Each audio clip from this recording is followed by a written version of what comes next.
Eu acho que a gente pode eliminar todos os times, porque a gente treina bastante para isso, então vai ser bom.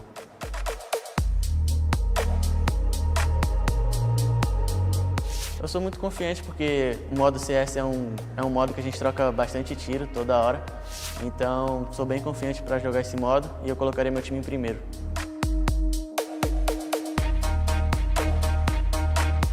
Eu gosto muito da habilidade do Minato porque ele tem o teletransporte dentro do jogo, então eu curto bastante esse personagem.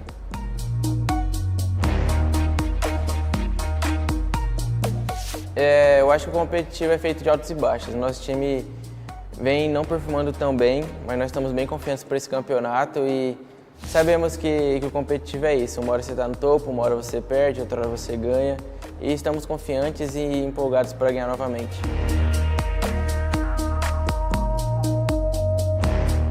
Com toda certeza, ganhar aqui foi muito bom e estar nessa cidade de novo junto com o meu time é muito bom. Nós gostamos bastante daqui. Isso com certeza é um incentivo muito grande para nós buscarmos o troféu aqui.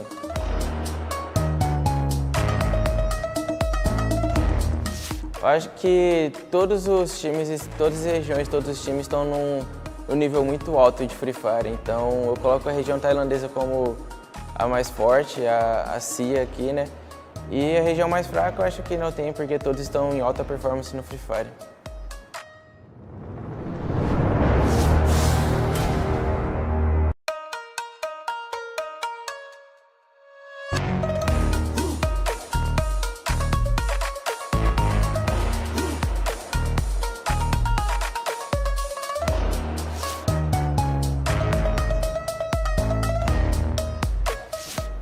Aqui é a Falcons, porque todos os campeonatos de X4 que teve aqui na Tailândia, eles acabaram ganhando.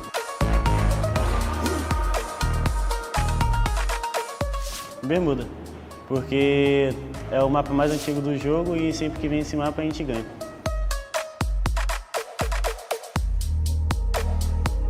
O Asana, depois que atualizou o meta, ele nunca mais foi o mesmo.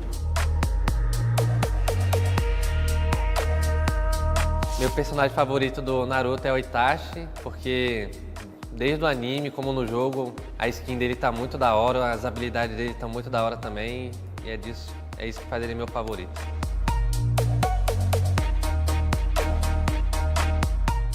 As equipes, deixa eu ver, Buriram, Ivos, Falcons, R7, quem mais? WAG, Fluxo também, todas.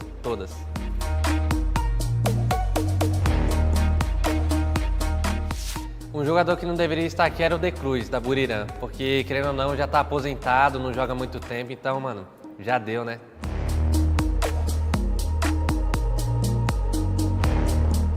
Eu estou muito confiante e, mano, pra mim, nosso time disparado no top 1 aí. Pode vir qualquer outro time aí, mas não vai dar jogo pra eles.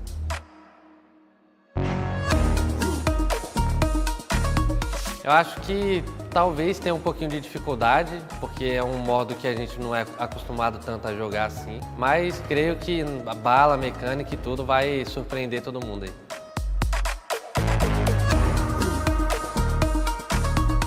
Acho que o fator mais positivo do nosso time é mecânica, bala, estratégia também, habilidades, então, e muita calma também, querendo ou não.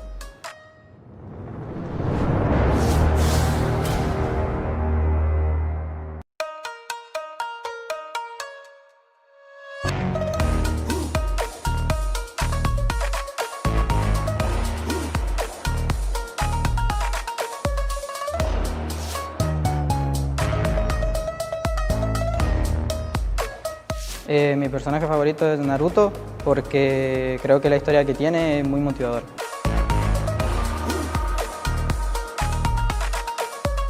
Mi mapa favorito en Free Fire es Bermuda porque es el primer mapa que salió en todo el juego y me gusta mucho.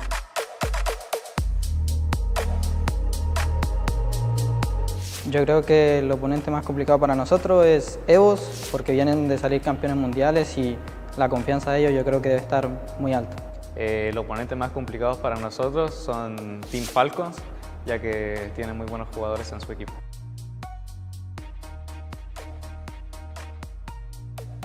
A los, ya que en los entrenamientos nos vienen muy bien.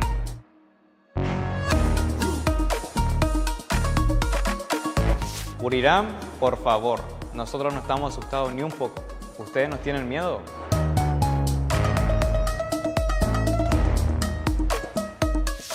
Cruz, ya que en la EWC no participó en ninguna partida y creo que ya es historia.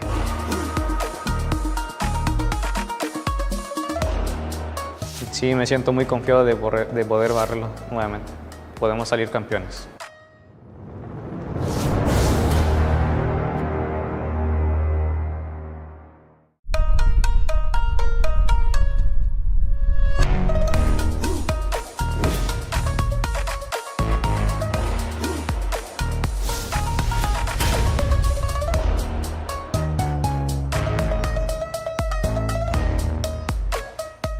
Mungkin player yang kurang bagus di turnamen ini Wasana sih, karena di turnamen terakhir juga dia main jelek aja. Favorit karakter Naruto di Free Fire mungkin lebih ke Sasuke sih, karena keren gitu. Favorit gue di karakter Naruto mungkin Naruto sih, soalnya dia dari ceritanya pun sedih dan bisa jadi yang terkuat. Ya semua tim lah, karena ya apa ya, ya bisa jadi kan semua tim ketemu semua, jadi kita pengen coba ketemu semua tim sih. Lawan terberat mungkin Falcon ya, soalnya kemarin tuh dia waktu di Vietnam habis juara dan ya di pikiran gua dia lawan yang terberat. Ya mungkin Buriram lah, karena apa ya, ya kita pede aja sih lawan mereka. Ya kita nggak punya kelebihan, nggak punya kekuatan, tapi kita percaya pasti kita bisa menang. Favorit gua di map kelas squad Bermuda karena lebih hafal aja kompon-komponnya dan kayaknya lebih gampang sih.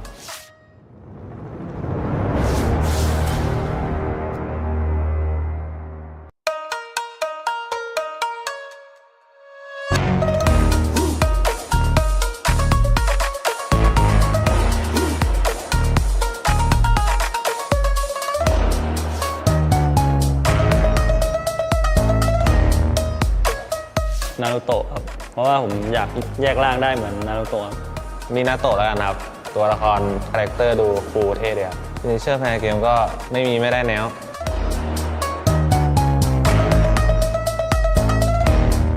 เคโรโร่แล้วนะครับก็ไม่ได้โหดขนาดนั้นครับ ฟอลคอนเคโรโลแล้วกันครับระเบิดตาดีครับแต่ว่าติดเลิกครับอ้อมไปตายครับไม่ก็อ้อมไปแล้วก็เพื่อนตายหมดแล้วก็ไม่ได้ทำอะไรครับ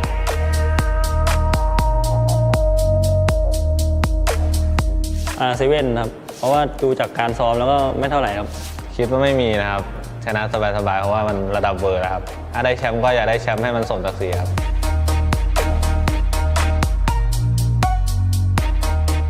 ก็ทีมมาคิวครับเพราะว่าเป็นคู่แข่งกันมานานครับก็อยากเจอเหมือนกันครับ น่าจะเป็นรัตยาจากอีโวดีวายครับเพราะว่าสไตล์การเล่นโหดครับเล่นตำแหน่งเดียวกับผมด้วยก็อยากเจอในแคทสคอร์ครับ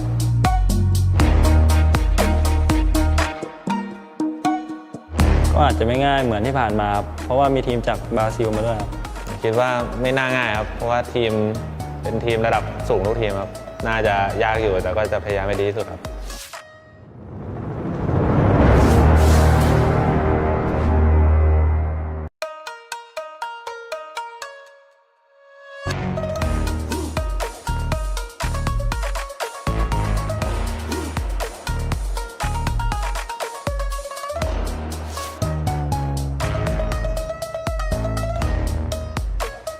Dạ, nhân vật yêu thích nhất của em là Naruto, bởi vì nhân vật chính. Nhân vật trong bộ truyện Naruto mà em yêu thích nhất là Itachi vì nó cool ngầu và khá là mạnh ở trong phim.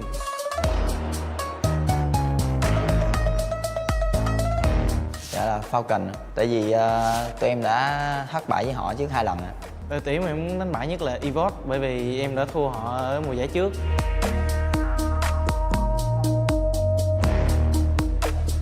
Dạ em nghĩ là Fluso, bởi vì bên Brazil họ không mạnh về mặt tử chiến.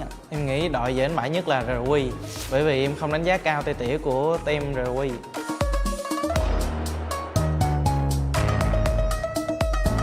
Map Map yêu thích nhất của em là map quân sự, bởi vì em luyện tập cái map đấy trong buổi stream và bắn răng rất nhiều.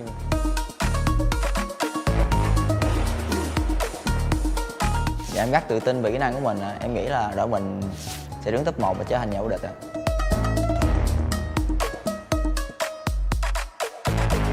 Chúng tôi tôn trọng eVOD vì thành tích của họ, qua đó cũng là động lực để chúng tôi cố gắng và vượt qua họ ở trận đấu sắp tới.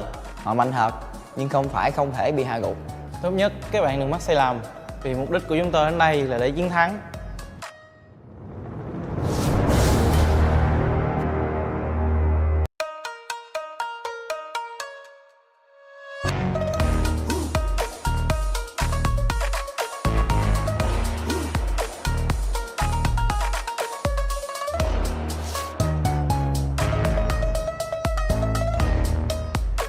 O mapa que eu me sinto mais confiante é Kalahari, porque é um mapa mais aberto e eu, como sou suporte, gosto de atirar muito de longa distância.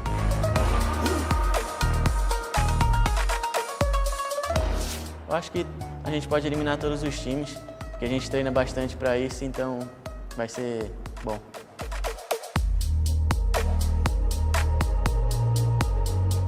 Eu sou muito confiante porque o modo CS é um modo que a gente troca bastante tiro toda hora, então sou bem confiante para jogar esse modo e eu colocarei meu time em primeiro.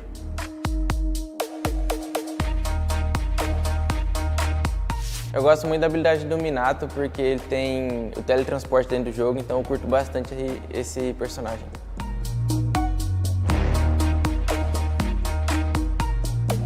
Eu acho que o competitivo é feito de altos e baixos. Nosso time vem não performando tão bem, mas nós estamos bem confiantes para esse campeonato e sabemos que o competitivo é isso. Uma hora você está no topo, uma hora você perde, outra hora você ganha. E estamos confiantes e empolgados para ganhar novamente.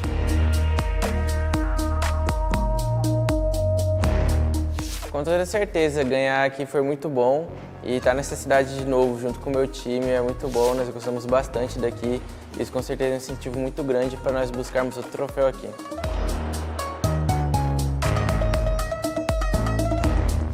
Eu acho que todos os times, todas as regiões, todos os times estão num nível muito alto de Free Fire. Então eu coloco a região tailandesa como a mais forte, a CIA aqui, né?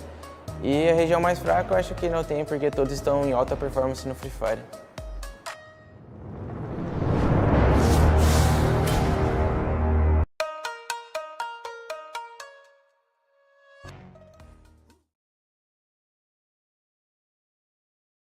Hai lần ạ. Đội tuyển mà em muốn đánh bại nhất là eVOD, bởi vì em đã thua họ ở mùa giải trước.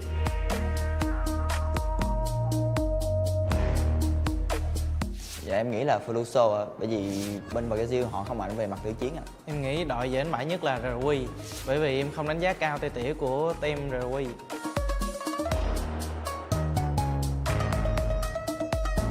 Map yêu thích nhất của em là map quân sự, bởi vì em luyện tập cái map đấy trong buổi stream và bắn răng rất nhiều.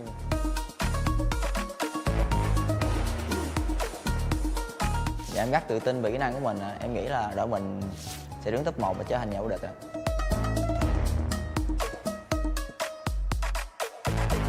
Chúng tôi tôn trọng eVOD vì thành tích của họ, qua đó cũng là động lực để chúng tôi cố gắng và vượt qua họ ở trận đấu sắp tới.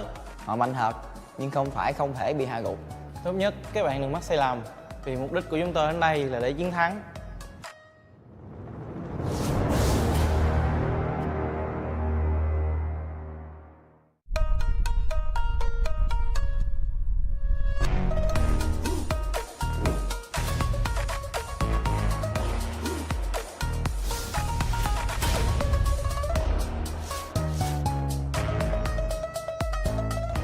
Naruto, karena Naruto itu dari kecil dia dikucilkan di Konoha, jadi pas dia sampai dewasa dia bisa jadi pahlawan buat desa Konoha itu.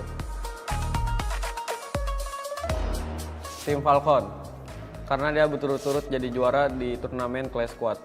Falcon, karena kemarin Falcon sempat juara lah di Spring CS, jadi menurutku dia aku pengen lah ngalahin dia. Mungkin Kalahari, karena Kalahari banyak high ground-nya, jadi kita bisa manfaatin perang jarak jauh kita.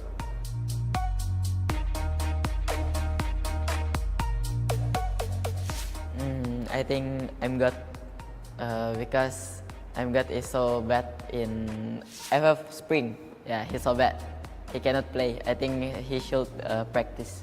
Karena I'm good menurutku sampah banget di CS Spring. Jadi dia harus banyak latihan sih untuk event ini. Overrated player, I think On Fire. Karena On Fire tuh ya dia juara lah kemarin di CS Spring CS. Jadi menurutku dia bakalan jadi player yang bagus. Mungkin Buriram sih karena kita bakalan ya lebih improve lah daripada yang sebelum-sebelumnya.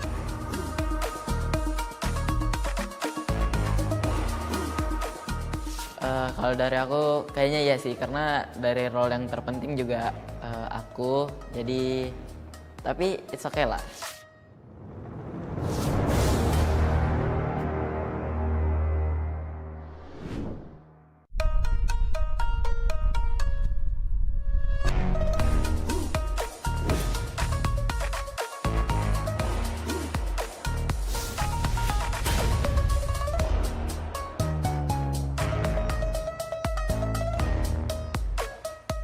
Mungkin player yang kurang bagus di turnamen ini Wasana sih, karena di turnamen terakhir juga dia main jelek aja.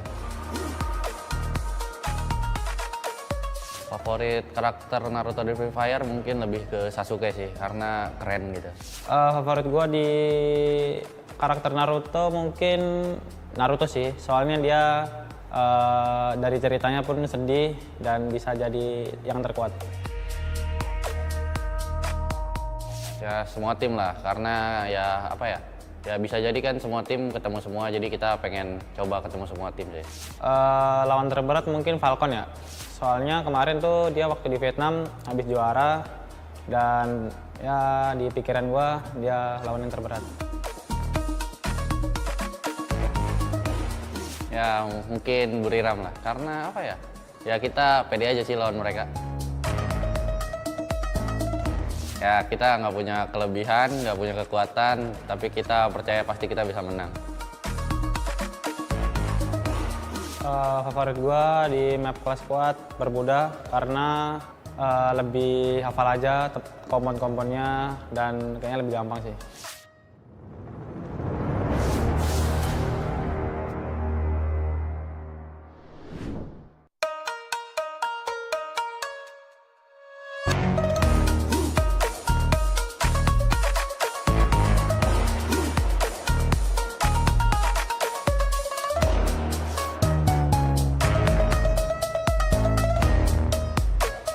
ถ้าเป็นคู่แข่งที่น่ากลัวที่สุดในทัวร์นาเมนต์นี่น่าจะเป็นทีมฟอลคอนครับก็ดีกรีระดับแชมป์ CG ครับก็ต้องยกให้แชมป์ CC ครับก็ฟอลคอนครับ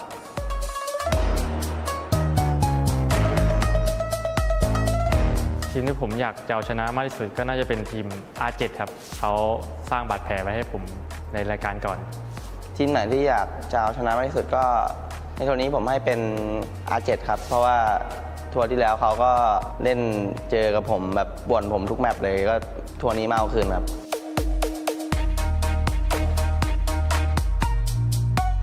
มาระดับนี้ไม่มีทีมไหนสบายแน่นอนครับมีแต่ทีมเก่งๆครับทีมไหนที่รู้สึกว่าเอาชนะได้สบายๆก็น่าจะเป็น R7 ครับชิวๆเลย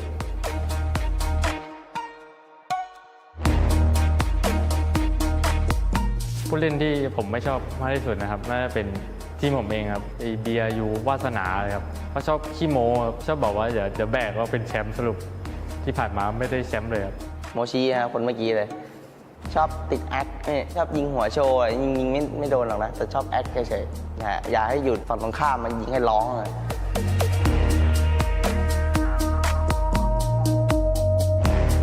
ก็คาดหวังในปีนี้ก็อยากให้กินอิ่มนอนหลับฝันดีแล้วก็อยากจะคว้าแชมป์ทุกรายการในปีนี้ด้วยครับสำหรับปี 2025 นี้ก็พวกผมรายการที่เหลืออยู่ก็อยากได้แชมป์ทุกรายการที่จัดมาเลยครับ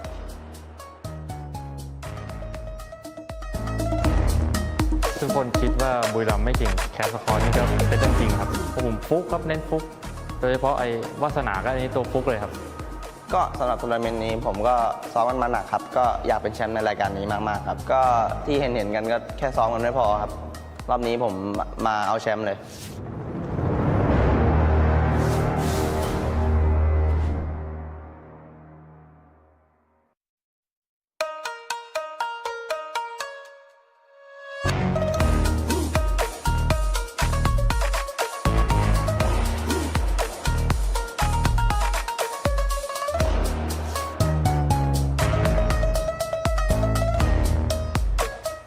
นารูโตะครับเพราะว่าผมอยากแยกร่างได้เหมือนนารูโตะครับ มีนาโตะแล้วกันครับ ตัวละครคาแรคเตอร์ดูคูลเท่ดีครับเนเจอร์ภายในเกมก็ไม่ได้แนว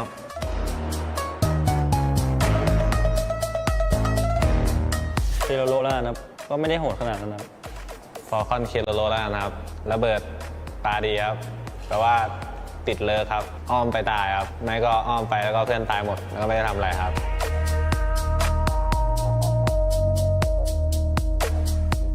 เซเว่นครับเพราะว่าดูจากการซ้อมแล้วก็ไม่เท่าไหร่ครับ คิดว่าไม่มีนะครับชนะสบายๆเพราะว่ามันระดับเวอร์นะครับถ้าได้แชมป์ก็อยากได้แชมป์ให้มันสมศักดิ์ศรีครับ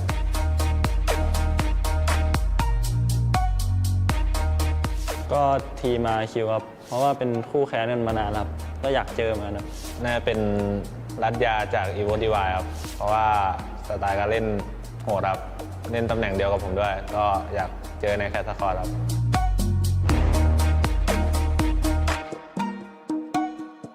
ก็อาจจะไม่ง่ายเหมือนที่ผ่านมาครับเพราะว่ามีทีมจากบราซิลมาด้วยครับ คิดว่าไม่น่าง่ายครับเพราะว่าทีมเป็นทีมระดับสูงทุกทีมครับน่าจะยากอยู่แต่ก็จะพยายามให้ดีที่สุดครับ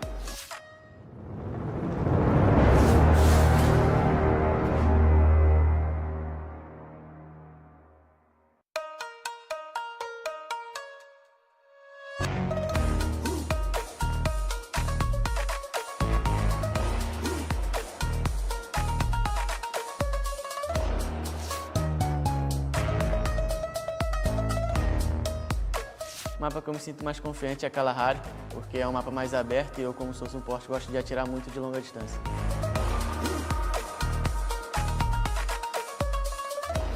Eu acho que a gente pode eliminar todos os times, porque a gente treina bastante para isso, então vai ser bom.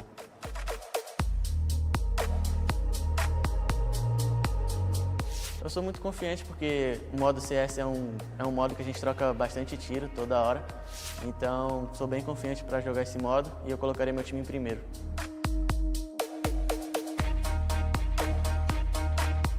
Eu gosto muito da habilidade do Minato porque ele tem o teletransporte dentro do jogo, então eu curto bastante esse personagem.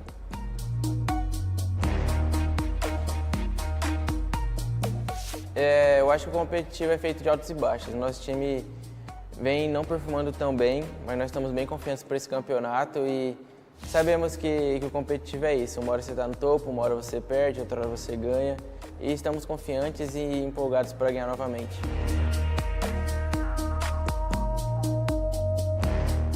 Com toda certeza, ganhar aqui foi muito bom e estar nessa cidade de novo junto com o meu time é muito bom. Nós gostamos bastante daqui e isso com certeza é um incentivo muito grande para nós buscarmos o troféu aqui.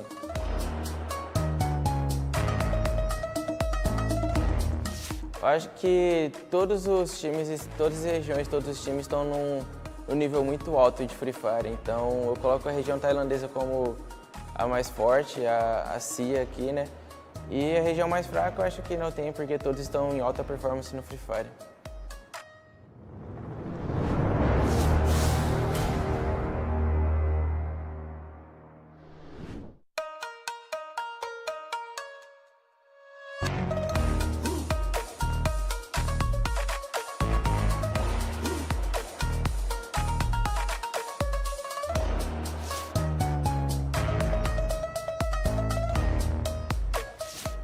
Aqui é a Falcons, porque todos os campeonatos de X4 que teve aqui na Tailândia, eles acabaram ganhando.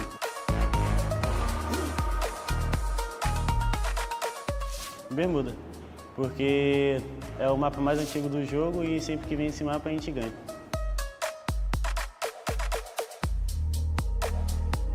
O Asana, depois que atualizou o meta, ele nunca mais foi o mesmo. Meu personagem favorito do Naruto é o Itachi, porque desde o anime como no jogo, a skin dele tá muito da hora, as habilidades dele estão muito da hora também, e é isso que faz ele meu favorito.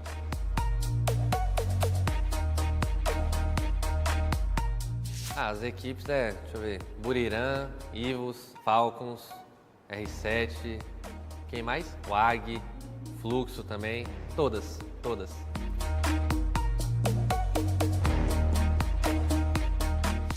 Um jogador que não deveria estar aqui era o De Cruz, da Buriram, porque, querendo ou não, já tá aposentado, não joga há muito tempo, então, mano, já deu, né?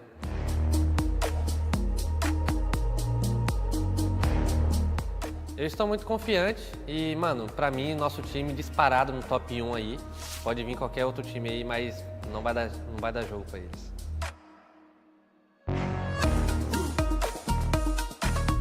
Eu acho que talvez tenha um pouquinho de dificuldade, porque é um modo que a gente não é acostumado tanto a jogar assim. Mas creio que a bala, a mecânica e tudo vai surpreender todo mundo aí.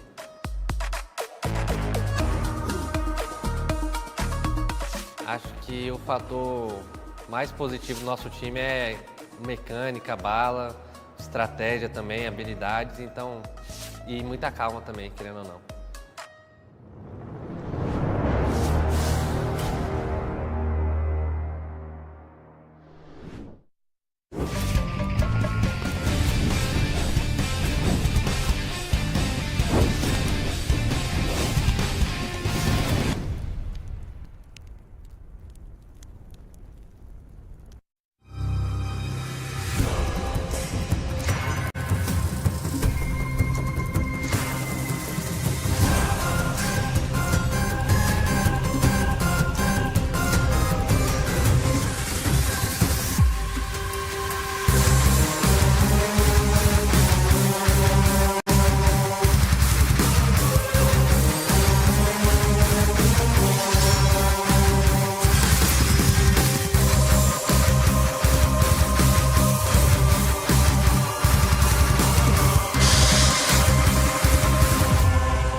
All Star การแข่งขันทัวร์นาเมนต์สุดพิเศษนะคะของเกม Free Fire ในโหมด Cast Squash ค่ะทัวร์นาเมนต์พิเศษที่ทาง Free Fire มีการคอลแลบกันกับนารูโตะชิปุเดนถ่ายทอดสดณสถานที่แห่งนี้ชั้น 8 ของศูนย์การค้าเซ็นทรัลเวิลด์ใจกลางกรุงเทพมหานครในเซ็นทรัลเวิลด์ไลฟ์นั่นเองค่ะและในวันนี้นะคะยูกิเด็กยูค่ะและน้องยุนซูรับหน้าที่เป็นพิธีกรตลอดงานทั้ง2วันนี้ค่ะสวัสดีค่ะสบายดีไหมทุกคนใช่ค่ะ Hello everyone and welcome to the Ninja class. I'm sorry, so nervous.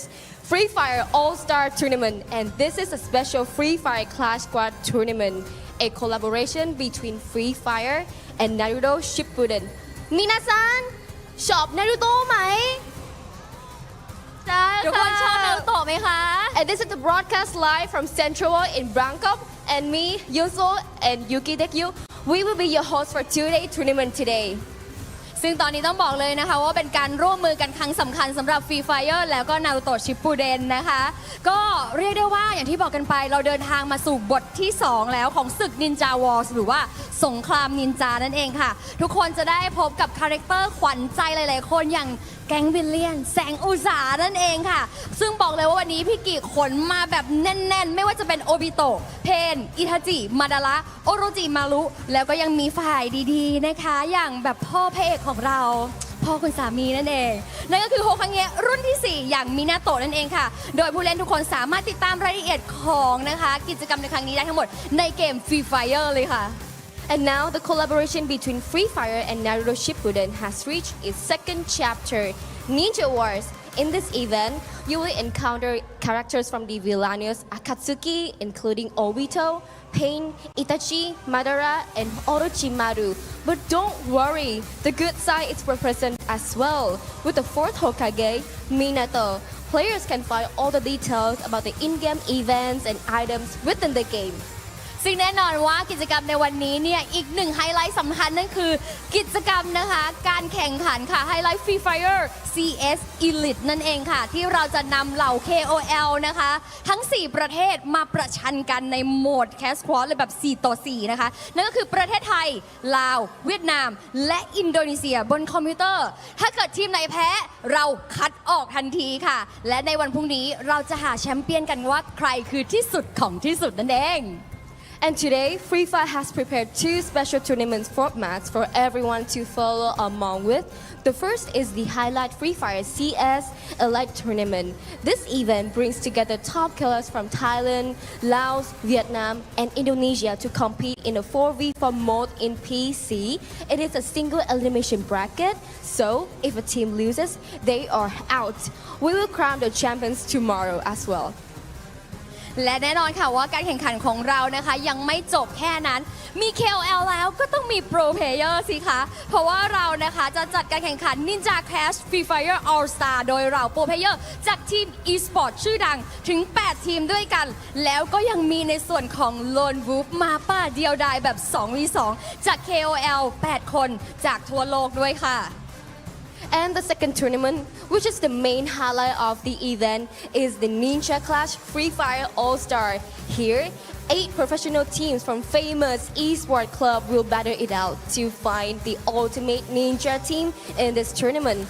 But that is not all. We also have a special 2v2 Lone Wolf show match featuring 8 famous killers from all over the world.คอลแลบครั้งยิ่งใหญ่แบบนี้ค่ะจะให้เล่นโหมดธรรมดากันได้ยังไงค่ะแคสโค้ดในครั้งนี้เราจะมาในโหมดของนารูโตะชิปปุเดนค่ะจะทำให้น้องๆทุกคนนะคะได้สัมผัสถึงศึกสงครามนินจาไม่ว่าจะเป็นพระจันทร์สีเลือดที่อยู่บนหัวพี่กีนี้คาถานินจาและอาวุธนินจาต่างๆจะชูริเคนนะคะจะคุเลนายบอกเลยว่าจัดเต็มหมดแน่นอนผลของการแข่งขันในครั้งนี้บอกเลยว่าสกิลและนะคะในส่วนของสกินรวมไปถึงโหมดต่างๆนี้มีเอฟเฟกต์หมดเลยนะและเราจะเล่นแบบแบ่งเนื้อเรื่องด้วยคือเราจะแบ่งเป็น2ฝั่งด้วยกันนั่นก็คือหมู่บ้านโคโนฮะและแสงอุษาหรือที่เราเรียกกันว่าอาคาสึกินั่นเองค่ะAnd this tournament will be unlike any other. The Clash Squad mode for this Naruto Shippuden collaboration has a special gameplay features that will immerse everyone into a very intense ninja war. And this includes things like the Red Moon, ninjutsu, and various ninja weapons that will all impact the competition. What is more, for every match, the teams will be divided into 2 sides based on the story, the Hidden Leaf Village and the Akatsuki side, making the competition even more authentic. ซึ่งต้องบอกเลยว่าเชื่อว่าน้องๆหลายคนที่อยู่ณงานของเราในที่นี้พร้อมกันแล้วใช่ไหมคะสำหรับ Highlight CS Elite การแข่งขันจาก KOL ของเราบอกเลยว่าคู่แรกมาถึงเปิดเดือดเลยค่ะเพราะว่าอะไรจะเป็นการประทะกันระหว่างประเทศไทยและเพื่อนบ้านของเราที่น่ารักอย่างประเทศลาวนั่นเองค่ะเพราะฉะนั้นไม่ต้องรอช้าเดี๋ยวขอเสียงตบมือให้กับทั้ง2ทีมหน่อยแล้ว And for our first game today, we kick off the Highlight CS Elite Tournament. Our opening match will feature the kills from Thailand chasing against the kills from Laos. Are you ready? If you are, let's hear a huge round of applause from everyone. ขอเสียงต้อนรับทีม Free Fire CS Elite ตัวแทนจากประเทศไทย And now, please welcome the kills team from Thailand.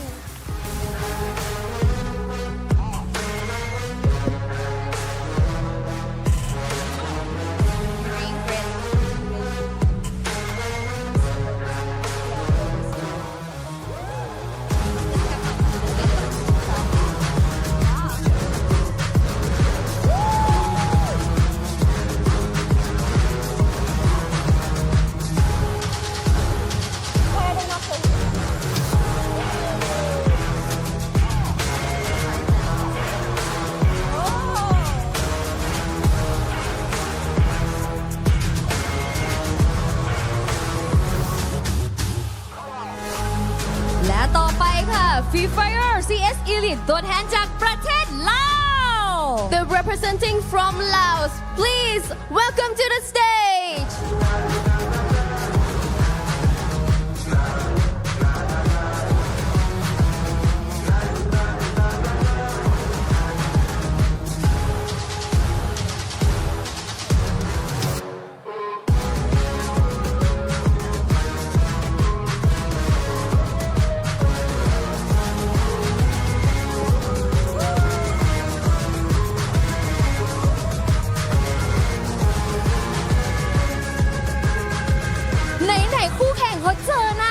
นี้แล้วเป็นธรรมเนียมของนักกีฬาโดยปกติแล้วที่เขาจะต้องจับมือกันเพราะฉะนั้นเดี๋ยวให้เขาจับมือกันแล้วประจำโพสิชันกันได้เลยค่ะ Alright, Thai and Laos team, I think you guys are ready for the match. Now let's shake your hands and go back to your position and start your first match. หวังว่าเปิดคู่แรกมาไทยกับเราพี่กิสามารถคาดหวังในฝีมือของพวกคุณและเกมเดือดๆได้ใช่ไหมคะหวังว่าสนุกนะคะอันนี้คือกดดันน้องๆไว้ก่อนตั้งแต่แรกเลยตอนนี้ทุกคนพร้อมที่จะชมการแข่งขันหรือยังคะ Are you ready พร้อมหรือยังพร้อมหรือยังถ้าพร้อมกันแล้วขออนุญาตส่งเวทีนี้ต่อให้กับ Shoutcaster And our game is about to begin. The first game between our KOLs match is going to be very intense. Sit tight and we are going to head back our caster and prepare for the first game.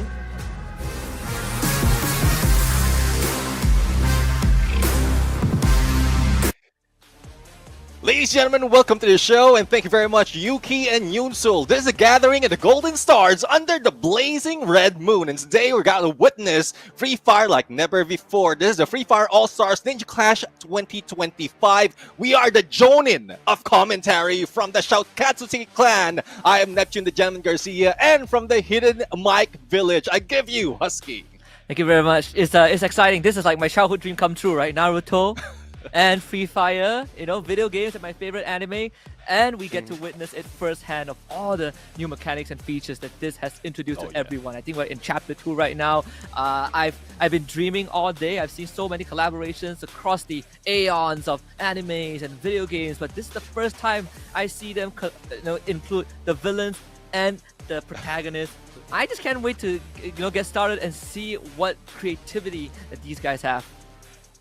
And definitely, I mean, at some point in animes, especially in Naruto, I mean, the Akatsuki clan has been so cool. I couldn't take it away that it's cooler than even the heroes. But that is one good thing as well, because there's a lot of skills, there's a lot of factors that can be included in-game that we're going to see as well in these matches. And we're going to start it off with some of our KOLs. Again, we have seen Laos as well as Team Thailand in there. And I want to see them play because it's quite a while. The Thailand teams, we've seen a lot of them in our tournaments, but Laos, it's rare that we see them play, and I think this is a good start as well as we are growing even more global. Yeah, and not only that, right? We see the Thai pro teams, on the stage, and we revel in how great they are.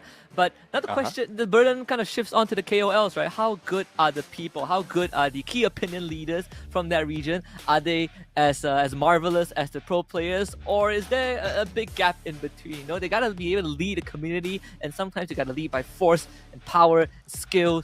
This stage is the best chance for them to prove that. Yeah, and that's one thing though. I mean, I do have experience, and I guess you do have experience streaming as well and creating content. But at this point, this is quite different. Just sitting in your room, creating all those content, they are on the stage. And we are looking at the day 1 schedule. Again, we start off with Thailand versus Laos, and then followed by Vietnam against KOLs from Indonesia. And then we head in onto the pro leagues, the round 1, the Swiss stage that we're going to have for Clash Squad. Yeah, and we got so many matches lined up. They're all going to be best of 3s, at least for the pro team 1s, and that is just first round of the Swiss stage, right? We are playing the Swiss stage format. If you win 2 series, you advance to the playoffs. If you lose 2, you are out of the league. At least we get 4 confirmed matchup first, and then I believe in the last 2 series of the day, we will get the Swiss round with the 1-0 result team. So at least by the end of today, we will have 2 teams that would be in the 2-0 bracket that would have qualified for playoffs. Yeah, we also have a little bit of twist in this game. So they're only going to use the M1887 and also just glue walls. So no grenades can be thrown, and they have the vest as well as the helmet at level 4. Repair kit is available though, just in case they want to tap that up. All the armor that they have on, and this is just for the Clash Squad Elite gameplay. Let's just show off as well the M1887. I love the skin that has been offered for this update. Yeah, I think it's also a very good way to really push the teams to kind of showcase their CQC ability. Right? Again, for the Elite Showdown matchup, we have the knockout stage in a best of 3 format. We got right now Thailand versus Laos. Later on, we have Vietnam against Indonesia. Both are going to be BO3, and then we head into the finals tomorrow for the BO5. So there will still be a winner that represents their nation at the end of this. Despite it being a more unique game mode, we still need to decide which region's KOL is the strongest. Now here's a tough question, Husky. Here we go. Who do you think will be heading in for tomorrow, though? I don't know. I'm gonna walk the tightrope, right? I would say Thailand, and oh boy, the next one is gonna be hard. I think Thailand and Indonesia have a good chance, and this is based off of a previous show matches that we've been able to witness and commentate across the years. I remember one of the first few teams that I saw from Indonesia, at least the KOL team. You had I think Russia was probably part of that team like 2-3 years ago. So I'm pretty sure that they have some pretty crazy firepower. Yeah, I mean, I do agree with Thailand because we've seen so much of Thailand and not so much of Laos. But I'm looking forward to this because the KOLs that we have right now, we're part of, if not currently part of 9 Esports. So they are an esports team. And for Vietnam as well as Indonesia, I'm going for Vietnam right here because we've seen the firepower that they have from WAG. From the spring season wherein they really popped off, but they were a little too late to the party and they didn't manage to get that win. So it's in terms of regional battle, this looks like a rivalry that springs off from the previous season.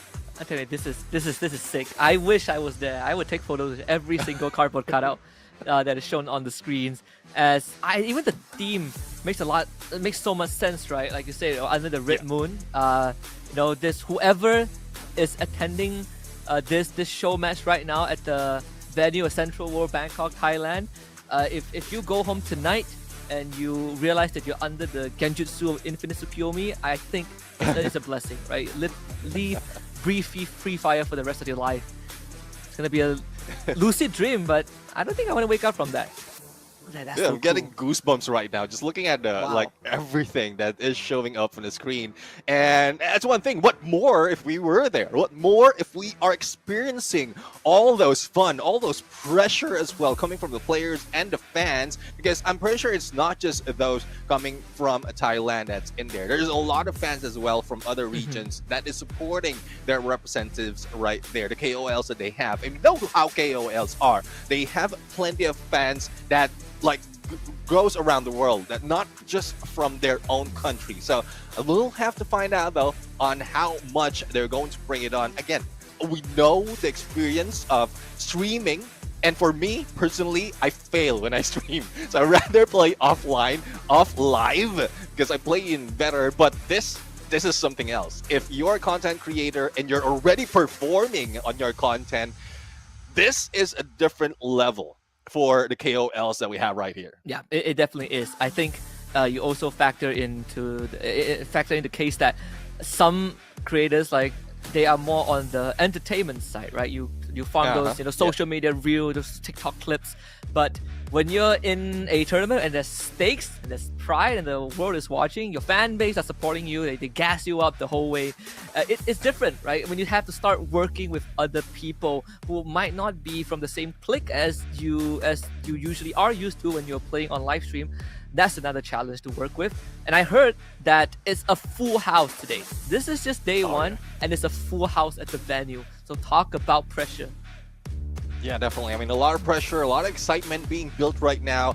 And again, as you did mention, I mean, the energy, the vibe overall. That's one reason as well when I saw the stage, when I saw what is going on during our preparation for this, I did set up my studio to be under the red moon as well. So I can feel that vibe coming from this stage in this game. So again, we're just waiting for these KOLs. Again, let me introduce who are the KOLs from Laos. We have PLM TV 999. We have iNoi quadruple 8.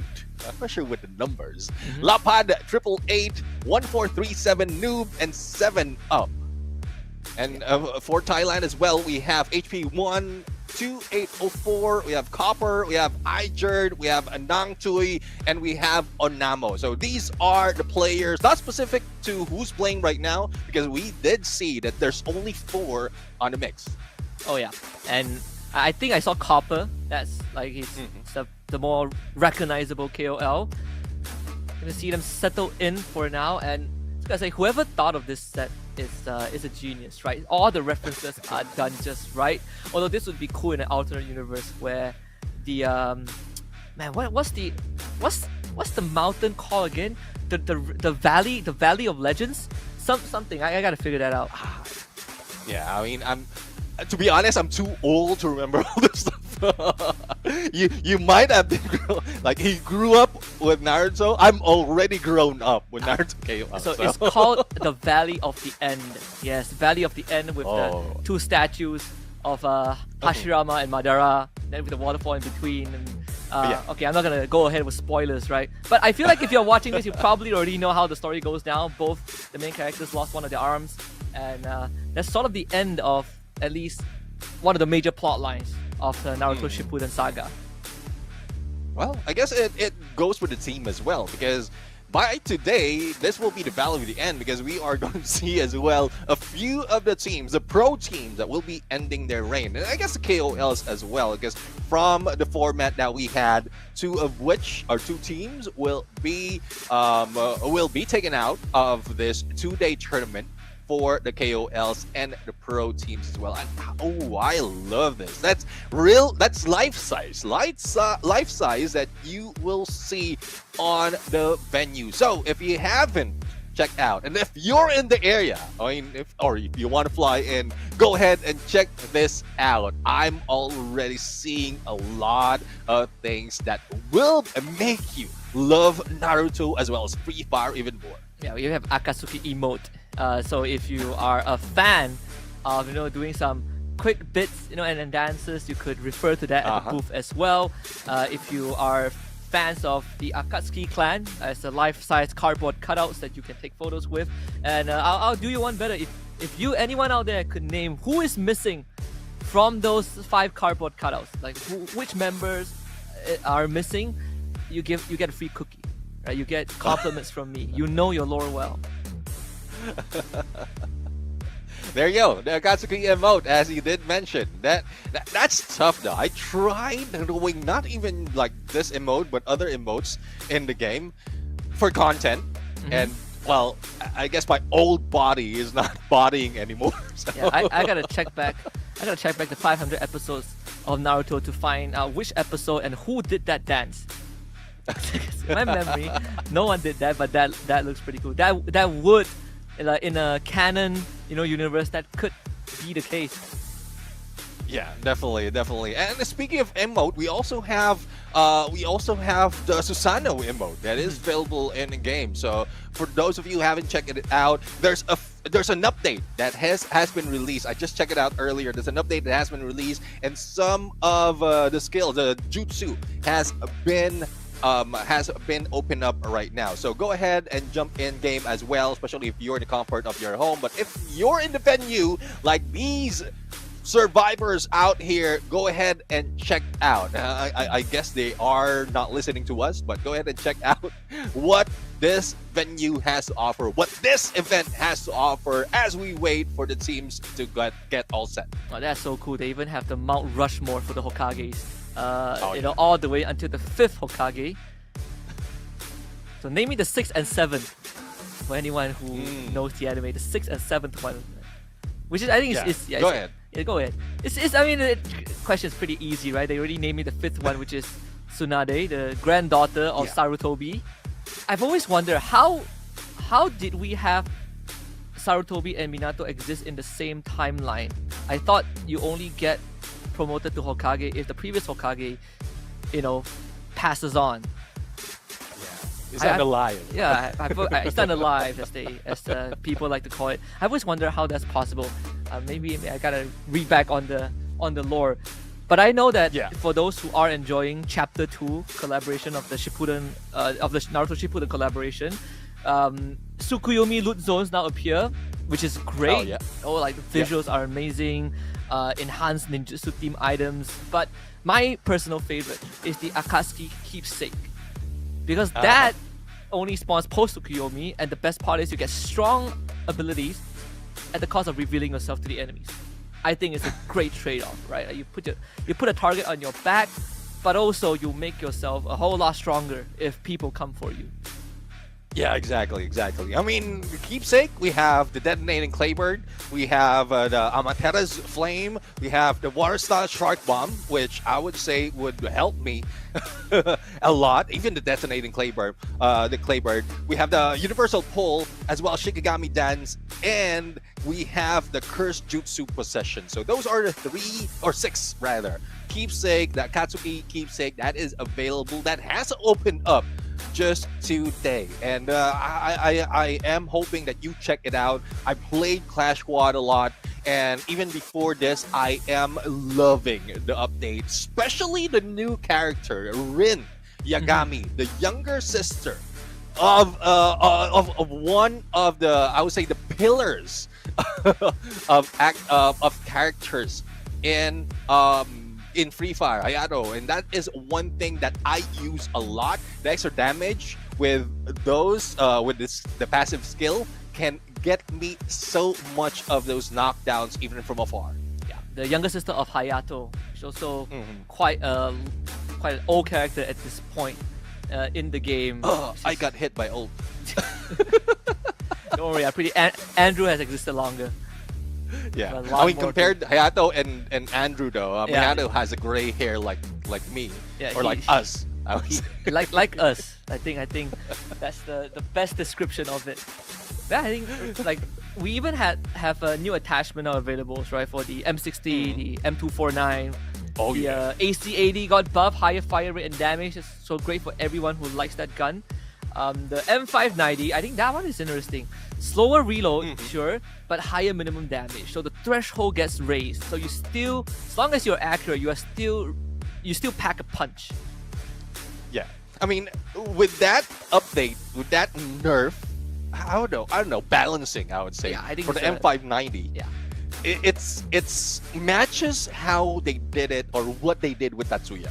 I mean, they only put in 1. It's not 2 anymore, and they only put 1 on that active skill, and then you like lessen the reload so that you don't have that much chance of getting a shot with that M590. But it does have a higher damage, a higher minimum damage if you make that headshot. So I guess it lines up. Yeah, I think it's just a very good way of making sure that you don't overcompensate for a nerf or a buff. In this case, it just demands the players to be a lot more efficient in handling the weapon. Like back then, people just pick up vector akimbos and you just spray and pray. You know, long gone are the days of having that weaponry terrorize the meta. And that's actually how most of our pro players found their start, at least in Malaysia, right? Like the good old Cobra from Expand. That's how he rose to fame, like the only guy who has mastered the vector akimbo. And then afterwards we had the Charge Buster, which was also a pretty a meta that has a lot of headaches, that gives a lot of people headaches. Thailand players love that because they keep one-shotting people.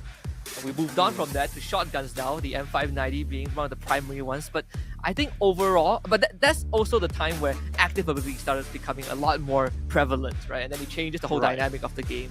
But you know, we've come a long way. Yeah, exactly. I mean, a lot of changes. A lot has changed already. It's I know it's still Free Fire, but it's unrecognizable from what we've seen from the past, from years before. And that's what I love about this game, because it does make all those changes. You need to adapt. And even the pro players need to adapt that much. We've heard from interviews, not only from these players right here. Hello, guys. Yeah, there's kids out there. This is what I love about Free Fire. Kids can be a part of this. But going back to the story. They could be. I don't know. They're the future of Free Fire. Yeah, like they might be the next Razia, the next Wonder Kids, I would say. The Powerpuff. But anyway, he's going back to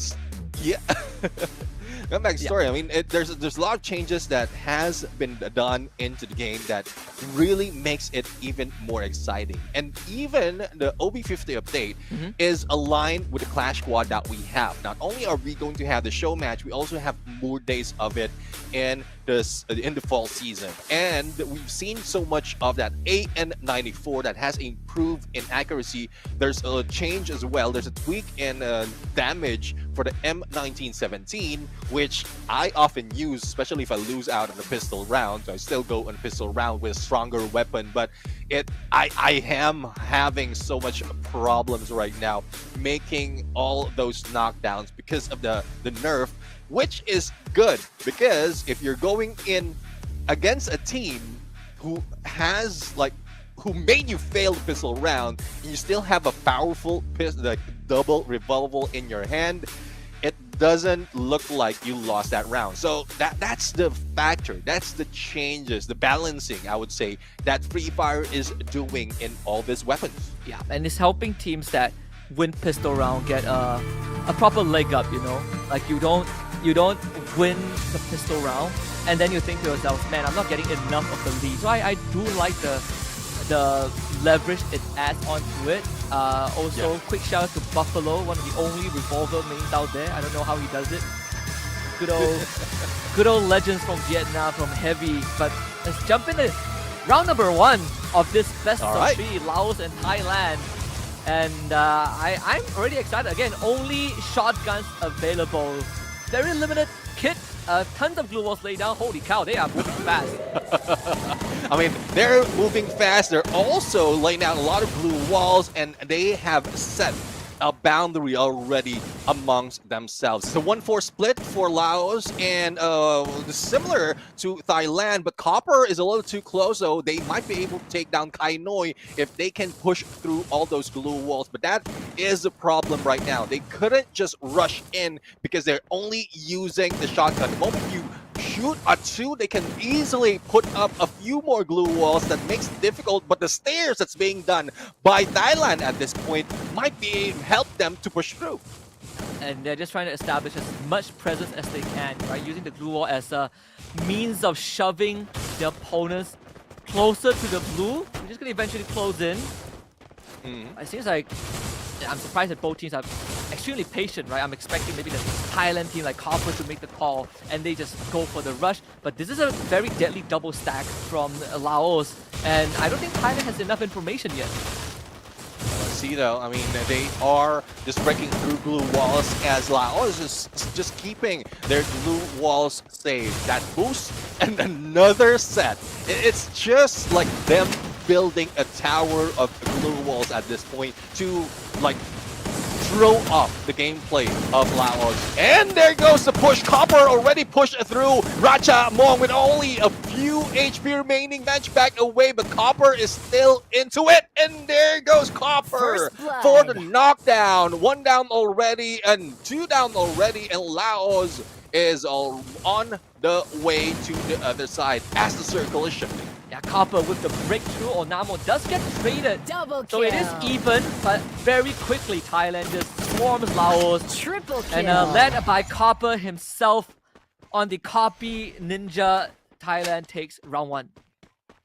I mean, Thailand, as we call it, there's a lot of strong players out there, but we're not taking it away from Laos as well. I love the ideation that they are trying to barricade themselves, just waiting for Thailand to really make a move. But it's such unfortunate that Ratchamong has been caught out solo in there by Copper, and the rest of the teams are just going in on a 1v1. It's just isolation technique that we're seeing from Thailand right now, but Clock Tower is in. There's a different tactics overall, especially if you take that compound in the middle.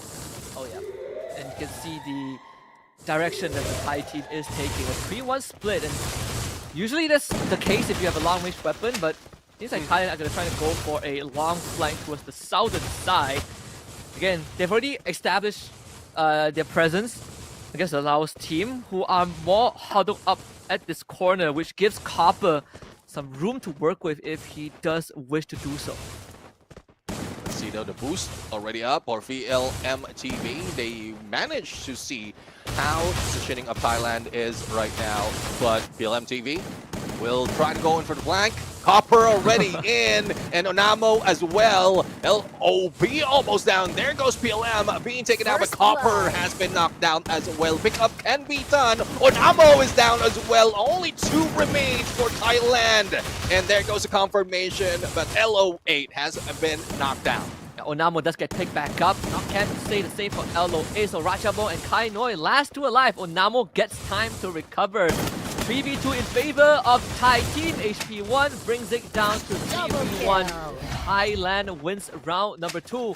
Once more, Copper with the breakthrough to really set up a chain reaction. Yeah, definitely. I mean, chain reaction that is needed for the team to really dominate this game. Now, we are seeing a few passive skills that is being featured right now, especially in this gameplay. In this specific gameplay, we're seeing a lot of Caroline right here with agility that increases their movement speed by 16%. And this is efficient because they are only using a shotgun. It only works if you're holding a shotgun. So that's a reason as well why the teams are moving so fast, so quick in their rotation. Another split from the Thailand team. Look at Copper and Onamo. I think they have already established that duo that they want to work with. And in this case, Copper has really been opportunistic in finding these openings. I think if Ours wants to find a way, you got to take advantage of the fact that Thailand is doing a 2-2 split and you do a 4-2 rush. It is quite risky, but knowing that you always start with the same loadout every round, you can afford to take the risk. Yeah, exactly. I mean, there's no talk about economy. It's just the same loadout. And they managed to isolate both of the 2 players, HP1 as well as another for Thailand. And this might be it. Laos might be seeing another point for them. It pushes Copper onto the other side, but the Blues already closing in, so there's a risk as well that tables can be turned. And the trio will be sticking together right now, trying to get away from all that hustle and bustle, but Kai Noi will try to move in close to the next phase of the circle. That's all Laos needed to do, bring down 1 member of Thailand and put themselves in an advantageous position. 4v3 for Laos, for the first time in this series at least, that they have a man advantage. And look at them, 3 of them pushing towards Copper. Copper receiving plenty of heat, calls for backup, and still wins the 1v1 somehow. Finds the isolation fight. Ejer from behind, LO8 now goes down. Thailand turning it around. Yeah, they are turning it around despite of having a number disadvantage later on. LO8 has been picked up but has been taken out once again by Ejer. Ratchamong, the only one remaining at this point. A 1v3, but a 1v1 could not work against Copper, and they have 3 points already for Thailand. Hey, that's why they call him the Copper Ninja, the 6th Hokage of the Hidden Leaf Village. Copper can do no wrong. 6-1 so far across 3 rounds, an average of 2 eliminations per round. And even under extreme pressure, was able to find opportunities to get isolated twice. Usually that shouldn't be the case, but when you have infinite glue walls to work with, Copper just knew which buttons to push. Let's see now if they can still change the tide at this point, because Laos is not looking good. They are splitting up 1v3 or 1-3 split, but Copper will be left in here, and they need just to isolate Copper and take him down. HP1 they managed to do earlier. If they can repeat that and take down Copper, then that might work for them. But no, they are rotating on the other side. Onamo will be the target, and everyone for Thailand is just ganging up. And Kai Noi will be going into 1v1 against Copper at this point. Let's see if he'll be able to go for the knockdown. Yeah, Copper really aggressive, calls in backup from Onamo, his trusted Team 7 trainee. And now they somehow have Laos boxed in, right? This split from Thailand once more forcing Laos to back off, corralling them into a very concentrated area, and now Thailand can just slowly push on forward.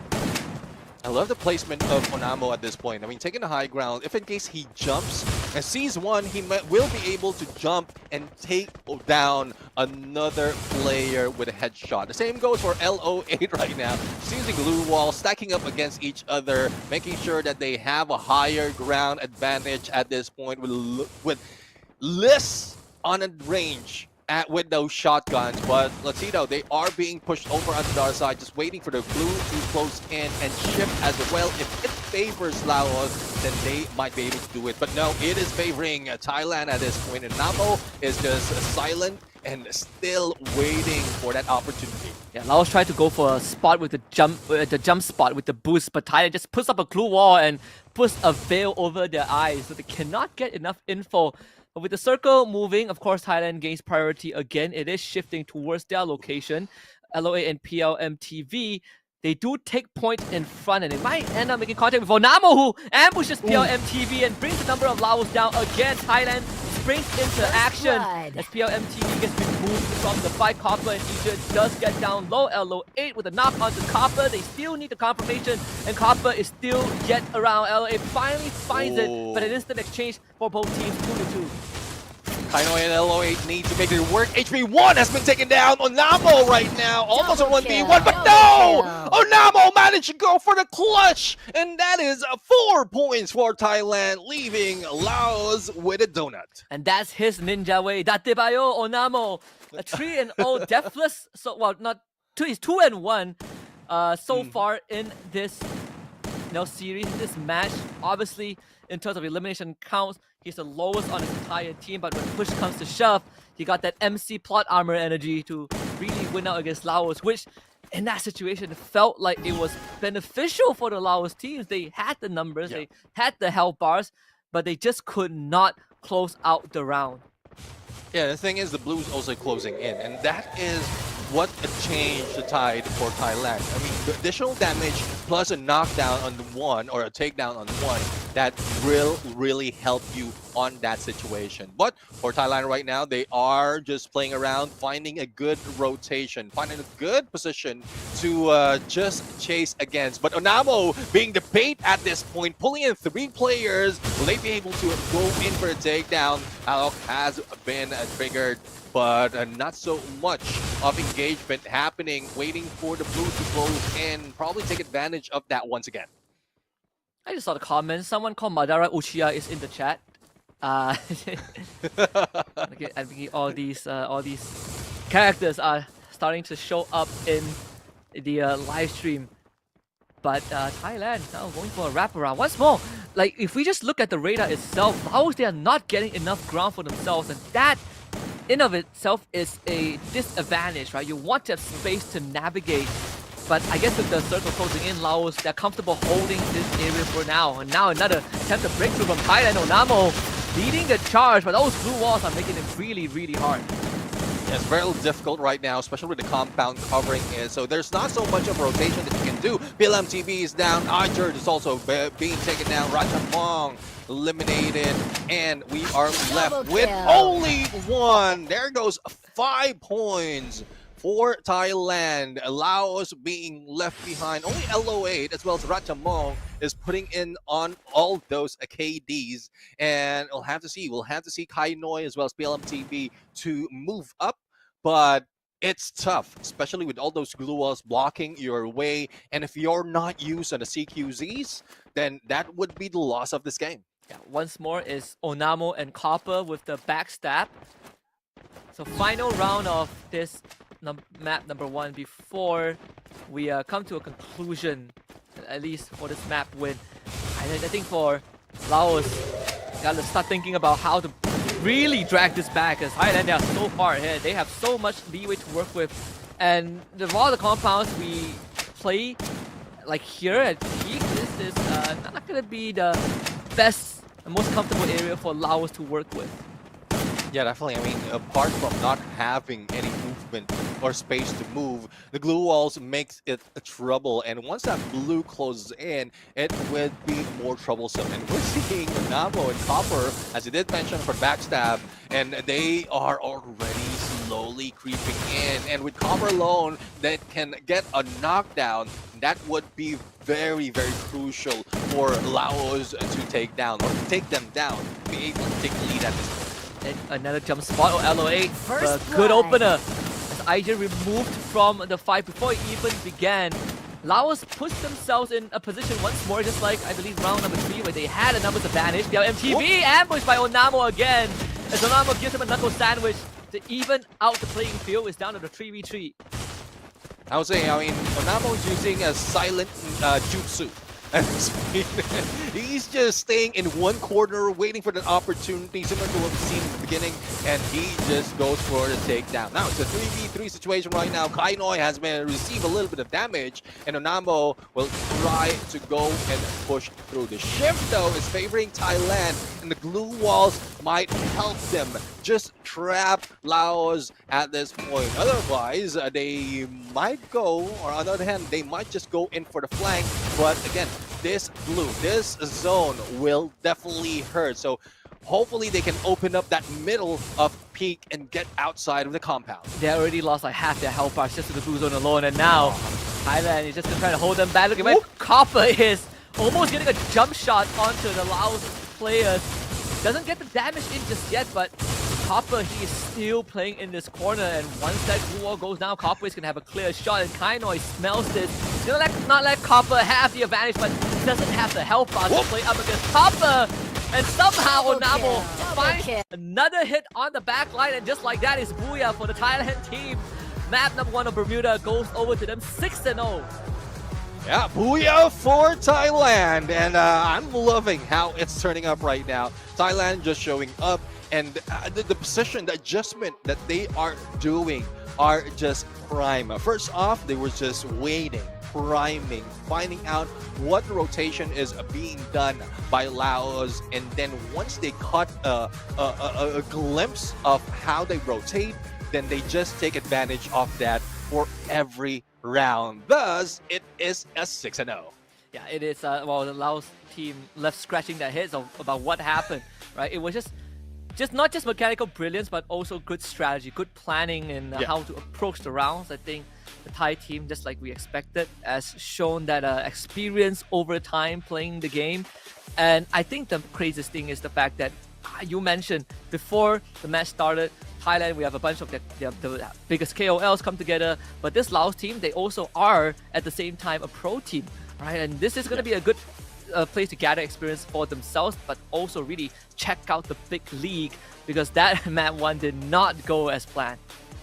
Exactly. I mean, a lot of fans out there really want to experience that. A lot of even the KOLs really want to experience how it is in a pro scene, in a pro setup. And with what we have on stage right now, it really is set up to be on a pro versus pro. And this is just a preview of what's going to happen once we have those professional teams into the mix. But it's not yet over between these two teams. We still have another or a few more rounds for this, because this is a best of 3. So let's see if Laos will turn things around. Otherwise, Thailand might bring this in a 2-0 that quickly, similar to what we've seen in that first round. Yeah, I think hopefully we go to a game 3, because if it ends 2-0, it's a single elimination. If Laos loses map number 2, they are out of contention, and then Thailand gets to move on to the finals. Tomorrow, they get to rest early and enjoy the rest of the day. Yeah, definitely. I mean, that is something that we don't want to see for this to end quickly. But as you can see, Copper, 10 elimination. It's tough really to get 10 elimination, especially if you're only using shotgun, but Copper just made it work. He popped off in the beginning, and towards the end, he helped out the rest of the teams as well. We've seen Onamo shows up with a lot of those moves, but for HP1, I mean, there's not so much of a flashy movement coming from HP1, but he'll just do the job that he is intended to do. Thus, they have more elimination overall, grabbing that 6-0, and it's 1 for Thailand right now, but there's no change of scene, Husky. We are still going back to Bermuda, so there's a potential that Laos can adjust after losing in some of those rounds. Yeah, there's an opportunity for them to do the run it back, and I think that's kind of what they need, right? Like you got the taste test of how Thailand wants to play Bermuda, and you get a second chance at it. And if all things goes wrong, there's time to adapt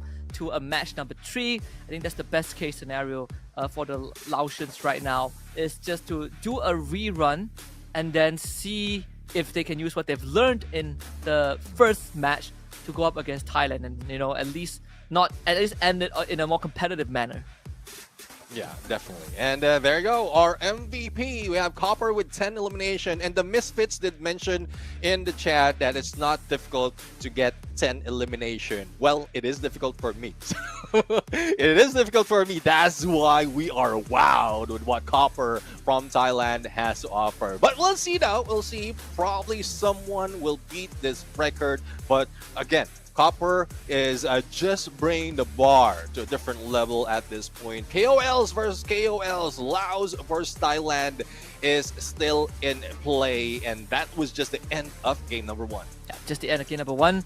More to come, and some space for the players to adjust to it. I think the crowd also wants more action, right? Like obviously the Thai crowd wants the Thai KOLs to win, but at the same time we're also here for some great fun Free Fire matches, and I'm pretty sure that especially those with the front row seats who are like inches away from the player booth, from the desk, you definitely don't want to end that early. I think the vibe must feel immaculate there, and it's getting heated up. I see some beads of sweat on the foreheads of some of these players.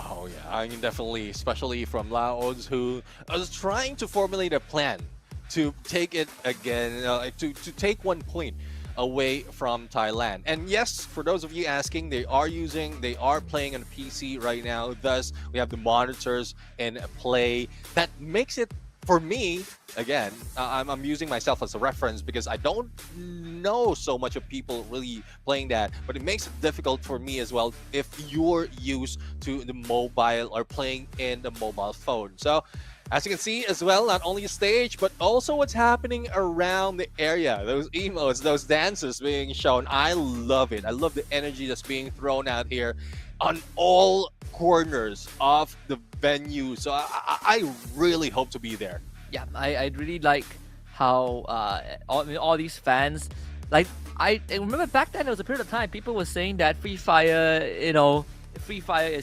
is not gonna get any bigger, and I was like, no way, right? Like we are at the cusp of a new era.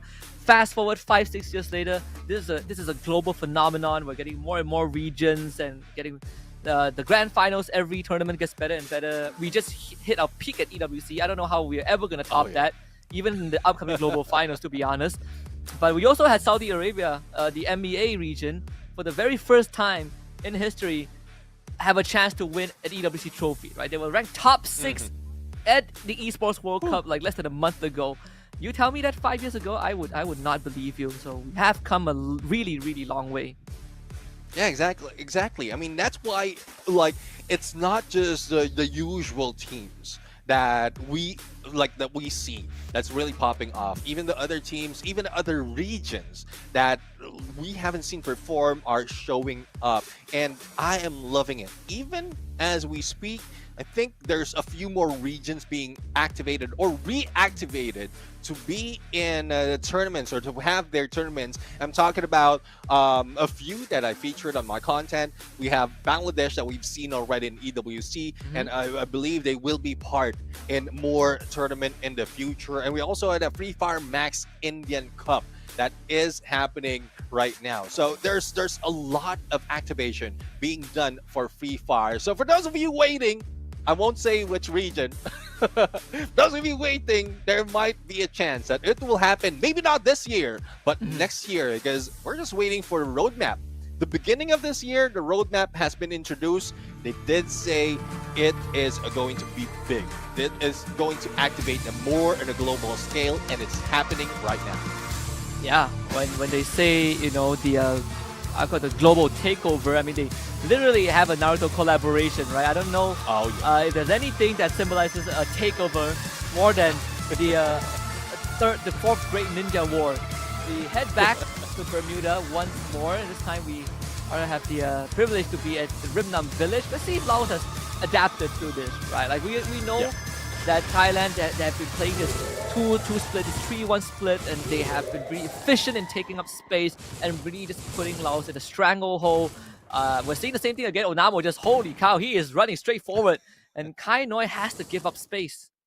Yeah, I mean, one thing about for Laos that is an advantage for them, this like open area of Rimnan Village can be helpful. They have a good view of where Thailand will be coming in, and they can take advantage. But Copper right now, Kakashi moving slowly from behind, backstab, but it misses because of a glue wall, and Ratchamong will be taken down. Dang Tui is in, and he is already making it work. Hanoi going in for the rush. Injured will be damaged, but not so much. Onamo right now will go for the flank and the backstab against PLMTV, and it is now left to 2.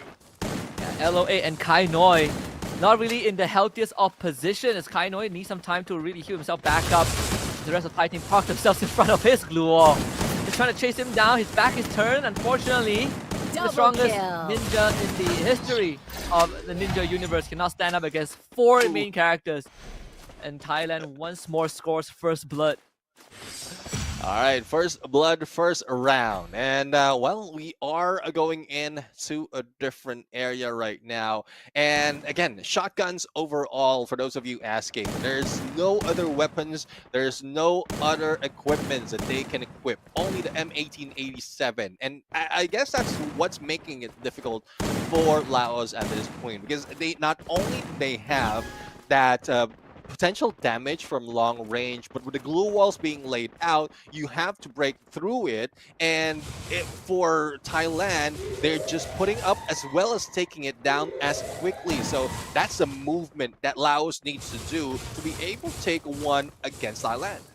I think, overall for Laos, once again, they have been really caught in positions where they either get picked off first or they get outmaneuvered. Don't really want that, right? Onamo with some chip damage onto PLMTV right at the start. And just look at the position that Thailand team is holding. Ratchamong, he needs to somehow anchor down that spot, because if he gets overwhelmed, they lose control. Laos makes the call to fall back and regroup.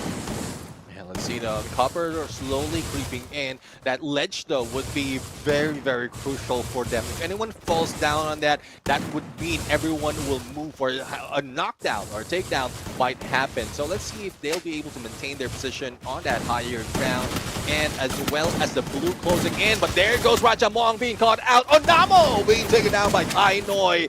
And the trade, though, would be equivalent to a 1-2. Now, Ratchamong as well as Kai Noi will need to fire back, otherwise they will be going down. Dang Tui almost taken down, but managed to put up a glue wall, and Ratchamong goes down for man of Dang Tui. Yeah, once more, the clapback from Thailand is just a bit better. And Dang Tui with the closeout. Another shutdown going over to Thailand, 2-0 as they continue to lead this entire series. They have not dropped a single round, Neptune.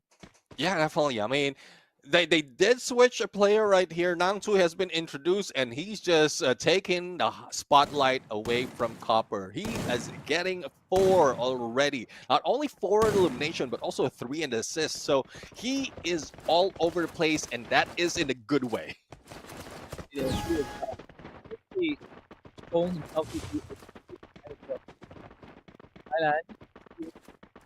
Split.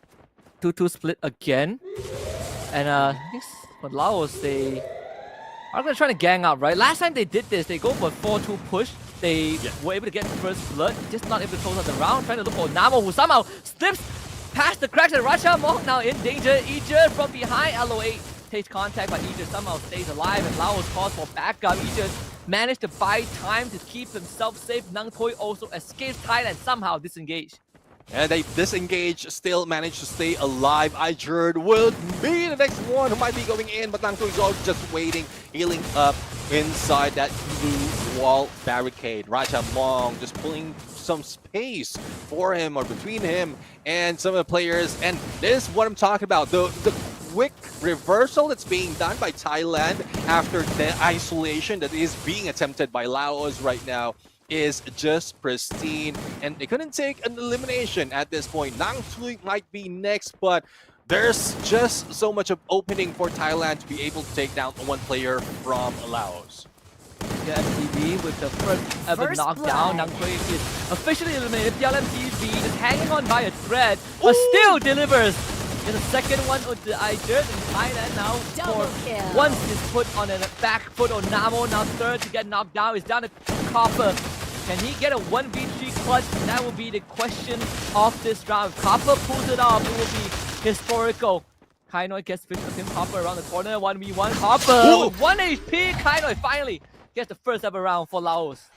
Finally around, and that's what I'm talking about. Isolation did work despite of the reversal being done by Thailand, but again, it's just that it's just Nang Tui being trapped in one corner while the rest is just barricading themselves with that blue wall. So hopefully this will be the motivation for Laos for really making a scene, making it work for them for this round number 2, because we are back into a place where they didn't do so well. All those compounds doesn't work. They just want open grounds that they can move around and use those blue walls to their advantage. See, once more as Ratchamong, he's going to make sure that Thailand gets held back. They don't get that backstab maneuver again. And that's one of the adjustments that Laos has made. Copper can really just sneak behind and take out members from Laos before the fight even starts. Let's see though. I mean, they are just pulling away. And there goes Onamo, who might be caught off guard. But as quickly as that, Copper just regrouped with him. Onamo, though, a backstab onto him. Managed to get away with the glue wall, LOA. But he needs backup from PLM TV, and it has been reversed. LOA has been taken down, and Copper is the one who did it. Now, it is a 3v4 situation, not favoring Laos. And Copper is just making it work as well as Onamo. So, Kainoi only remaining, and as we speak, that is another point for Thailand. Quickest clapback ever. Thailand once more just making it look easy. Round 5 on Catalystewa. Thailand on a hell of a streak. Copper and Nang Tui this time stepping up to the occasion. Copper 5-1 and 2 so far. Really has just been playing a near flawless series. Yeah, I mean, Copper doesn't want to be overshadowed by Nang Tui, who just came into play. He wants to take that lead in terms of elimination, and he is doing it right here. But again, let's focus more on what else can Laos do, because in everything, in every counter that they're trying, that they're attempting, they are just being thrown off guard by Thailand. So sticking together is not working for them. Like, I would want to see one flanking behind, similar to what we've seen Onamo and Copper doing. Probably that is the advantage that they need. Yeah, I think, for Laos, they've been able to stop the flank, right? They found a way to stop Thailand from sneaking into the back line. But next, it comes down to the mechanics. How good are they in this CQ season? So far, it's pretty obvious that the Thai players are just a lot more proficient in these gunfights. Now they are the ones that are slowing down the game.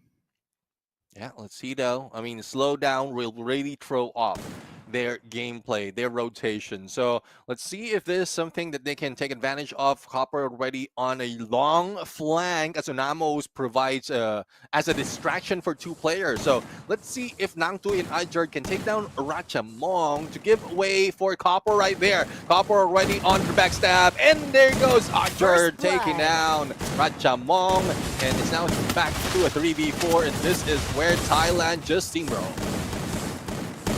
Should be an unlosable round. 2 more get knocked down. Copper, Nang Tui, back-to-back delivery. PLM TV left to pick up the pieces and gets knocked down. Thailand, another round win.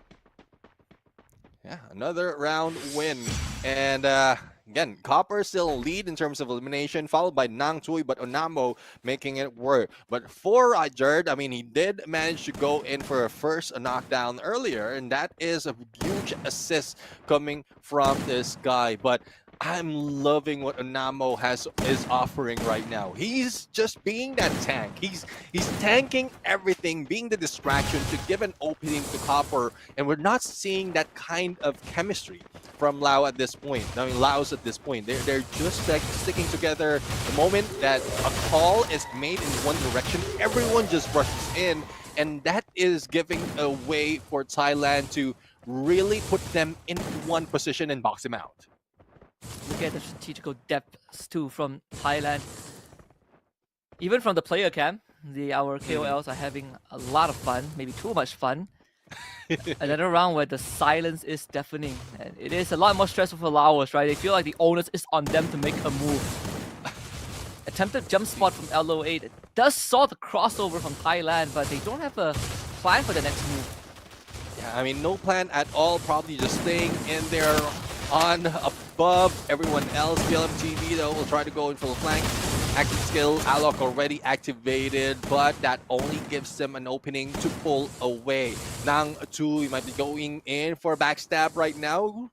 Pushes in together with the group, and Onamo pulls damage onto BLMTV, again disrupting their rotation.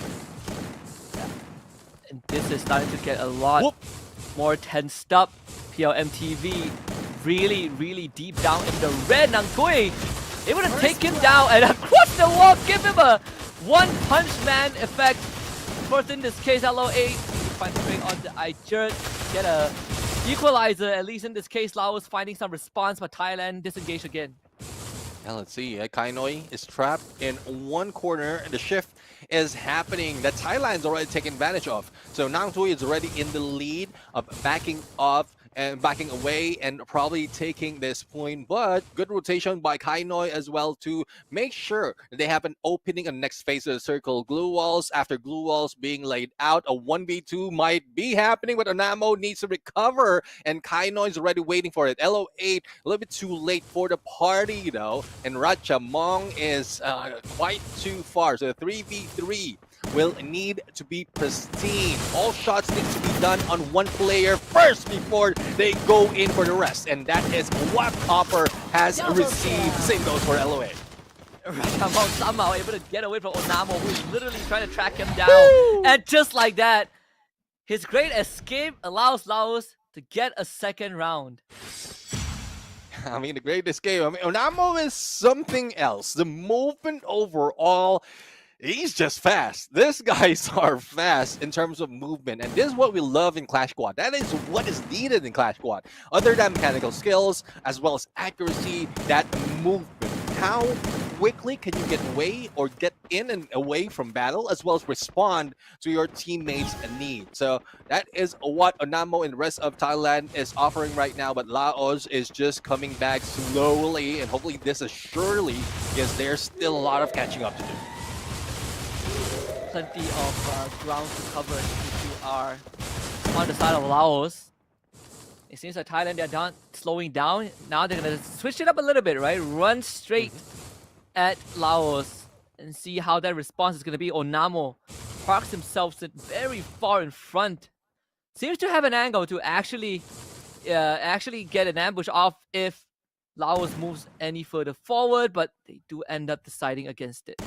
Yeah, I mean, they just rotated on the other side, making sure that they have more open space to run around and run through against Thailand. Otherwise, the compounds can catch them off guard, especially with Copper and Onamo just like splitting up and just attempting a backstab. So Nang Tui is trying to do the same, but he is very close, and those glue walls is not helping them in being stealthy. But as LO8 has been taken out, Nang Tui in a 1v1 on the one side, the glue wall might be able to save him, and the rest of the teams right now is regrouping. No takedown just yet though. Ijer has been knocked down at this point.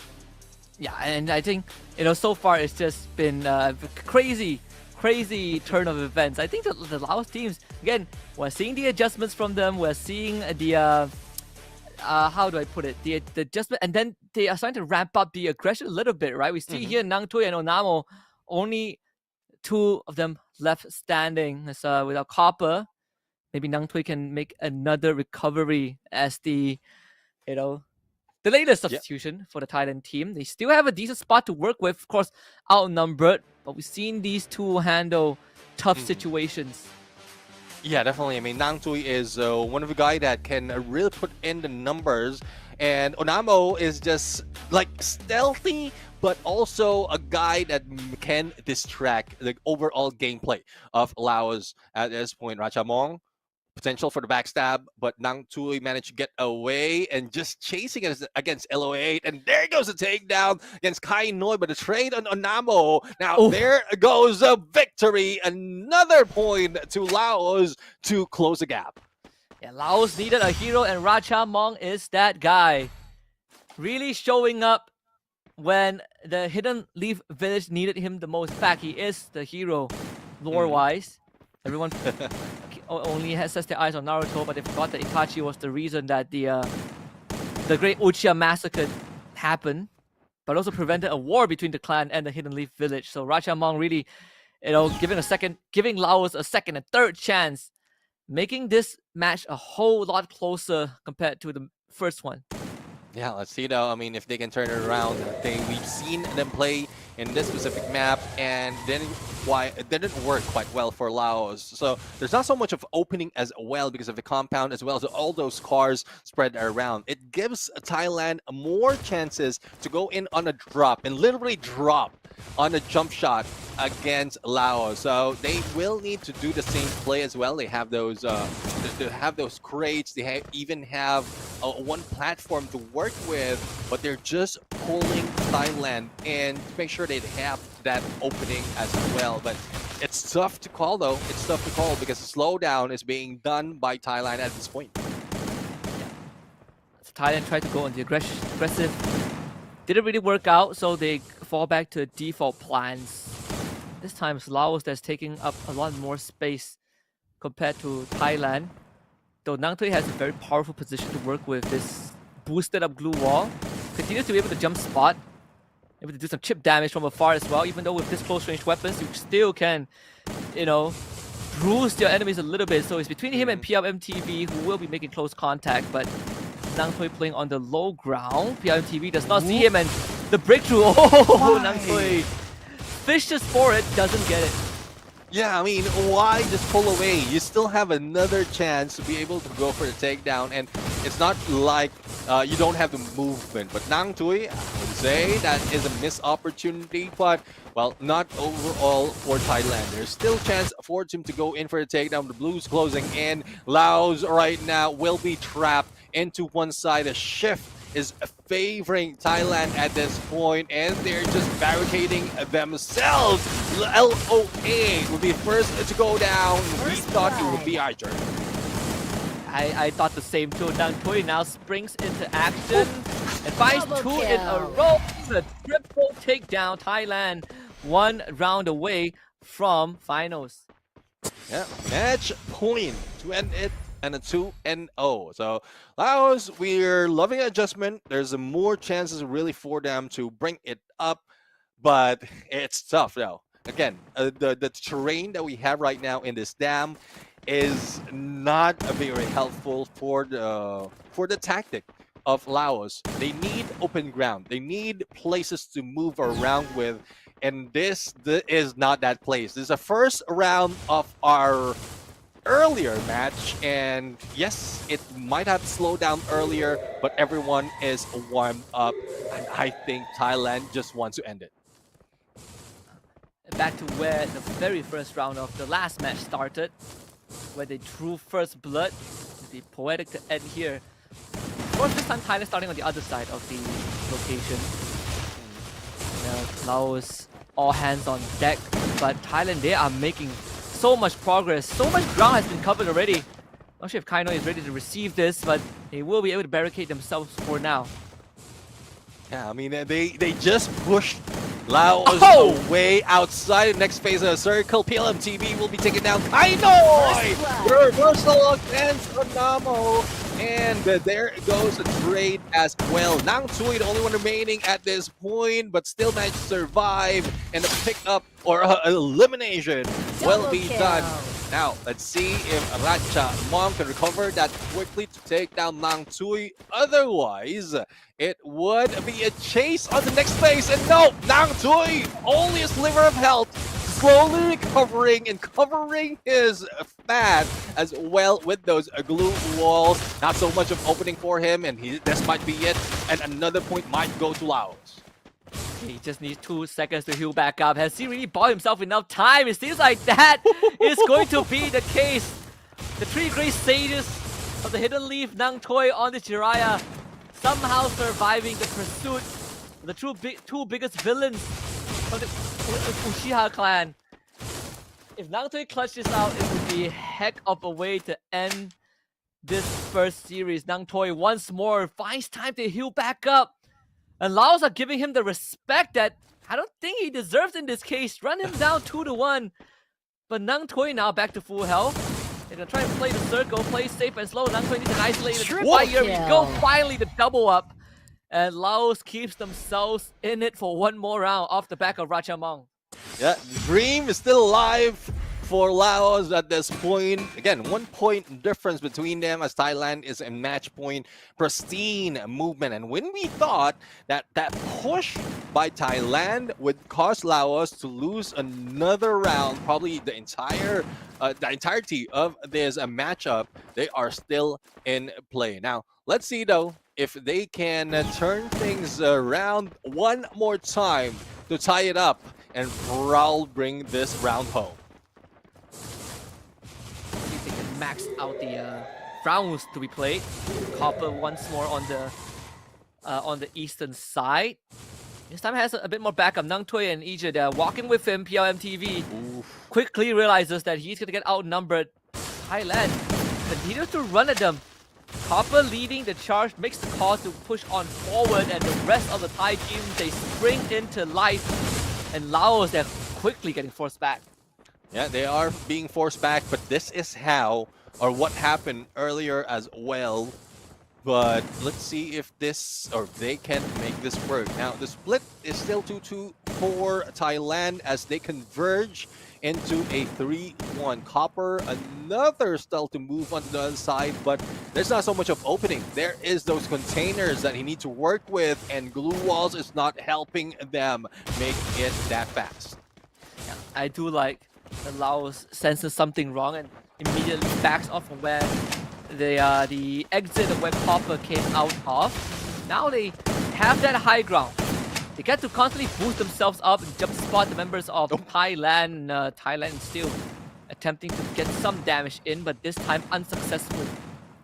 Yeah, I mean, the LMTV was almost in trouble there because he was jumping around and managed to be boosted accidentally.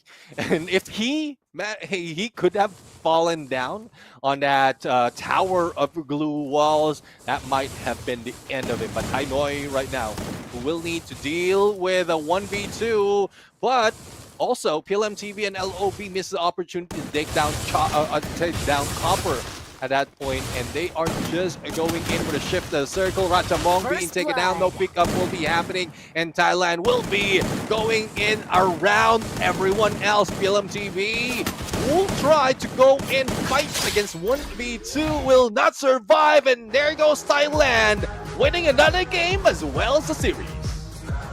And with a 2-0 scoreline, Thailand heads to the grand finals tomorrow, where they will wait for their opponents either from Vietnam or from Indonesia. They send Laos packing. This series, this match at least, a whole lot closer than the first one. It's not a 6-0 sweep. This one ended 6-4. But when push comes to shove, Thailand really came out on top. That very last round, we saw Ratchamong. He was sitting in the corner waiting to ambush, I believe, Nang Toi, but ends up losing the 1v1. And with the linchpin down, there really wasn't much gas left in the tank for the Laotians. And it's like that, booyah for the Thai KOL team. And now they get to relax for the rest of the day and support BRU, maybe in Falcons, as they will be heading onto the main stage in an hour or two for the actual event. Yeah, definitely. And there we have it. I mean, we are seeing the winners just going over against a Laos team. Just and these are KOLs, and these are, I would say, similar to what we've seen in the pro players.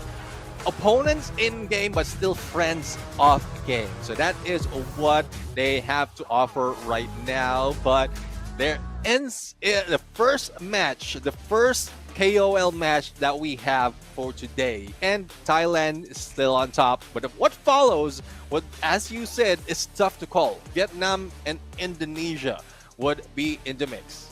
Yeah, that one is going to be a more exciting one. You know, we might end up getting the what do you call it, the full package, right? All three matches, all 11 rounds each matches. Who knows? Well, at least in the Vietnamese team can rest assured that Rasya isn't playing on the KOL team for ID. You know, like 3 years ago that would have been the case, but now he is competing under the EVO's Divine banner, so that's one less monster to worry about. But still, I think coming up it's going to be a whole lot interesting. Now that we've seen a glimpse of this unique format, only shotguns, you know, level 4 vest and helmet, repair kit, you know, infinite glue walls, no economy to worry about. I wonder how both Indonesians and Vietnamese teams going to approach this. Yeah, I mean, it's good lesson that they've seen that first round happen as well. They know how to play the game, and I'm pretty sure they've done that before. They have some practice run against their opponents, and not just those that are set up, even the others that is not against them on that first round, because these are KOLs and they love Free Fire so much that they could have been already playing in the backgrounds before the day even started. But this just a show match that we would love to see more, because again, the Battle of the Nations, the Battle of the KOLs is just showing or being the preview of what's about to happen. The pros playing against the pros will be at a later time. So don't just wait back.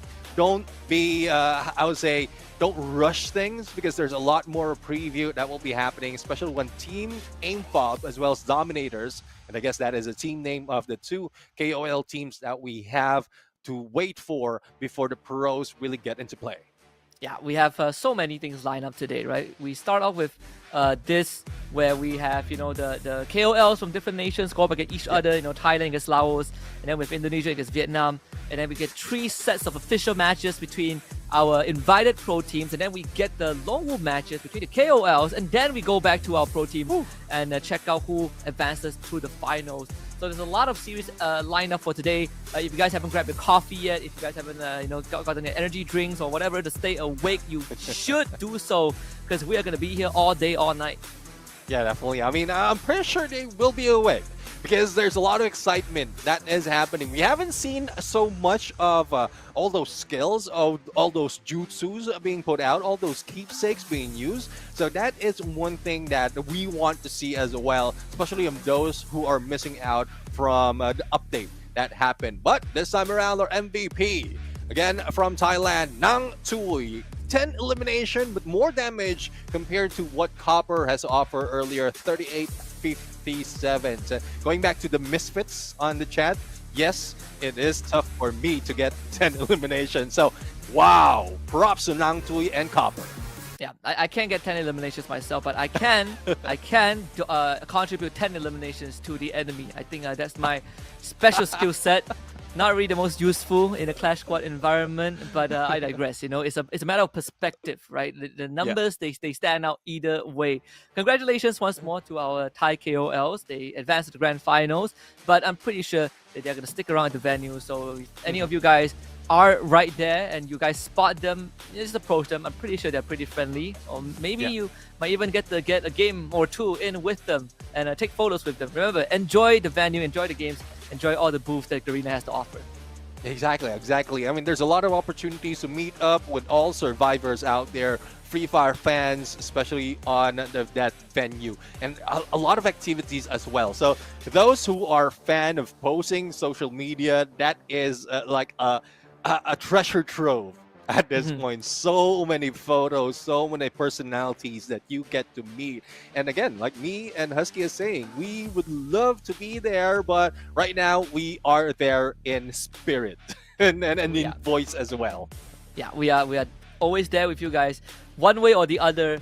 I think, you know, again, one way we can I can interact with you guys, again, pop quizzes, right, trivias, Naruto trivia. So I've been waiting like 2 decades for this moment. What is Naruto's son name? Oh, that one's actually very easy. But that's easy. I know that. Truth be told, I've not watched a single episode of that. Right?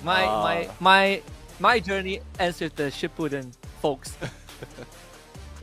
Right, let's bring it back to the stage right now for the interview for the players that we've seen right here. So let's listen what they had to say. ไตล์การเล่นคนละเรื่องเลยนะฝั่งหนึ่ง attacker อีกฝั่งหนึ่ง defender โอ้โหไม่ธรรมดาอ่ะมาเดี๋ยวเรามาสัมภาษณ์กันดีกว่า move to the first questions เลยดีกว่านะคะอยากรู้เลยไหนๆมันก็แข่งในโหมด 4-4 แล้วมันมีธีมของนารูโตะแอดอินเข้ามาถามแบบ favorite character กันเลยดีกว่า character ของนารูโตะที่ collab กับ Free Fire แล้วน้องๆชอบคนละ1ตัวค่ะ Alright, so moving on, our first questions. Okay, so which Naruto character in Free Fire is your favorite? อ่ะมาน้องชายพี่เปิดมา ผมนะครับผมชอบซาสึเกะครับผม ซาสึเกะไม่แน่แน่นะคน สำหรับผมก็คาคาชิอะครับผม จริงต้องรอต่อไป ชอบซากุระครับ โอ้โห เพราะว่ามันสวยเหมือนแฟนผม นี่เด็กนี่มันร้าย ผมชอบนารูโตะครับ โอเค It's like none of them are in like Shippuden version, right? Yeah It's and like I think they are on the Hokage side on the Hokage Konoha side the good side. Yeah the good side they grow up with like a shonen jump Yeah, like not the something villains like that at all. คือพี่แซวกันว่าแบบเฮ้ยทำไมเขาเลือกแต่ตัวดีหมดเลยอ่ะไม่แบบชอบแบบตัวร้ายบ้างหรอหรืออะไรอย่างเงี้ยเราก็เลยบอกว่าเราโตมากับว่าฮีโร่สไตล์นี่ประมาณนี้อ่ะ let's move to the second questions แล้วก็คำถามที่2เนี่ยพี่เลยอยากรู้ว่าการที่ Free Fire อ่ะไปคอลแลบครั้งยิ่งใหญ่กับนารูโตะครั้งเนี้ยแล้วมันมีโหมดการเล่นที่มันชาเลนจ์มากยิ่งขึ้นพวกเรารู้สึกตื่นเต้นหรือรู้สึกแบบท้าทายกับการเล่นครั้งนี้ไหม Alright, to our second questions. Do you think that this collaboration, Free Fire and Naruto Shippuden, adds more fun and challenge to the competition? ก็ตื่นเต้นมากนะครับ แล้วก็ท้าทายมากด้วยนะครับ เพราะว่ามีแบบสีสันในเกมที่แปลกใหม่มาก ไม่ว่าจะเป็นแผนที่นะครับ หรือว่าจะเป็นเมือง แล้วก็จะเป็นราเมง แล้วก็จะมีทั้งดาวกระจายด้วยนะครับที่ให้ปลา He said that he really liked this collaboration because it adds more challenging into the game, and there are a lot of items and teams in like a ramen and kurenai and weapons like that. Oh, it's cool. Or maybe like I want to like to a second one, like to listen to their thoughts. You know? โอเคมีใครอยากแอดอัพอะไรอย่างอื่นไหมจ๊ะDo you have anything to add up หรือ Do you want to tell all of your fans that coming to cheer you up here อยากจะพูดอะไรกับแฟนๆที่มาเชียร์ที่นี่ไหมก็ขอบคุณทุกคนที่เชียร์นะครับที่เชียร์ทีมประเทศไทยก็ขอบคุณมากๆครับพวกผมทำเต็มที่แน่นอนแล้วก็พรุ่งนี้รอบชิงก็อย่าลืมมาเชียร์ทีมไทยกันด้วยนะครับไทยแลนด์สู้แน่นอนครับผม So we did all our best and thank you to everyone that cheering up for us and tomorrow wait and see for the final round Wow, Yeah. that's really lovely and also very challenging at the same time. Yes และนี้นะคะก็จบเป็นที่เรียบร้อยสำหรับการสัมภาษณ์และอินเทอร์วิวกันแล้วนะคะเดี๋ยวเราพักเบรกกันสักครู่หนึ่งนะแล้วเดี๋ยวกลับไปเจอกันกับคู่ต่อไปค่ะ And this is the end of our interview, and now we will head back to our little break before we running into a new couple of match.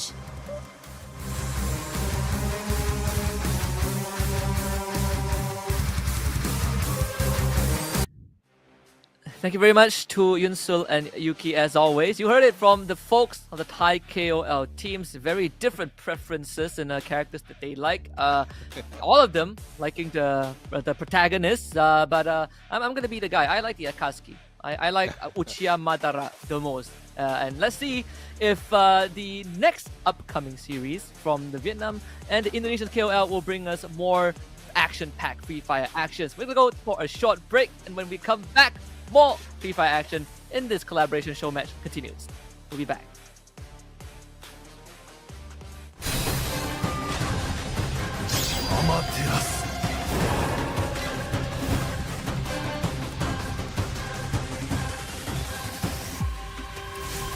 The Free Fire Ninja Clash Squad tournament begins with a Swiss stage featuring 8 teams competing for 4 spots in the playoffs. In this stage, each team must secure 2 booyahs to qualify, but any team that loses 2 matches will be eliminated. All matches in the Swiss stage are played as a best of 3 series. Day 1 kicks off with round 1, where no teams from the same region will face each other. Teams that lose in round 1 move to the elimination round on day 2, where they will still have a chance to claim one of the last 2 spots in the playoffs if they can survive from this round. Once the Swiss stage ends, the 4 teams with 2 Booyahs advance to the playoffs, which follow a single elimination format with best-of-3 series matches. The tournament concludes with a best-of-5 series at the grand final to determine the champion.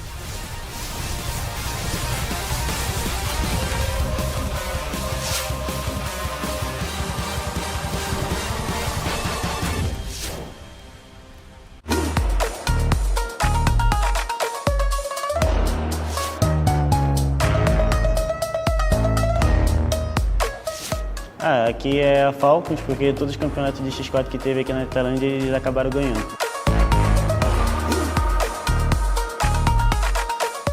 Bermuda, porque é o mapa mais antigo do jogo e sempre que vem esse mapa a gente ganha.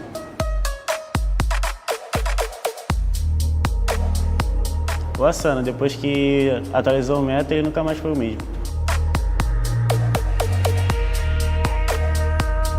Meu personagem favorito do Naruto é o Itachi, porque desde o anime como no jogo, a skin dele tá muito da hora, as habilidades dele estão muito da hora também, e é isso que faz ele meu favorito.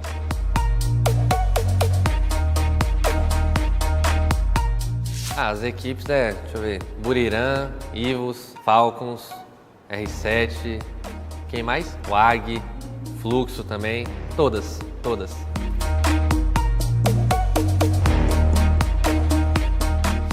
Um jogador que não deveria estar aqui era o The Cruz, da Buriram, porque, querendo ou não, já tá aposentado, não joga há muito tempo, então, mano, já deu, né?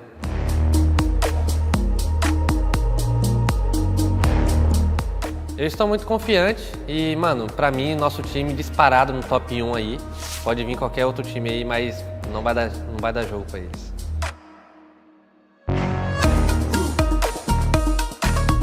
Eu acho que talvez tenha um pouquinho de dificuldade, porque é um modo que a gente não é acostumado tanto a jogar assim. Mas creio que a bala, a mecânica e tudo vai surpreender todo mundo aí.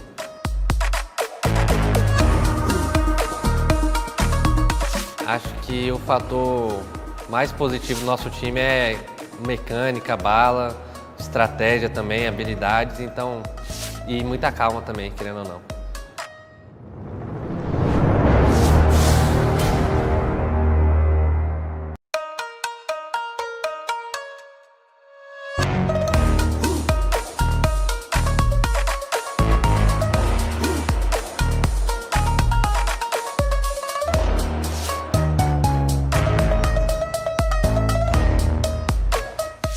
Mi personaje favorito es Naruto porque creo que la historia que tiene es muy motivadora.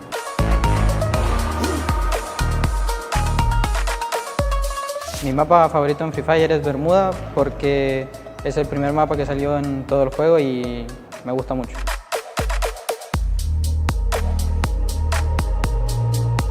Yo creo que el oponente más complicado para nosotros es Evos porque vienen de salir campeones mundiales y la confianza de ellos yo creo que debe estar muy alta.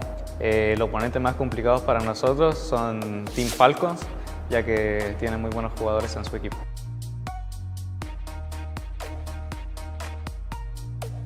A los, ya que en los entrenamientos nos vienen muy bien.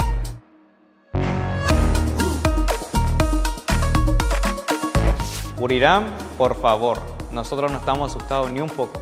¿Ustedes nos tienen miedo?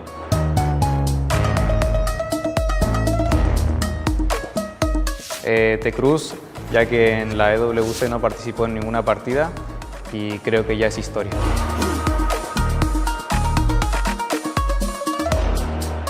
Sí, me siento muy confiado de poder barrerlo nuevamente. Podemos salir campeones.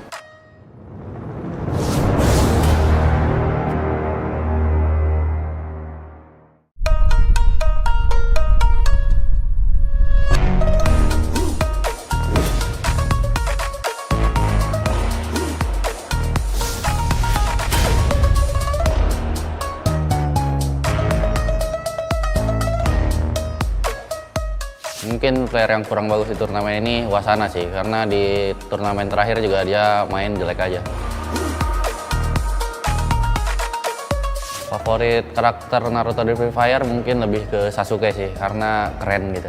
Favorit gue di karakter Naruto mungkin Naruto sih, soalnya dia dari ceritanya pun sedih dan bisa jadi yang terkuat. Ya semua tim lah, karena ya apa ya, ya bisa jadi kan semua tim ketemu semua, jadi kita pengen coba ketemu semua tim sih. Lawan terberat mungkin Falcon ya, soalnya kemarin tuh dia waktu di Vietnam habis juara dan ya di pikiran gua dia lawan yang terberat. Ya mungkin Buriram lah, karena apa ya, ya kita pede aja sih lawan mereka. Ya kita nggak punya kelebihan, nggak punya kekuatan, tapi kita percaya pasti kita bisa menang. Favorit gua di map kelas squad Bermuda karena lebih hafal aja kompon-komponnya dan kayaknya lebih gampang sih.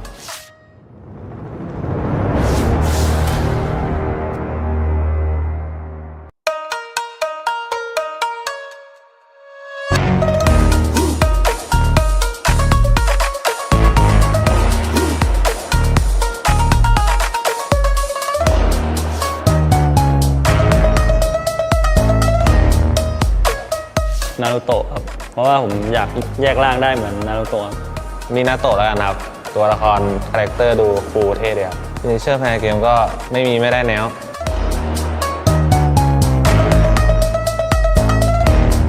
เคโรโร่แล้วนะครับก็ไม่ได้โหดขนาดนั้นครับฟอลคอนเคโรโร่แล้วนะครับระเบิดตาดีครับแต่ว่าติดเลิกครับอ้อมไปตายครับไม่ก็อ้อมไปแล้วก็เพื่อนตายหมดแล้วก็ไม่ได้ทำอะไรครับ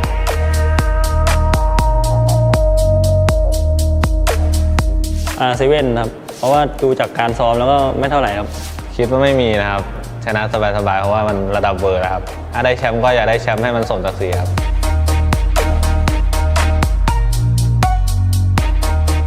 ก็ทีมมาคิวครับเพราะว่าเป็นคู่แข่งกันมานานครับก็อยากเจอเหมือนกันน่าเป็นรัตยาจากอีโวดีวายครับเพราะว่าสไตล์การเล่นโหดครับเล่นตำแหน่งเดียวกับผมด้วยก็อยากเจอในแคทคอร์ครับ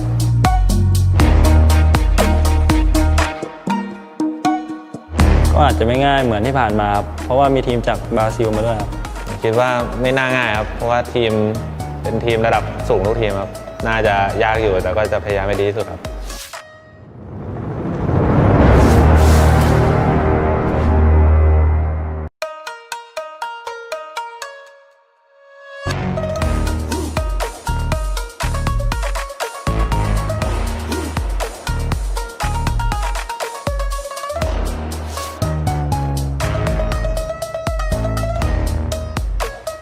Dạ, nhân vật yêu thích nhất của em là Naruto, bởi vì nhân vật chính. Nhân vật trong bộ truyện Naruto mà em yêu thích nhất là Itachi vì nó cool ngầu và khá là mạnh ở trong phim.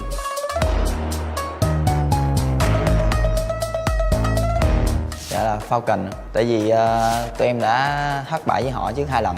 Đội tuyển mà em muốn đánh bại nhất là Evox bởi vì em đã thua họ ở mùa giải trước.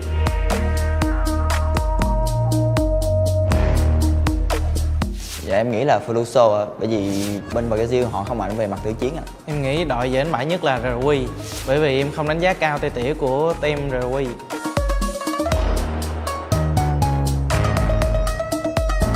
Map yêu thích nhất của em là map quân sự bởi vì em luyện tập cái map đấy trong buổi stream và bắn răng rất nhiều.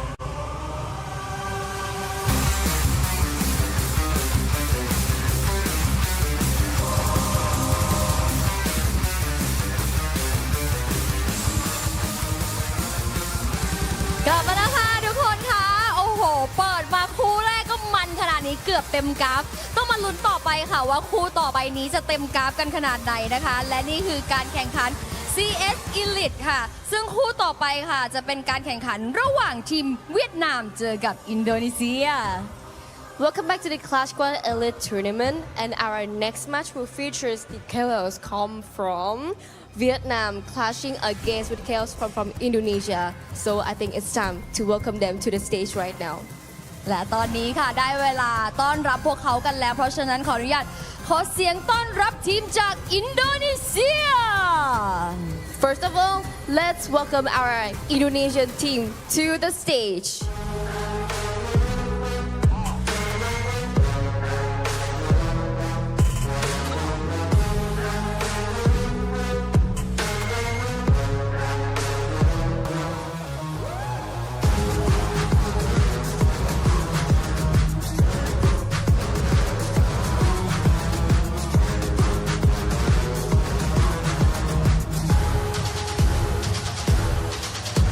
และนี่คือทีมเวียดนาม Let's welcome Vietnam team.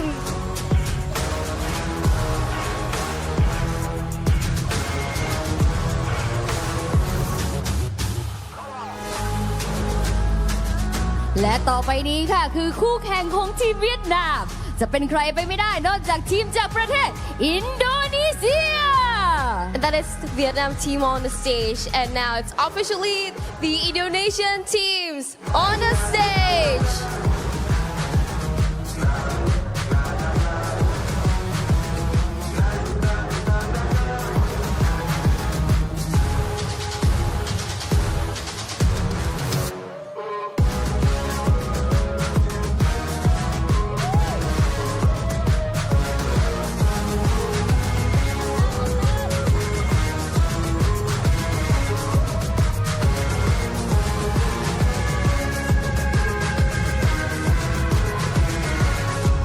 และแน่นอนค่ะว่าก็เป็นตามธรรมเนียมนะคะของ Free Fire เราค่ะเมื่อนักกีฬาทั้งสองทีมอยู่บนเวทีแห่งนี้แล้ว ก็ให้เขาจับมือทำความรู้จักกันหน่อยก่อนที่จะไปแข่งขันกันในเกมและประจำโพสิชันค่ะ So Vietnam versus Indonesia, they've always been clashing together against in the Clash Squad mode, and now finally having a chance to meet again in the World Tournament like this.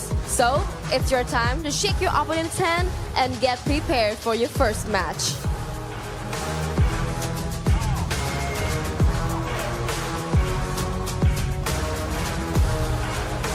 ได้เวลาของการแข่งขันสุดเดือดกันอีกแล้ว ทุกๆคนคะที่กำลังรับชมอยู่ตอนนี้คิดว่ายังไงกันบ้างคะสำหรับศึกในครั้งนี้ระหว่างทีมนะคะอินโดนีเซียและทีมเวียดนามใครจะเป็นฝ่ายชนะขึ้นอยู่กับคุณแล้วค่ะสามารถส่งเสียงเชียร์กันได้นะคะแล้วก็คอมเมนต์กันได้เลยค่ะแต่ว่าตอนนี้ค่ะได้เวลาไปรับชมการแข่งขันกันแล้วถ้าพร้อมกันแล้วเราจะขออนุญาตส่งเวทีนี้ต่อให้กับชาวแคสเตอร์ The competitive scene right here is really intense since this is the second couple that we are right now. Yeah, so I can totally feel the heat. So, Shoutcaster, it's your time now.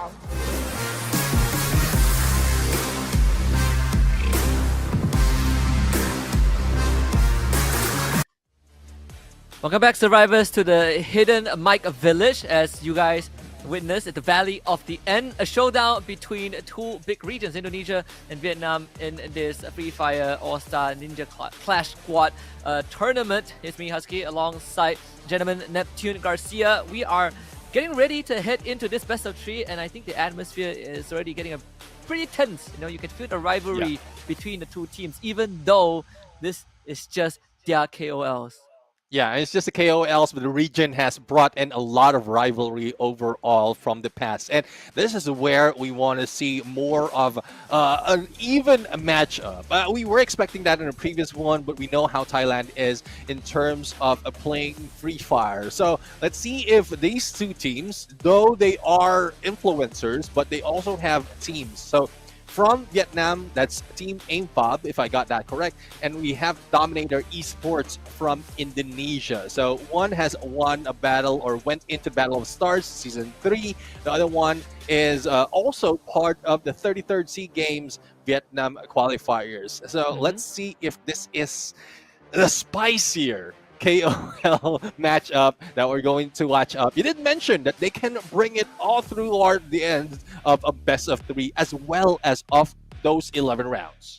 Yeah, I mean, we call them, we say that these are just, key opinion leaders, big influencers, content creators, but they do have their accolades, right? Again, to be in, for example, the 33rd SEA game Vietnam qualifier, that is not an easy feat, especially when we look at these tournaments that, that's, for example, SEA games or ASEAN games, you would think that they would take the best of the best from the pro teams, but sometimes you have hidden gems like this. And this is the chance for them to prove that maybe, for a region like Vietnam, who had a very interesting, journey, not being on the radar, then coming onto the radar, being in the spotlight, and then fading out in the past, 6 to 9 months, now having a second chance again on the main stage. Yeah, definitely. I mean, that is, a story that we don't want to see, but you know how it is. Some teams can really pop off and just overshadow entire region or entire, some teams from that region. So this is where they are bound to make a comeback if they can bring it on. Again, the same rules applies. It's M1887, a level 4 on the helmet as well as the armor, and unlimited glue walls. And we just saw how chaotic that can be in a match. It's so tough to really play it out, especially if, like, for instance, a player like me, I want to go in a long range, but I couldn't. I don't have that much accuracy compared to what we've seen that these players has, but this is something that they have to deal with. And we are seeing Naruto and Sakura as well in the crowd. That we have some cosplayers in the house, and this is one of those few, canon events that I think a lot of people wish would have happened in the actual anime when Naruto and Sakura got together. Last that didn't happen. Do you know that the voice actor, an actress for Naruto, is actually a lady? And I really enjoy her voice acting. Right? I think a lot of people didn't know that. I certainly didn't know that when I was a kid. I thought it's, some young voice actor with a raspy voice, but no, actually, it is a very experienced voice actress. Yeah, I mean, that's one thing though. What I love about anime is the opportunity as well to be in a different role, a different persona overall. And that's not the first. Like, even in other animes, even other characters in Naruto, there's a few that would surprise you once you find out who they are voicing out with. But this is something else that the collaboration is showing us. Not only the collaboration, but also the theme on the stage right now. This is Chapter 2 of the Ninja Wars, and this is the protagonist, or antagonist rather, antagonist Rain. At this point, Akatsuki clan is now showing up not only in a game but also on the stage. And plenty of things to kind of go around, right? Like, if this is, I think this is one of the biggest collaboration Free Fire has had in quite a while, of this scale at least, right? Like the depth of content that we have, then the amount of attention to detail, the willingness to explore and incorporate the elements of the collaborations in the subjects Naruto into the game itself. I don't think I've seen it anywhere else, honestly. Yeah, I mean, most of it is just character skins. Like, it's more of character skills, or if the character, and because of the number of active and passive skill that we have in Free Fire, there's a lot of potential. To be honest, every time I see some of the skills, it reminds me of some of the talents as well. It reminds me of some of the talents as well. And this is, I thought about this when I looked at Paloma. It reminds me of Carol Bombshell. and that's one thing. I mean, it can be someone who's already in Free Fire or someone who can be in Free Fire. Yeah, we started off with one of the biggest ones. We have DJ Alok. That was literally one of the OG highlight collaborations, right? A literal, mega star from the Brazil. And I remember on that big stage, that's where Corinthians lifted the trophy. And then we had J Beeps. And then we have C Ronaldo. I don't think I've seen any other titles out there or anything that I've worked on that has something of this skill, and I think that's still relevant until today. Every now and then, JB was back in the meta. C Ronaldo is now back with the time turner on that chrono. I think DJ Arlock is probably the one that still gonna needs a bit of number tweakings, but when he was relevant, he was a menace. It does work. It does work in, I would say, in Clash Squad, and that is one feature, one mode in the game that really features a lot of those active and passive skills. So I guess there's still Alok is still in the mix, and I'm not talking about the music mix. But anyways, we are prepping up right now for the second series of our KOL Clash Squad Elite Battle, and this is a Free Fire and Naruto Shippuden collaboration, the Ninja Wars Chapter 2. Everyone's excited right now to be part of this event, not only for those on the venue but also in the chat. So really appreciate those who are hanging back with us whilst we are waiting for the match to begin. Yeah, and especially those that have stuck with Free Fire since the beginning. I know, especially those from the regions that are waiting for the circuit to be launched or reactivated. The Bangladeshis, for example, those from Sri Lanka, Nepal, Pakistan.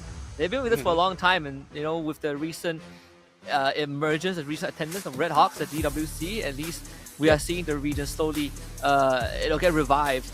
I've been getting some texts. I know some people ask me when is our region going to be brought up. I have no idea, but I would say at least that is an eventuality.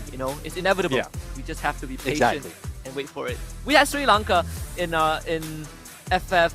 It's not. Is it called FFWS or FFMC? I don't remember. MCPS, yes.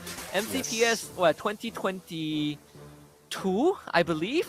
Like for one season, we have like Revenant Esports from India playing, and that was quite an experience. Definitely. I mean, once like India is back on its feet in Free Fire, there's really a huge chance that things will be popping off. Again, I did mention about FFMIC, so it's a continuation of the India Cup that is currently happening, and I really love to see how that's going on. Who would be the champions in there? There's a lot of things that is happening at a global scale in terms of Free Fire. So as Husky did mention, if you're in a country, in a region that hasn't experienced or in a while hasn't experienced a tournament just yet, it might not happen this year. It might be for next year, but don't take our word for it. There's a lot that is happening, and how it is popping off right now. This is just the beginning. 2025 is just the beginning of that global movement, of that global Free Fire revolution. Yeah, we're gonna put the whole globe under the infinite Tsukuyomi if we can, to make sure that this is our time to see good energy in the mall. And another thing is, like, we look at the schedule, we know that this is gonna be a long and eventful day for sure. We haven't even gotten into the main course, right? This is just the appetizer. We haven't even seen the pro teams on the stage duking it out, and who knows how long those games are gonna get, how interesting those games are gonna get. And now my question is, we got a full house before the event even started. Are we gonna have that by the end of the day? Because I sure hope that the crowd does not leave until we turn off the lights at the mall. I don't think so. I don't think they will be leaving, because there's a lot of things that is happening, and it's already heated in this KOLCS Elite Squad matchup, and it's getting even more hotter once we get in onto that final battle. We are going to start that round 1 of the Pro Teams Clash Squad battle, but before we go there, we're going to go for the start of the second series. It's Indonesia going against Vietnam. Who's going to win? We still have to find out, and let's go. Right off the bat, see Indonesia very aggressive. The dual placements very far in front. Again, it's not about taking space as always. I mean, for the Vietnamese KOLs, Zeus will kind of take a back seat. An attempted wraparound from Flado. That one didn't barely. Bruce is going to go the other way around. The rest of the team is going to buy time for him, and this might work out if Gaiden stays alive, and that would be the case for now. They did box off the side of the map, and he's smell something in the air. Oh, he smells something cooking right now, and let's see if he can throw those thunders in, lightnings in against Flado. But as you can see, one takedown already against Haaland, and the recovery as quickly as that. But no, there goes the shot. Team MT being dominated at this point. It's a 1-1 trade. Geisen has been picked up, but the potential of still turning things around is an possibility. Very aggressive start. Haaland with another knock. This time to Camille. Fortunately, can't bring him back. Haaland with the confirmation. Indonesia down to just 2 DMT on the ropes right now. Both Flado and Geisen are able to stick together, thankfully. Flado rocking the Nintendo skin, cosmetic. Zeus trying to break through this labyrinth of the blue wall that everyone has somehow set out. A double up from the corner. Zeus wins that out in a 2v1 and makes his way to safety. And just like that, AMF with round 1. AMF Team Aim Fob round 1. It's only one casualty, Cena. He's not John though.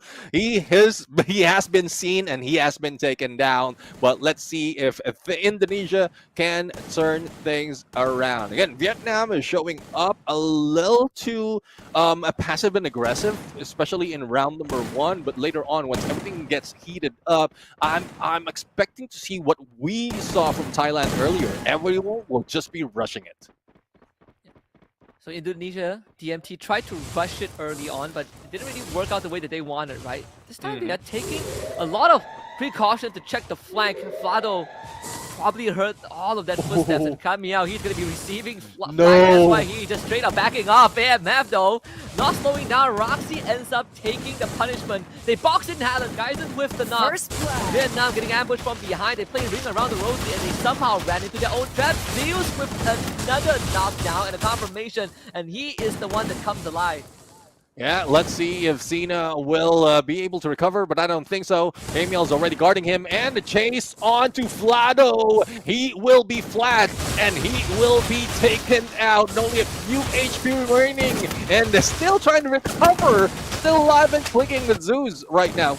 With B onto the other side as well with John Min. Flado will be down. It is a 1v2 situation as Zeus will try and will need to recover. Kamiel fires some shots, but doesn't make it. The glue wall saves Zeus at this point. Double kill. Maneuver his way out of that this time.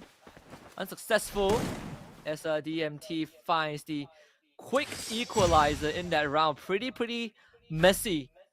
Contrary to the first series that we have, these two teams are the gladiatorial blood.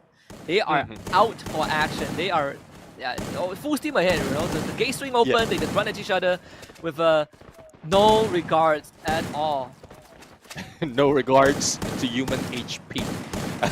No regards to HP, I would say at this point. But again, you know, Vietnam is just rushing in, similar to what we've seen earlier, and DMT just staying in one place. But the glue wall did save them, and it's still the ring around the rose being done by Vietnam, and this is where they lost that game earlier. So let's see if Indonesia and Split will be able to barricade them in and probably take them down one at a time. But again, you did mention it is scrappy from the beginning up until this time. There's no slowing down, so I think it's a reverse of what we've seen earlier from the earlier KOL match. Of course, we also have, and I think, you know, for the Vietnam, AMF decides to take the perimeter of this building, get a couple of good checkpoints set up, good enough for a boost, but also prevents Indonesia from really doing damage to them. I think the X factor is where the circle is going to move after this. Let's see though. I mean, the circle definitely changed the pace of the game, and that's what they're waiting for. The closure of this first phase would prompt everyone to get in position once that direction is shown on the minimap. So everyone is just showing some aggressive glue wall action. I would say aggressive glue wall action until that time comes. But Vietnam a little bit too far on the outside. Roxy is just waiting for their movement. Good thing they have a little bit of space to work with, but they need to break through. through. Otherwise, they will be stuck, and Geisen would be the first target that they have. Some contact made, Geisen and Zeus taking minor chip damages, but right off the bat, Flado getting knocked down by Cena as he comes out of nowhere. You can't see him, unfortunately. KML getting knocked down too. Geisen finds a response onto Cena, but it's two members of Indonesia getting knocked down and wiped out right away. Vietnam paying two for the price of one. Geisen next on the chopping block. Zeus with the pumps in the chest, and Roxy now left all alone. It's Uriah that comes out on top. Vietnam AMF 2-1. Zeus really bringing that on, and that's a good play definitely for him. He did manage to get 7 elimination already. Final 2 was from that play. The glue wall was just a millisecond delay, thus he managed to push it through and take down 1 players from DMT, and that gave Vietnam that advantage. No slowing down, still running at each other, and seeing some interactions even, I think, on ground. Zeus pretty much locked in on his camp. Just ferociously communicating with the rest of his team. And Indonesia, sometimes they look over the eye of the stage to see how the opponents are reacting to the state of the game. But it's fair to say that they are willing to fight and draw to the death. Oh, that blue one actually gets brought down. I thought that would be the contact between AMF and DMT, and indeed there is Cena again with the first blood. Cena right now, but that's most of the time where he fails. But no, not this time around. Still managed to take down Raxi. And another one for Vietnam will be going down, though. Howland, the only one remaining at this point. No confirmation for those who've been knocked down. So a chance that they can still retain those weapons as well as armor they have earlier. But it's already 2-2, and I am loving the trade back in points right here. It might not be back and forth, but as long as they can fight back, as long as they can bring it on for each round, it would be a longer match and anyone can win. I gotta say, I'm very entertained just by looking at the player cams of AMF. The expression, right? The seriousness that they put into this. This feels like to them probably a grand finals level of match. Yeah. How they are really, taking it as if it's the most important match of their life. And that's what we call for every game, even in the pro scene. Hopefully everyone will leave, will really put in everything and treat it as if it is the grand finals overall. And that is what MF is bringing right now. And let's see, though, if they can do it once again. Zeus did feel a little bit of wrath right there, but Kamiel will be shot with only a few HP remaining. Recovery will be tight, though, with the glue wall, the barricade right here being done by both teams as the blue closes in. AMF, though, for the flank. There's going to be a big flank and gives enough time for DMT to recognize this. Surely, right? Surely they don't, right? No way AMF just snuck in from the back door like that. Haaland catching Roxy completely off guard. This is the best opportunity for Vietnam to score a third.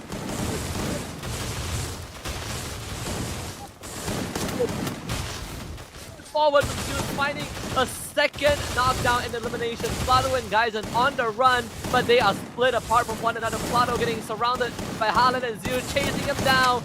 Pain must be felt, and Cena will chase them down. Zeus with Flado knocked down. Geisen is gone, and Vietnam with a massive backstab to get the third. Oh, definitely a backstab overall, and they put up their barricade thinking that they will just break through it, but no, they didn't expect it. Geisen was a casualty at that point, or was it Raxi, and who was just standing in one corner of that barricade. But again, 3-2, and I think DMT Dominators will do their best to get back another point. They would be mad if they don't, especially what would happen in that game, the failure that happened that game. That's gonna be a punch to the gut. But luckily, it's not a, not a match-winning round, right? It is. The trick can only work once. Let's see if Indonesia has adapted to it. Definitely not gonna take that lying down. Dirty tricks from their opponents, but still Zeus plays fair and honest and gets first blood anyways onto Gaizen. Indonesia down one man once more. Zeus now surrounded by Roxy. Still somehow managed to outmaneuver two members of DMT. Try to heal back up. Doesn't find the time to do so. The glue walls put him just in time to protect himself. Yeah, I mean, Zays right now, he's like an eel. He's like a falcon just moving up and down. Raxi will be taken out. It's now left to Vlado at this point. And Vlado, no chance. A final hit from Cena. And 10. He gets that point. Insane. Zeus has 10 eliminations. What was the top eliminations we had from the 10. previous series? 10? Well, Zeus is about 10. to break that record. He is 10-2. 6 rounds in. I mean, Zay is just doing his part. Rotation overall, he's just rushing in. But the survivability from this guy, even in a 1v2 situation, and it's not so much a pressure being brought in by DMT as well. So let's see if there's something that they can work on and as we continue this game. So apologies of just giving a brief pause. We want to give the players a little bit of breathing space as they go in for that battle. And here we are back. Vietnam still lead on 4-2, but no one's being taken out just yet. So let's see if Indonesia can take back a point. Haaland with an insane boost. He sees so many things happening. Info is going to be relayed for sure. We'll see if Vietnam can capitalize on that. AMF have plenty of intel to work with. Indonesia is feeling lost. Roxy somehow sneaks close to Haaland.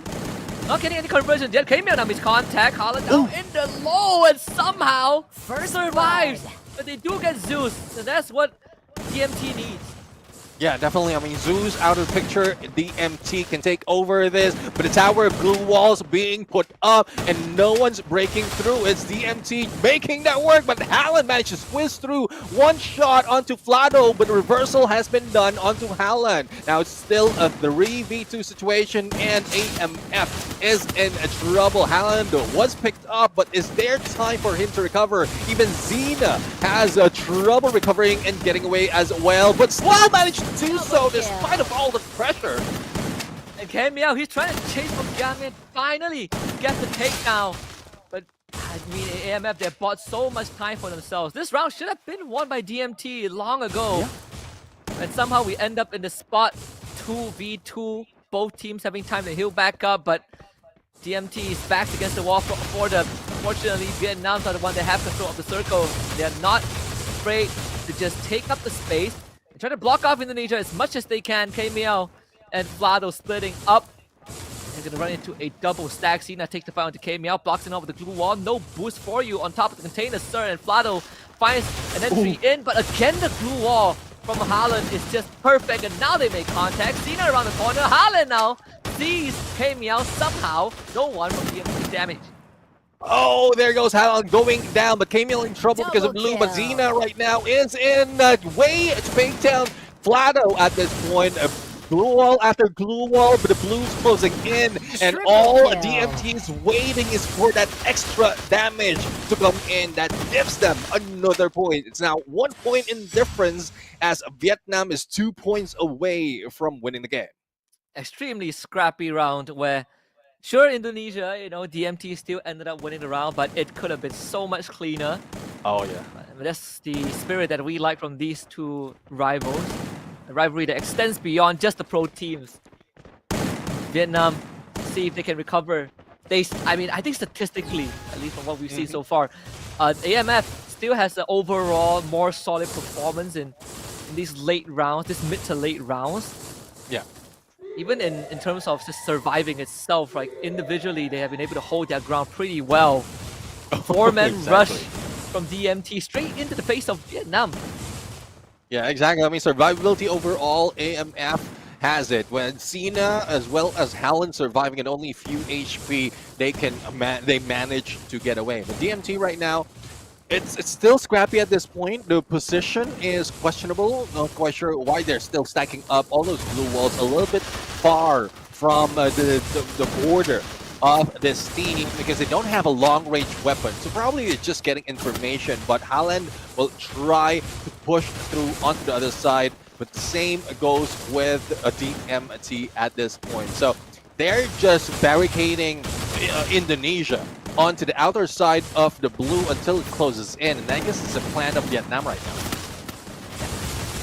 Look at guys, and it's probably the highest APM in the lobby right now. Just multiple actions at once. Even Flado actually was very far, quite close to Zeus and Gamin.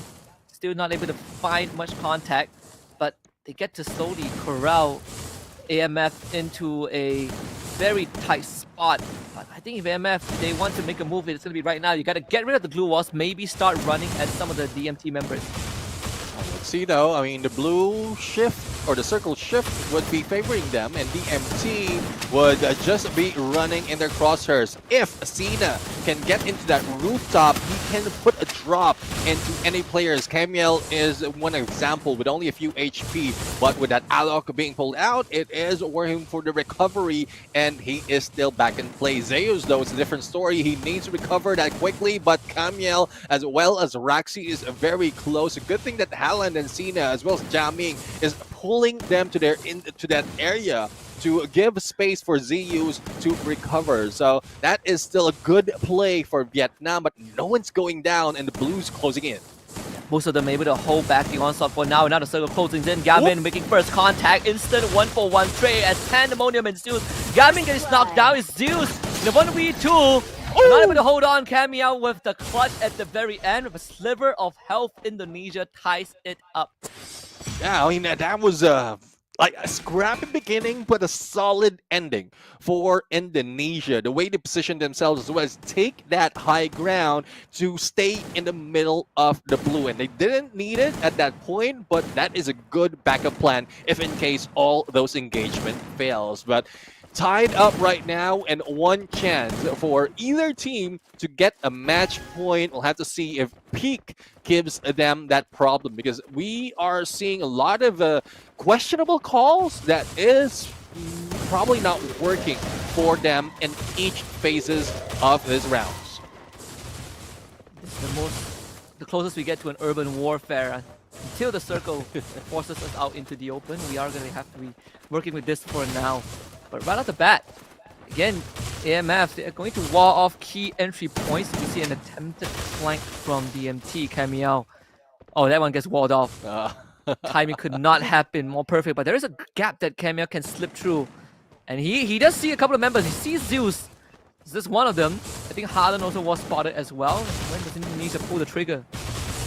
Let's see though, backstab is potential at this point, but the moment he pulls the trigger, Camiel will be going down, but Flado is the one who goes down first. Haaland tries to go for the follow-up onto Ryzen and managed to get a confirmation onto Flado. Now, it's a 3v4 situation, and still scrappy play. We don't know how they are going to turn things around, because DMP is failing miserably at this point. AMF looks like so prime, but Geisen managed to take down Haaland, and Raxi will be traded. A 3v2 situation. Jiaming though being failed to be taken down.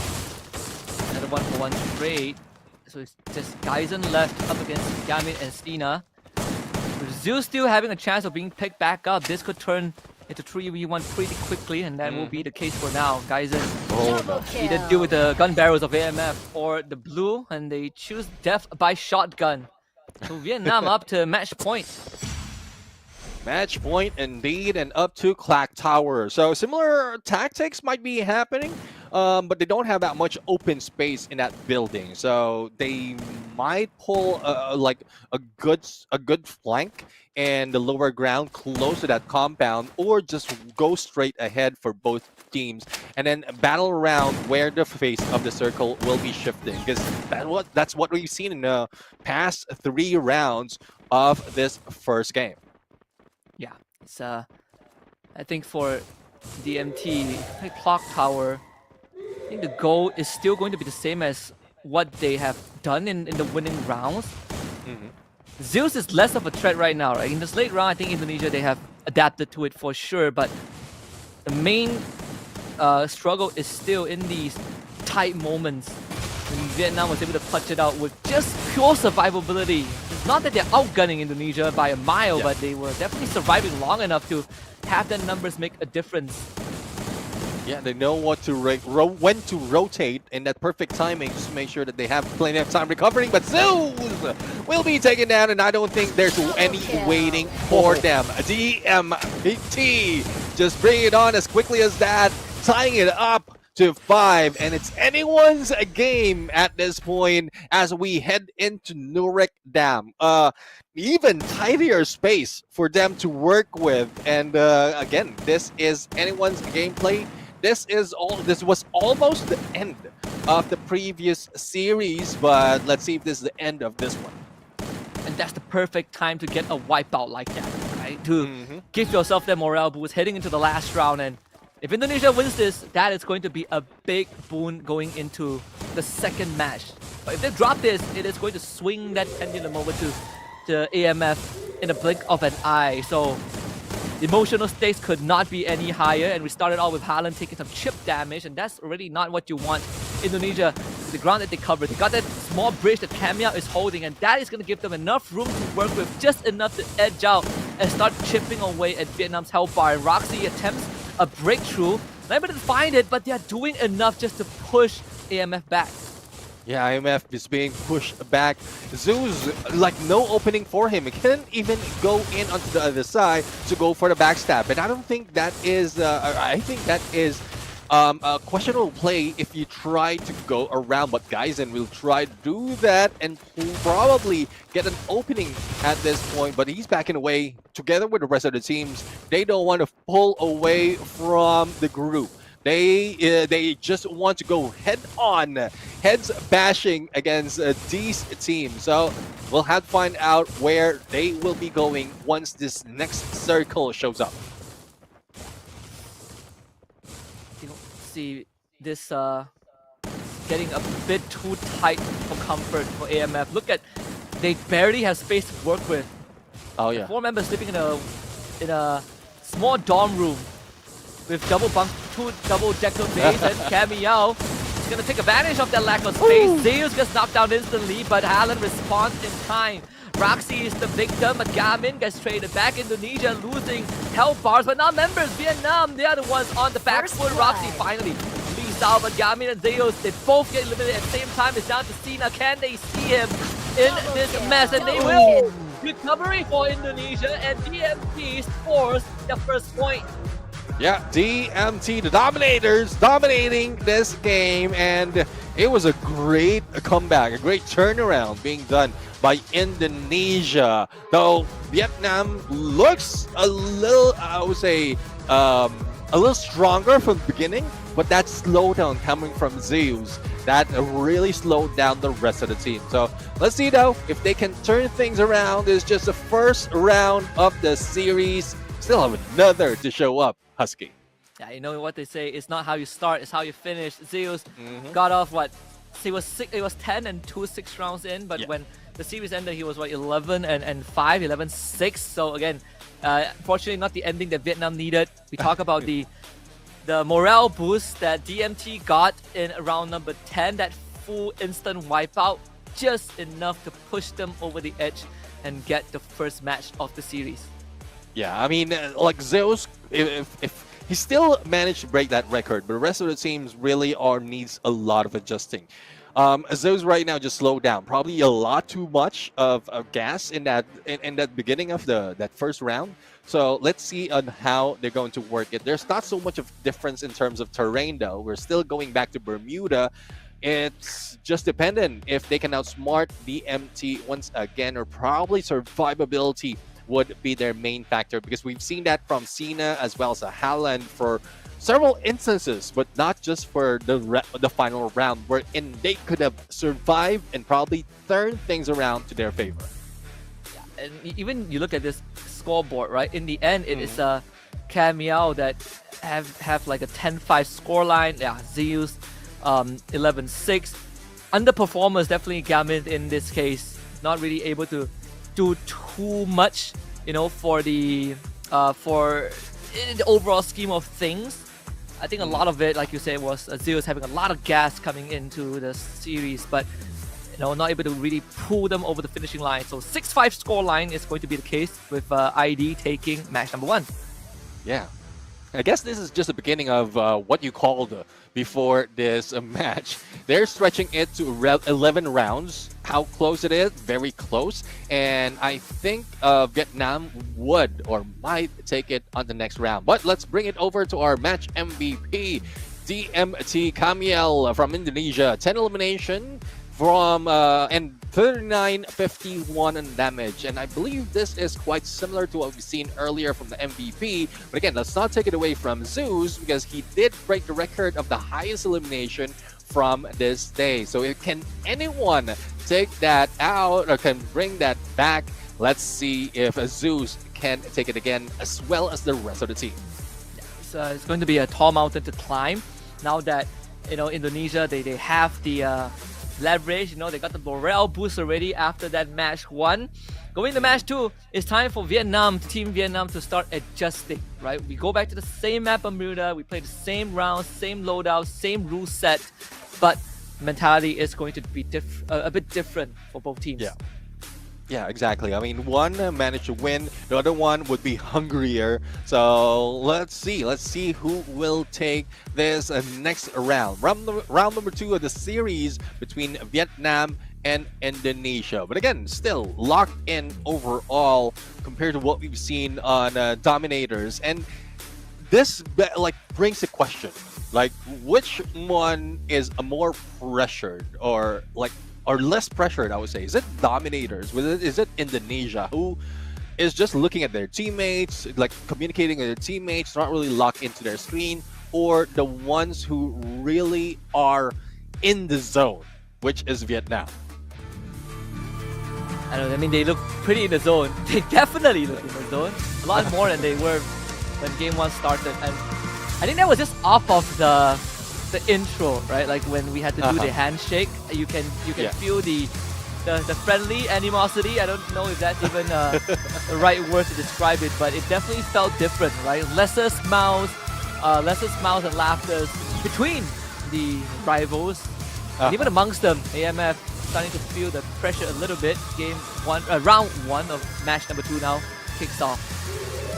See now, I mean, Flado and Roxy already hitting in straight in the middle of the map. Flado will be left out as Gaizen groups in with Roxy, but they are just trying to isolate one of the players, which is Cena. So 1v2 is bound to happen at this point, but they might just be reeled into the rest of the team. Roxy right now, and there goes Cena. Not seen, but managed to go for the takedown. But a trade is potential, but no, it doesn't work for DMT. It's a 3v4 situation now.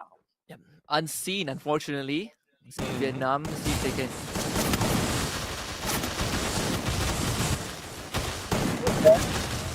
Still alive, and KML tries to track him down, but backup comes through pretty quickly. And Haaland catches Flado off screen. Dyson now also in the rear. Zeus with the takedown, and Vietnam, just like match number 1, starts off pretty hot. KML not able to provide any backup. Will be stuck in the 1v4, and it should be a round 1 win again for Vietnam. Off to a good start.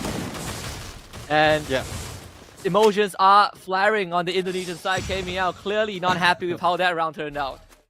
Yeah, definitely. I mean, it seems like from that specific round, from that specific engagement, the moment they got that knockdown, DMT just slowed down, and that's where AMF managed to take 2 of their players. They were expecting that that would slow AMF down as well, but it didn't happen. Thus, take advantage of that situation was AMF. So let's see if that's something that they can learn from. But DMT again heading straight on, as Cena will not be seen at this point and go for the backstab. And once again, Cena tries to make the long wraparound. Doesn't find anything in this case. Flado will do the same. In fact, this late rotation, if Flado somehow able to avoid detection by Cena, he could make something happen. But I think they would make contact eventually. KML now coming under fire very, very quickly. Forced the heal back up as AMF, they fortified their position. Roxy takes a shot in the back. Some shrapnel from Haaland. Nothing significant just yet. Vietnam decides to fall back and regroup. Cena and Vietnam is a 3-1 split. Cena still behind, but Kamiel can be taken down, especially with the glue walls and the time spent for DM2 to regroup. But Vlado already taking the second floor of this container as Haaland has been spotted, but Haaland right now tries to shoot at Roxy. No one's going down just yet. The Blues closing in, and Cena might be our first casualty being stuck. The same goes with Zeus. Starting to really feel claustrophobic for Vietnam. When we saw this in the final round of match number 1, where space was a major problem, and K-Mel trying to keep them caged in as long as possible for the Blue to close in. It's going to start moving, I believe, in the favor of Vietnam instead. A saving grace for AMF. Talk about luck at this point. AMF was almost being taken out, but I guess they timed that quickly that they can still have space to move in. And they're still in a group, but DMT is still trying to go for a quick flank, make sure that AMF doesn't have that opening. So Cena and Kamiel might go in a 1v1 as quickly as this, and the glue wall's just stopping them from doing so. But a 1v2 is potential to happen as one of the players, though, from Indonesia backs away. It's Gaizen because they spot Haaland, but they haven't taken him out just yet. Again, survivability from Vietnam is just prime. Same for Kamiel. He doesn't have time to really regenerate his health at all, but he's able to hold back Vietnam. We might come down to the circle to end it all. Roxy with the first knockdown onto Zeus, and that's the numbers advantage that Indonesia has been looking for. A quick wipeout onto the entirety of AMF. Indonesia runs on the clock and gets the second round. I love the boost and the jump shot that is being done by DMT. That's something that we don't see often at this point. But this is one way to really make it work. No one's going down, so what you need to do is to go in from above, and it's just less time to really respond. If the Blues closing in, so much pressure is happening, not only from the zone, but also for the rest of DMT that really threw AMF off guard. But AMF right now, no more flank. They are just heading straight on. And compared to the previous map, there's not so much of there's not so much of a close area to work with. There's so much open area, open field that they can isolate Kamiel that easily. But Cena goes in a little bit too late, and that pulls in the rest of the team to regroup, and DMT is back in play. If anything that's commendable about Vietnam is how fast they make the call to back off and regroup. Although Gaizen, he is so far out, somehow separated from the rest of his team. So it's a price that they have to pay. Roxy and Vlado not looking too good either. Kamiel comes under fire. Vietnam attacking from multiple different angles. This should be a round secured unless Indonesia punches it out again. Haaland having time to heal back up, but Kamiel gets knocked down by Zeus for the second time. Vlado by his side needs to bring it back up, but not able to do so. Roxy, though, does find Cena down to a 2v2. Haaland chasing after the Roxy. Zeus comes in the backing mount. Roxy somehow boxes himself in. The glue wall placement is just perfect. Roxy comes up, pops up from the shadow, takes out Haaland, and it's just Zeus left once more in the 1v3. Yeah, 1v3 situation, but makes that a 2v2 as Haaland has been picked up but needs to recover. The Blues closing in, and Vlado might lose a few more of the HP as aggressive Zeus is now moving in onto the flank. Vlado spots Haaland, and Zeus has been taken down. Haaland, despite of the time that he can recover, he didn't do so because he doesn't have all those meds on him. And it's now a 1v2 with only a few HP remaining, and the Blue closing in. It might be another point for DMT unless miracle happens. This time Haaland doesn't have the blue on the side too, just to run straight into DMT. Kamiel chases him down. And almost does a full version pop-off. He almost stood up from his chair, but the morale again, an all-time high for DMT. Emotional driven to a certain extent. But that's just kind of the motivation you need in situations like this when you are already in control and now you get more control. And for AMF, it's back to the drawing board. Yeah, I mean, one thing about AMF is they have that aggression to really finish the game a little bit early, but they, at some point, they slow down the moment that they lose that opportunity for a takedown. They just back away. Thus, they lost that game as well. If they manage to take them out a little bit early, there's no worry about mids losing out. All you have to do is just recover afterwards. And this 1-3 split with Cena from above might be their advantage, but Roxy will not be taken down. Vlado almost, though, but managed to get away. Needs time to recuperate. Oh, as much as his name is Pain, he can still feel pain. But those chakra rods, they do share the sensation. For Vietnam, again, another situation where it is slowed down, but what's the next move? I think contrary to the first series between Thailand and Laos, it feels like just sometimes they are just spamming the blue walls, but first blood has come through for Indonesia, and that's already a bad sign for Vietnam. Kai Miao drawing attention away from Haaland, and could end up drawing Haaland into Flado too. Exactly, that's what happens. The blue wall drops and Flado catches Haaland off guard. Roxy does get knocked down, but Vietnam have lost control of this round completely. Zeus, third one on the list, and Gamin. We needed him to step up, but in the situation, it seems like that's an impossible feat. Indonesia up 3-1. Yeah, up 3-1 and close to closing the game. We'll have to see though if Vietnam will be able to get back in play again. Zeus has been nerfed at this point. Xena is most of the time being the first casualty in this game, so those two things need some work for them to recover. But for DMT, I guess this is how it is for Indonesia. As the mastermind, which is RRQ, they know how to make those plans of adjustment, and they're doing it right now. Yeah, and for Vietnam, again, the main struggle that they've been running into so far is just space, right? The control of the space that they've not been able to get for themselves.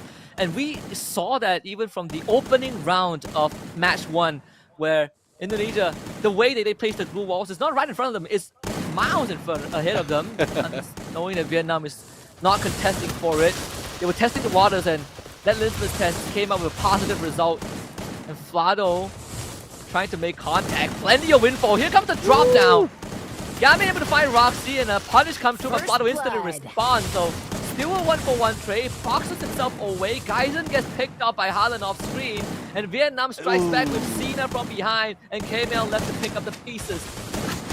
Yeah, I mean, K-Mail will be taken down. Cena will go for 2. And that is another point being taken by Vietnam after 2 points being grabbed by Indonesia. Now, this is, I guess, what they have been waiting for. A good chance to really bring back up or tie it up against Indonesia. And they're just doing it a little quicker. Not waiting for the next phase to show up or to shift, because I guess they read the situation, as I did mention. Indonesia is just putting out blue walls to box AMF out, and they don't want to play that game. They just want to go and rotate and probably take one down out, and then that's where they steamroll once again. It was a necessary risk. I think that Indonesia didn't really do anything wrong. It's just unlucky, right? Vietnam got the perfect response to what they wanted to pull off with that drop. Because Flado again, that not really boxing off the entrance as much, but thankfully there was no members of AMF around the corner.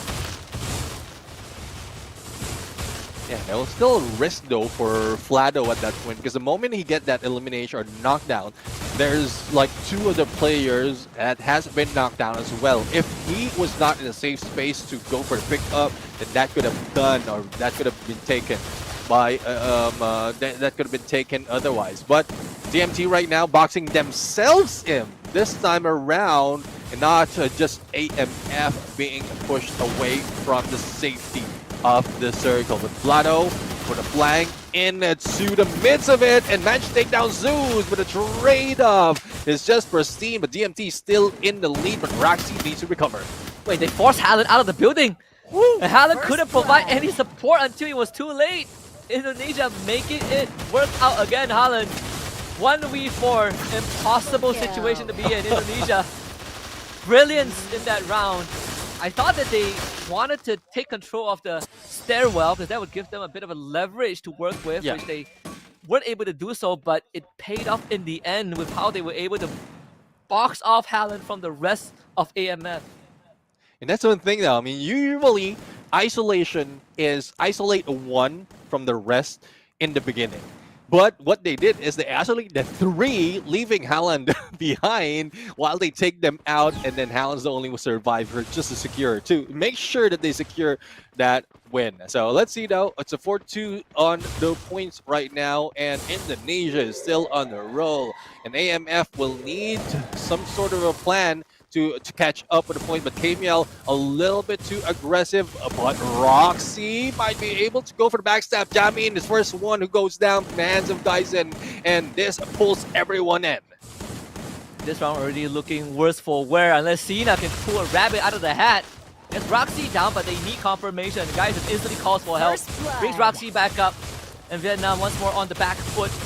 Health bar not looking too good for two of the Indonesian members, but you can say the same for Vietnam, who all needs time to get themselves back up. Zeus, with a good knockdown to Geisen, but still, no confirmation means that Zeus gets traded back by Kamiao, who has been incredibly vocal on the team of DMT, and it is starting to spill over to the rest of the round. And Roxy finds another knockdown. Vietnam left with Jacina, and this time they sure as hell can see him. Indonesia for 5 on the board, and it is pretty much confirmed. Yeah, it's pretty much confirmed, and there you have it. Match point for Indonesia. Managed to see Cena. That is something else. But again, AMF strong at the start, slow in towards the end, and it's not looking good. Now, AMF, not so much a space to work with, and hopefully isolation, those isolation play is something that AMF can play out of, break through away, because the DMT is just doing it quite perfectly. They know how to time their glue walls to make sure that 1 or 2 players will be left outside from where the rest is targeting. Back to this rig again. Seems very poetic, and almost every series ending round we ended up here. That was the case. So previous Vlado almost went for a swim there. That could have been disastrous for their chances. But they have 3 rounds to work with, and Vlado, wait, was he not aware? I mean, the man that can't be moved. Grin on the side of his face, he's like, okay, he got me, right? That one, props to AMF. But there's plenty of round to work with, even if this round doesn't go well. Yeah, let's see though, AMF. The catch up will be quite long for them, but KML, I guess they are slowly giving them that breathing space just to make sure that they have a longer game, or probably there's a tactic, there's a plan out here for the MT. So no takedown just yet after Vlado, and Roxy would be the first one to go after a while, and DMT is losing out this game. This round pretty much done and dusted KML, and Geisen backs against the wall. Geisen splits away from KML. Cena somehow not able to get the knockdown. KML able to wrap around, but yeah, Cena eventually finds it. The blue. It's going to be his undoing anyways. It should be a closeout very quickly from Vietnam. Started off with a very awkward pick onto Vlado, who were just unfazed after getting shot multiple times. So round 9 it is at Rimnam Village. Still match point for Indonesia. Yeah, only 1 more point, and Indonesia grabs this win. Now, Rimnam Village, not so much of moving can be done, similar to what we've seen in Nurikdam. And this looks like a good playground for AMF, similar if that is the same story. But I guess Vlado would be moving with the rest of the teams right now, and they have a plan of leaving Vlado going for that flank. With the Rimnam Village, it gets a lot more interesting. The seafood restaurant is actually a very important point to hold. At least in this case, right? Usually you would hold the other huts if you have long-range weapons. But with how aggressive these two teams have been, literally in each other's face. Cena gets Geisen making contact in the low ground, but again, Geisen comes out worse for wear in terms of health bar. Another full retreat called by both teams. Yeah, I mean, they take both sides of this compound, this area, this dock, I would say. And Zeus is just going in, trying to go in for the other flank as Jamin is working his way onto the left. But Roxy is already waiting for that movement. and not so much of damage being done. Even trying to get that elevation is not working for him, but I guess this might be it. This might be a chance. This might be the time that they're waiting for. Jamin will be jamming at this point, but Flado goes down and he takes that jam. Yeah, and Vietnam now is going to try and push on forward a bit more. Again, confirmation is imperative. Vietnam will finally get it. Flado eliminated from the equation. The guy holding the most eliminations on DMT this series so far, 8-4. Tina taking fire, able to duck away, draws attention to his wounded teammates, but at least Indonesia not able to push the envelope. Geisen ends up showing himself, but the corners are covered, so Vietnam in a very powerful position. Yeah, powerful indeed, because the shift would be, despite of not favoring them, they have elevation to see where DMT will be moving. And the isolation is already being done. Geisen on one side, as well as 2 on the other. Camiel tried to fight back, but Jamin has been missed, and he goes in for a shot. Geisen with only a few HP, and there goes 1 point difference being reduced by Vietnam. And we are getting closer and closer to the equalizer. Vietnam pulling it back from the brink. Indonesia is trying to feel feeling the heat. They have blue 2 chances. 1 more and we go down to deathmatch. And for Indonesia, you would be sweating a little bit. Sweating or shouting a little bit more, because that didn't work in the previous round. Although shouting, all those like relieving the pressure did make that win. But let's see if this is something that they can turn around as quickly.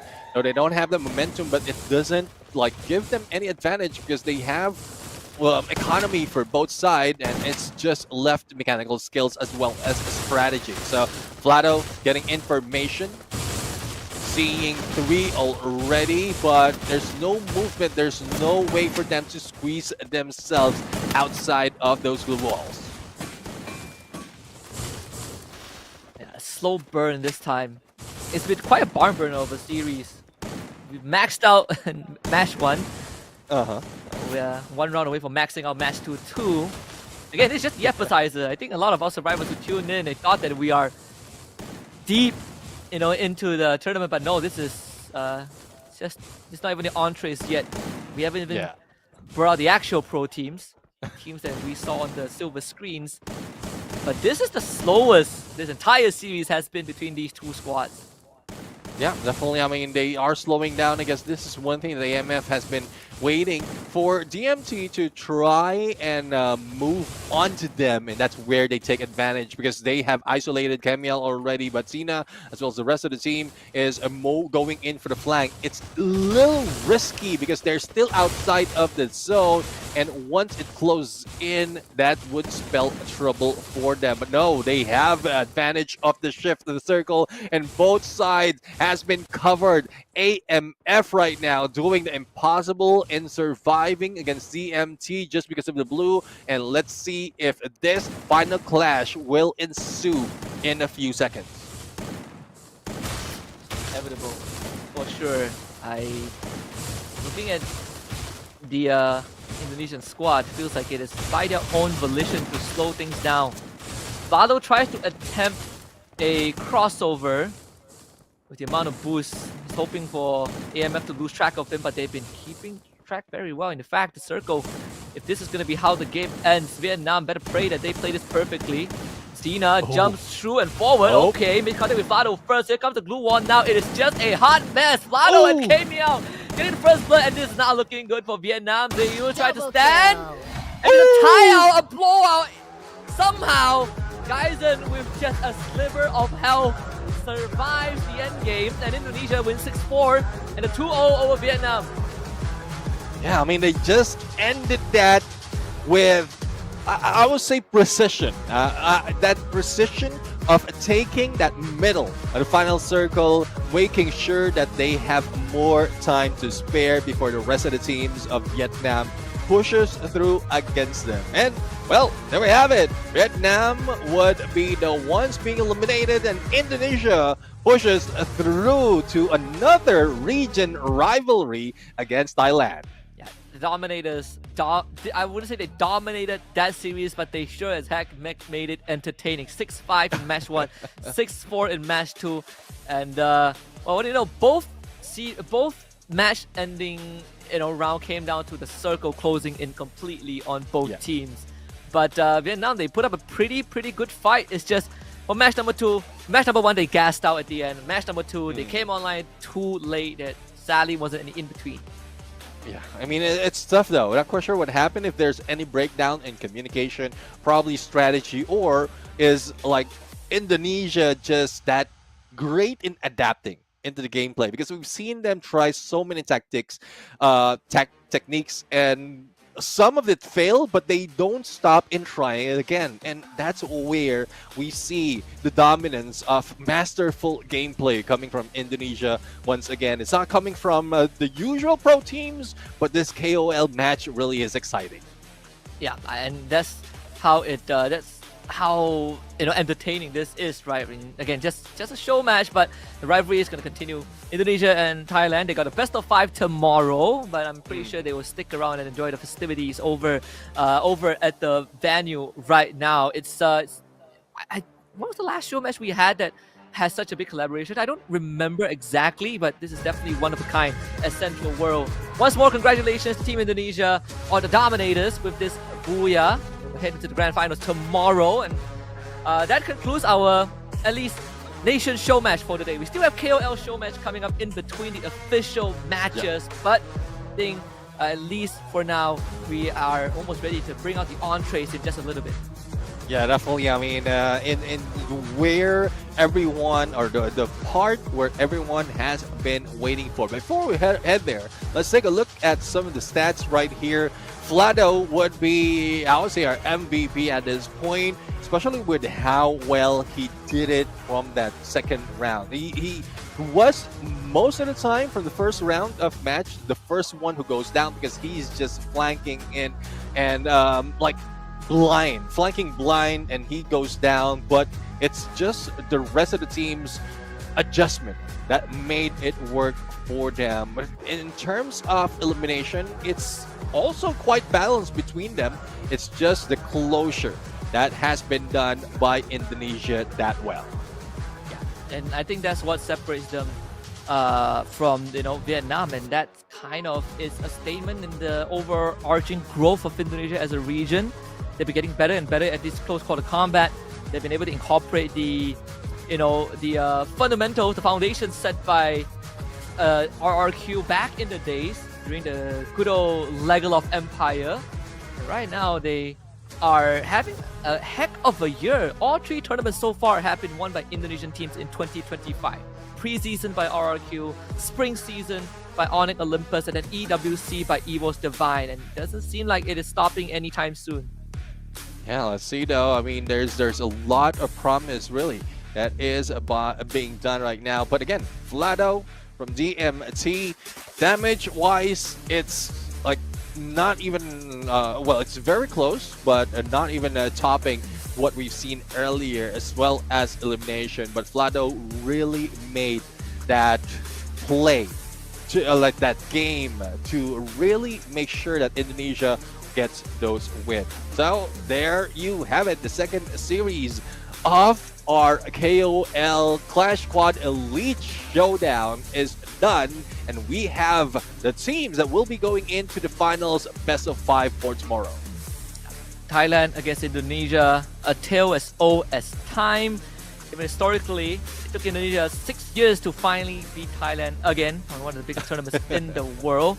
I think the funniest thing was that it is the same organization that Thailand dominated the world stage with 6 years ago. How poetic it can be, and that's how it is. EVO's home state name, and they will be taking center stage later on in one of our series they are going to be playing. I think the first series is actually WAG and Movistar R7. WAG missing out, EWC, but Movistar R7 they had quite a run, but they faltered in the grand finals. Yeah, definitely. I mean, Movistar R7 has great potential, but there's a lot of changes, a lot of adjustment that needs to be done, especially when they jump into Clash Squad. But we've seen so much promise from Movistar R7 as well as WAG from the previous season that we've seen them in Clash Squad. They almost managed to get into finals, but they was just denied. It was a little bit too late though, when they recovered into those points and they were left out and not qualifying for the grand final. So Movistar R7, we don't have that much info in terms of Clash Squad domination, but we know that they can go in on a 4v4 when it comes to Battle Royale, and that's just what it is. It's a reduced part of BR, which is Clash Squad, that also involves economy. Yeah, and I think that's the fun part of it, right? It's like it's fun mini game, a side quest, and obviously in this case, the storyline from the Battle Royale doesn't fully translate into Clash Squad, but it does give us a good indicator of how these teams manage themselves when push comes to shove. And I think for Clash Squad, WAG is going to have a pretty good chance. I mean, again, they've shown moments of brilliance, but this is the first time that I think we include teams outside of SEA in this Clash Squad format, and we get kind of see the play together. So it will be very interesting to see what Movistar R7 is going to bring to the table later on. Yeah, I mean, team from LATAM right here in our next match, going against the usual team that we see in Southeast Asia. And we do know for a fact that even for the other regions, they don't adapt the Clash Squad the Clash Squad mode in our tournament. So I guess that's something. This is something as well that would work in terms of, I would say, gameplay if they go in a different format once we get into the global finals or other major tournament that Clash Squad is involved. Yeah, I hope that one day we will get that onto the global stage, right? And it becomes a universal thing, and that will be the next era. I think we're slowly getting towards there. SCA, we are pretty blessed to have both Clash Squad and Battle Royale in a single split, and it gives these teams an extra incentive to play for. But obviously, the workload for the players also increases, right? You got more prep that you need to do, you got more tournament days you need to play, longer scrim hours, like you name it. But at least for the Brazilians, those from Latin America, it is an exciting time for them to finally be a part of this ecosystem. Yeah, exactly. I mean, it's a good chance really to make those adjustments, as well as mentioned, be part of this ecosystem in terms of Clash Squad. But in a bit, we're going to go in for the interview and we're going to listen to what the team has to say after that second match in that CS Elite squad. Again, they are just waiting for that to happen, and we're going to jump in right now on the stage. So let's bring it over to Yuki and Yunsul.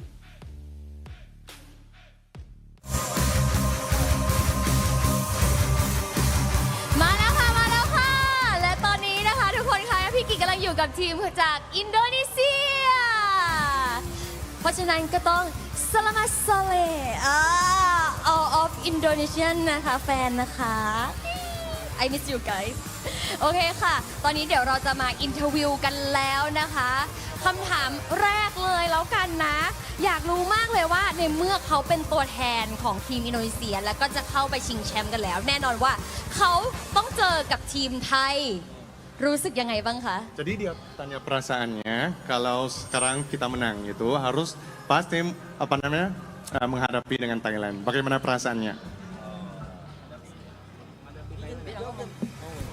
Bahasa Indonesia aja. Perasaannya sih senang banget, apalagi kita juga belum pernah lawan Thailand kan ya. Jadi ya semoga aja besok menjadi match yang meriah gitu melawan Thailand. ก็คือเขาบอกว่าเขาก็รู้สึกยินดีเป็นอย่างยิ่งครับเขาตื่นเต้นมากเพราะว่าเป็นครั้งแรกที่เขาจะต้องเจอกับทีมไทยแล้วก็ต้องสู้กันในเกมก็หวังว่าการแข่งขันในวันพรุ่งนี้เนี่ยจะเป็นการแข่งขันที่น่าสนุกแล้วก็เร้าใจครับ He hopefully that tomorrow competition will be like a colorful competitions and hope for good, and this is very excited for them because it is the first time for them to meet Thai team. So this is the first time like Indonesia can meet Thai, and even more. This is your hometown, right? Yeah. So like fighting in the hometown is very stressful. But I think that tomorrow we're gonna be witness a very how do I say, a very big match between Indonesia and Thailand. So before that, let's jump into our next questions. Yes. Okay, so could you guys show us a victory moment? Like since you guys win the game, right? Some port, right? Some posture, gesture of the victory. ง่ายๆเลยจ้ะไหนๆก็ชนะแล้วขอสักหนึ่งโพสต์ฉลองชัยหน่อยเป็นไง Jadi mereka minta postingnya setelah menang. Jadi sebagai untuk apa namanya perayaan kemenangannya itu harus menunjukkan satu postingnya sebagai tanda kemenangan. Satu posting. Okay, in 3, 2, 1, right? Jadi kita akan hitung mundur. 3, 2 tuh. Ya, poster. In 3, 3, 2, 1. Bebas. โพสเตอร์ Okay. mantap guys mantap Very cool. mantap Cool and like really confident. I think they are very confident actually. Actually, I think that among of all teams in our regions, Indonesian team is very, very like how to say? They are not Energetic. shy. Yeah, energetic. Full of energy. Full of energy. Jadi di antara semua tim-tim dari ASEAN, Indonesia itu adalah salah satu yang energinya paling tinggi itu. พี่กิบอกเลยค่ะว่าในบรรดาลีเจียนทั้งหมดทั้งมวลเนี้ยทีมอินโดคือทีมที่พลังงานล้นที่สุดแล้วก็ล่าเริงแบบสุดๆด้วยเด็กไทยอ่ะยังขี้อายบ้าง Jadi nampaknya gembira karena orang Thailand itu ทีมเวียดนามก็ยัง kayak orang แบบว่า pemalu gitu, ขี้ malu-malu kucing. อายชายบ้างอะไรแบบนี้แต่ไม่เลยสำหรับทีมอินโดค่ะ ก็หวังว่าจะโชคดีแล้วก็หวังว่าจะเจอแมตช์ที่เดือดขึ้นไปอีกในวันพรุ่งนี้นะคะ Jadi dia harap itu besok itu adalah hal yang beruntung untuk Indonesia dan semoga dapat kemenangannya.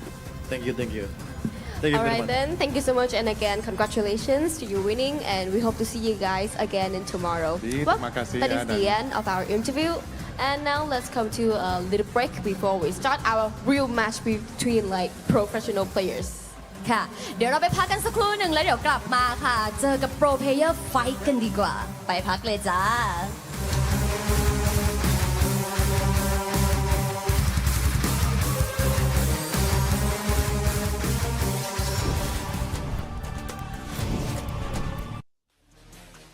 Thank you very much, Yuki and Yoonsul. And there you have it, dominators really dominating that game, and they're looking forward to what tomorrow will happen. Now we are just waiting for the I would say the main event at this point for the pro to go against a pro. We're going to go for a quick break. When we return, that is what's going to happen. So don't go away. Keep on liking the stream because we'll be right back.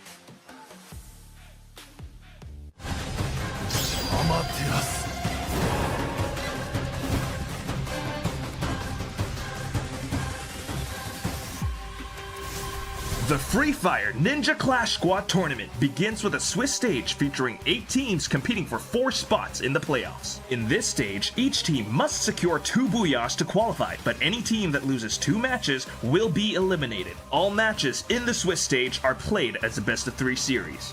Day 1 kicks off with round 1, where no teams from the same region will face each other. Teams that lose in round 1 move to the elimination round on day 2, where they will still have a chance to claim one of the last 2 spots in the playoffs if they can survive from this round.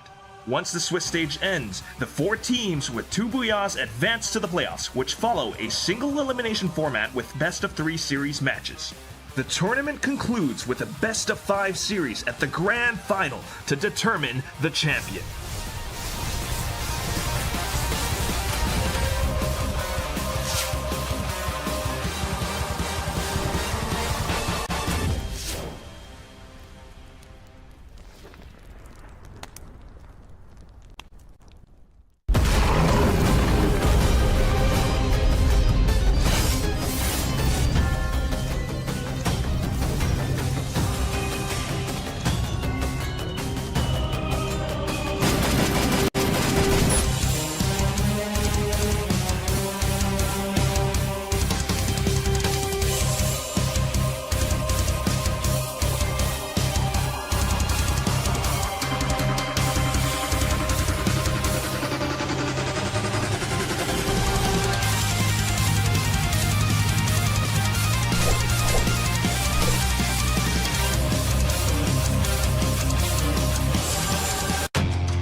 I'm Yusul and this is Meg. Right next to us is our very festive day one of the Ninja Clash Free Fire All-Star Tournament. Okay, so right in front of us, as you can see, so many standees, and I wonder like who's your favorite characters here? Oh, yeah. Okay. So it's a very fun part for everyone who likes to take pictures or something like that. You can sit here. Oh. Yeah, we can take a picture in this food and get the photo. Okay, so we can try it. Oh. Wow. Oh, so cute. So cute. Next food is Playbirds. Yes. So you can see that there are many clays here. So if you are a fan of art, definitely we can provide you some clay here to make the toys that you want to. Alright, next booth, Madara weapon. So right behind us is a Madara. Hold this Madara and try to hunt down 3 targets. Woo! Okay, painting kunai on scroll. As you can see on Meg's hands, there will be a kunai, and you can freely like express yourself, drawing colors, making your own design. We will scan for you, and your kunai will show on the screen like this. And welcome to Free Fire Landing. You guys play the games already, right? Free Fire. So we will jump somewhere. Oh. Wait, is that zip? Yeah, it is. All right. Zip. Okay, so both of.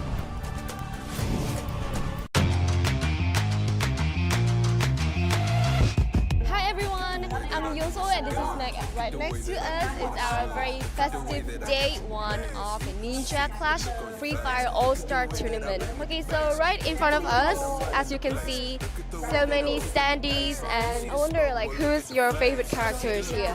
Oh. Yeah. Okay. So it's a very fun part for everyone who likes to take pictures or something like that. You can sit here. Oh. Yeah, we can take a picture in this food and get the photo. Okay, so we can try it. Oh. Wow. Oh, so cute.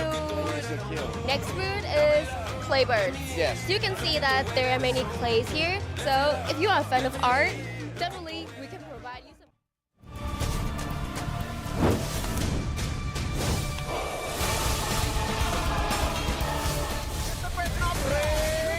Cyber Dome, straight down to the BSK. Route will be closing in soon. There's no shift anymore. Getting it magic here. Bumping up the road. Limit gets the knock to Wasana as well. We'll see the final duel won't go down. For the stop is going to bring it home. Only one remains.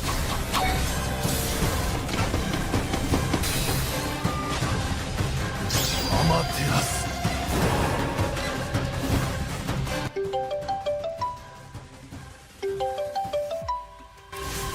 The Free Fire Ninja Clash Squad Tournament begins with a Swiss stage featuring 8 teams competing for 4 spots in the playoffs. In this stage, each team must secure 2 booyahs to qualify, but any team that loses 2 matches will be eliminated. All matches in the Swiss stage are played as a best-of-3 series.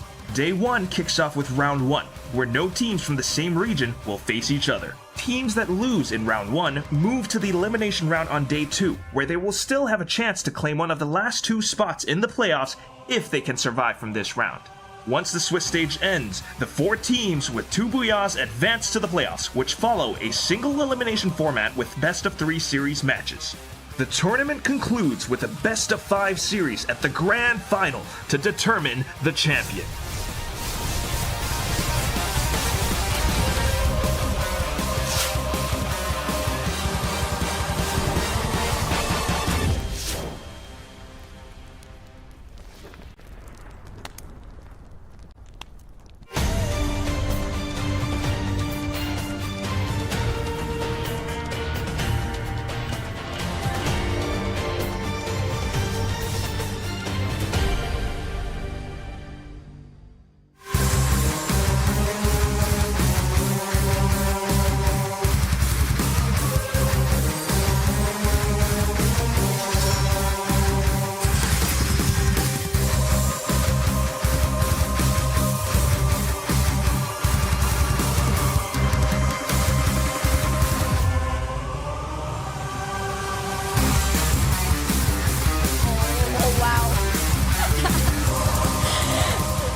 อีกครั้งหนึ่งนะคะบนเวทีนี้กับ Ninja Clash Free Fire All Star ค่ะและในตอนนี้ได้เวลาเจอการแข่งขันในระดับโปรเพลเยอร์กันแล้วและนี่จะเป็นการพบกันของทีม Movistar R7 เจอกับ WAG จากเวียดนาม Welcome back to the Ninja Clash Free Fire All-Star Tournament, and this is the part that I think everyone has been waiting for because it is for professional players.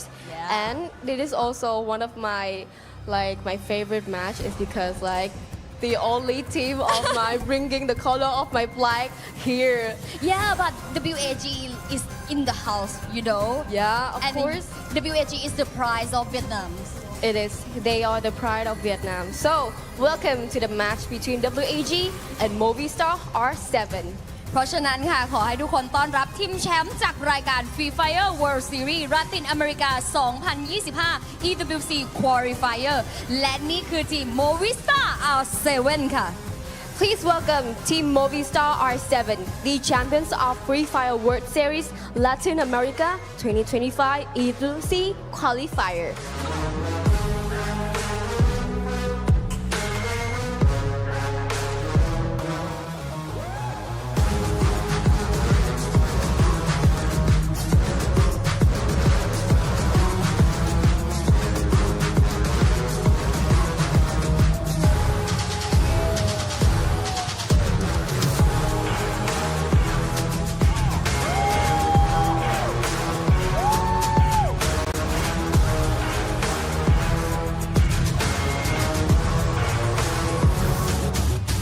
และนี่คือแชมป์จากประเทศเวียดนามกับรายการ Free Fire World Series เวียดนาม 2025 4และนี่คือ WAG And please welcome WAG, champions of Free Fire World Series Vietnam 2025 Fall.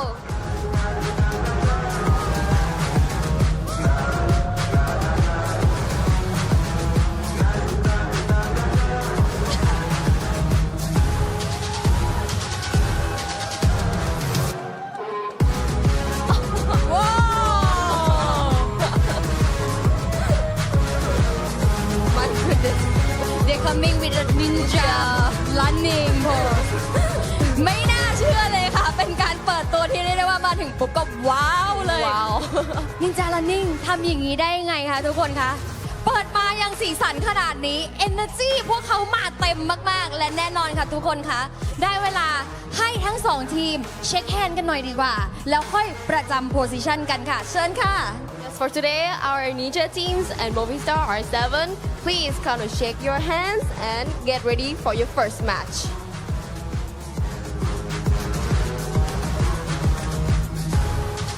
ทุกคนคะพร้อมหรือยังสำหรับแมตช์สนุกต่อไปและเรียกได้ว่านี่คือการแข่งแมตช์แบบโปรเพลเยอร์คู่แรกถ้าพร้อมกันแล้วไม่ต้องรอช้าดิคะเราไปเจอกับชาวแคสเตอร์กันเลยดีกว่าไปจ้า Or then a team, they fly half of the continent just to be here, and Vietnam is kind of close. So I think there's gonna be a different thinking for Movistar R7. But I think today they just can, gonna handle it, gonna play their best, right? They are the best of the best. Can you feel the heat? I already feel the heat, and I hope you guys also feel like us. Now, let's go back to our caster and let the game started.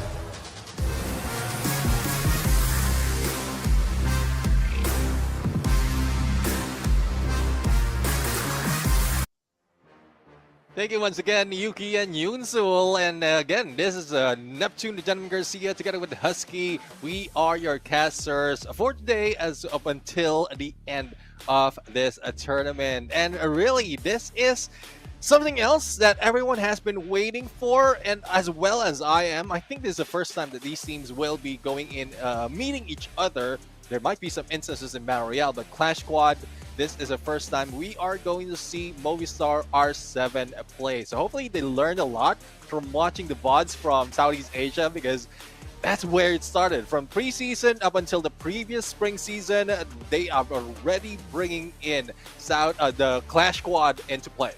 Yeah, we have been funnily enough, experimenting it with Southeast Asia way before it was implemented into the official circuit, right? Even previous years, past years when we had show matches. I remember when the Chinese Taipei was still part of the equation. LGDS, who remembers these heroes from across the world? We had these Clash Squad show matches, and every single time SCA has been a part of it. So to a certain degree, SCA teams, we got a head start, but we cannot count out teams like Movistar R7 who have proven their mettle. Sure, the economy system, takes a while to get used to. It's not like Battle Royale where you have infinite resources from looting, corpses. But at least in terms of the gunfights, in terms of how we strategize around things, it's almost the same as long as you remember that there are no revives in Clash Squad.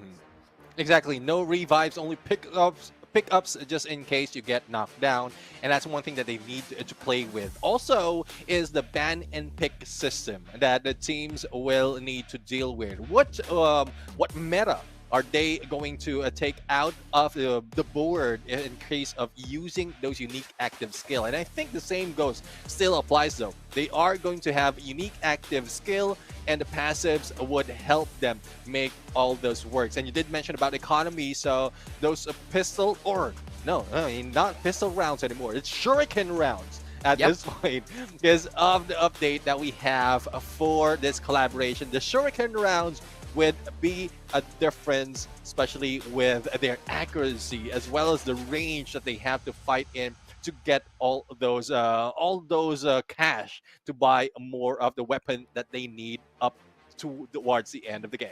Yeah, I think that's very important too, right? We also have the event exclusive, mechanics. I would assume that we are gonna see the flying Raijin Jutsu, all the what do you call it, keepsakes for this Clash Squad mode. But of course there is stakes, just like every great ninja war, there's a stake. It's not just peace for your hidden village, it's also 40 grand US dollars for the champions, and a half of that for second place, 10,000 for third and fourth, and then all the way down to 4,000 for fifth to eighth.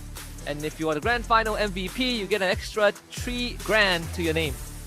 Yeah, definitely. I mean, this is something else to really look forward to. Moment you move up into the leaderboard, into that round, you are getting a bigger piece of the pie. And even if a grand finals MVP adds more to that, but you need to get into grand finals, you need to survive a little bit longer, not lose out on 2 matches, because that is the elimination factor that we have on this Clash Squad mode. You will need to go against, for round number 1, against a different region, and you will need to increase your number of wins to be able to get into the semifinals as well as the grand finals. This is a tournament timeline. It is happening today. The first round between the 8 teams, and then those who had the first wins before that will be our finale for the day. It's in of itself, from today onwards, we already will find out which 2 teams are going to make it to the playoffs, right? Who gets the fast track ticket to playoffs. But of course, just like Nemtune mentioned earlier on, 1 unique active skill per player. They cannot have duplicates. Every player in the team needs to use a different active skill, and they have to use an active skill. So no double Riptide Rhythm, no double Chrono, no those shenanigans that we've seen 2 years ago. Everyone has to have their own unique playstyle.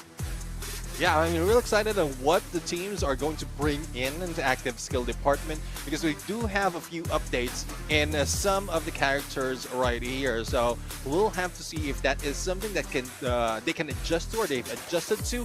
But before we move forward, we also have the Naruto Shippuden special gameplay, as did mentioned by Husky. A few of those changes because of the update. We have the Red Moon. If in case you get 3 airdrops, you activate the Red Moon. We also have the ninjutsus available. So those jutsus that is in game is also available in Clash Squad, and did mention about the shurikens as our shuriken mode in comparison to pistol rounds that we have. And there's also difference. It's not the Warbringers anymore. It's the Hidden Leaf Village as well as Akatsuki going against each other. And these are the teams that is participating for this Clash Squad battle.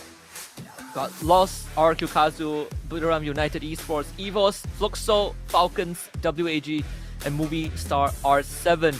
And funnily enough, you look at this list, only 3 of them were eligible to win EWC. And those 3 of them, surprise, surprise, does not include both our 2-time world champion, nor our defending EWC champions. But that's Battle Royale, right? When it comes to Clash Squad, I think it's much agreed upon that Team Falcons are a team to beat up to this point.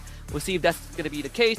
And for those who are not familiar with our format, we are playing in a Swiss round format. And the easiest way to put it is that you win 2 series, you go to playoffs. You lose 2 series, you are out of contention.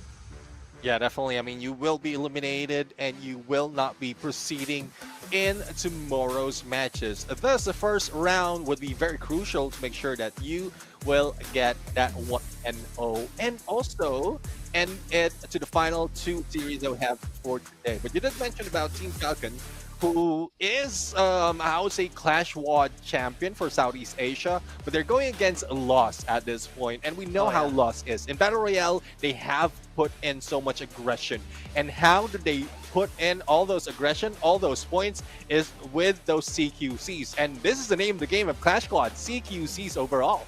Yeah, CQC, if you can't hack it, you're out, right? You don't have a second chance to buy your teammates back. As you have to be able to man up and fight your way to the death. And that's what makes it interesting, right? Really puts the fundamentals to the test, right? You don't have to think about rotations too much. It's all about how you handle yourself in the heat of battle. And thankfully, at least for the first course of the entree, we start off with a bit of a more light tasting dish, right? Our movie star R7 is WAG. WAG, of course, the only team in this entire Clash Squad tournament, a show match that has not made it to EWC, but has made enough impact in SEA and makes it interesting against R7. Yeah, I mean, especially from the spring season we're in, I did mention this earlier, they almost got it against their opponents right there. And I think it's EVOS Divine who just took them out in contention, but they're still far from them. Movistar R7, though, we don't have any details that we can say, or in my record, about their performance in Clash Squad, but you did mention that they are part of EWC. They showed up, even was part of the grand finals, and is a good chance to really bring it on against the Vietnamese team. So let's see if the Latam region has what it takes right now. But Yunsul did point out a good point earlier, because they are far away from their region, from their country. So there's a like home ground disadvantage, or continent disadvantage, as well as jet lag in the mix. Yeah, that probably all are going to start adding up. But you know what they say, sometimes if you are closer, if your home is closer to where the tournament venue is, the pressure is also higher. In this case, WAG's trip back home would be a hell lot easier if R7 knocks them out. But let's see how this one is going to play out. Both teams obviously locked in on stage. R7, I think, coming into this, sure there is pressure, right? When there's prize pool, when there's stakes, there's going to be pressure. But I think at the end of the day, you also look at it from a point of view that this is the first time. It's an experience, right? It's not often that they get to play in an SEA territory. And I think more so for Movistar R7 compared to teams like Fluxo or Lost, who, at least Fluxo, have stepped foot in SEA. But for the rest of the Latam or the Brazilian teams, it's very far and few in between. Map order this time, Bermuda, Kalahari, and Nextera, so we don't have 3 Bermudas in a row. Yeah, I mean, we've seen so much of Bermuda already, but we are still going to see that for game number 1 between these 2 teams.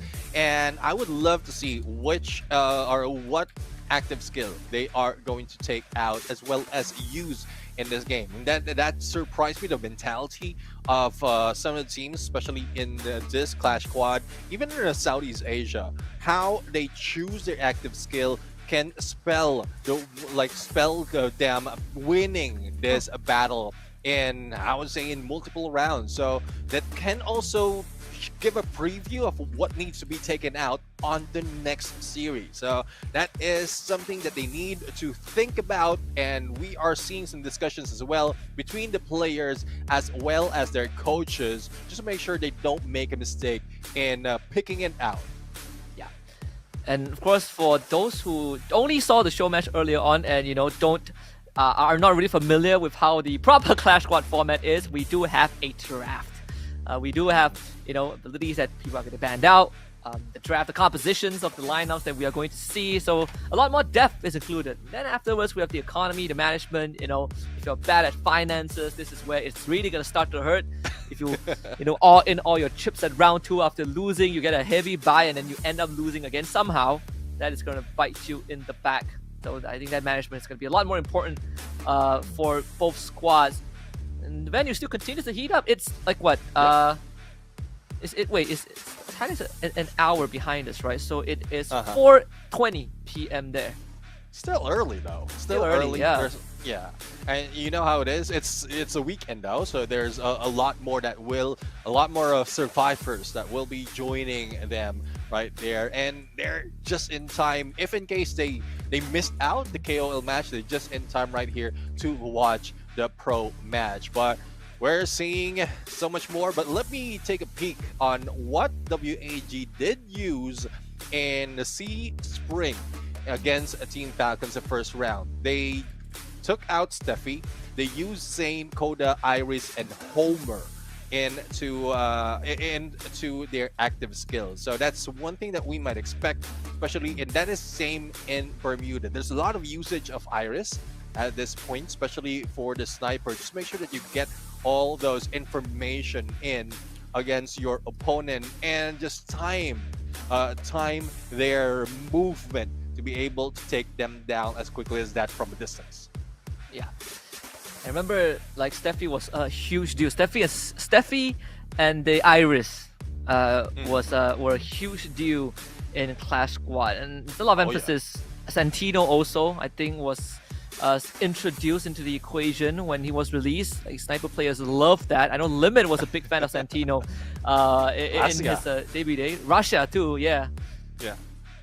But I do wonder with Tatsuya now having that nerf, right? I wonder if people will still take him or they will still go for Oscar and then have the Skylar in, because I can still see the application of getting that knockdown reset. We saw that, I believe, from Lost, from Rigby during EWC, where he still rocked the Tatsuya, and actually it paid off. And sure, it's like 1 out of 10 rounds, but you can see the theory behind it. And I do wonder if it will work better in Clash Squad, where there's no revives.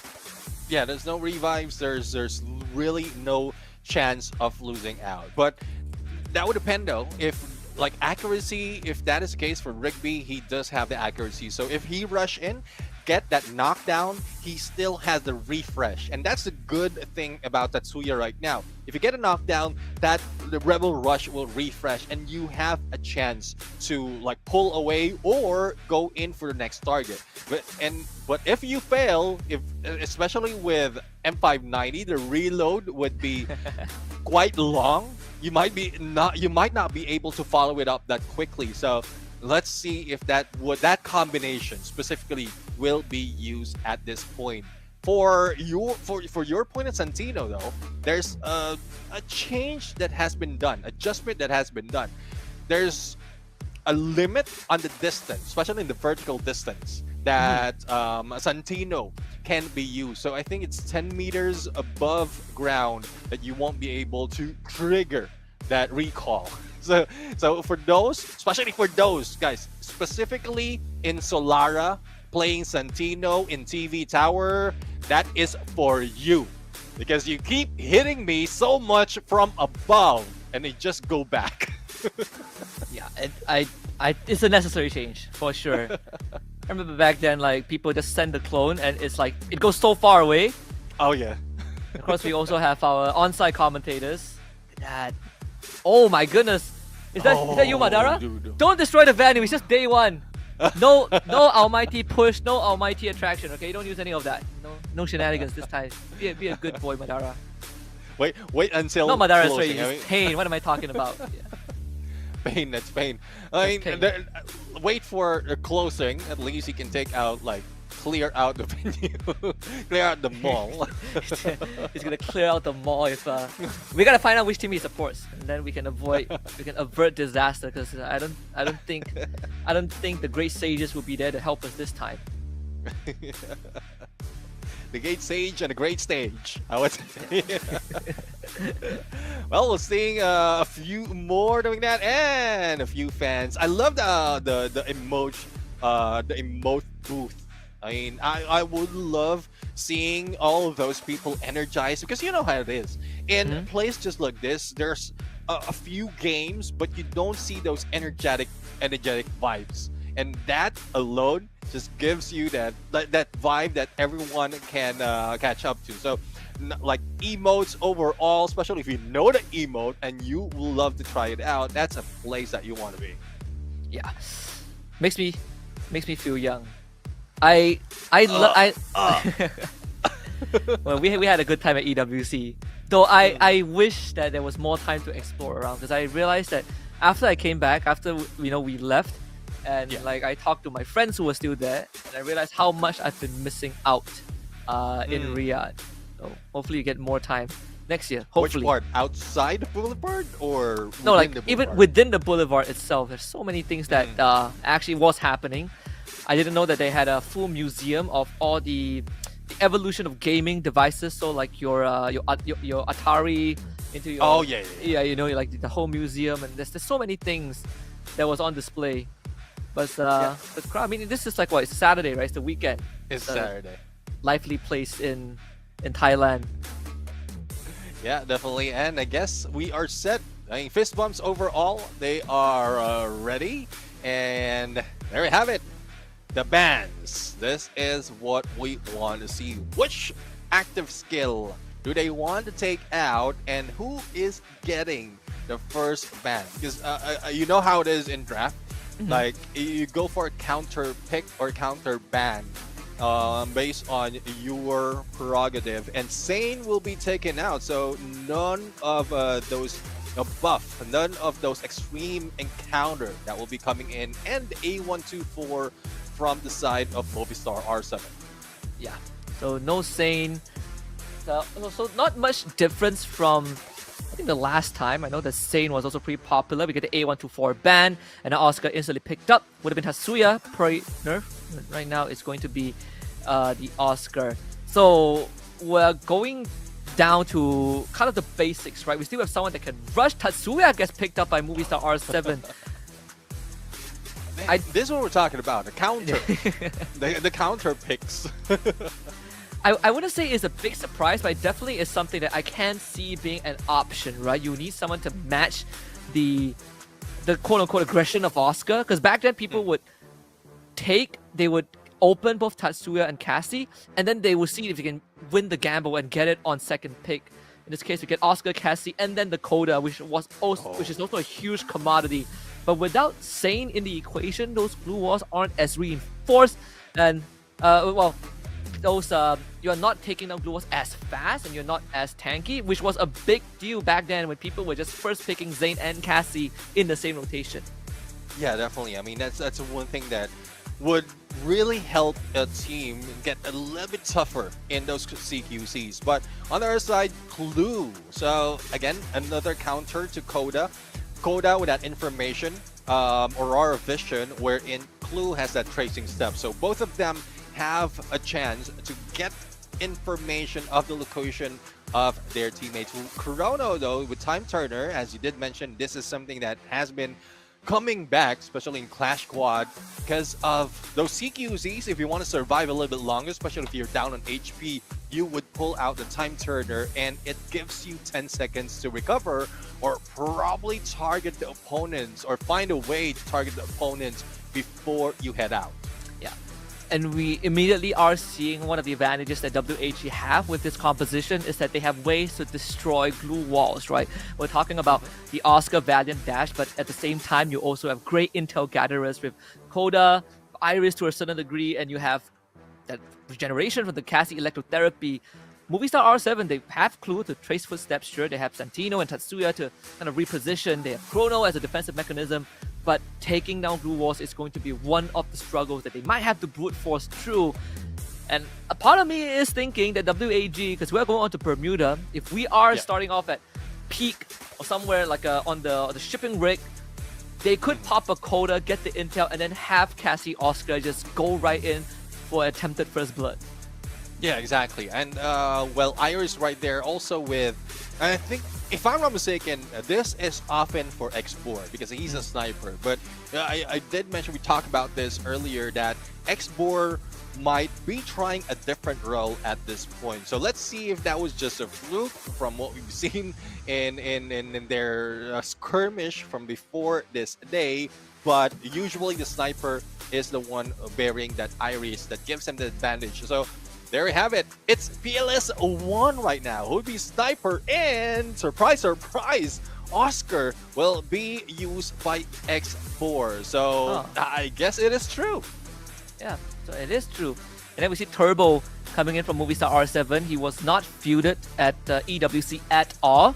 So it's going to be the first time we see him for sure. Very interesting, right? Because we put X4 in one of the Hall of the Greats when it comes to sniper plays in SEA. I wonder if this is just a Clash Squad role change, it's a Clash Squad thing, or is it going to translate into the fall season? But either way, interesting development we've seen so far. I want to see if the experience that WAG has is going to be more than enough to take down Movistar R7, or maybe they came in with their own plans as well.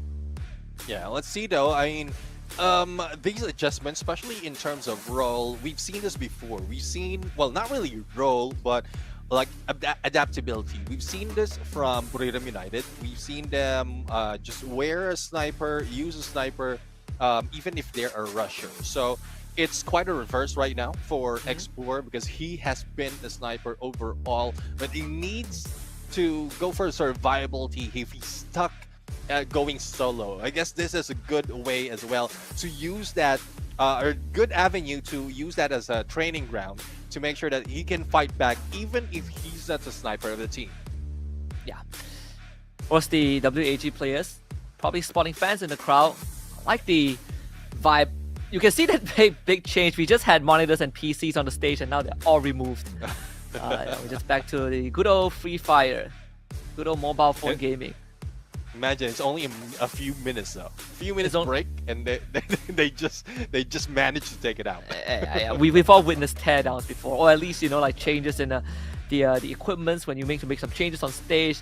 Events is such an interesting field to be in. I remember like being part of events even back in school, and then the amount of things you miss that goes on behind the scenes itself is it's pretty overwhelming. Like people moving stuff around, you know, changing out decorations and all of that.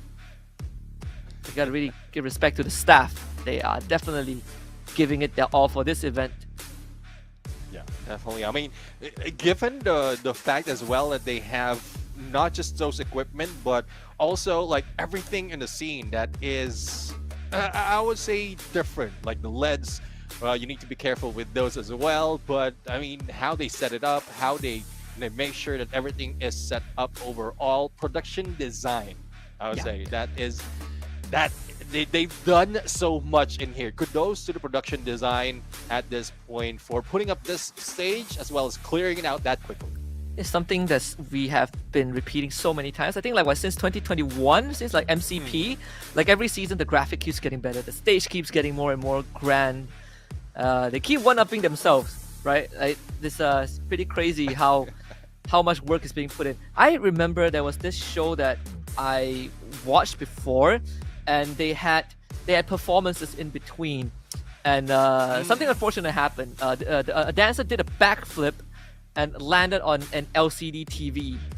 So that was quite quite a spectacle. But yeah, you gotta be really careful with these stage things. Yeah, definitely. I mean, if it was me, I'm already putting myself in their shoes. If it was me, I mean, I would need to do another job. But how can you get another job to pay for that job that you messed up? So that's one thing though. Make sure you don't make mistakes. Yeah, even if you make mistakes, don't damage equipment. That's all I'm saying. You know, like the most you're allowed to do is trip over your headphone wires, right? Like you actually unplug it or something, and then sure. But you drop the mixer, you break an LED light. That's a completely different story. Yeah, bring down the stage. not literally. Not literally. Just bring down the stage based on performance, but not literally bring down the stage. that would be an extra. That would be like the least of your concern if the stage does go down. Let's see, like BRU on the scene too. They are going to be playing later on against RRQ. I wonder where all the pro players are. So we spotted BRU. We're missing RRQ. We're missing Lost Falcons. That's the last one. I feel like I'm forgetting someone. Evos. Evos. Well, I guess like for those in Thailand, I would say Falcons and Buram United, they have most of the fans, especially in this venue. So, and again, for the others, they are just like probably just chilling because you know how it is. The prize pool is involved, your reputation is involved, your pride as well as a preview of what's going to happen in the fall season is here as well. So I think they're taking their time focused, but for those who are confident, I would say Evos is probably also roaming around because how confident they are, especially with the EWC championship that they had. So I guess they would also, there will be a lot of fans out there looking out for them. But, well, we are just waiting for the game to start. Love the setup out there. Again, it's quite different with all those LCDs. But the players are in their comfort zone, I would say. At this point, the stage doesn't bother them, the crowd doesn't bother them. You see all those smiles. And one thing though is, not quite sure if this is something shared, but all the players have a heartbeat monitor. Oh, we have to see that stat, right? We have to have an API that pulls up the heartbeat, right? And to see how they are controlling themselves. I can tell you, in heated moments in game, my heartbeat goes up. But I know there are some players that are incredibly stoic, like it doesn't faze them. Wow. We need to implement that. Maybe somewhere down the road. Maybe for global finals, right? Heartbeat monitors is the next on the checklist. And wow. Yeah, we have that now. We're going to see that in a bit. That's going to be so exciting. Here we go. Yeah, well, R7 right now already on the flank, and this is the usual movement, especially in this part of the map. For WAG though, most of the time, like teams going in on this side of the map doesn't go all in, but they want to end it quite quickly. X-Bow with the triple shuriken takes down Turbo, and that's what I'm talking about accuracy of the sniper turn the Russian. That is some insane stuff. Of course, WAG, they're representing Akatsuki. They're taking the Hidden Lip Village. There's Minato right in front of them. Joker loses out. Able to get a trade back. A nade in the hand. I didn't know that ninjas use grenades nowadays, but, you know, times have changed. Secure into PLS1. Joker also being able to collect it. So far, WAG up in numbers. Yeah, up in numbers. Games King being hit by X-Boar. Santino already being triggered just to make sure there's an escape plan for them. But they are rushing in against X-Boar. It's a 1v1 situation, and there goes Santino being triggered to get away. But no, WAG just says, we'll take you down. Only one casualty, and they can retain all of their loots.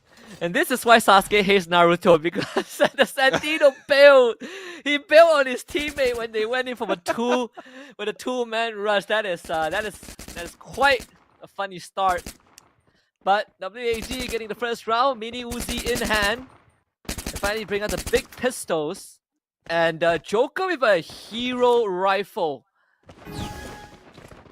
Oh, let's see though. I mean, economy-wise, it's not really wise for Joker and Games King, but if they can give them that advantage, they will be able to use it at this point. Mini Uzi from the other side, PLS1 with the Deagle in his hand, and a Turbo already popping up with that Chrono Time Turner, but let's see if this is something they can use right now. T-Kui almost being taken down and barricaded themselves in. The question is, will they be able to take R7 in this engagement, because PLS1's a little bit too far. Wow, they somehow were able to get Joker.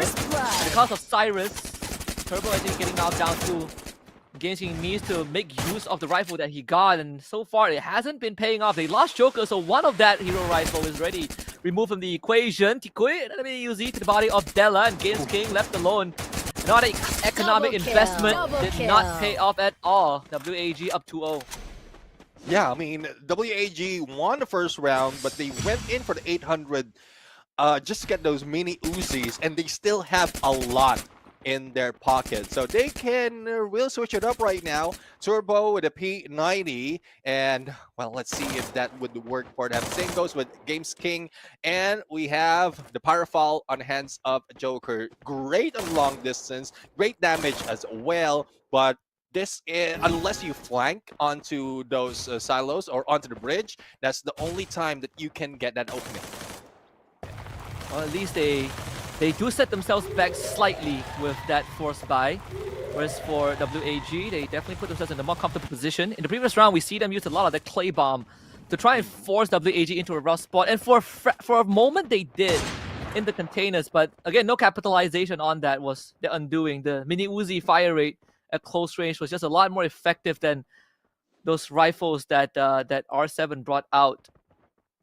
Yeah, I think I saw an AWM as well being pulled out or being seen. Well, let's see though if this is something. It's PLS1 with AWM. Not so much of range or opening for him to use it, but Joker already on that second floor, or on the rooftop rather, and Turbo on the flank. So R7 is securing the middle of the map, and WAG is just regrouping inside the compound, waiting for the blue to close in. Remember, to some of the Red Moon, you need to get 3 of the drops. I think WAG already got 1 of them, as indicated by the red dot. Slow round for R7. They don't have the best guns. You see, mini Uzi is an assortment of guns. It's like a buffet that they have, but none of them are extremely effective. I think the silver lining is that, like you pointed out, Neptune, that this AWM doesn't really have. They have high ground too, in the form of Joker, but they can't really get intel indoors, and that's where WAG can take advantage of. Well, let's see though, WAG can take advantage of the shift of the circle, but the rest of R7 is already waiting for them to move. So let's see if this is something that they can use. There goes a few of those Jutsuks being pulled out just to make sure that they have an opening, or they will not be rushed out quickly. Explorer ready for the flank. PLS1 might be in trouble as Joker jumps in on him, but no, they are still in a group, not even spreading around. There goes Oscar, and there goes a takedown by against Joker, and it is WAG losing out. Only 2 Tikui remains, and will be going against Games King. No, he is down in hell. Tikui! What a clutch! Right in the center of the zone, just winning with position. And this man, we have sometimes casted doubts on him. He's been with WAG for quite a while, but now he is the top fragger. He's 5-0-3 on the team. Yeah, that's the thing though. I mean, despite of having Rebel Rush, Games King doesn't have a chance against the blue. And I don't know, there's no way to really get in against Tikui at that moment, but 3-0, that looks like WAG is in a row right now. But at peak, let's see if they'll be able to turn things around for R7. And once more, WAG assumes control very quickly of key points. Tikui, that's like a fireball jutsu in the face. Blue walls, they're gonna stand just enough. In fact, somehow Della finds himself outside of the building. Wants to regroup with Turbo, but WAG is not making it look easy. And every single step they move is going to be able to chip damage. X-Bordo needs some time to heal back up. Both teams somehow ends up switching position. R7 outside of their own compound. And there goes another fireball. Brought in by Games King. Does have the Groza in hand, but not so much of the opening to fire at them. And there goes Coda being popped, or our vision to give information. And X4 right now, just waiting for that opportunity. Doesn't have that much of weapon, only a Deagle in hand, Desert Eagle in hand. Let's see if he will make all those headshots. It's just that WAG is saving up for the opportunity if in case they lose a fight, and I guess this is where that is the strength of WAG in terms of Clash Squad is. Yeah, if R7 keeps track of the cooldown know that WAG has a window of weakness, but R7 isn't really pushing the envelope just yet, so that quota will come back up in just a bit. Irish just got popped as well by PLS1. No cigar right there, and now it comes to Rush. Cyrus getting a 1, but this against King trace him down. X4 traded back, but thankfully for the side of R7, this time they recovered just as well. WAG not able to withstand the full rush of R7, and that is what they need. Yeah, that's what they need. I mean, the pickup is quick, especially if you have a Thiva on you. And Turbo is just a little bit buff with that Andrew. So let's see if this is something that they can carry over, reduce the lead, and probably take over against Akatsuki or WAG at this point. But as you can see, economy would be something that WAG has already taken consideration of. They lose this game, but they still have a cash to use the weapon. And we are seeing PLS1 pull out that VSK-94, and he can take that second floor as an advantage. And I think he's the one putting damage on Turbo. Let's see, Games King once more having leverage. It's between him and PLS1, but PLS1 won't have vision of him. Another fireball jutsu, Santino swap, switcheroo, that's there. The clone. They get the safety. Clone will be taken down very quickly by PLS1. Doesn't want to deal with any extra decoy that R7 have been stored. Let's see though. I mean, Games King from above. This is a deadly position for, especially for this guy. The moment he jumps up, instant headshot might happen, especially with the P90. But the same goes with Tikui in that M1887. But as we can see right now, it is a standoff, a stalemate at this point, and PLS1 will need to move closer, but there's also one from R7 who's waiting for them on the other side.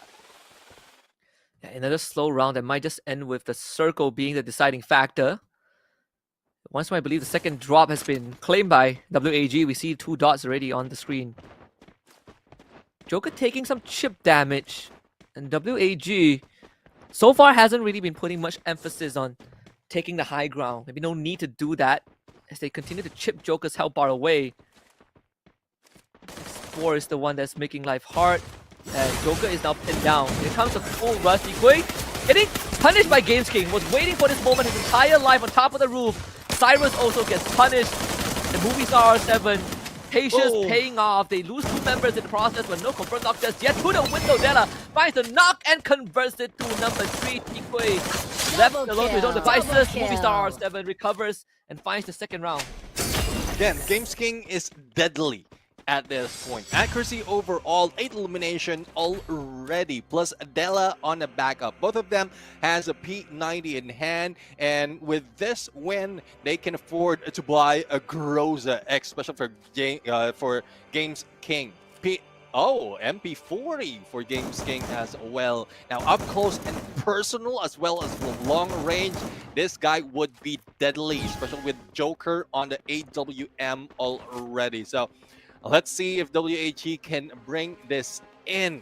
Otherwise, it will be a catch-up and they can tie it on a 3.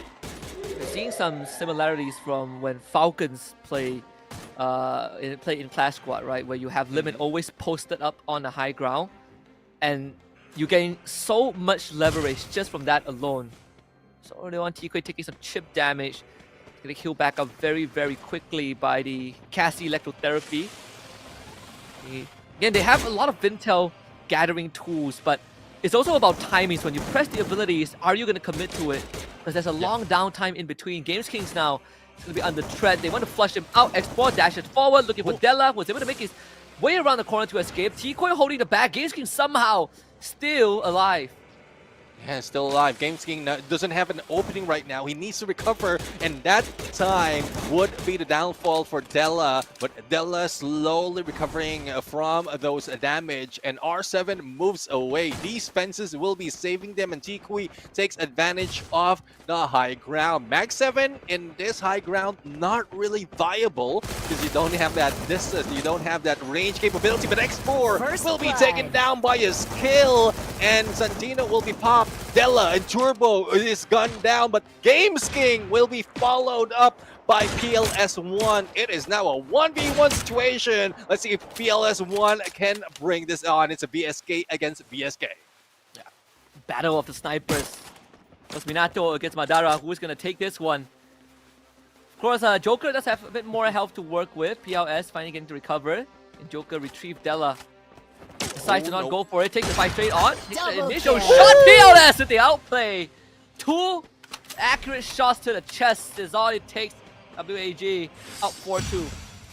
That's one thing though. I mean, AWM up close and personal, you have the damage, but you like the reload is quite slow compared to VSK. That's what PLS has advantage of, and he's just using it like a shotgun, like an M590. And we know how it is with the snipers; they're quite accurate at that point. But with this Remnant Village, this is more of a sniper's venue, especially if Joker can flank in onto the other side. That would be an opening against WAG. Certainly will be. But we've seen greatness from movie star R7, and even against the strongest on the global stage, they have put out quite a performance. X4 this time stood no chance. First blood. As they swarm him. You see even a fireball juice straight to his face. Not really sure if that was needed, but better be safe than sorry. As they bring the barbecue to the rest of Remnant Village, Cyrus needs time to recover, doesn't find it. Another fireball to the side of the building. Games King is pulling no punches. Ooh, Games King for the hit, but he will be taken out by PLS1. But only one remains. The 1v2 situation. Decoy will be picked up, but I think Games King right now, who's up close. But no, Della managed to take down Decoy, and Joker brings PLS1. Now, a chance to tie it up once again, and I love how R7 is recovering at that point. When WAG is just getting 1 point, they just counter them with a different approach, a different tactics, just to make sure that up close and personal, they would win against WAG. And the explosiveness from R7 too. I don't think WAG was ready to receive a hit that fast and direct. You see how disorientated they were when X4 suddenly just got removed from the fight before it even began. But they do have a lot more space at this factory. A big direct contact. FGL just to take out that glue wall, even actually no, the clay bomb, excuse me. Games King making contact. X4 losing out on the trade. It was a 1v3 by the way, and X4 somehow on the receiving end, and he is actually taking down the burn. Is it gonna be enough? No, X4 barely recovers. I was holding my breath at that moment for X4. Only a few HP, still going down, but Joker right now, prime position, and PLS, I don't think he sees him from that angle. But Games King with that M1014 in hand, and Della will be going down though from Max 7 coming from T2. And WAG just steamrolling against R7. Only Joker remains, but what can you do? You might be able to use that. You might be able to use that clue to spot out your opponent, but once the blue closes in, you will be in trouble. Yeah, R7 tried to do too many things at the same time. They divert resources everywhere across the map and ended up losing every single one of those trades. This is just going to try and run on the clock. I don't think Joker has much that he can do. He could delay his demise and just talk about what they're going to do in round number 9. But for WAG, solid recovery. Decoy, 10 eliminations so far. I mean, this guy has been aggressive at this point, and especially with how the rest of the teams is moving in for the backup or quick backup, I guess Decoy can bring on Scar in his hand, and it's level 3. So, you know, their fire rate is already good on that weapon, but the damage will increase as well. But Decoy, I think he is just showing up as a decoy at this point, just making sure that Joker peeks out, and an opening for X4, who got tired of being the rusher. He wants that AWM as well. Yeah, all smiles on the faces of the WAG players. They know this round is pretty much settled. Yeah, it's just a wait. Come on, Joker. Come on, give it to them. Nah. You got him with the explosive charm though. It's tough though. I mean, that's And that is what we've pointed out from before, especially in Russia in Clash Squad. It's always quite far from the rest of the teams. Thus, when he is left alone, the rest of the team is already taken out. There's not so much that you can do. And snipers or Xbor is trying to change that script. He's going for a rusher role, but can also use a sniper so that he can always be with the rest of the teammates. So WAG this time gonna take it slow. They actually PLS1 posted very, very far up against King and Turbo, doubling up. See the explosive kunai in hand. Throws it right at the blue wall, Tikui. And not even phased. They even swapped the decoy, the position of the decoy with Della. I'm not really sure if that was spotted out by WAG. Very early usage of that ability, so good chance that they already saw Della. They did a fake out afterwards. There goes shots from afar, but Turbo, you won't be able to do any damage on that MP MP4 at that point from afar. But Joker right now, AWM, does have advantage from this high ground, but he needs to move away in a bit. Otherwise, it will be a repeat of what happened earlier. That Turbo, Games King, and Della tripling up. Once more Joker on that roof. Last time that Movistar R7 got the round win, it was off of the play of Joker and Games King on these high grounds. They've been taking turns, depending on the situation, but WAG have been a lot more aware, and potential rush Tiko just pokes his head out a little bit. Doesn't have the weapon to fight at that range just yet. Coda cooldown, not back up, but Xmore makes the call to at least establish some presence outside, but they still need the Coda. Yeah, they need the Coda to get information, but what can they do? The R7 is already blocking their approach. They are already blocking their way and taking lead as well on the Chevy Circle. Turbo on the other side will need to wait on one area, and they might be able to take down X4. But no, Turbo pushes away and almost being taken down. But Joker would be the next target. Cyrus with that knockdown with the Groza, and X4 with a UMP in hand. I don't think that rush can help them. And it is just WAG wanting to end this game that quick. WAG will take match number 1 on Bermuda, 6-3 over Movistar R7. High fives all around. I think Movistar R7, they have a pretty decent idea on how to deal with WAG. You know, high ground control is one, but also taking advantage of the fact that the timings for WAG have to be precise. And one of the rounds that they won was just being able to run the WAG when they did not have the abilities online. But in rounds where WAG was able to slow it down and drag it out for the second rotation of their cooldowns, that's where time runs out for R7 and space runs out for R7. So the Akatsuki clan takes map 1. Yeah, Akatsuki clan takes map 1, but I don't think this is the end for Movistar R7. The adjustment, we are seeing a few of those adjustments, but it was a little bit too late. And WAG can also be countered later on, especially in the next rounds, bans and picks. So the draft would change.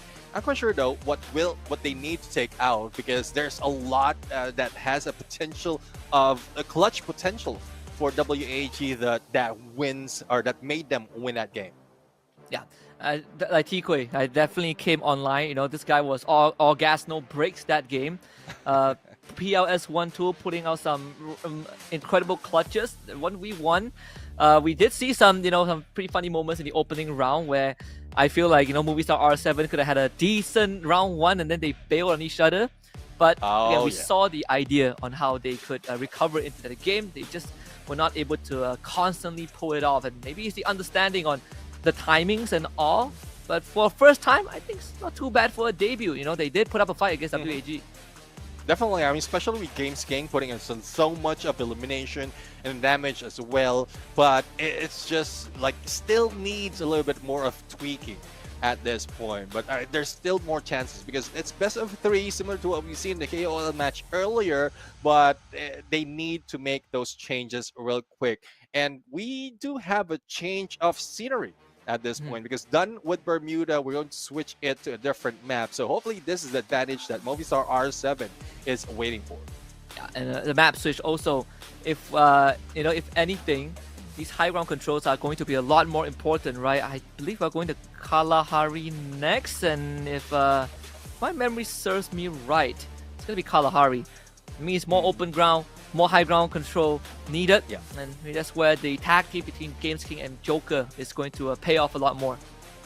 Yeah, let's see though. I mean, Joker is doing so much more in identifying where the opponents are, but the clue is not, I would say, it's not his best active skill. So he could have switched over to a Santino. He could have saved him all of those like punishes in the final moment. But let's take a look at the scoreboard right now.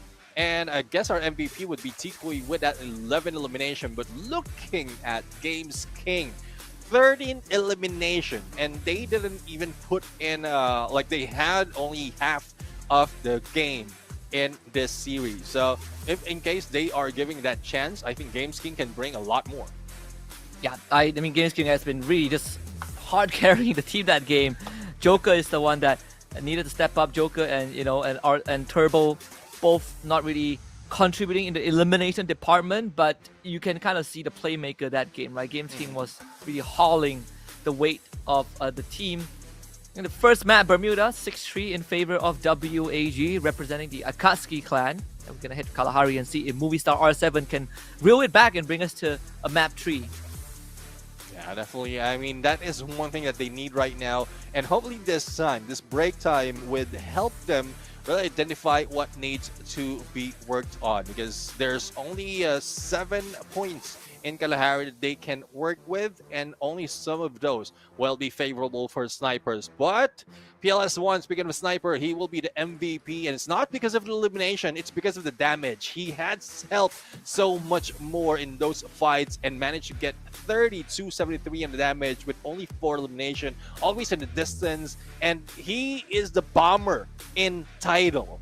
But the way he played it, as well as skills, he is being the sniper of this team for that game. Yeah, he definitely is. Like, just overall, the damage, sure, doesn't really translate into the eliminations that he has, but he is a great setup for the team, right? He's been able to make sure that he chips away at the resources and the health bars of Movistar R7 before the rest of his teammates swoops in. Leaderboard for eliminations, of course, Games King leads it for now, 13 eliminations, and then everyone else is Tikoi, Export, Della, and PLS1. Yeah, definitely. I mean, we do have this leaderboard that we are looking into, and this is something to really change the pace of the game. If you will be the ones in high contention of that leaderboard, there's a huge chance, well, that your team will be winning. Because as you can see, like, you did mention that Tikui is the highest elimination for WAG, and it's only a Games King who brought in so much of those KDs in that fight. So it's very close though, very close between them, and it's just for the rest of the teams to really bring in so much of numbers. Also rotation wise, they should make it work, and it starts off with this next round. If R7 can bring this back, then they might be able to take it back to back and win this series. Yeah, and some teams, they are more of a late bloomer, right? They get up to a slow start, but once they warm up their engines, they go and they don't look back. And of course, winning the series also has not just the implication of going into the 1-0 bracket and having the chance to qualify to playoffs immediately, but you also put yourselves in a situation where in a Swiss round format, for those who don't know, you only play with a team that goes 1-0 as well. So you eliminate 4 teams from the equation for your next match right off the bat. In this case, if you're WAG, if you beat R7, then you will only face the winners of their respective series in the upcoming matches. Yeah, exactly. I mean, less games for you and already qualifying into the playoffs. That's one thing that WAG or like WAG is aiming for, especially with that 1 win against R7 at this point. And R7 is trying to do that in this next match. Again, it is Kalahari for our next game. Potential for where they will be fighting is, again, 7 points in the map. We have Shrines, Foundation, Command Post, Mammoth, Stone Ridge as well, Santa Catarina, and finally Council Hall. And Council Hall is one thing that really stresses me out because of how small it is, and there's a really like little movement that you can do because of like the elevation, the second floor. You will just need to bounce off either from those tires or take one stair which is on the other side. So whatever you are, that's what you can take advantage, especially if you're a sniper. But once you move around that, it would be quite difficult. But I'm pretty sure these pro teams don't have that problem. They can move in and out of any situation. It's just up to the rest of the team's chemistry as well, survivability to make it work. Yeah, and I think that's what makes Kalahari so unique. Whether it's Battle Royale or Clash Squad mode, I think it's just the design itself, right? It forces you to play a slightly different style and to face your fears of the open. Yeah. Oh, I think for R7, if they've shown us anything in map 1, is that the high ground control is paramount, right? They love to control that high ground, game scheme and Joker. They have someone to really juggle the responsibilities around. And Kalahari, there's certain areas where that is very pivotal to a round win. Let's see though. That is going to start with this next phase of draft. And I guess who gets to pick first? So earlier it was WAG, so I guess this time around, unless it's a win pick first, it might be no movie stars are simple. But here's an intro video for everyone.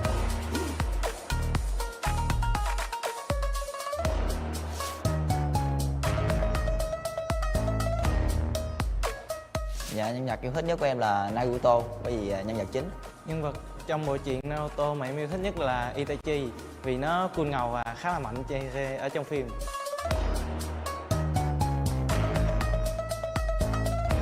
Dạ là Falcon, tại vì tụi em đã thất bại với họ trước 2 lần. Đội tuyển mà em muốn đánh bại nhất là EVOS, bởi vì em đã thua họ ở mùa giải trước.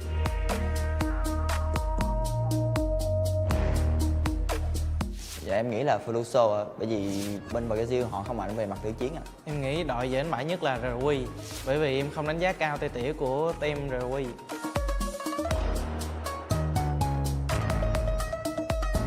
Map yêu thích nhất của em là map quân sự, bởi vì em luyện tập cái map đấy trong buổi stream và bắn răng rất nhiều.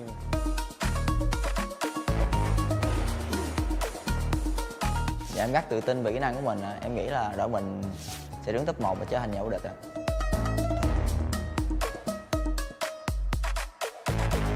Chúng tôi tôn trọng EVOS vì thành tích của họ, qua đó cũng là động lực để chúng tôi cố gắng và vượt qua họ ở trận đấu sắp tới. Họ mạnh thật, nhưng không thể bị hạ gục. Tốt nhất các bạn đừng mắc sai lầm, vì mục đích của chúng tôi đến đây là để chiến thắng.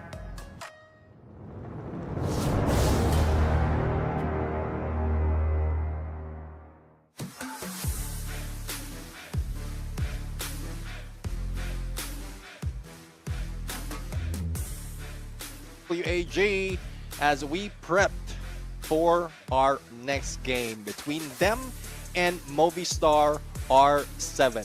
Again, all pressures right now for Movistar R7, though they still have another chance at this point for tomorrow.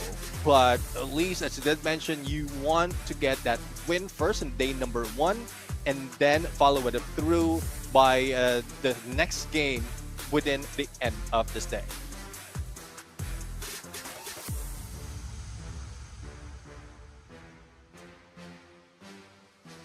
And for those just tuning in, you actually haven't really missed out too much. You know, we're just getting started.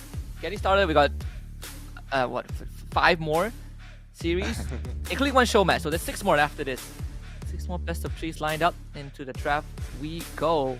For Kalahari this time, it's all for the marbles. If you are Movistar R7, A124 ban again.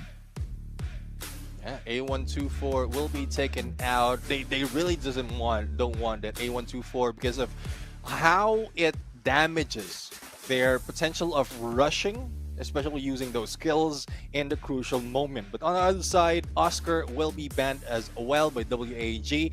And this was, if I'm not mistaken, this was their pick from the previous map. So I'm not quite sure what the ideation is, but Clue once again being picked by Movistar R7 and Cassie on the other side. I believe it will be another Coda that will be picked up. No, it's a Zane. So they just traded off their bans with their pick.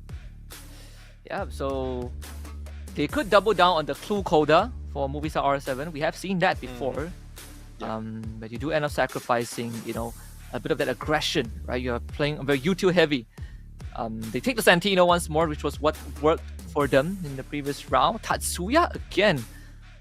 So interestingly enough, previously before Oscar was a thing, when Tatsuya wasn't available, people go for full util. They go for Coda, they go for Zane, Cassie, and then they add a Skylar, I guess, into the mix. Sometimes they put a Clue or Santino.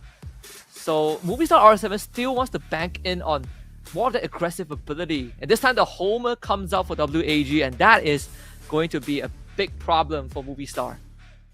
Yeah, I mean, Sense's Shockwave, I mean, that drone that really gives you that pulse that disables you for a few seconds, you will really need to get away. So I guess the Steffi is also a saving grace for them. We won't be dealing with so much of the throwables, and it can save you that much. But it's pretty much the same of what we've seen earlier, apart from that Steffi being pulled in. So to take Steffi, that's one way to deal with the utilities. Honestly, the only thing that it's okay, probably the grenades, you know, or the play bombs and the Homer missiles. I think looking at WAG, they probably wouldn't be too bothered. I mean, this Zane Cassie is a bit of a pain in the butt to deal with. Yeah, definitely. I mean, you have someone who's like, who have extreme state, will be able to shield up that quickly, and then you have someone who can back you up with that basic therapy as well as focus therapy later on. So Tikui and Cyrus, and well, no question that is Tikui on that Zane, because he did so much of the damage and elimination earlier that he needs to be buffed up a little bit. So I guess this is ideal at this point. X4 might be back into using that sniper unless it's still PLS who will be using that, and X4 will be the ones up front. So we do get X4 this time on the Coda, really going to the support this time. I mean, taking out different roles. It's interesting. Look at that, we got Kakashi in the house. No, cover that eye. You can't just randomly Sharingan the whole place. Because of pretty dangerous people in the house. Gotta be responsible with that ability, you know. Obito didn't give you his eye for nothing. Okay. Yeah, I mean that's the reason. I mean, probably he's like, because of the travel, the effect has died down a little bit, or he used it so much already. He got tired from the traveling.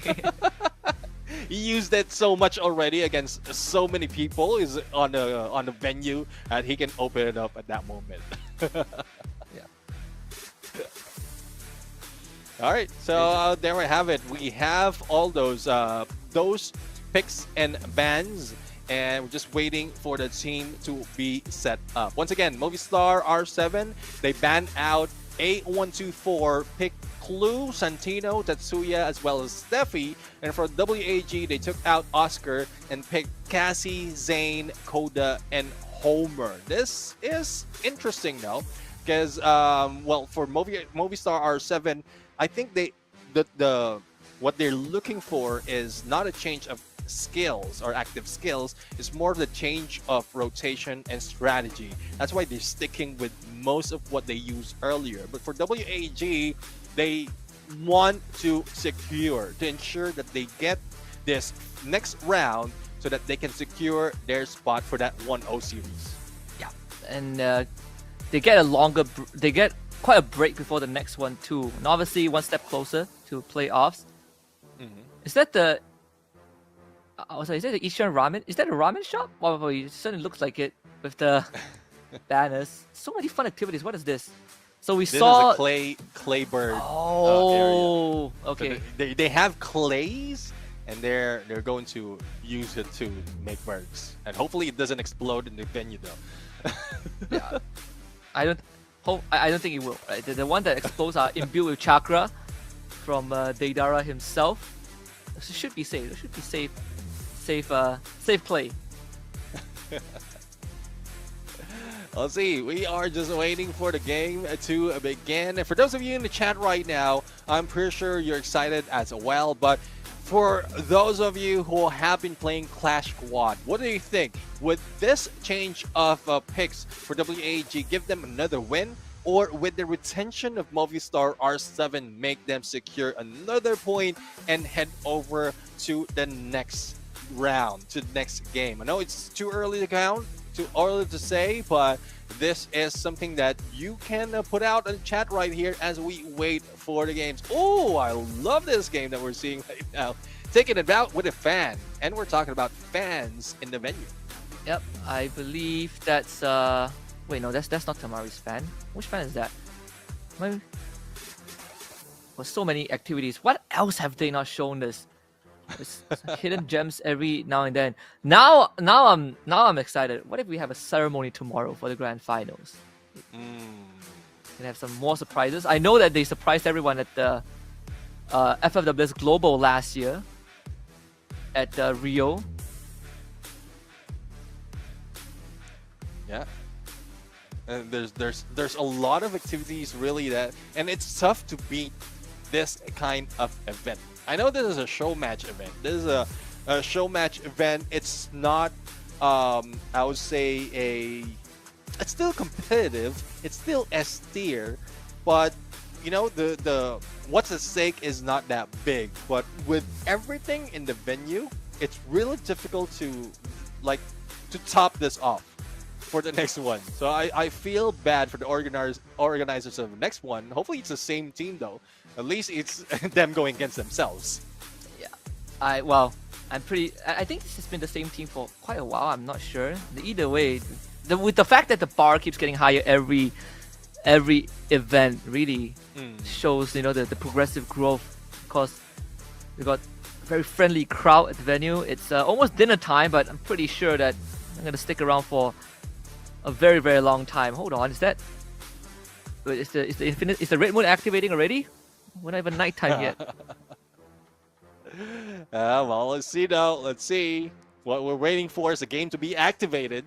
Excited to see who's going to pop off this sign. If any of the tactics of Movistar R7 would work against WAG, or will WAG just be chill at this point? No, like not really pressured in this game, because we want to see that. We want to see more of, I would say, counters being brought in by the LATAM teams, because this is a different story overall. Yes, Battle Royale, they champion their way into their region, but going against a different region, a different team, in a different mode is a different story. Yeah, it is. It's gonna take a couple of seasons for us to have a good, you know, Clash Squad narrative, but when the time comes, oh boy, we've got so much to cover. As if Battle Royale already doesn't have enough. We need someone to really start going through the archives, because I can't remember things that happened for 5 years ago. At least not all of them. Yeah, I mean, I don't have that good of memory, but that's why I go into data. That's why I stack it up on data. So we have that scrolls available to be looked into. Yeah, and then, I over time I start to appreciate data a lot more, for sure. Yeah. Though I think one of the best few days is still like LDDS days. Let's take a look at Movistar R7.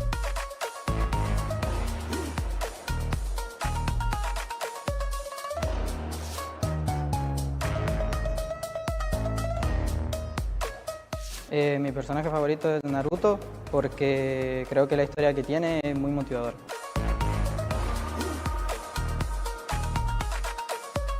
Mi mapa favorito en Free Fire es Bermuda porque es el primer mapa que salió en todo el juego y me gusta mucho.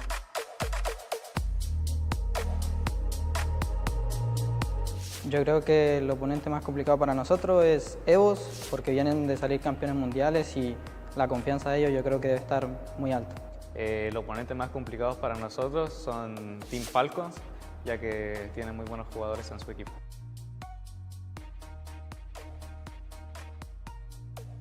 A los, ya que en los entrenamientos lo vienen muy bien.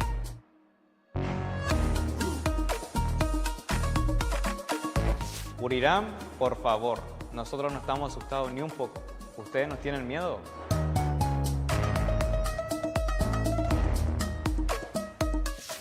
Cruz, ya que en la EWC no participó en ninguna partida y creo que ya es historia.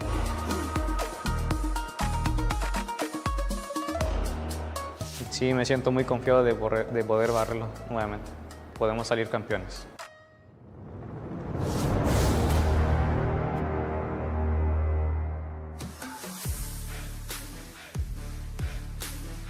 Right, we have it. We have Movistar R7 just sharing their mind right now, and I love that that quote or that note to Burem United. Por favor, Burem. And I guess it is showing. BRU, yes, there were there's a lot of challenge that has been brought in by BRU, but I think they toned down a little bit. Even in EWC, we've seen that happen. Yeah, it's kind of a low blow, you know, to pick on the crews. You know, you didn't play. Come on, pick on someone your own size, man. They still would have a chance to play against each other if they do meet. Seeing how things are going, they might have to wait for the 0-1 or the 1-1 bracket. Oh yeah. Yeah, we'll have to see. We'll have to see though. I mean, but I guess they take it that hard from the time that the crews really brought in the championship to their championship home, and they still couldn't forget it. So that's a huge, I would say, a huge punch that even after so many years, you can still remember that name. Even if he hasn't played, still remember that he's the one who made a trouble for us. But, well, let's see now. WAG right now is waiting, or we are just waiting for the battle between WAG as well as Movistar R7. And just to make sure that everything is set. Because you know how it is. In LAN events, in LAN setup, there will be some complication, and we are making sure that those complications is fixed before the actual battle. There's still some stakes involved, and that prize pool would be something that you would want to grab even in a show match like this. Yeah, unfortunately, we gotta make sure that the devices isn't under some kind of genjutsu. We gotta free our technicians from that too, so we could get the show running. And now, I mean, it's pretty lively. The crowd also has a lot of activities to keep them occupied in case of a potential delay. And in this case, plenty of booths to check out on. Interact with the pro players. We just saw BRU, at the venue not long ago. Gives the teams some time to also kind of reassess the situation, right? Reassess the situation, kind of, plan the next move, re-strategize a little bit, reset the morale. Although for WAG, it's all high spirits. Yeah, I mean, all high spirits. They are in the groove right now, especially with the point that they grabbed in that first game between them and R7. But again, a different side of the venue right here. I guess that was the entrance before you head into the dark side. It's still sunny, I would say, but I would say otherwise from where I am. But again, this matchup is I want to look forward to if the changes that has been done for WAG would still be effective against Movistar R7, because I did mention earlier there's not so much of change for R7, it's just a strategy that they are formulating right now. Yeah, look at that. I still wonder how they achieved this statue thing. Even though even if it's just cardboard, it still looks quite a feat of marvel, right? With that size. Have you ever wondered how these characters have so much hair and their hair care routine? Well, I would say that is art. It's something that a lot has talent for, and we like to see that up close and personal. But now, I guess the setup is still ongoing for WAG's side. A few more part of the venue right now is copying. Is it copying all of those signs, all those hand signs? Yes. And not quite sure what the target is though. How many, count how many you got correct? You do it right, you get to clone yourselves. Imagine someone like, I thought I saw you earlier. Then he was on the other side. Yeah, he successfully did the shadow clone jutsu. I was thinking about that earlier as well when they had two Narutos in in the map. And I thought they just went in for that shadow clone. But no, they just have the same skin. Yeah, they do. And this is the score update for those who just tuned in. It's 1-0 in favor of Movie Star. Oh, actually, no, WAG. They did win map 1 6-3 on Bermuda. And Movie Star R7, they did come pretty close, but again, they not able to capitalize on the win conditions. I think was kind of what led to the downfall.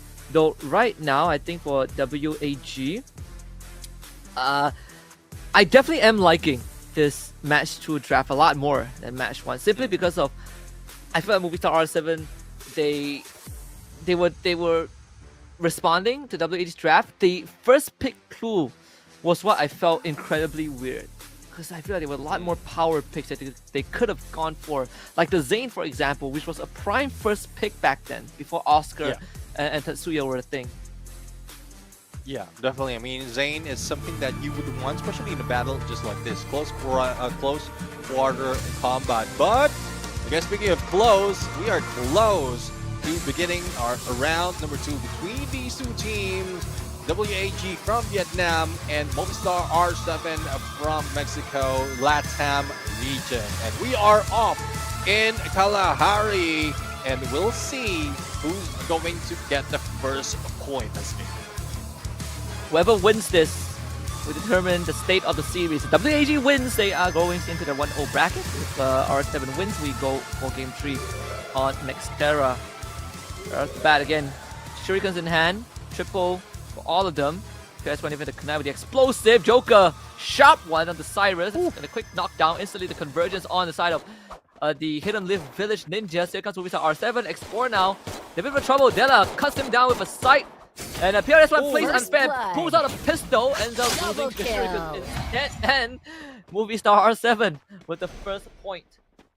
Yeah, I mean, the ones making all those points, the ones carrying the heavy shuriken, and 2 for Games King and 1 for Joker. For Della, though, it does have the triple shuriken or the light shuriken, and that is one thing that, I mean, I'm not a fan of. Most of the time, I go in for the triple or the heavy, similar to what we're seeing right now. And Games King is just this guy who can move around as quickly as that. As we get into the next round, we are down in Mammoth. And, well, WAG is already moving in onto the spine. Games King is the one going against them, as well as 3 more players. So it's not looking good. Cyrus might be going down that quickly.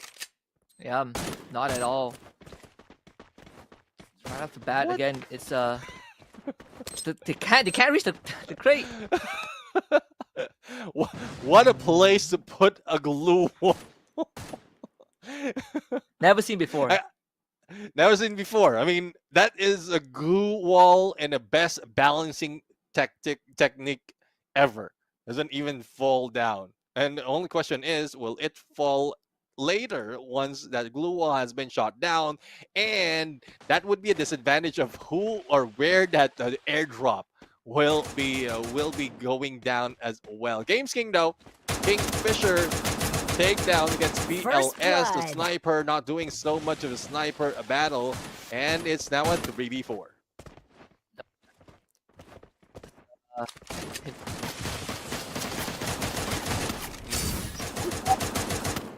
advantage. Games Kings with a third pop in a row. This guy Double kill. coming alive right then and there. Triple potential kill. ace right now. Might look at the squad. Games King. Solid round 2 with the rifle. Yeah, I mean, a rifle, Kingfisher being the king of that game. WAG, not quite sure what's happening right there. Position-wise, they are off to, I read this already, Cyrus and Tikui will be going down because there's a lot of players in that bone structure, but I was expecting them to recover that quickly, but unfortunately for them, it is PLS1 who has been taken down and they have lost oversight. So Santa Catarina, this is also a field where a sniper will be very useful, especially in the between that crack on that ship. But Tikui as well as Cyrus already jumping in, and this might be a trap set by R7, 3 of which already waiting for them. And Tikui up close and personal, Mini Uzi has nothing to do on that MP5. Tikui is still bleeding out. Games King needs help as well. Turbo trying to recover. Tikui and Cyrus down with the low. Somehow they force a kunai from Della, takes down Cyrus, but this time it's WAG that has the advantage. Coming out on top. R7 Joker left all alone to pick up the pieces. The PLS1 finds the snipe. Quick recovery from WAG. Yeah, it's a good thing that they managed to survive that onslaught on one side because it's a 2v3 situation and Tikui has been taken down. But X-Board just provides so much of cover just to make sure that they don't take advantage of that knockdown, and then they just went in for that slay. Now, back into the map. It is a 2-1 favoring R7, but utility-wise, WAG can get in all those weapons and probably fight back against R7 at this point. See, I mean, this time we got a lot more buildings to work with. So Movistar R7, they split out in the 2-2. Joker is so deep in enemy territory. Wow, Games King with the Deagle from that range. Buffalo must be incredibly proud of that performance. Games King and Turbo still end up getting traded back despite the opening takeoff. As WAG finds a recovery, Della and Joker left. Especially Joker, we need him to step up to the occasion because Smash 1 wasn't really his best. But if there's any time to keep the lead within the control, it's going to be this one. But from a disadvantaged situation, Fireball used to use Tikui, sees Joker. Here comes the Glue Wall, the Ice Grenade. Joker tanking that damage. Glue Wall gets taken down, forced to retreat. Yeah, let's see if the retreat will be beneficial for them. Joker with only 1 HP! Still managed to survive though, but X-Board's already recovering. But I don't think Joker has any meds on him, and that will be it. TQE doesn't even have to shoot him straight. Mag 7 just graze him up and he'll be going down. But he does manage, or Della managed to take him down. But TQE quick scope, and it is now tied to 2. And just like that, WAG have completely equalized. Look at this replay. I feel like for R7, they definitely missed some windows. Della tried, but just does not have the numbers. Yeah, it's tough though. It's tough right now. Now, Council Hall, again, my most hated in Kalahari. I don't want really to. It's tough really to go for a full rotation right here, because the open area in the middle just gives you so much space to be shut down. So let's see if this is something that will be taking advantage of the team. Turbo will be taken down, and Games King cannot do anything about it. A potential of backstab might be happening for X4, but Joker right now pulls away, and there goes X4 going down for the M1887, but the response would be that Mag 7 from Tikui. And that talk about a comeback. 3 quick rounds in a row. WAG pulls it back. And all that explosiveness from R7, just like the economy, got wiped out. This is going to be a reset for them. Another moment where it feels like Games King would be able to make use of some of the openings given, but these gunfights need to play out in R7's favor for it to translate into something, and it has not been the case. Yeah, I mean, R7, I think their split is not working for them.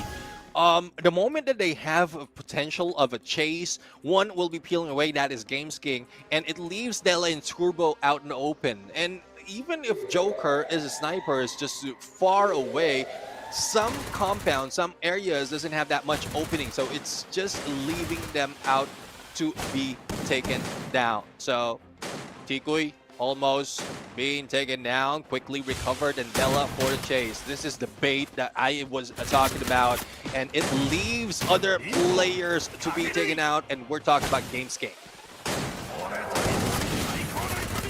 Going down again. Dela now under fire. Somehow for WAG, they got so much control on this high ground. Not looking good for Movistar R7. They are falling apart so fast. Joker with the hit of the X4, and now Joker is the only one alive. Forced to step up again. Ooh. With minimal health to work with, goes for the recovery. PLS1 sees that. The jump shot! What was that? PLS1 with another shutdown.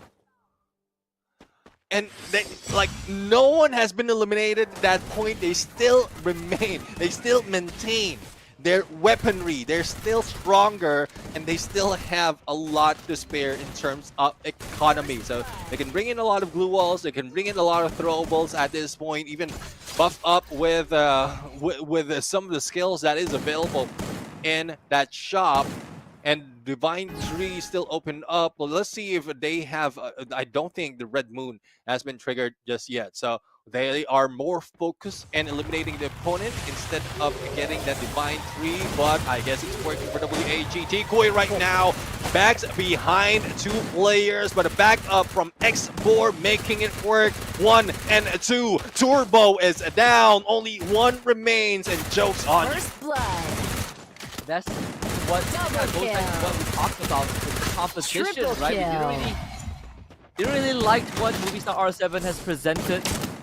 Too many compensations, too many responses to a problem that isn't really solved at the end of the day. Like this lineup with WAG, they had everything. They had the recipe to win fight, they had the recipe to take on damage head on, and not to mention the economy in shambles for Movistar R7. Games King completely just wandered out into the open. Not sure what the call was. 5 rounds in a row for WAG.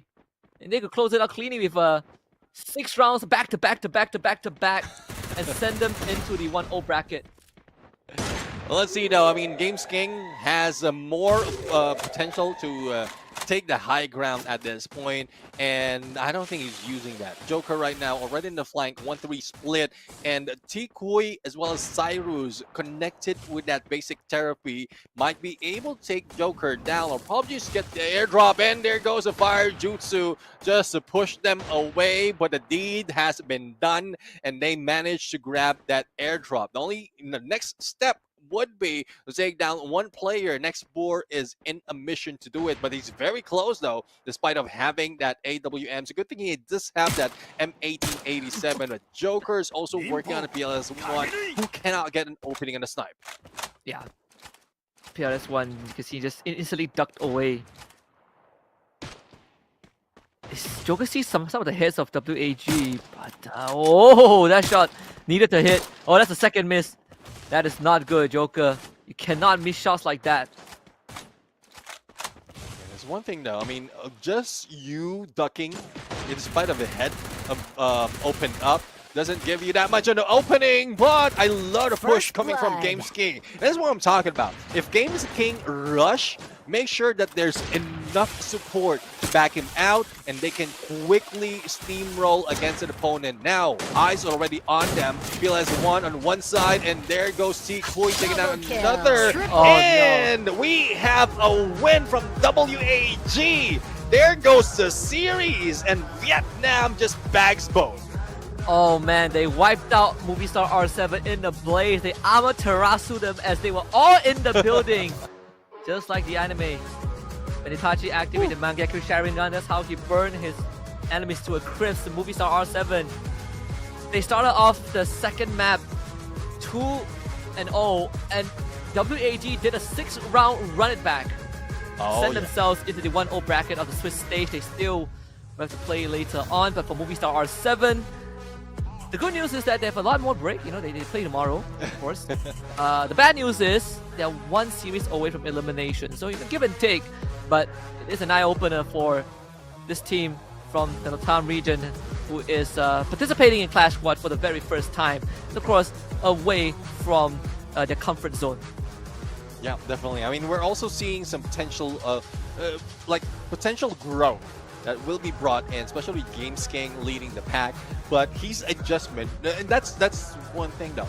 He's the one who adjusted to his teammates and not the other way around. If in case his teammates just adjusted to his gameplay, they could have grabbed this round. But let's not take it away. It is WAG grabbing the booyah in this first series for the pro match after 2 KOL matches, and there's still a lot more to go.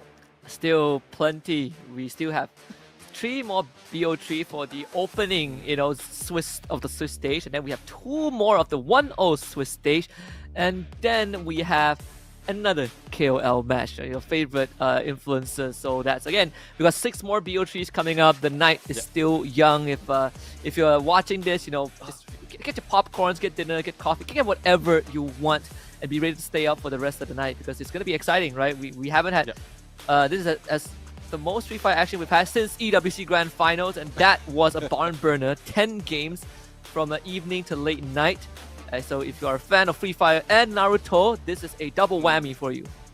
Yeah, definitely. Yeah, especially if you are in the venue, if you're watching our broadcast, then make sure that you take advantage of all the fun stuff, all the fun happenings in the venue. And for those who's not, well, we just have to cry in the corner, look at them, but still celebrate Free Fire overall, because there's a lot more that's happening. Hopefully everyone right here is learning a lot, not only from these teams that we just witnessed, it's WAG, as well as Movistar R7, but there's a lot more of teams who will be bringing out so much difference, and OB50 update is something that not a lot has adjusted to already. So why not learn from the pros, and why not watch from here? This is where you really find out what you have to do in your CS ranked games. Yeah, it might be labeled a show match, but again, still prize money, and a whole lot of things to show for sure. So for those, again, if you're not familiar with Clash Squad and you want to get to dabble into it, you feel like Battle Royale is the battlefield is not for you, but you want to take on a 4v4, this is the perfect environment. And again, we are exposing more and more of the regions to Clash Squad. That's why even in one of the pre-show clips you guys might have seen, I think Bobs was talking about it, that it's very exciting for them to have had it before. This is so difficult to just look at the match of the team. RRQ and BRU.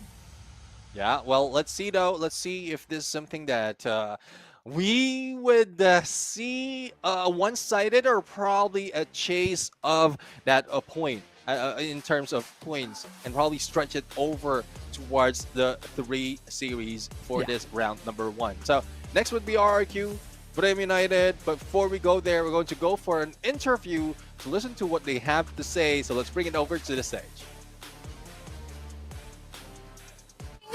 เรียกได้ว่าเปิดมาแบบนี้ค่ะเวียดนามของเราออกนำไปก่อนแล้วนะคะก็ต้องยอมรับค่ะว่าซีรีส์ของเรามันไม่ธรรมดาค่ะเพราะฉะนั้นนะคะเดี๋ยวเรามาสัมภาษณ์เขากันหน่อยดีกว่าและแน่นอนค่ะเวียดนามมาแบบนี้เดี๋ยวจะให้ยืนเป็น translator ให้นะคะมาคำถามแรกเลยพี่กีอยากรู้ว่าตัวละครตัวไหนในนารูโตะที่ X กับ Free Fire แล้วพวกเขาชอบที่สุดค่ะ Well, as we can see that the C region, whenever we play Clash Squad, will be a little bit better than other regions. So that's why WG can defeat Movistar R7 a little bit easy. Okay, so let's jump into our questions first. Which Naruto character in Free Fire is your favorite? Nhân vật Naruto nào ở trong Free Fire là nhân vật yêu thích của các bạn? Em thì em thích Naruto ạ. Naruto, còn Xbox? Em thì em thích Itachi. Itachi, vậy tại sao các bạn thích những nhân vật đó vậy ạ? Vì Naruto là nhân vật chính thôi. Nhân vật chính. Còn em thì Itachi là kiểu nó đẹp trai với nó hơi cool ngầu tí. Đẹp trai với cool ngầu. So for the Wii, he likes Naruto because he is the main character of the Naruto. ชอบตัวเมนนารูโตะเลย Yes, and for X4, he said that his favorite character is Itachi. Yeah, because he looks really handsome and cool, you know, powerful. มาสายเท่สายพี่ชายนี่ Yes. What about the others? Oh, okay. So, còn những người còn lại thì các bạn nhân vật thích các bạn là cái gì? Em thích nhân vật Obito ạ. Obito. Về lợi F1. Em cũng Itachi luôn. Itachi. อีกแล้ว Có lý do không? I think Itachi is everyone's favorite. Yeah, because he's really cool and he's strong as well. What about yours? Me? Yeah. Hinata. For me it's the Hokage, the fourth Hokage. Okay, I understand. They're all little kids and they're cute. Okay. Go, let's move to the next Yep, question. shall we? Our second question. ใครในทีมคู่แข่งที่เรารู้สึกว่ารับมือยากที่สุด Okay, so in the match that you guys just played, you guys defeated movie star R7. So did you find the most challenging to deal with the team or just simply no? Ở cái trận đấu vừa rồi là các bạn đã có một trận thi đấu cùng với đội tuyển Movie Star R7 đến từ khu vực Latam, thì không biết là các bạn có gặp phải khó khăn nào hay không, hay các bạn cảm thấy mình có thể vượt qua được dễ dàng vậy ạ? Dạ, em thấy bắn như vậy khá là dễ, bắn như bắn boss vậy. It's more. Em thì em không đánh giá cao mấy khu vực khác ngoài Thái Lan về tự chiến nên là em thấy bắn cũng bình thường. Yusu cũng đồng ý, tại vì có vẻ như là khu vực C chúng ta thì chơi tự chiến rất là nhiều, còn những khu vực còn lại thì có thể là họ cũng không có tập trung quá nhiều về tự chiến đâu. So for the Wii, he feel like I feel like playing with R7 is kind of easy for us because like we practice a lot, so that's why we can defeat them easily. But for X4, he doesn't really highly rate other regions like Brazil or Latam because like he only highly rated Thailand or Indonesia or just simply like C region, right? Because he feel like the C region focus a lot into Clash Squad, just like survival mode. Yeah, but for maybe it's because we are close to each other. Yeah, it is. So that's why our play styles are very similar, right? Yeah.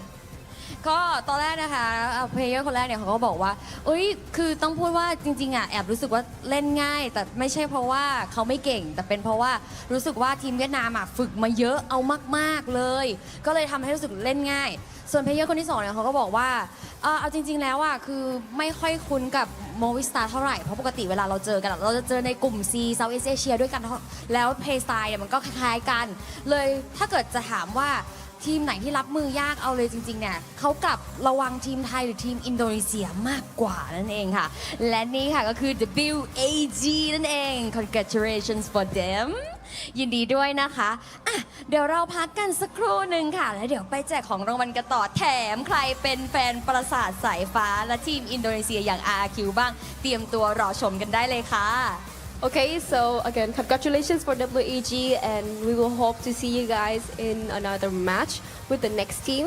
But now, let's moving on to our little break, and let's wait for the next match.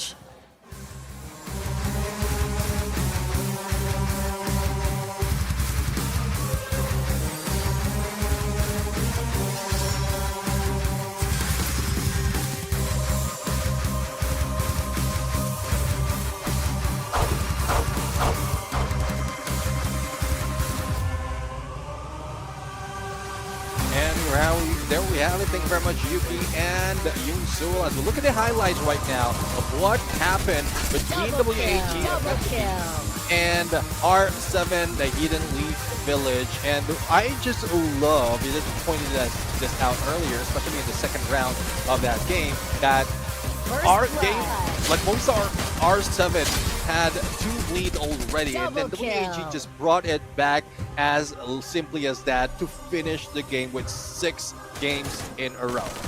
Yeah, it is definitely a hard pill to swallow. You know, if you're on Movie Star R7, at least you can say that even though it's their first time, you know, they won't come in. There's expectations to be set, but to have your enemies run it back 6 rounds in a row is never a good feeling, right? Like you just watch it slip away just like that. And this was the strong start We literally praised Games King. He got an ace this round. And it was setting up Movistar R7's trajectory to be a dominant one, or at least a one where they will have to lead for quite a while and make WAG work for it.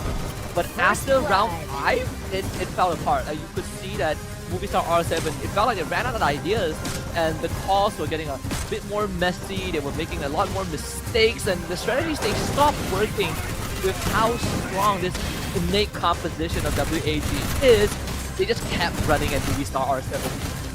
Yeah, I mean, Movistar R7, they do have Games King who can bring in a lot of elimination, but it's just like that. He can bring in a lot of elimination. The rest of the teams couldn't follow through, and I did mention about him adjusting the game style of the rest of R7, but it didn't work for them. Not even a division of a point has been gathered by the team at this point, so it's really tough, and hopefully it's like a learning experience for Movistar R7 as well as Latam region. And WAG would be proceeding into the next game. Yeah, it's the next round where they'll be playing later on.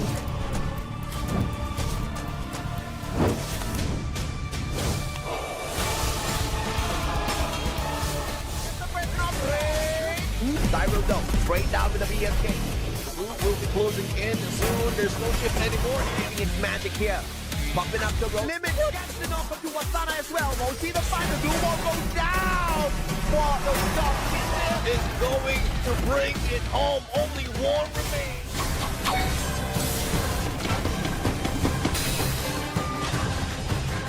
Amaterasu.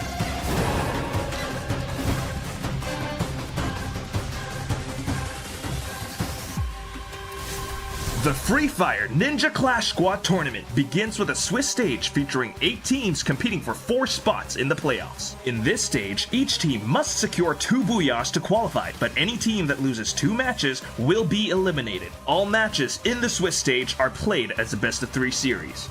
Day 1 kicks off with round 1, where no teams from the same region will face each other. Teams that lose in round 1 move to the elimination round on day 2, where they will still have a chance to claim one of the last 2 spots in the playoffs if they can survive from this round. Once the Swiss stage ends, the 4 teams with 2 booyahs advance to the playoffs, which follow a single elimination format with best-of-3 series matches. The tournament concludes with a best-of-5 series at the grand final to determine the champion.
คนที่กำลังรออยู่ไม่ต้องรอนานค่ะได้เวลากลับมาแข่งขันกันอีกแล้วและการแข่งขันในครู่นี้นะคะจะเป็นการพบกันระหว่าง RRQ คาสุกับบุรีรัมย์ยูไนเต็ด e-sport นั่นเองค่ะซึ่งพูดเลยว่าเมื่อกี้เจอพวกเขาด้านหลังเวที backstage so energetic.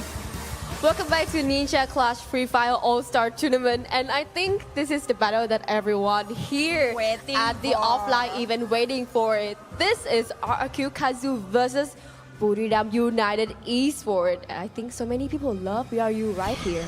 Because we are the god of the thunder. I agree, and you guys also the king of Booyah in Free Fire. So let's welcome on the stage, shall we? Shall we? และตอนนี้ขอต้อนรับทีม RRQ คาสุรองแชมป์เกม Free Fire จากรายการ eSport World Cup 2025 Please welcome Team RRQ Kazu, the runner-ups from the eSport World Cup 2025.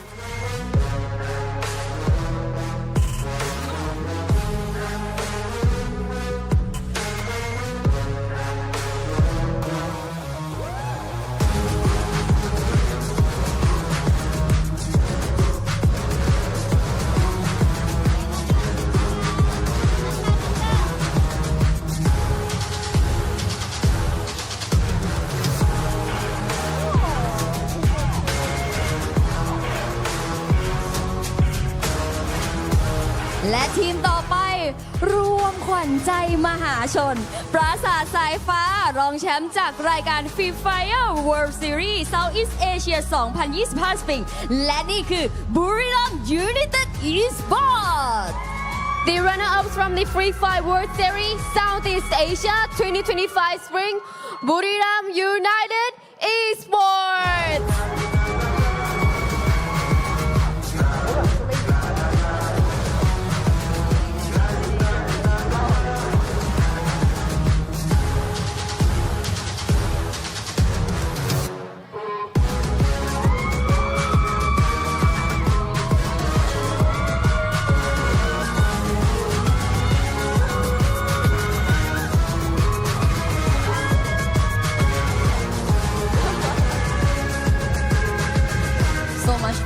Yeah, really, so much love for Buriram right yes, now.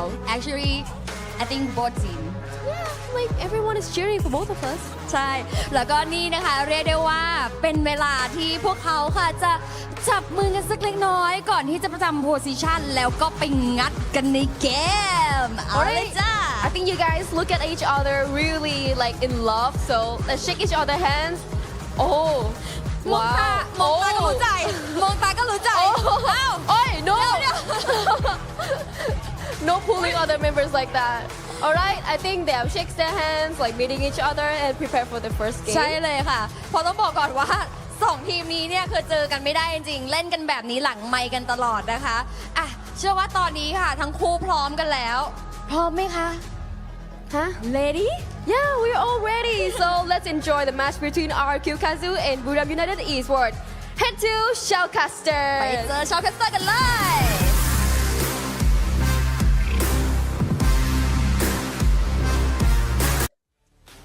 Thank you very much to our hosts Yunsu and Yuki, and also special shout out to my salted caramel macchiato coffee because we are ready for more Free Fire action at the Ninja Clash Free Fire All-Star Tournament. And some might say this is a rivalry for the Aeons. It's RRQ Kazu against BRU, where the fight started on the stage before we got into the game.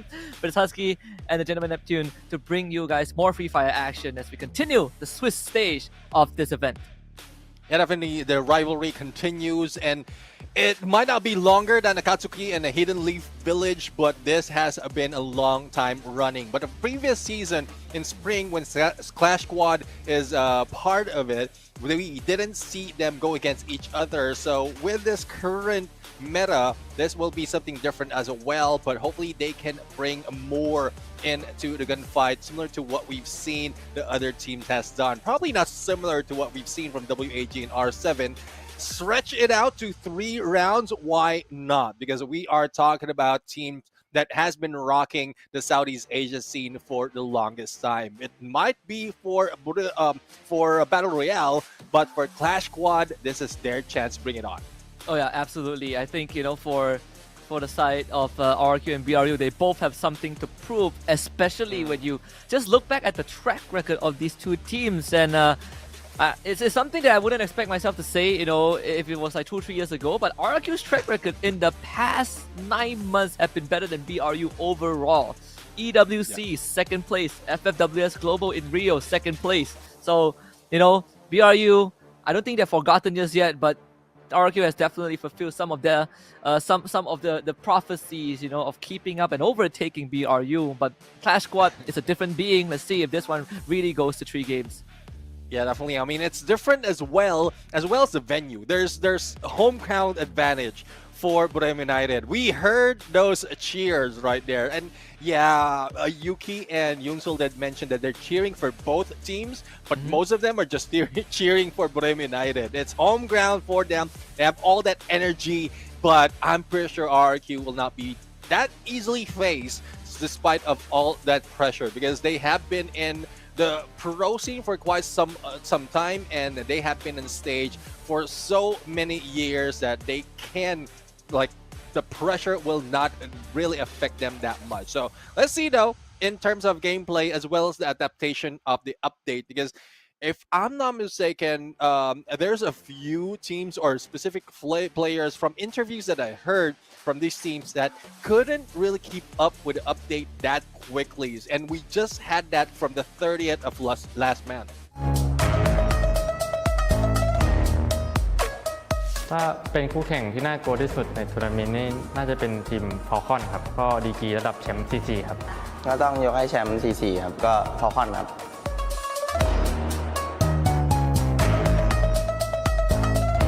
ทีมที่ผมอยากจะเอาชนะมากที่สุดก็น่าจะเป็นทีม R7 ครับเขาสร้างบาดแผลไว้ให้ผมในรายการก่อนทีมไหนที่อยากจะเอาชนะมากที่สุดก็ในทัวร์นี้ผมให้เป็น R7 ครับเพราะว่าทัวร์ที่แล้วเขาก็เล่นเจอกับผมแบบบ่วนผมทุกแมปเลยก็ทัวร์นี้มาเอาคืนครับ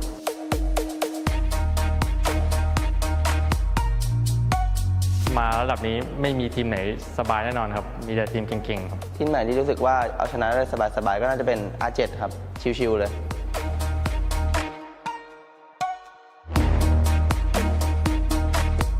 ผู้เล่นที่ผมไม่ชอบมากที่สุดนะครับน่าจะเป็นทีมผมเองครับBRU วาสนาเลยครับเขาชอบขี้โม้ครับชอบบอกว่าเดี๋ยวจะแบกว่าเป็นแชมป์สรุปที่ผ่านมาไม่ได้แชมป์เลยครับโมชีครับคนเมื่อกี้เลยชอบติดแอคชอบยิงหัวโชว์ยิงไม่โดนหรอกนะแต่ชอบแอคเฉยๆนะอย่าให้หยุดฝั่งตรงข้ามมันยิงให้ร้องเลย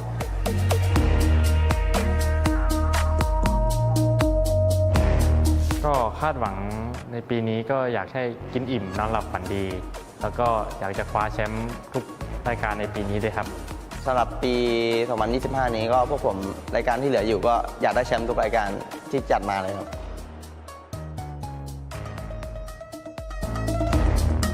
ทุกคนคิดว่าบุรีรัมย์ไม่เก่งแคสสคอร์นี่ก็เป็นเรื่องจริงครับผมฟุกครับเน้นฟุกโดยเฉพาะไอ้วาสนาก็อันนี้ตัวฟุกเลยครับก็สำหรับทัวร์นาเมนต์นี้ผมก็ซ้อมกันมาหนักครับก็อยากเป็นแชมป์ในรายการนี้มากๆครับก็ที่เห็นกันก็แค่ซ้อมกันไม่พอครับรอบนี้ผมมาเอาแชมป์เลย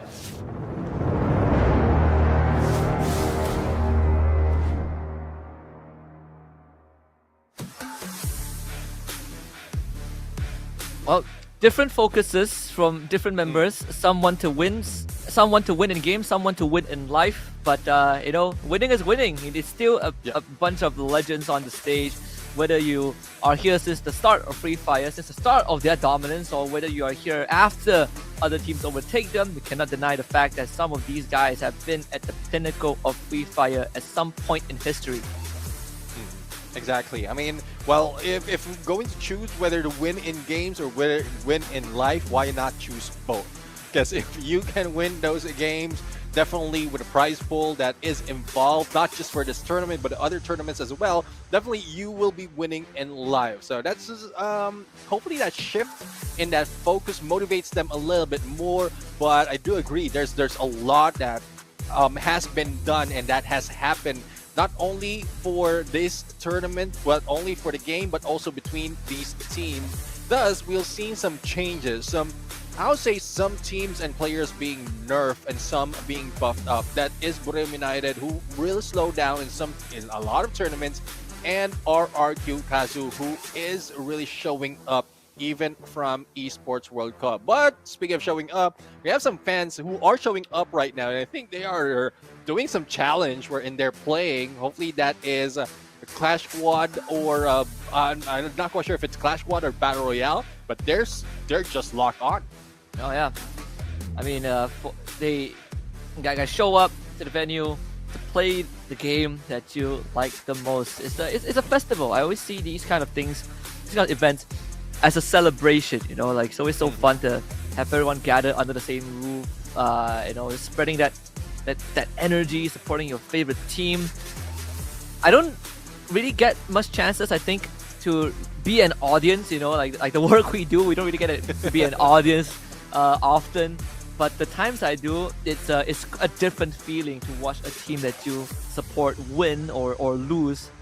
I think for these Free Fire fans, it's only gonna get bigger, right? Like SCA, we are the hub of Free Fire, and there's so much events. Like we've had so many global series here, and then it's not stopping. I'm pretty sure we're gonna keep getting it in SCA.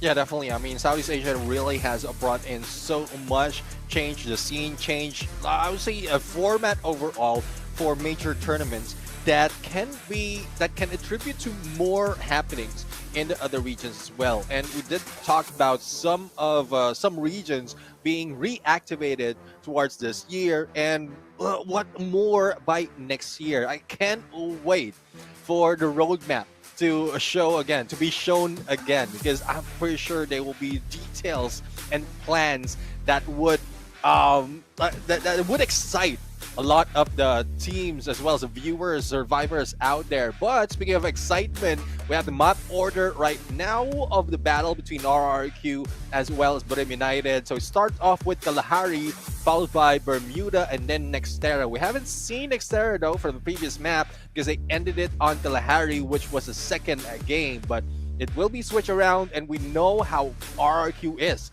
They are rocking Kalahari even in Battle Royale. Oh yeah, and it's definitely going to be a slight different start and pace, I guess. You know, we talk about Kalahari, it is RRQ's playground. They definitely love,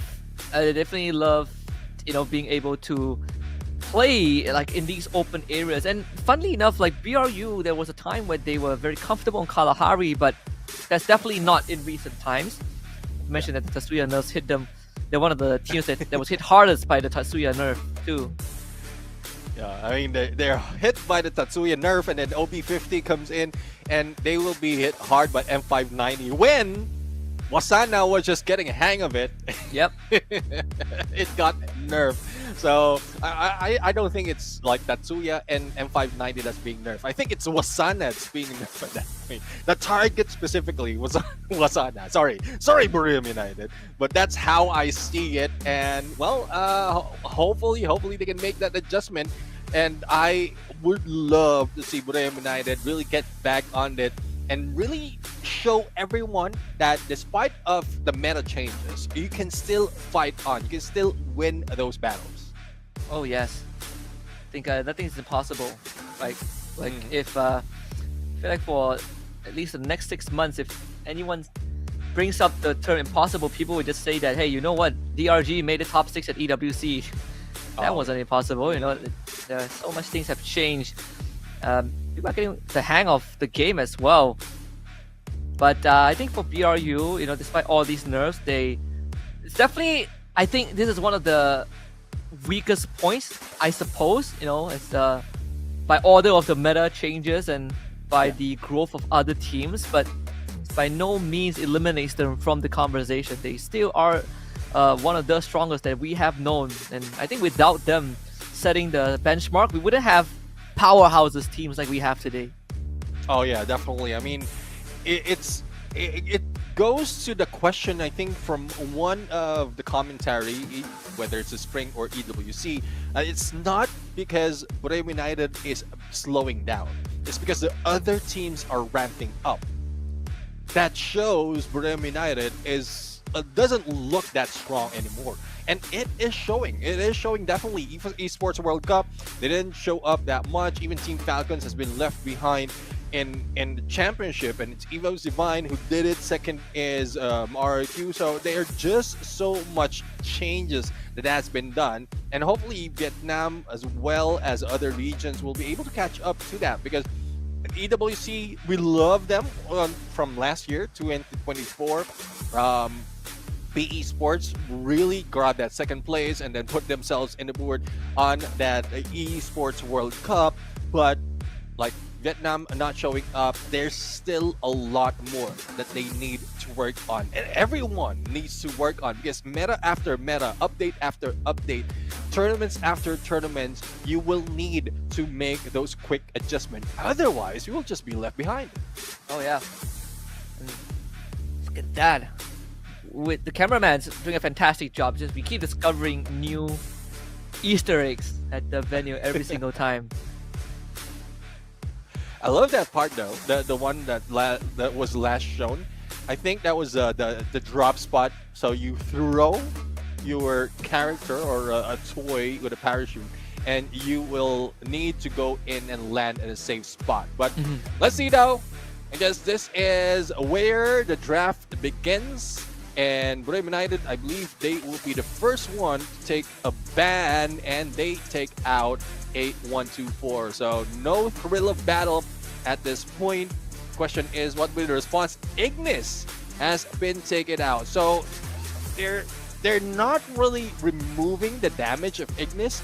It's that potential of blocking the visuals as well as the damage that the Ignis has brought in, that they are taking out at this point. Oh yeah. And I think, even previously when Ignis was in play, just being able to deny vision was a big thing, for all of these players, right? It's a big boon to be able to just deny information from the enemy team. It's definitely a ban that I wouldn't expect, but this also opens up a lot of the other possibilities for, in terms of the draft itself. We see the Cassie, Zane that talking about Dakota, Oscar, or Kazu. We have that Iris. We see the Homer now as well. It's going to be a Iris for RRQ Kazu. Yeah, let's see though. I mean, we are seeing Iris on an RRQ Kazu plus a Clue plus a Coda. I mean, they just want to take advantage of all those information that they have, because I guess it's the trust on their accuracy that they have right here. But for side of Brave United, do have a Zane, and if I'm not mistaken, Zane will be grabbed by Wasana, and then Santino would be with Moshi, or probably Tatsuya would be the ones for Wasana. But it's questionable though. I think Zane would be best for Wasana.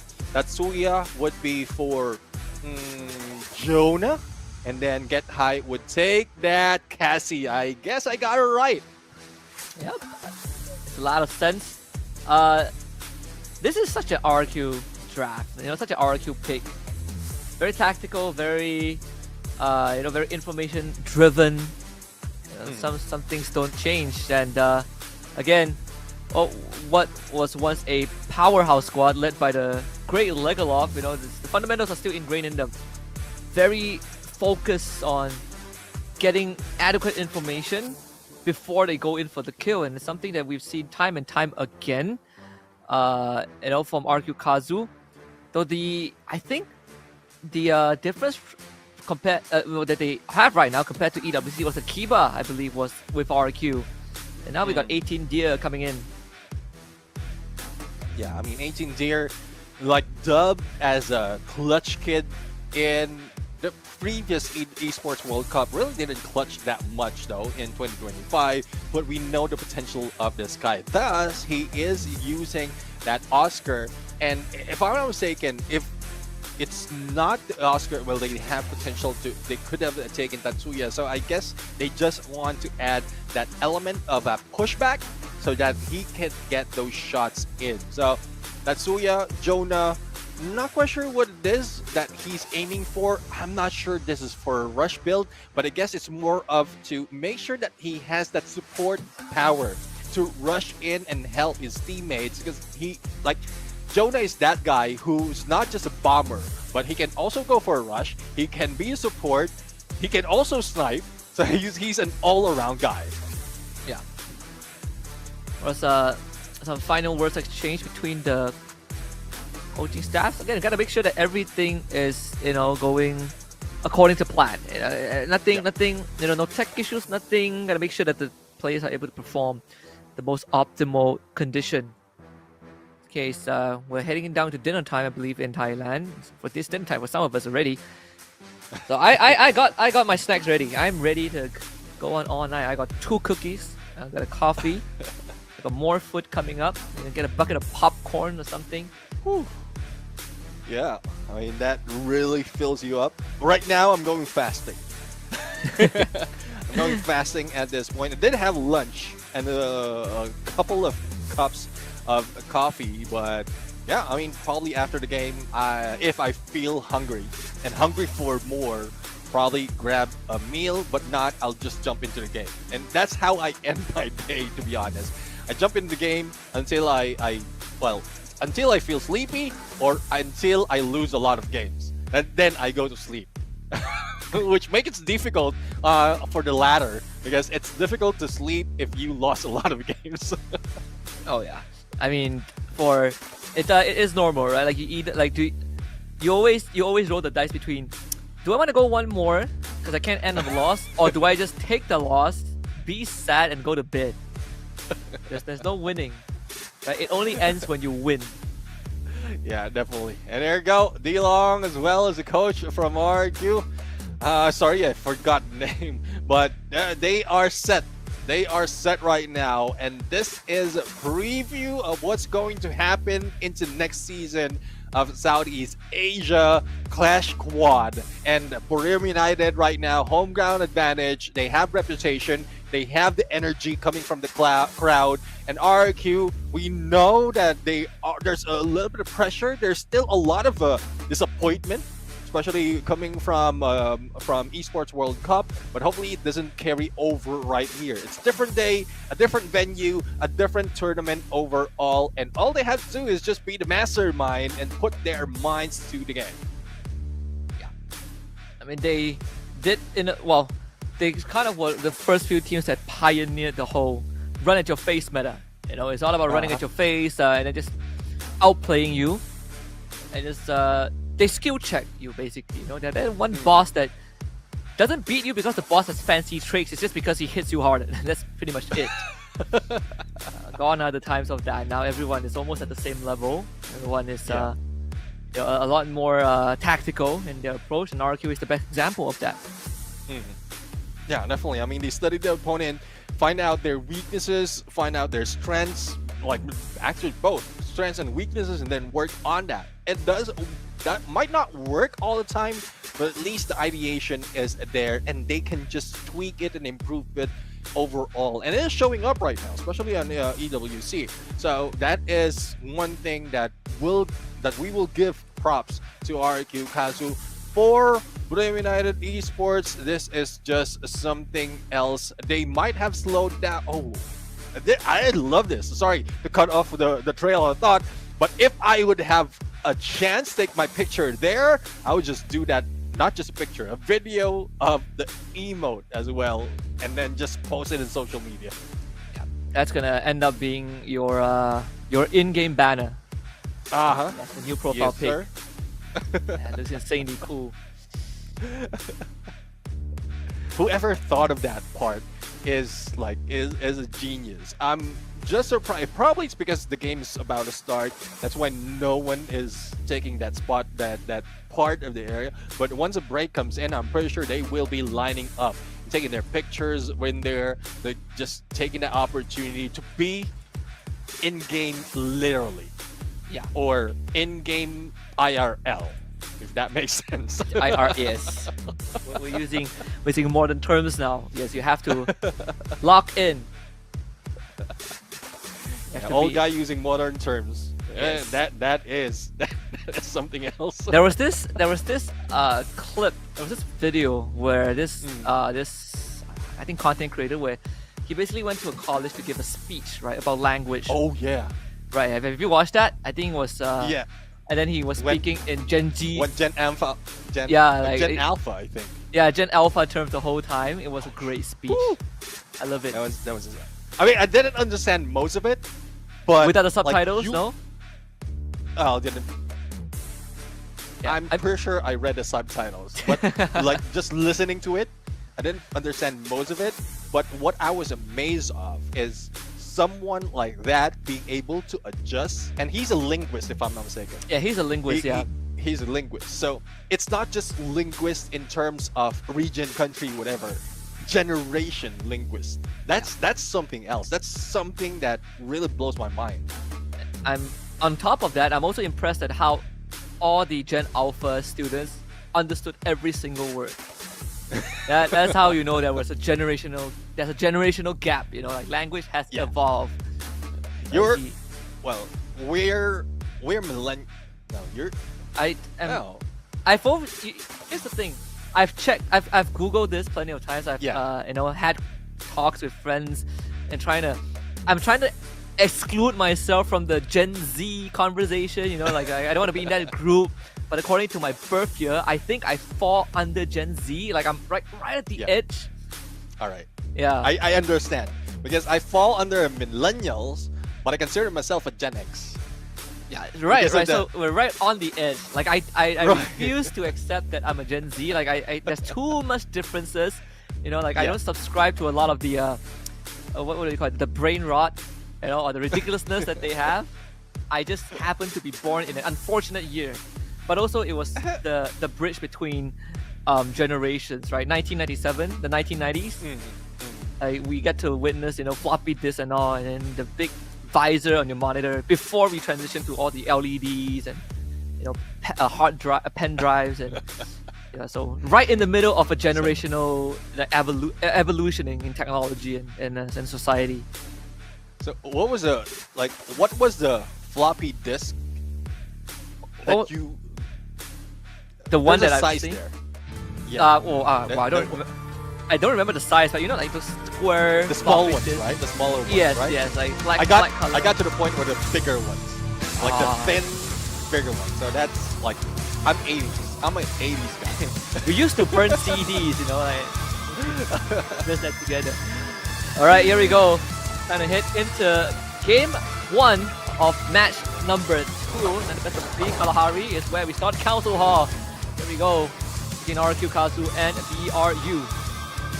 Well, let's see though. I mean, as we can see, it's quite even in terms of rotation, but Osana and Get High already getting into the thick of things, trying to go against 18 Deer as well as Abai, but no, it's beneath them though. So potential that Ma'al can be caught off guard, and it is them who will be chased right now. 18 Deer isolated from everyone else, and there goes the takedown by Jonah with that triple shuriken. And that's what I'm talking about. Wow. The heartbeat monitor right now, and you can see Brim United peak in terms of heartbeat. They are just hungry for those kills. We ask and we receive. It's an ace, Jonah, with an opener. And I just gotta say, I saw Abai's heart rate drop to 0 for a split second. He didn't just flatline on stage, did he? Oh, thank goodness. Probably a glitch, I think a glitch in the interface. I think that was a little bit of glitch, though. If it goes like, to wow, 0, so no need to worry. It's like, wow, Jonah takes him out and he drops to 0. I'm like, hold on, what happened? I didn't know it goes that deep. Glitch. It's a but glitch. No, I mean, imagine 100 plus on a heartbeat in BPM. It's something else. Something to be worried about if you're a normal person, but not pros like this, because it's like they're eating up all their calories just by thinking. They're pumping up all those adrenaline right now. Thus, they keep energized and their minds in hyperdrive. Yeah, well, Moshi at a constant 0, finally, you know, it springs into life. With that knock at the 18 there, Abai is out. Oh my goodness, BRU just steamrolling through RQ right now. Double kill. It up. So far, it has been flawless from BRU. Yeah, I mean, as expected, BRU really has the firepower as well as the mechanical skills to bring in those fast engagement. And this is what you need in Clash Squad. Rotation-wise, Wasana and Get High connected with that basic therapy. They just swoop in, find the middle spot, find a way to isolate one or two players, and they just bring it on. Especially with Zane being brought in by Wasana, he will not go down that easily. Well, let's see what the responses are. RRQ right now. They are down 2 points. The Divine Tree as well to drop. See it on the map, indicated. Wasana, 6 assists, trying to look for his first one. Electrotherapy with the support. Wasana just taking out prisoners right now. Finally gets knocked down. Ma'al with the trade back. Finally some response from RQ Kazu. We were wondering if they were able to formulate something. They trade a buy for Wasana. 18 there ends up losing enough to Get High. Survived with several felt electrotherapy connecting to Jonah, and Jonah gets knocked down by dudes from afar. RQ Kazu now finally finding some answers. Yeah, I mean, finding some answers and finding all those higher fire rate and damage Double from the kill. AC-80. Now, it's a 1v2 situation right now, Ma'al and Duts. And let's see if Duts can nade his way. Doesn't have a nade, though. But shoot his way into Moshi. And Moshi only has a Kingfisher. So it does work up close and personal. But with Ma'al on VSK, like one shot can bring him down. Well, we see Moshi make magic before. That's how they won 2022 in Bangkok. So you cannot forget that when Moshi did a 1v3, I think. 1v3, yep. Oh, yeah. Ice grenade out. Do it. Instantly takes contact. That's the impact, 22 damage. As long as RQ doubles up, they can win this. For sure, Moshi, no chance. Good pincer attack from RQ. Brings themselves to first round in this full gun round. Usually this is where you kind of stabilize yourself. You lose 0-2, you win round 3, and suddenly you're back in a comfortable position. RQ was able to preserve 2 of their big guns. Yeah, 2 of their big guns and 2 AWM as well being brought in. I think Duts also have an AWM on him, if I'm not mistaken, or probably he just tossed it onto Ma'al after grabbing it from Moshi. But Get High and the rest, they are down to Mini Uzis and Desert Eagles, and they will need to keep distance. Wasana, though, up close and personal, Mini Uzi on him together with Get High, and there's no target in play. Ma'al's already in a huge distance between them, and Abai is just waiting for that opening. He can be the bait, though, as 18 Deer can shut them down, but there goes the shots onto Duts. Not so much of damage, especially with that range, with that distance, but RRQ right now on the push, and Get High might be in trouble. Oh, good glue wall to block that shot. If Mao connected that, that would have been disastrous. Jonah holding a Deagle in hand, but up against the Mini Uzi, there's no chance unless Jonah lands a headshot. Wasana also Deagle in hand. Here comes the fire, and they actually double out onto Abai, who ends up getting split up from his team. Not really sure what the call was from RQ, but a fatal mistake that is salvaged by Dudes, and 19 there with the Mini Uzi takes out Jonah. A quick recovery from RQ Kazu. 2 members down on the ground from BRU, but unfortunately, no confirmation. Get High now gets to recover and retrieve the rest of his teammates. Dudes left alone, and this round has gone out of control for RQ. Yeah, I mean, that debuff picked up not even a second, and you will be up. Now, let's see if Duts can still fire against Moshi and Jonah, because Get High is already out. So it is a 1v3 situation. Wasana is still alive, but not really making so much of damage. Let's see if they'll be able to flank against him, or I guess they could just wait. They could just wait and see what they have to do at this point. But there you have it. Duts right now managed to go for the confirmation. He's just waiting around and using that jutsu as well to heal him up. So he's still safe. He have the second floor. He can take advantage of his elevation to get in all those shots. And Jonah would be the next target. AC-80 in hand. Greater fire rate as well as damage because of that update. But Moshi, the guy who can potentially take him down, will only have a Deagle in hand, but it would be a good call for them. He's the only one who can have, or who has that accuracy to really take him out. So Akatsuki, Burim United already have 3 points against RRQ Kazu Hidden Leaf Village. Now, what would be the response, though, of this point? Because it would be tough.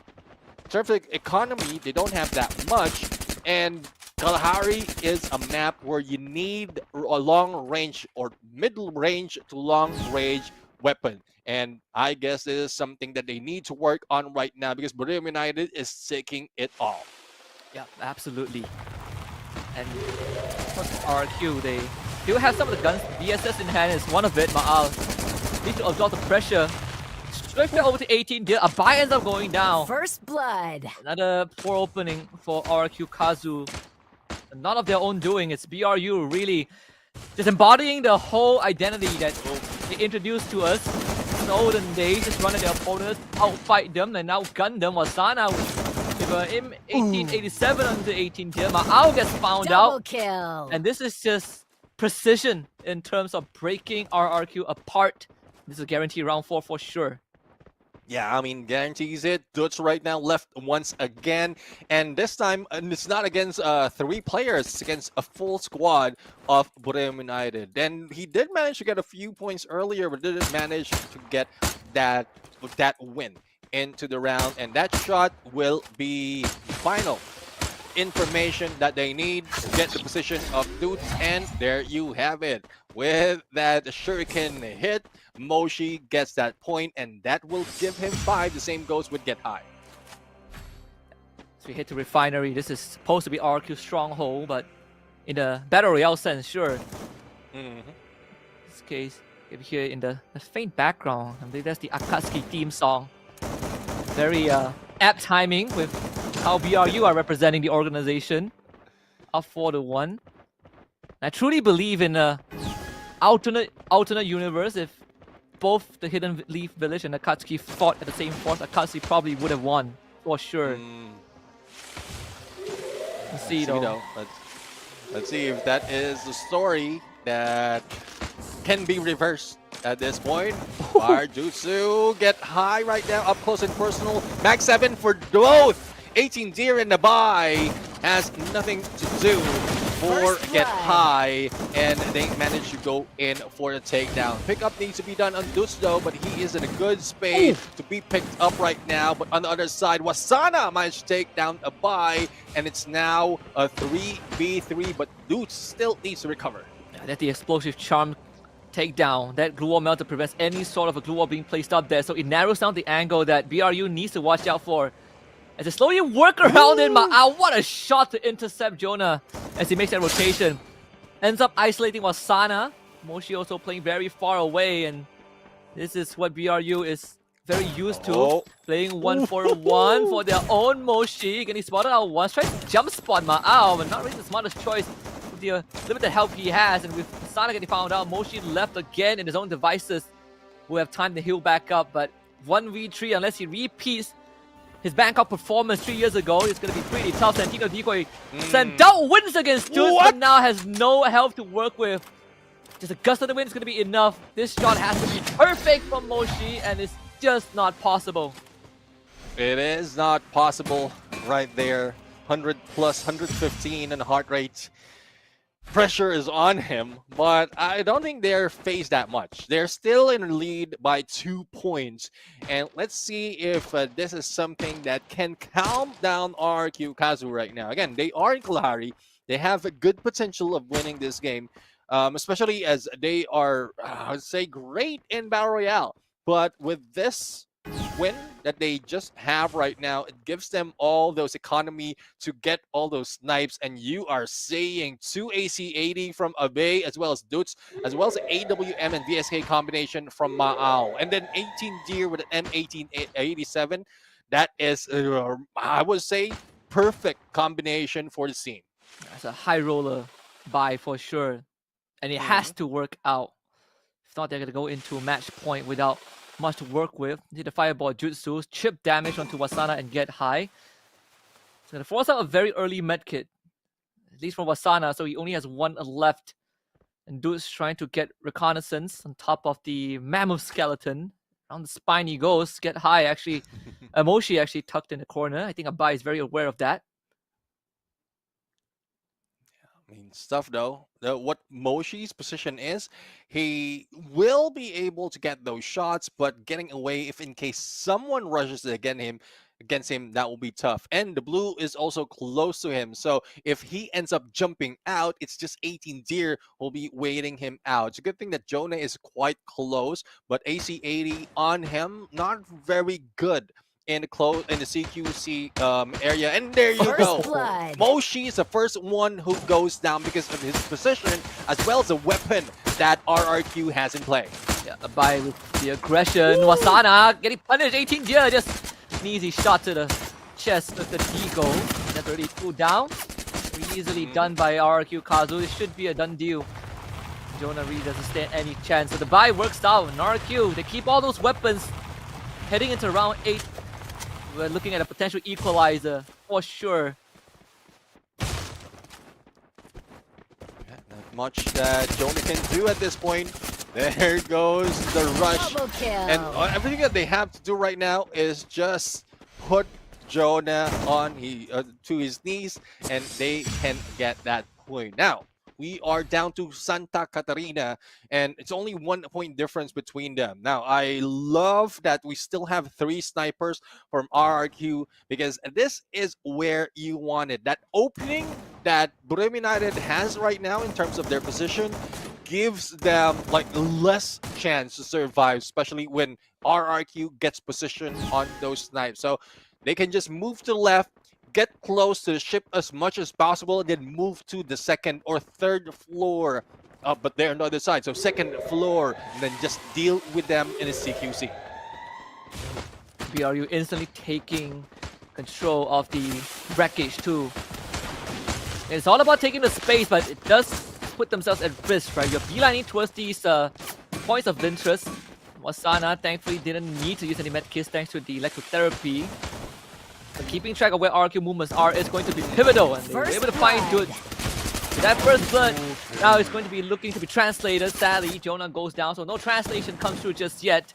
Wasana around the corner, forced the heal back up, so Jonah gets sacrificed. Not really much return that BRU could have gotten from that. In fact, RRQ now gains more control with Ma'al on that high ground.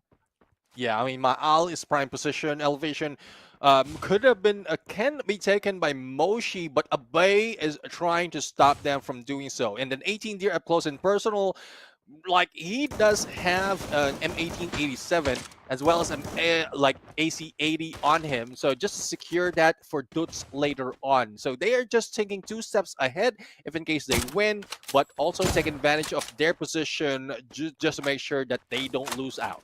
I haven't seen a flying Raijin Jutsu so far. I was wondering if you see the application that you pointed out early on during the pre-show, which would be interesting. Get high getting shot. Santino decoy throw now, and that was pretty obvious. Moshi takes it and actually runs down Ma'al. So a surprise attack from Moshi. Still needs to win a 1v2 though. 3rd time in this ground, and he's put in a clutch situation and just could not do it. Good attempt, but valiant. Valiant effort right now, and it leads RRQ to tie it up. Now, both of them are 1 point close to match point, 2 point close to closing this round. But there's not much of pressure because despite of economy, they're already late in the game that they will have as much to be able to get those weaponry in, but not so much in utilities. So question though is even RRQ saving up like nades, ice grenades is not being pulled in. So I guess they don't want to risk it. They want to have some extra just in case they don't win out this fight. But Dutch with a follow-up onto that fire jutsu goes in for knockdown against Wasana, but a quick pickup has been done and responded and taken down a bay. And 18 did do is able to convert that. Oh, 1 fireball jutsu from Abai. Holy cow. RRQ Kazu. 3 rounds in a row. And 1 round away from closing out Kalahari. What a turn of events. Oh, definitely. I mean, RRQ has taken the clutch kid and he is clutching it once again. this is what 18 Deer has to offer in this game. In spite of all the pressure, he is still on fire. Given the right weaponry, and M1887X is something that he uses so well. He's even the one of the most calmer, but not as calm as Dudes though, in terms of heartbeat. Wow, rocking 16 assists in 10 rounds. This guy is something else. Back to Santa Catarina. BRU's approach last round was to take the inside. Abai. Oh my goodness. He sees Moshi. Get the drop on him. Moshi able to wall himself back off. Santino decoy. Abai has to make a choice. Moshi trying to outplay him. Actually was able to duck away. Abai forced to take a fall.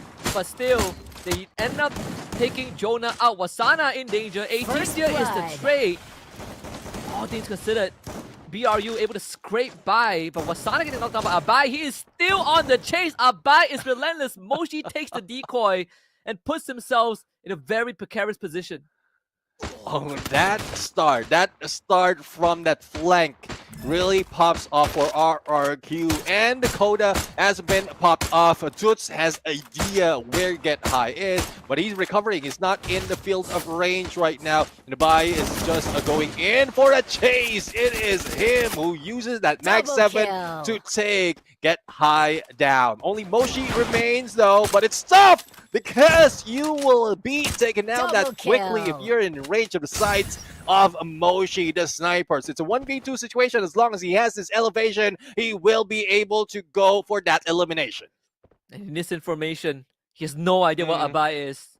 Probably Dudes last seen down the wreckage on the other side, but Abai is going to try and creep out onto Moshi again. Look at that. He is crossed out. Abai is going to make contact. Moshi caught off guard again. And RRQ Kazu takes the first match 6-4. Yeah, similar to what we've seen earlier. I mean, a good start, but a finisher will be taken by the opponent. And RRQ really is becoming a mastermind at this point. They study their opponent positioning as well as what William United is going to take in certain situation. Turns it around and use it against them, especially that final moment in Santa Catarina. That, like, Moshi's position being spotted as early triggered that final moment, triggered their win overall. BRU, it's not often we see this, but they were definitely left scratching their heads after round 5. Around 5 or 6, because it definitely felt like a lot of things were not in their control, right? Like that fireball jutsu in round 9 where they caught BRU off guard, and RRQ just making smarter calls that BRU were not prepared for. Yeah, I mean, that's why we call them mastermind. They only need a few rounds of adjustment, and then they make those adjustment work, steamroll. And when we call, you did mention about how smart you have to be in terms of economy. That's what they did. After that first win that they have in, what is it, round 5, round 6, they just managed to use that to their advantage. Doesn't risk so much in using up like all of it in throwables and utilities. They are just making sure that they have what it takes if in case they lose a round, but they didn't, and they managed to grab 1 point in the series. Yeah, putting RQ in a very comfortable position as we are heading into Bermuda next, and that is also a map that both teams are very familiar with, right? In the Battle Royale sense, they both were in the top 4 of top scorers, at least in EWC, of course, with BRU being in front. But this CQC, it hasn't turned out the way that BRU wanted it to. They get out to a strong start, you know, they were making a fool out of RQ Kazu, but once those big guns comes out, once RQ starts making adjustments, suddenly you see the script being flipped around. BRU left wondering, how do we deal with RRQ? Especially Ma'al, who clocked in, what, almost 20 assists by the end of the first match. Yeah, I mean, damage overall, I think he will be the MVP of that game. But let's not take it away from 18 Deer. The clutch that he did there saved them a lot. Like it could have been extended a little bit more, because Brim United is already making that approach, making that rotation to ensure that they can secure 1 more round and save up on economy. But now It is just 18-0 who managed to clear it out in, was it Shrines, or what is it, that area of the map in Shrines. But either way, both teams has great potential, but only RRQ is showing up a little bit stronger in that round. Yeah, and they definitely have shown that promise, right? Like again, this is a rivalry that spans seasons, years, and now I can understand why they try to take out one of the RRQ members on stage just now. Nice try from BRU. Gotta somehow find the Achilles heels, but in the third game, RRQ continues to dominate over BRU. Yeah, definitely. I mean, that's one thing that we are seeing right now. I'm not quite sure if this is, I don't know, pressure because of the fans, but again, we talk about this. Both these teams did mention generations. Well, I was thinking Naruto. Yeah. But let's head over and listen to RRQ's video intro.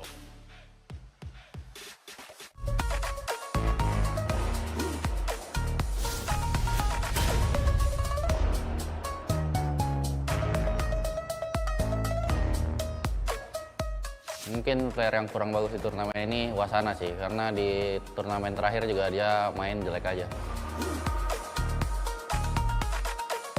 Favorit karakter Naruto di Free Fire mungkin lebih ke Sasuke sih, karena keren gitu. Favorit gue di karakter Naruto mungkin Naruto sih, soalnya dia dari ceritanya pun sedih dan bisa jadi yang terkuat. Ya semua tim lah, karena ya apa ya, ya bisa jadi kan semua tim ketemu semua, jadi kita pengen coba ketemu semua tim sih.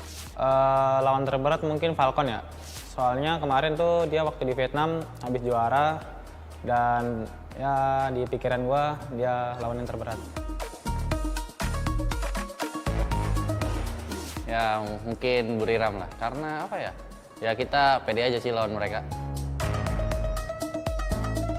Ya kita nggak punya kelebihan, nggak punya kekuatan, tapi kita percaya pasti kita bisa menang. Favorit gua di map kelas squad Bermuda karena lebih hafal aja kompon-komponnya dan kayaknya lebih gampang sih.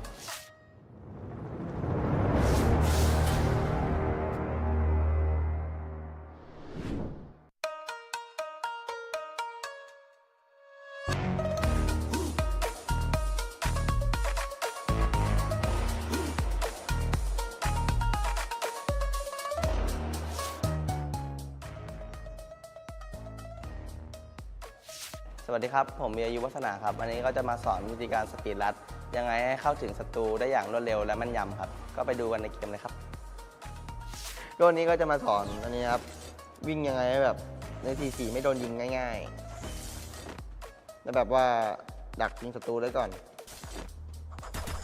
ดาว1ครับที4ผมก็แนะนำว่าให้เล่นแดดนะคือถ้าใครเป็นสายที่แบบยิงแบบคมๆหน่อยมันก็จะแบบได้ไหลเรื่อยๆตัวเดียวแล้วผมแนะนำว่าวิ่งเหลี่ยมขวาก็ผ่านตลอดนะครับหูยศัตรูวิ่งเหลี่ยมขวาเหมือนกันขวา4อุ้ยเปิดได้1โอ้นั่งอยู่หลังกล่อง4ตัวอันนึงดาว2อ้าวโดนลัดโอ้ยผ่านเจี๊ยบอะด่านเนี้ยแนะนำว่าขึ้นขวานะเพราะถ้าขึ้นซ้ายถ้าเราอยู่แรงสูงๆมันจะโดนสไนฝั่งตรงข้ามตัดได้นะครับฝั่งตรงข้ามเขาชอบมาอยู่ตรงนี้ตรงที่ผมมานะคนดูม้าก่อนนะเขาชอบตัดตรงคอนเนี้ยถ้าขึ้นไปผมแนะนำว่าต้องปักไอบอลด้วยถ้าเราจะขึ้นไปยืนไอดับอ่ะต้องปักไอบอลตรงเนี้ยตรงบันไดที่ผมเล็งอยู่ปักติดไปเลยอ้าวผมซื้อปืนเฮ้ยทันอยู่มาดิเซอร์วิเกิลวิ่งมาขวานะวิ่งมาขวานี่ได้เปรียบมากตัวก็มีเหมือนกันผมไม่ติดนี่แดงดิแล้วปาดต่อเนี่ยนี่แดงเอ้าไม่ได้คิวไม่แดงนะเราดูคนดูนี่แดง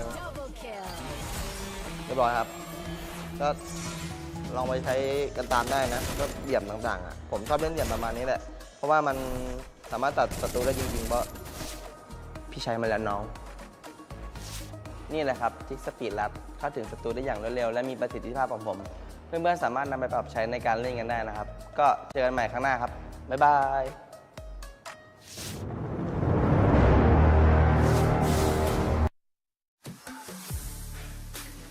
They have it from the wise words of BRU players themselves, and of course, a showcase of even they have oopsie moments behind the scenes. But what matters is the task at hand.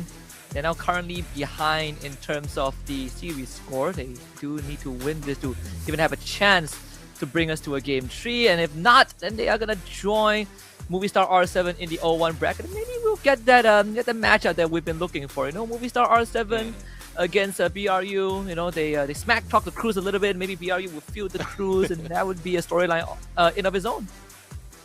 Let's see though. Let's see. But there's one a weird part now, because Brem United Wasana just showed his tips and speed rush in Bermuda, and that would be the next map. If RRQ Kazu was watching that or has watched that video, then they would know the position that Wasana will be taking. So that is a huge risk though, but for those of you survivors out there watching, I definitely learned a lot. And that is one thing that I would want to try. But what surprises me for Wasana's gameplay, because he was moving so much and shooting so fast that I didn't expect him to just be using 2 thumbs in a game. I was expecting him like 4-finger claw gameplay, but no. I mean, these are pros and they're quick with their thumbs. At least it proves that you don't need to play with the 4-finger grip all the time. I know I struggle with that. I don't know how. I don't have the finger flexibility, if that's even the thing. I've tried like 3-finger grip, but that's pretty much it. Like anything beyond 3 fingers, I just don't have the dexterity for it. So mad respect to all these pro players to be able to pull it off. But heading into Bermuda, both teams like it a lot. I think Bermuda a bit more than RRQ. So if anything, they should feel comfortable, especially when a lot of the areas that we're going to be playing on Bermuda are areas that BRU usually get respect from other teams in Battle Royale. Oh, definitely. I mean, this is something that they would really be excited to see and play on. But we'll have to see, though, if Brem United has a plan to fight back. They did lose the first match in the series and in Kalahari. Probably it's because RRQ really does know that place. But in Bermuda, we are talking about like race to 6. Yeah. So 11 matches, and let me count real quick. I think we have 11 areas in the Bermuda map as well. So they can, like, if they want to stretch it all along to 11, we have all of those areas that they will be playing, from Shipyard, from Observatory, Katulistiwa, Bimasakti, Riverside, that Nurek Dam, Peak. Especially if it's on Peak, that will be the most favorable for Brem United, because that's their drop spot. They know the area like the back of their hands. Yeah, it's not just Peak. Clock Tower also used to be their headquarters. Oh yeah. The stronghold. So yeah, before the Malaysians got it. Before the Malaysians got it, you know, before BRU decides it's just not worth it, and they headed to Peak, and even then it was a bit of a headache to deal with, right? Like once they got Peak, they never looked back, and teams have tried. Like Movistar R7 was one of the few teams that were like, well, they take Peak, let's take Peak, and then we know how that went. No one has ever wrestled Peak away from BRU. Yeah, I mean that's tough though, because like if you have Brem United and Bermuda dropping in, I know we're talking about Battle Royale right now, but let's talk about this. If you have Brem United playing Bermuda, they're already in the center of the map, and all they have to do, and we know that they can play snipers. 3 of them can use a sniper, then 1 will just be waiting for a close range weapon. So that would be a lot of elimination, probably not in the beginning, but towards the end of the game. But let's head over to the maps, bans, the active skill. Banned and pick Ignis, once again being banned by RRQ Kazu. And let's see though what Brem United will be banning at this point.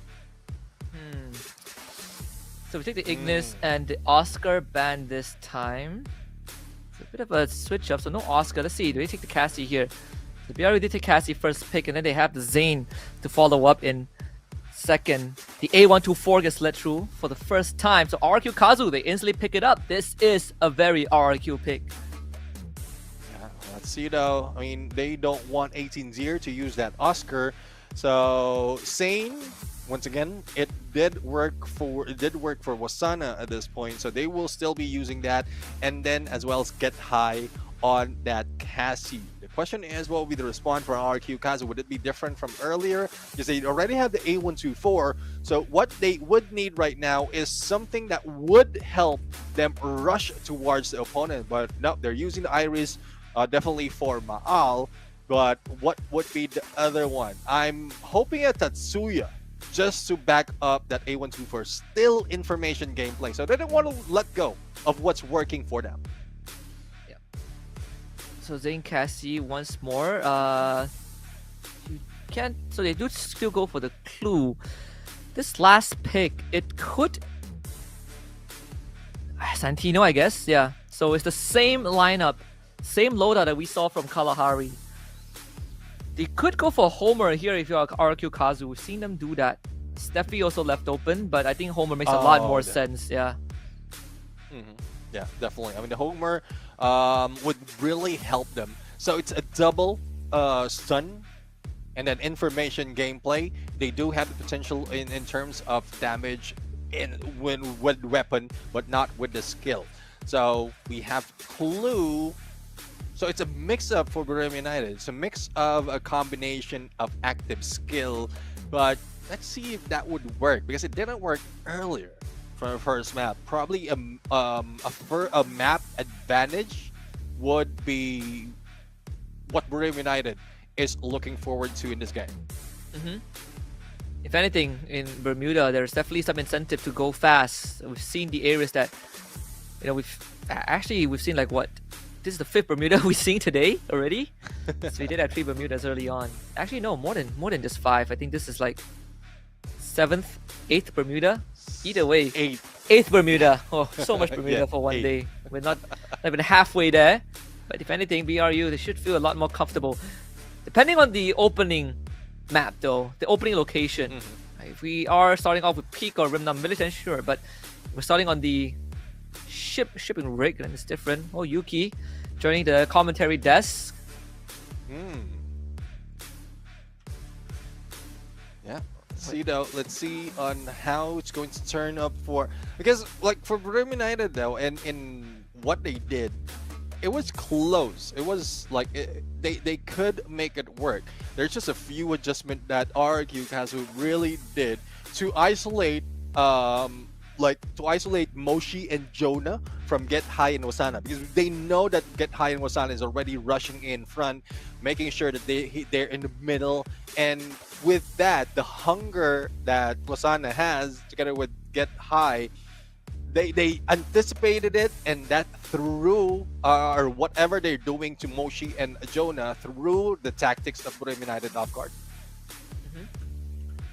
Even like for RQ Kazu, right, if they stick to the game plan, right? Again, high ground control has been so important. I mean, we say that between WAG and Movistar R7, but we also saw how RQ takes control of that, right? Being able to flush out like players like Moshi and Get High from those angles. It's just good understanding from Abai, especially, to take on the role of a rusher, but at the same time still able to identify these spots, these POIs that BRU wants to hold. Thai fans, of course, observing this with bated breath. They haven't had the best run in the previous 2 tournaments. Actually, even including preseason, it hasn't really been something that Thailand is extremely proud of. At least there's nothing to celebrate about. No trophies being taken home, and subpar finishes. This could be the turning point.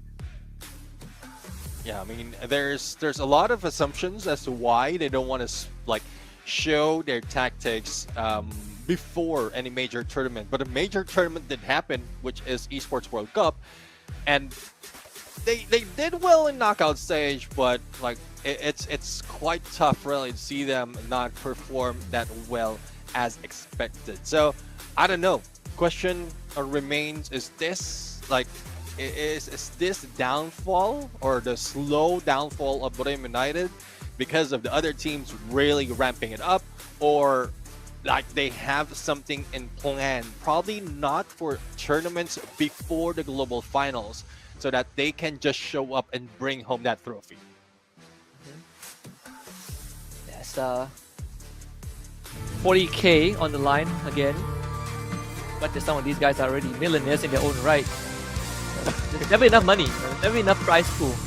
It's pretty much a lot of opportunities. The season just entered its second leg. It's getting heated up as the Red Moon activates once more. We are going to be transported into the realm of Bermuda, back to the origins of Free Fire. And RRQ Kazu up 1 point in the series. One more win and they will be off to the 1-0 bracket and fight for the playoff spot later on.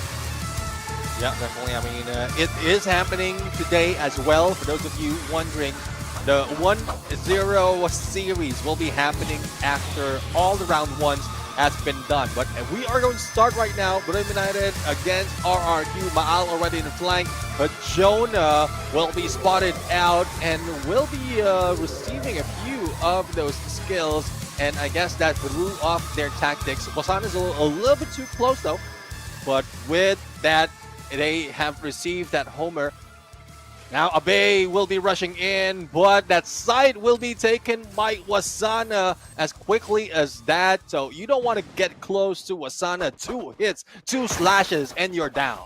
That's why we say the zone control is so good, right? Being able to stop Jonah from taking ground, but still, if Abai getting knocked down, this is going to be a good start for the side of BRU. Once more, and it's close to starting round 1. Yeah, I mean, explosive start. But this is something that they need to be worried about, because it's just RRQ studying their approach and are seeing Wasana putting in that Shira as well. So damage delivered as a passive skill, and this is just something that they can be used to mark and find out where the opponent is if you get hit from afar. So the intel is also being shared for the rest of the teams. So this might be an advantage to add up to the information gameplay or to counter the information gameplay that RRQ Kazo has in their active skill. Start is how you finish. BRU, they got out to a strong start just like match number 1. Seeing if they can extend that lead. They did start out with a 2-0 earlier on. Wasana making contact again. Ignore this yet. Moshi finding good instant trade back. Get high, bleeding out. Good conversion. Moshi on the 18 deer. RQ Kazu not doing too well. Ma'al clean up. Triple kill. Moshi with a 3-piece and BRU up 2-0. Yeah, I mean 2-0 and Moshi is already in a roll together with Wasana, and this is what we want to see. Both Moshi and Wasana just popping off, but I love that both teams are utilizing those part, the bridge part of this dam, and not just that close quarter area of the compound. But as we get into a different part of the map, this is a good opening for RRQ, especially if they have a long-range weapon. But with that loss, though, with 2 losses already, they might not have that much, but Maal does have that BSK. Oh, yeah. See, again, Pandemonium ensues. Wasana takes initial contact and wins that one out. Very easy. 18 Gear now needs help. Backup is there. 18 Gear living on borrowed time. Does with the backup. Takes out Wasana. Need confirmation, though. 18 Gear needs time to get himself back up. He can buy time for Jude, but unfortunately Jonah smells that out, and again this time adjustments made well by BRU, and they clean up the remnants of RRQ. Maal left to pick up the pieces. Most likely a 3-0 for BRU to start it off. And that's so much of pieces to pick up, though. He's the only one remaining at this point, and there it goes, a drop shot plus an MP5 takedown from Jonah. So it's a 3-0 right now. And Borem United just wants to end this quickly. They don't want to give any opening for RRQ Kazu to go for a comeback, similar to what we've seen earlier. But we'll have to see, though, because we know RRQ, they might try something different, but It only will be triggered if they win a match. Otherwise, Brahim United can just go for a 6-0. Then they just have to wait for the final round. Oh, absolutely. Now they've got a substantial lead for themselves. Of course, if you don't want to let this go, if you are BRU, they have let the ball drop a little bit previously. Up at this point, RQ struggling to find their footing, and BRU continues with the old ways of aggression, and this time a bit more refined and polished throughout. Jonah making sure that he takes out space, instantly diverts his attention to 18 gear. In fact, they're a lot more precise in identifying the positions of the RQ players. Get High and Moshi both find one piece, and that should be good enough for Get High to convert it into more. Given no space, no quarry to work with. Ma'ao once more left standing all alone as BRU looks for point number 4. At point number 4, Moshi though has been taken down by Ma'al and will be pushed with a mini Uzi. Not so much of challenge, especially at close range, and they understand that, knowing that Ma'al's the only one remaining. All they have to do is put so much pressure, and they can take them down. But as we look at Get High's replay right here, as well as the final moment, I mean, Get High going for a close range with a BSK is just something else. Both teams are, or Borem United is being proficient in all the weapons available, regardless of which role they are. That's basically the definition of awakening the sleeping beast. We head to BRU's favorite spot. He's back down to OHQ, Clock Tower. Instant wall up on the second floor. Abai doesn't want to take any chances. Wasana with the explosive charm in hand. The fireball jutsu again. Get High just takes frontal contact. 18 just doesn't want to be there. They haven't covered the window just yet. 18 just somehow finds a knockdown, but at the cost of the rest of RRQ. 5 in a row for BRU. They make it quick and easy. Quick and easy indeed. They don't want to disappoint the fans who's watching real time. And it's quite tough though, especially with Get High. Mag 7 in hand, he can make those shots, and that was a headshot overall. So, like, despite of like the number of bullets that comes out for Mag 7, if you can make a headshot as quickly as that, you can save up and still follow it up if in case anyone tries to get close. But we are now getting into a potentially last round in this last game in this round, but Abai a little bit too fast and trying to do what BRU is doing to them. Amazing Deer will be following it, but there it goes. Black Flames, but there is Ma'al being taken down. 6-0 as quickly as that. The round just started and it has already ended. Booyah for BRU. See Wasana on the cam, he's like, what just happened? Did we just win? Was it really that easy from the get-go? Could have ended this half an hour ago, but BRU, what a recovery onto Bermuda. We said that both teams are proficient on this map, with BRU being the more dominant one, but 6-0 was definitely not on the cards.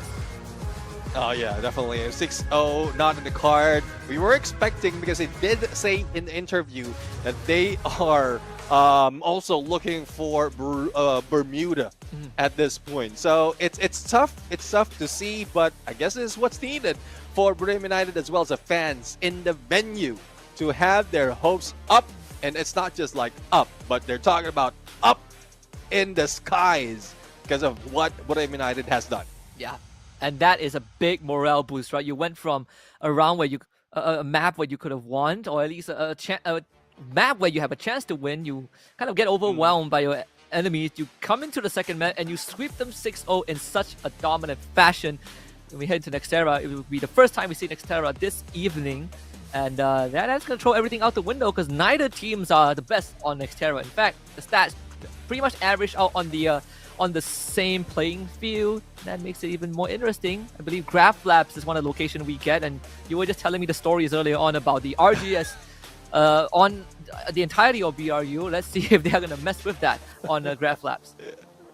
Yeah, I mean, I would love to see that. Like RGS, you would be a jumping homing missile, like a jumping tank. I would say you're just jumping in, shooting at the target with RGS, and there's not much that you can do. Even a glue wall might not save you at that point. So I would love to see that, especially in Grab Labs, but I don't think the teams will be playing around, especially with what's at risk.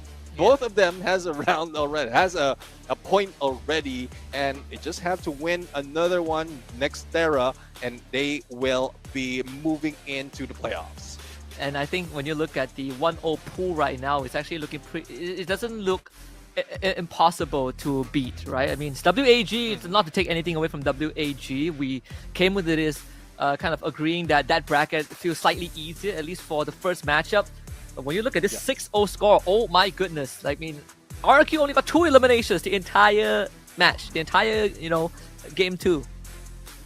Yeah, I mean, it's just Brim United doing Brim United things at this point. They didn't even get to peak at that point. So they just love Bermuda, and that is what they did. Yes, they had a few mishaps in terms of player being taken down, but they quickly turned it around, and they just showed up. They don't want to be taken down that easily. So 6-4 versus the 6-0. BRU looks like they're the strongest.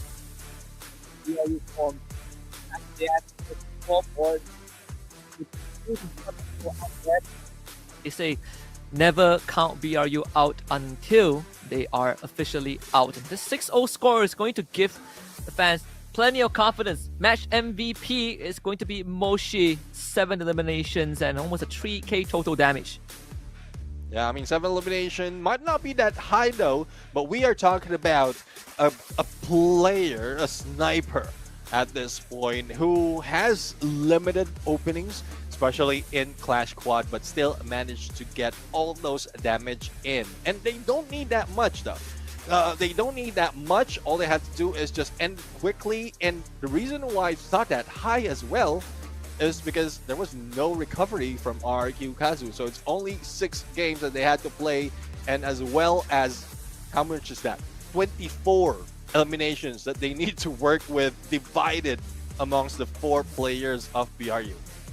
This is not even close in this leaderboard, at least for this game.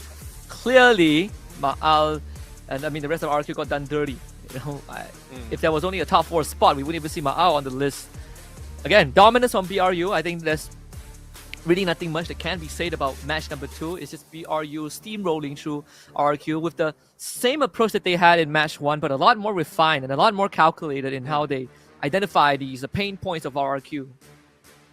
Yeah, definitely. I mean, we'll have to see though if Nextera would be something quite balanced for them, because we did mention that map-wise there is some advantages. Kalahari is favored for RQ, Bermuda is favored for Brim United, and Nextera, no one, well, it's not a no one, but we don't have a clear view of who's going to dominate it in between these 2 teams. So there's huge potential that it can go either way, unless they know that this is a map that will be played in this tournament, so they will have prepared a little bit more.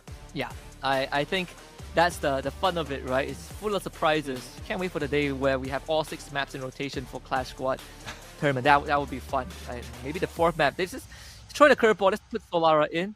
It's going to be pretty fun. I mean, again, this series comes to a 1-1 scoreline. We all wanted the game 3. It would be shocking if we don't have 3 games between these 2 big rivals. So we are going to give them some time to deliberate on how to play on Nextera, kind of think about the strategy moving forward, especially for RRQ, Kazu, who have always seemed to come so close, but never close enough. And standing in front of them, with BRU standing in front of them, it's not going to get any easier. Yeah, I mean, it's not getting any easier at that point. But I mean, Nextera would be the next part. And one thing that both teams or RRQ need to be worried about is if they end up whatever match, whatever round it is, in Museum, because that is the drop spot of Brim United, and they know it, they understand it. And even I don't want to go against any team in that map because of some moving parts that throw off that game. So I would love to see them really, I would say, try to play it out and beat Purim United in that specific area of the map in Nextera. There's also Intellect Center, we already pointed out, Grab Labs, Farmtopia, Zipway, Rusttown, Mudside, as well as Deca Square. So those are the potential areas that we are going to see a repeat. Yes, possibly, because we might be expecting the teams to bring it all to 11 rounds. Oh yeah, I absolutely. Go all the way again. This is kind of what we expected from both teams. I remember like there was this, what was this video talking smack about RQ, about them crying, you know, deep cut. Can't wait for that them to face off. But for now, we have something that we want you guys to enjoy. It's a quick video piece. So we'll be back in a bit. เพื่อนแบบเหล่าอินฟูด้วยกันที่ทำช่องฟรีไฟด้วยกัน แล้วเราอ่ะ ก็รู้สึกดีครับ แล้ววันนี้มาเชียร์ใครเป็นพิเศษ ถ้าตามตรงๆก็ไทยนี่แหละ คุณล่ะ เชียร์สำรวยอเมริกาครับ ไม่มาสอนรวยไม่มา ก็เชียร์ทีมไทยทุกคนนั่นแหละครับ อันนี้สวยนะ อันนี้มาหลายสีนะ Hey, this is But it's only สีแดง สีแดง is red. red only red Okay. yeah อันนี้ purple yellow and blue Okay, it's time for you to scan. scan I think for Smin Kunai, it's going to be very easy to recognize because it's Yeah. only red. คนนี้ด้วยครับ ขอซีแคทเรียบร้อยครับ Okay, go let's go I need to see the red kunai. yeah oh Okay, I see. okay, the red I kunai is see. there. Yeah, the red is flat. Wait, like, is that him? Nee, this him. Oh, is this? Oh. What is this kind of technology? How can they do that? So magic, like it's technology, but I feel it's so magic. Well, we just witnessed two kunai from our two KOLs. Show. Show them. สวยมาก สวยมาก สวยมาก ขอบคุณนะคะ ขอบคุณครับ Okay, we'll catch up with you guys later. Bye bye.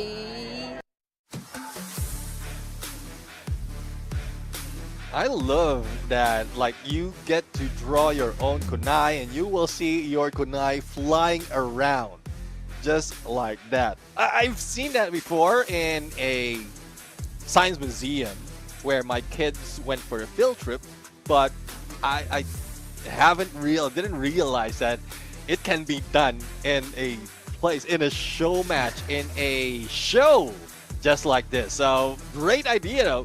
Smart idea to really entertain the fans. I never, like, I remember when I first, started watching like the anime itself, Naruto, and I always wonder, like, are they real life ninjas, right? And if you go on Google and, well, not ninjas that can use like ninjutsu and stuff, but people who are stealthy, right? And they have been, I think, studies or documentations of their existence that they are very light feet.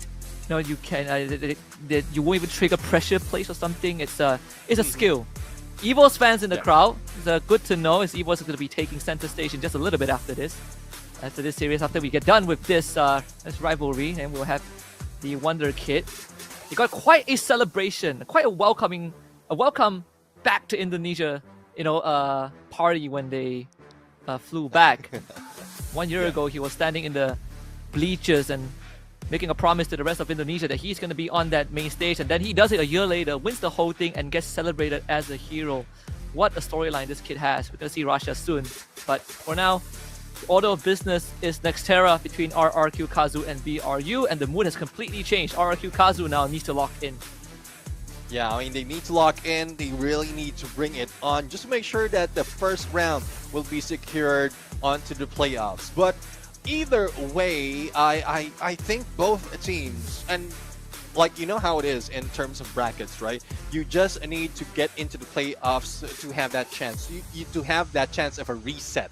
So even if they lose one, it's just a longer road for them. And I don't think for either of these two teams, they will be taken out that quickly, unless they're like the same story happens that their opponent for the next round, if they loses, would have been that strong as well. And I'm talking about potentially Lost and Team Falcon. So if they end up on the same pairing, on that 0-1, anyone, any of the teams end up on that, then that would be trouble. But if it's not the case, either Bremen United or RQ Kazu, they go in for lower bracket or for the 0-1 run, I think they can still make it on the playoffs.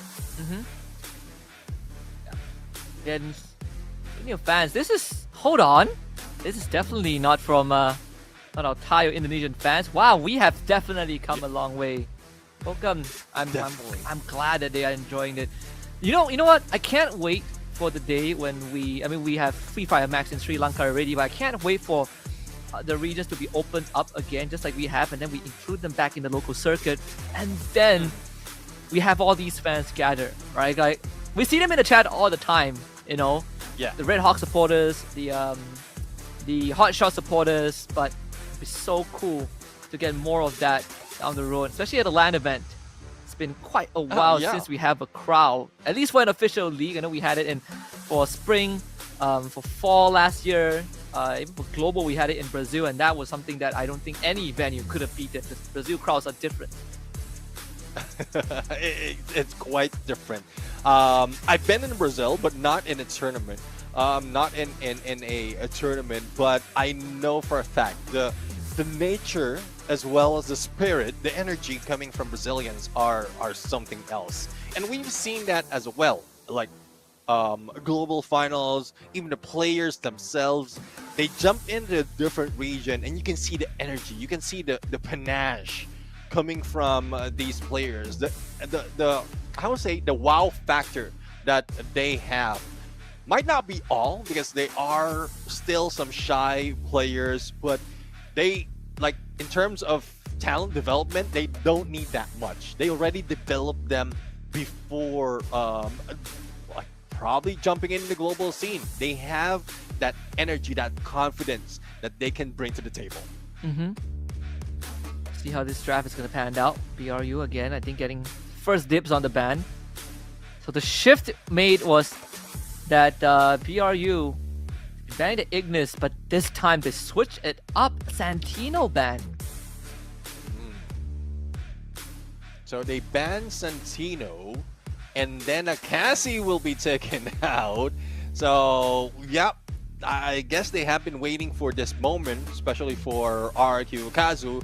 They don't want Get High to give that support dominance for Wasana. But what pick though? I think Zane will be brought in. And then I think the response for RQ Kazu, especially for Dutz, is they are going to bring in Steffi, and Dutz will just be like utilizing all those. But no, Oscar will be used right now, and I guess this is Jonah? Jonah can use this. Yeah, I think he can too. But if the Coda goes through, I think they probably would give in Coda as well. A124. Is the Coda gonna come through for RQ Kazu? No, they take the clue instead. This has to be like a Coda Homer? Coda Sane? I think they're both good choices. Yeah, Coda is Zane. Just take it away. Take that information away from RQ Kazu. Just to secure that. There you go, the Coda. Zane would follow, unless they want to bring in Iris for Moshi, and there you go, Iris for Moshi. Takes away a lot from RQ Kazu. There's no angle for Steffi too. It's gonna be quite a headache for RQ Kazu. They could go for Homer. Zane doesn't feel too good because you don't have the Cassie to support you. Can't think of any better pick. There are teams that have gone Skylar Homer, but that's too much utility. Yeah. Let's see though. I mean, they still have Zane, so they're taking it away. Or I don't think Bremen United will still take that. And a Chrono. So, all right. Let's see. They have Disabler and then defense for 2. Ignis will be put in play. So, not quite sure who's going to use that Ignis though. I think that will be Get High, because Cassie has been taken out for him, so he will just use that so that they can move a little bit quicker. And then Oscar will be used by Wasana so that he can like knock back the opponent. But for RQ Kazu, information, defense, disable, I think it's more viable though. Yeah, but this does help BRU a little bit. You have so much utility to really stop RQ Kazu. Right? Their main line of defense is hopefully the A124 stops the potential rush, but the chrono time turner is the most important thing, which could be nullified if the Iris spots you through the wall, the Coda pings you, Oscar runs you over. Not to mention another Ignis creates another blind spot that BRU could play with in an already chaotic playstyle where BRU runs at you. They have so much setup to make it happen. Yeah, definitely agree. I mean, there's potential for both of the picks right now. It's just how they are going to use it into the map. So we have their player Wasana will be using that Oscar. We have Jonah, Dakota, Moshi, and Iris as expected. And because being taken out in the game is Cassie, so they have to bring in Ignis. But on the other side, Chrono, on that Chrono for 18 Deer, and then Abai with that Zane. Maal, definitely the sniper would need that clue, and Dutz, the bomber, will be using that 8124. Their roles are switched. I'm quite sure if their actual roles will be switched as well. I could say I think it makes a lot of sense for what we're seeing on BRU's side. This Chrono, it feels like a one-off ticket, right? If that time turner doesn't get enough value, there's going to be such a big window for BRU to just capitalize on it. So for RQ Kazu, as much as I want to say that they should make the first move, they also don't have the best way of doing so. Their hands are pretty much tied right now.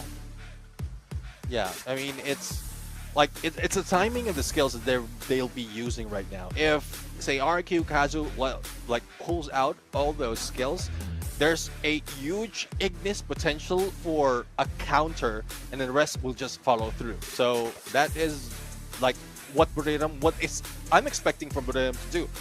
Just wait it out. RQ Kazu, I'm pretty sure Chrono doesn't have that, Time Turner doesn't have that rush for 18 Deer, but this have an exit strategy if in case he's stuck in the middle. And that is one of the problems that 18 Deer has encountered from the previous map. So they're just playing for that. Let's head into game number 3. Nextera it is between RRQ Kazu and Buriram United Esports. Coming fresh off a dominating 6-0 victory onto Bermuda. Let's see if RRQ Kazu can reset the mental. We've seen them do it before in the Esports World Cup stage where they had a devastating loss and still were able to pull it together the following round. Albeit didn't end well, but they have the Metal Ignis Firewall being pulled up. So that low ground is going to be isolated for now. Abai facing down the barrel of multiple BRU members. Needs to get out of there right now. Oh, up close and personal, Wasana taking shots on Abai, plus that Ignis, but a triple shuriken will work for him. Get high right now. Denied of that Cassie, but still making work. And it is a 1-2 trade. The quick pickup can be done on Abai, and Get High will be taken down. This right now really being strong, especially with the 8-1-2-4, and it's left to Moshi and Wasana. Yeah, Deuce to the rescue. Could not have found a better timing for that. We see that nade getting thrown out by Wasana. Trying to fish out Ma'ao, couldn't find it. Him and Moshi are separated. Was RQ making the smart choice, ganging up with Wasana. Moshi, from long range finds 2. And now Moshi has definitely leveled the playing field a little bit. Catches a bite with the side, but triple kill. By cuts him down in time. Moshi could have made the difference there. Yeah, I mean, there's not much that you can do. The damage that you can pull out with a big shuriken is not that high compared to that sight. And even if you take all those shots, you still will need to work with the movement. So sight can hit despite of how quick you can go compared to the shuriken. So that was a no-brainer, I would say, for that final hit. Pretty unfortunate there. Again, they were outnumbered from the start. BRU. They got a good opening, and RQ able to clutch it thanks to Dutz's intervention. Conveyor belt taken control by BRU. 18 Deer, opening snipe. Catching Jonah, taking a joyride, and that didn't end well. 18 Deer getting confirmation of the second member of BRQ, and Ma'al with the secure. It's gonna put RRQ in a more comfortable spot. Moshi even got spotted out. They see Wasana with the cross, and RRQ basically pinging out every single member of BRU at this point. Yeah, by right now, Mini Uzi in hand might be able to take down one player with only a few HP. And Moshi right now, Kingfisher trying to fire at nothing. And he will be taken out. Get High, the only one remaining. But there's not so much that you can do with the Desert Eagle. And there goes the VSS takedown by 18 Deer himself. 2-0. As quickly as that. But I'm not quite sure though if it's done for Grim United that easily. But it looks like RRQ Kazu is just utilizing everything that they have, especially that 8-1-2-4 to their favor. If they can get past round number 3, where BRU starts to get a better buy, that would be a great advantage for RRQ. Ideally, of course, you want to preserve all of your weapons. You'll get a 4-0 clean dub. But if possible, just winning out round 3 itself is going to be good enough for RRQ. Here comes the Ignis Wall. Clears out the entirety of the inside the clock tower. The explosive charm also on the wall, the container that we saw from Wasana. So that gives BRU control of all the space, but the thing is, do they know that Dutz is wrapping around? Because Moshi just got ambushed by Ma'al, able to duck away into a corner for now. Yeah, not for sure what Dutz can do at that point. He will need to go in mid-range, but doesn't have the angle to work with. Moshi right now will be able to recover. Ma'al will fire back, and that prompted Moshi to pull away. And one thing that is working at this point for RQ really is they are isolating players from Battlegrounds United, but they backed away that easily, and Moshi, with almost being taken down, will still survive. Down goes 2 players of RRQ. No recovery. 18 Deer and Dutz will follow, and 18 Deer will be out. That gives 1 for Battlegrounds United. Ace for Wasana too. Single-handedly carrying out RRQ. So that came down to 18 Deer and Wasana. Wasana with the Mini Uzi was able to pull it out of the bag. Heavy damage to the economy. They needed that win by hook or by crook. Graph Labs. The Divine Tree airdrop too. Could be Red Moon for this map, for this round. RQ. So I doubt. They still have a better economy this round still. They can win it out and extend it to a 3-1. It will still benefit them. Yeah, definitely. I mean, it will be beneficial for them. It's a good, smart move as well to get those VSS, because you will need better accuracy in terms of the mid-long range. But it is not working for a buy as well as Dutz, because a Mini Uzi would be, as well as the Deagle, would be the weaponry for side of Battlegrounds United, and they just saved up, but still they're playing it to their favor. Get High almost being taken down, and still back up is here, so Wasana can take shots alternately, and even the pinch, and RRQ will be out. It's now tied to 2. See, Wasana even have the Ignis Firewall too, making life a bit harder. That 1v1 was not fair. He throws out the Firewall mid-air, and suddenly a buy loses track. Of course, final sequence. There's nothing much that can be done by RRQ. It's going to be a 2-2 score. The equalizer has been attained. Yeah. Not quite sure though. I mean, if Get High does have a Smoko might be able to use that Ignis to really spot out the opponents, but I think it's just more of the cover that they can bring in to themselves to move into a certain direction, and that is what they're doing right now. Abai feeling the burn, and there goes Wasana with the Mini Uzi. Even the Time Turner will not save them. Oh! Almost saved them though, especially with A124 being triggered, but the buy needs to be picked up. Same well goes for Wasana and Get High, and Battlegrounds United is looking at 3 games back to back to back. That's not even close. Wow. Left to his own devices again. It has been the case, BRU. Yeah. Formula to taking out RRQ. You start with everyone else. Leave Mao alone. As long as Mao cannot have an impact, you can save him for last. So that's 3 rounds in a row for BRU as they run it back. And stuff though, I mean, if Maal don't make any adjustments with, I know he can use other weapons, but if don't make adjustment in dealing with a close range, just switching it up in a close range battle, then it would be very troublesome, not only for Clash Squad, but even in Battle Royale. But there's a lot of factors that can change that. But Wasana already receiving a lot of damage early in the game.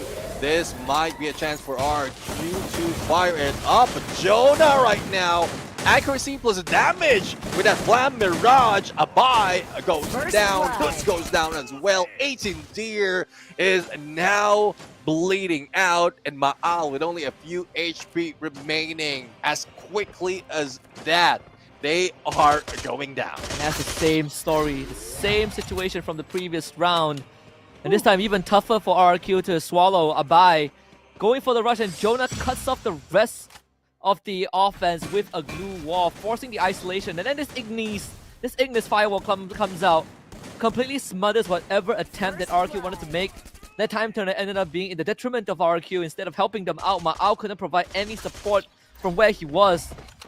Not even an advantageous position to begin with on that low ground. So the way they picked the fight and the way it turned out was bound to fail for RRQ. 4 rounds in a row for BRU. Yeah, 4 rounds in a row. And this is not the first time that we are seeing this. They can bring it to a 6. Now, position-wise, Wasana is out in the open. Because of losing that Kazi, he's just going all alone, but Get High is still giving him that support. Now, Jonah will be stuck in here dealing with Abai and 18 Deer, and Jonah, not only a few HP, but here comes Get High, Flat Mirage, plus that M1887, and 18 Deer is down. Jonah would be taken down as well, but there goes the rush from Wasana, plus that M590, and there goes 2 more for RRQ. Only 2 remains at this point. Maal needs to get this shot, but Moshi is very aware of where the potential sniper of RRQ might be. He's going to send Wasana in to do some reconnaissance. Maal needs to know this. Staying outside the fence as well. Here comes the utility. Dutz gives the signal. Maal unfortunately cannot move. He has to be perched out there. And look at the diversion from BRU. They make a detour to take out Dutz instead. With the support of Moshi from long range, Dutz now feels the pinch, but it was able to still get rid of Get High. Moshi, what a snipe from the low ground to get rid of Maal. What they did right there is they know that Maal would be on the other side, and that is what they want to deal with last. So focusing on Dutz would be great, and since information has been relayed where Maal is, Moshi can also just wait them out. So just pull out Maal as he supports Dutz because of the split that they've done, and they just finish one after the other. Circle also not too friendly to RRQ too, making, kind of threatening them every now and then. With your back to face, again, this idea from RRQ, it's not really working out anymore.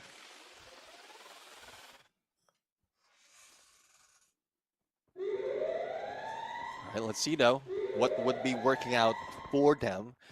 18 Deer and Abai on the flank might be meeting up with Jonah, but pulls the glue wall, probably spotting Moshi on the other side. And there you go. Maal for a takedown. No help will be coming on Moshi's way. And 18 Deer and Abai will just be blocking off any approach being done by Jonah if in case they try to target Maal. So smart move from them, but the Dutz has been taken down as well over equalizer. The only question is who's going down next? From off screen too, you see the wall off on the stairs. Wasana for going out, but he's going to commit that glue wall melter. Wants to really get some presence in. Blocks a couple of shots. He's fishing for members of RQ Kazu. Wasana deep in enemy territory. Still finds Maal. Clears him out from the high ground. Firewall onto the low ground. Abai being flushed out. 18 is going to be following, and there's nothing much left for RQ Kazu. BRU runs it back 6 rounds in a row and proceeds to the 1-0 bracket. Proceeds to the 1-0 bracket, and well, quite a similar story from what we've seen earlier. They just gave a head start to RRQ Kazu with 2 points. But well, there you have it. Buram United proceeds to 1-0 bracket. That will be happening later on. The question is, who will be their opponent? Because we still have 2 series to go before we find out who will be stepping in there. And I'm pretty sure it will be shuffled as to who's going against who towards the final 2 series. Oh yeah. Again, Buram has narrowed down the pool to just 3 other teams. Of course, they have WAG that's waiting for them. It was all hugs. You know, they gave out an incredibly hard time. But at the end of the day, they have been in this spot for God knows how many tournaments. Right? It's all smiles and sportsmanship. RRQ bested in this best of 3 by BRU, and I wouldn't pick a better team to lose to. Right? If it's BRU, I'll take the L gracefully. But RRQ have a lot of thinking that they need to do, because to make it to playoffs, they gotta win 2 best of 3s tomorrow, and it's not gonna be easy. Yeah, I mean, it's tough though, especially as who is in line. So depending on who will be going against them, let's take in the list. So first is R7, Movistar R7, and if you get a pick like Evos against Flux, or rather Evos against Fluxo, I think Evos would be potentially has a great potential of moving to 1-0. So Fluxo will be one of the challengers against RRQ Kazu, and this is a tougher call between Lost and Team Falcons, because Lost great in CQCs, but Team Falcons have accolade in being champions in Clash Squad. So either way, it would still be tough for anyone in that mix. Yeah, and the fact that one of them is guaranteed to be in the 0-1 bracket after today is a scary thought, for sure. But for RQ, when they get more time to think about it, right? The journey is longer, but at least there's time to prep. You know, they get to watch the remaining 2 best of 3s, and then we still have the winners bracket, and we still have a show match coming up. Plenty of actions still happening in Thailand. It's we're not even halfway through the day. So for those, if you feel like you're missing out, there's plenty more to come at Central World. Plenty of boosts. We've been fed a lot of the Easter eggs also with everything that has been set up and going on. So do drop by the venue to enjoy the festivity and celebrate with your favorite pro players and pro teams, KOLs, and Yunsu and Yuki. When they're off duty, they probably will be wandering around, so do look for them as well. Yeah, definitely. I mean, a lot of fans out there. There's a lot. Not only teams that is playing right now, but we also got a glimpse of Sming earlier, or Saming earlier on that kunai drawing that they had. So again, it's not just those who are playing. Even other teams in Thailand will be at the scene. So this is your chance, opportunity really to meet those fans. For those in the chat, for those watching on YouTube, well, you have us. You have us to keep you entertained, and hopefully you are entertained, because so much of a battle, so much of a greatness being shown right now, and we're just in round 1 of the Swiss stage. Yeah, we're gonna be here all night, so don't worry. If you guys want a history lesson, we have plenty of time to go through the biographies of all of these players. For now, again, it's the moment for BRU. We saw them got off to a slightly slower start. RRQ had the momentum, and then BRU clapped back 6 rounds straight, 6-0 on Bermuda, and then they made a 6-round comeback on Nextera. For now, let's talk to the winners. We are going to talk to them, but not now. Let's take a look at what they have shown us first. Overall, I think BRU has just shown phenomenal resilience and recovery.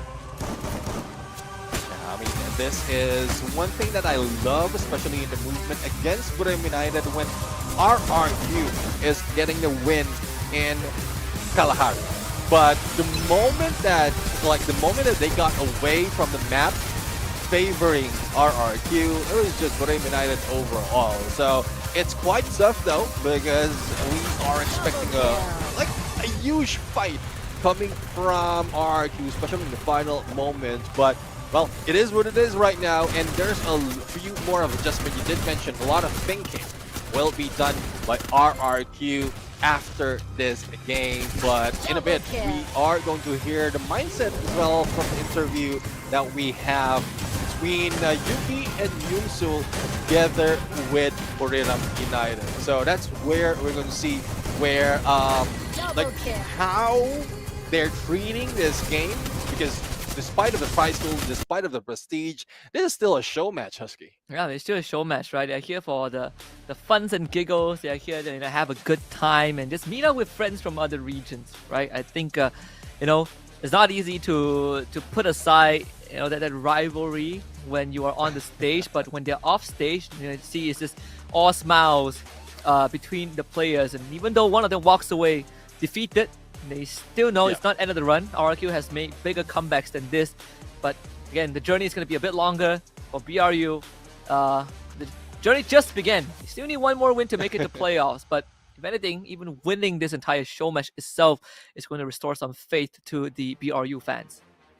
Yeah, exactly. I mean, they have been, I would say, slowing down in a lot of instances. But speaking of slowdown, we are going to go for a quick break. When we return, we are going to have another interview, or probably a next match up for you. So don't go away. We'll be right back.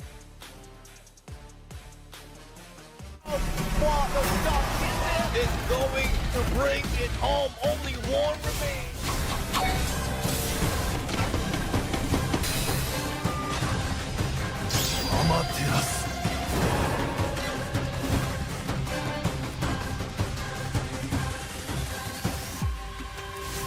The Free Fire Ninja Clash Squad Tournament begins with a Swiss stage featuring 8 teams competing for 4 spots in the playoffs. In this stage, each team must secure 2 booyahs to qualify, but any team that loses 2 matches will be eliminated. All matches in the Swiss stage are played as a best-of-3 series. Day 1 kicks off with Round 1, where no teams from the same region will face each other. Teams that lose in Round 1 move to the elimination round on Day 2, where they will still have a chance to claim one of the last 2 spots in the playoffs if they can survive from this round.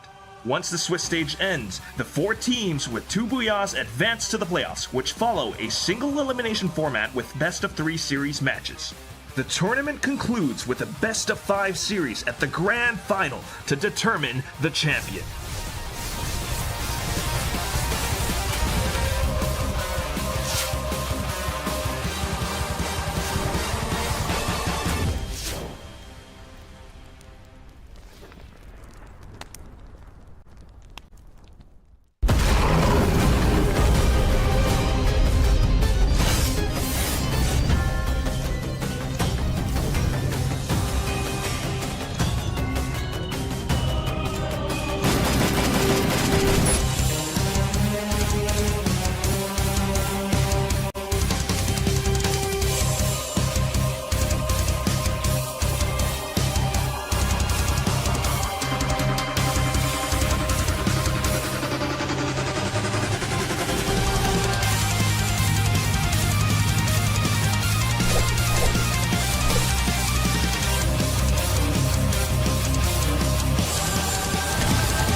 มากันอีกรอบแล้วค่ะหลังจากพักเบรกกันไปให้หายเหนื่อยนะคะสำหรับการเชียร์ตัวแทนจากประเทศไทยแล้วก็ทางอินโดนีเซียนั่นเองค่ะแต่ว่าต่อไปค่ะจะเป็นการแข่งขันกันอย่างที่บอกกันไประหว่าง EVOS DY และทีม Fluxo ค่ะ It was a very intense match between Buridam and RQ, and you know who won, right? ใช่ Yeah, and now we are going to witness. I think this is my most favorite one. Is like Why? EVOS Divine versus Fluxo because Oh, like okay. Fluxo, they are really strong in Brazil. Yeah. Before EVOS Divine, they were the champion of EWC 2025. So watching two kings play against each other makes me feel like I'm going to stay wide awake because like the match is kind of long, so everyone must be kind of tired. But I believe that this match will rock you guys up. โอเคค่ะทุกคนเพราะฉะนั้นนะคะขอเสียงต้อนรับนะคะ EVOS DY แชมป์จากเกม Free Fire ในรายการ eSport World Cup ปี 2025 ค่ะ Yep, and let's welcome the EVOS Divine, the champion from the eSport World Cup 2025.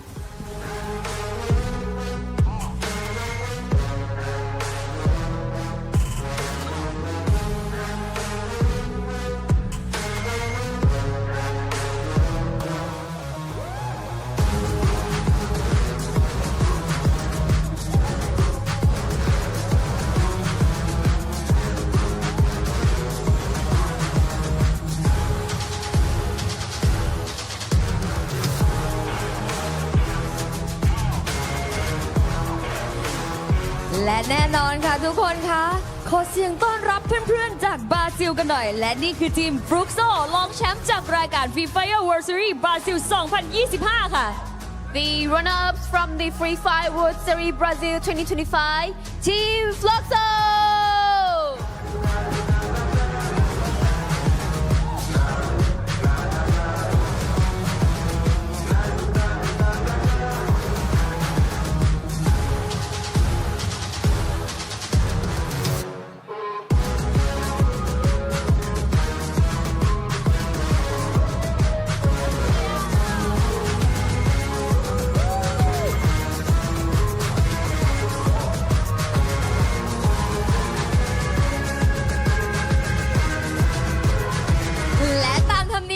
เราจะให้คู่แข่งทั้งสองทีมจับมือกันก่อนที่จะเข้าโพสิชันในการแข่งขันค่ะ Alright, the waiting time is over. You guys come over, wide awake, shake each other's hands and get prepared for your first match.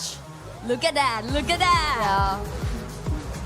ดูการจับมือเมื่อกี้นี่คือ energy มาแบบเอาแน่โดนแน่ไฟแน่เกมนี้จะต้องมันแบบสุดๆเลยค่ะ Well, to be honest, like I think they really want to just like start open the game and then just jump into the game and play against with each other. But like from your guessing, who will be winning of this match?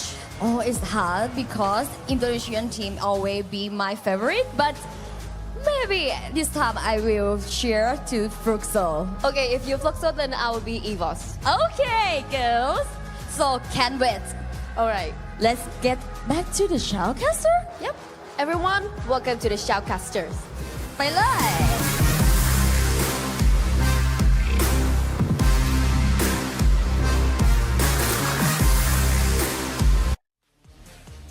Thank you very much, Yoonsul and Yuki. Well, Yuki cheering on Fluxo at this point, and Yoonsul taking the safe route.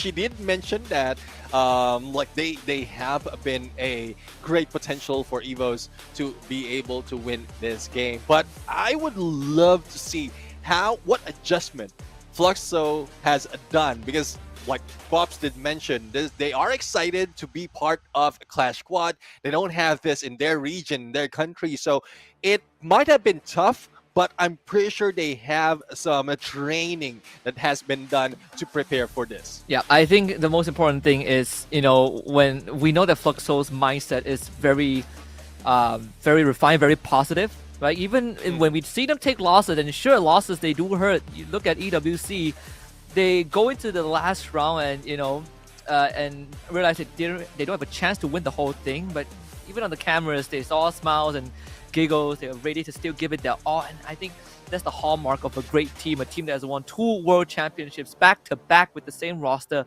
well, almost the same roster.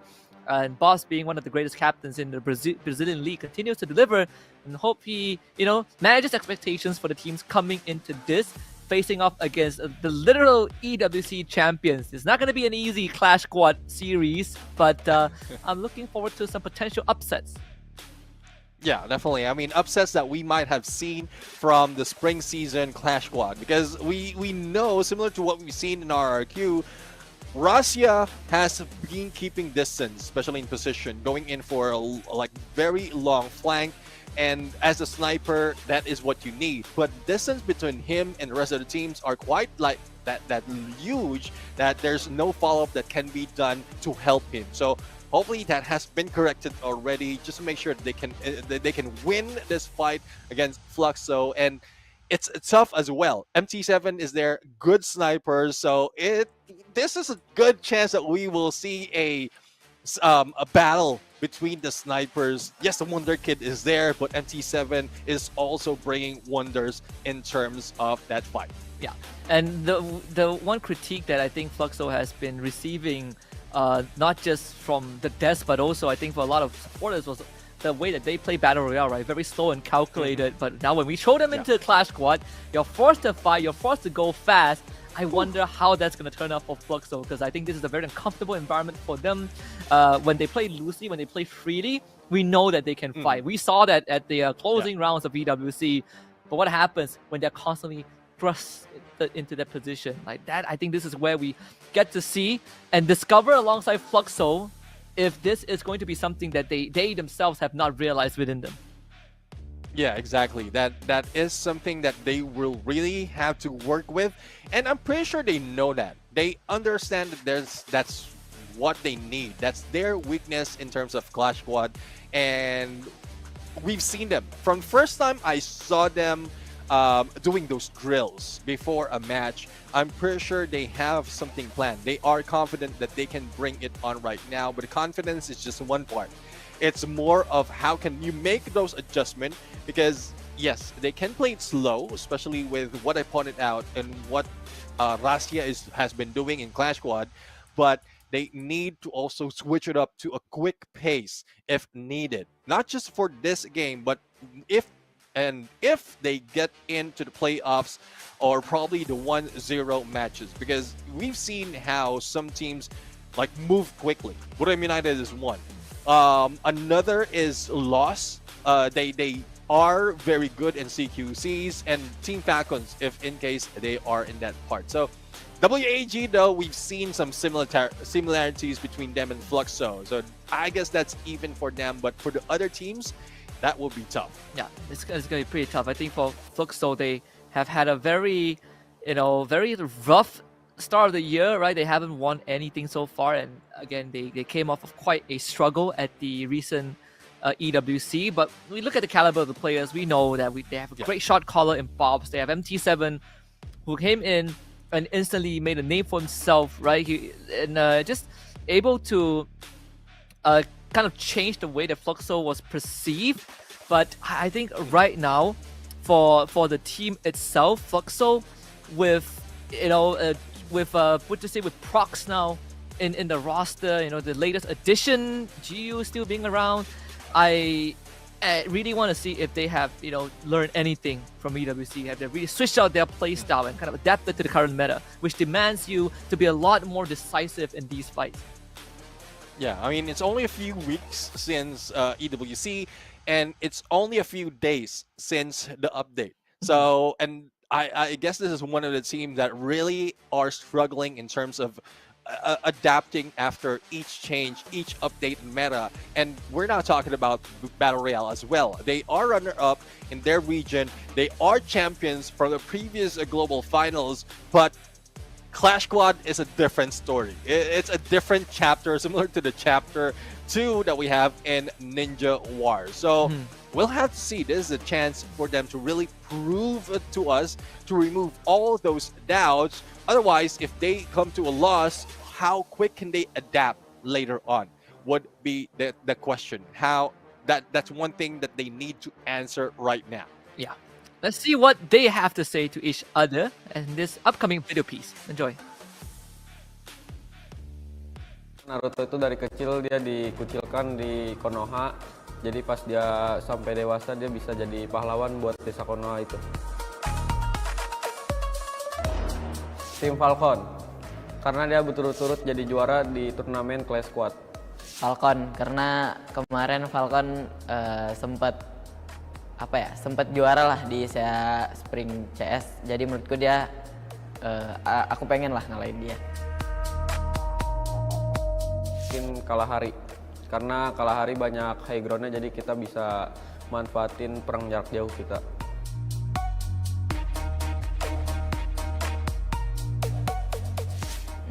I think MGOT because MGOT is so bad in FF Spring.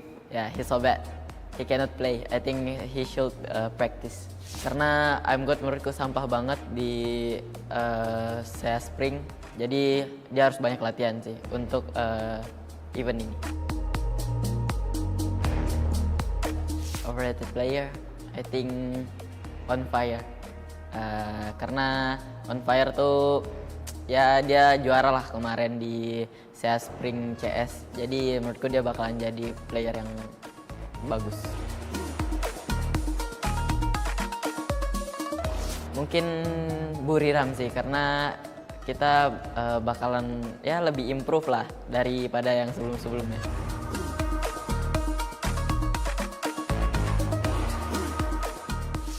Kalau dari aku kayaknya iya sih, karena dari role yang terpenting juga aku, jadi tapi it's okay lah.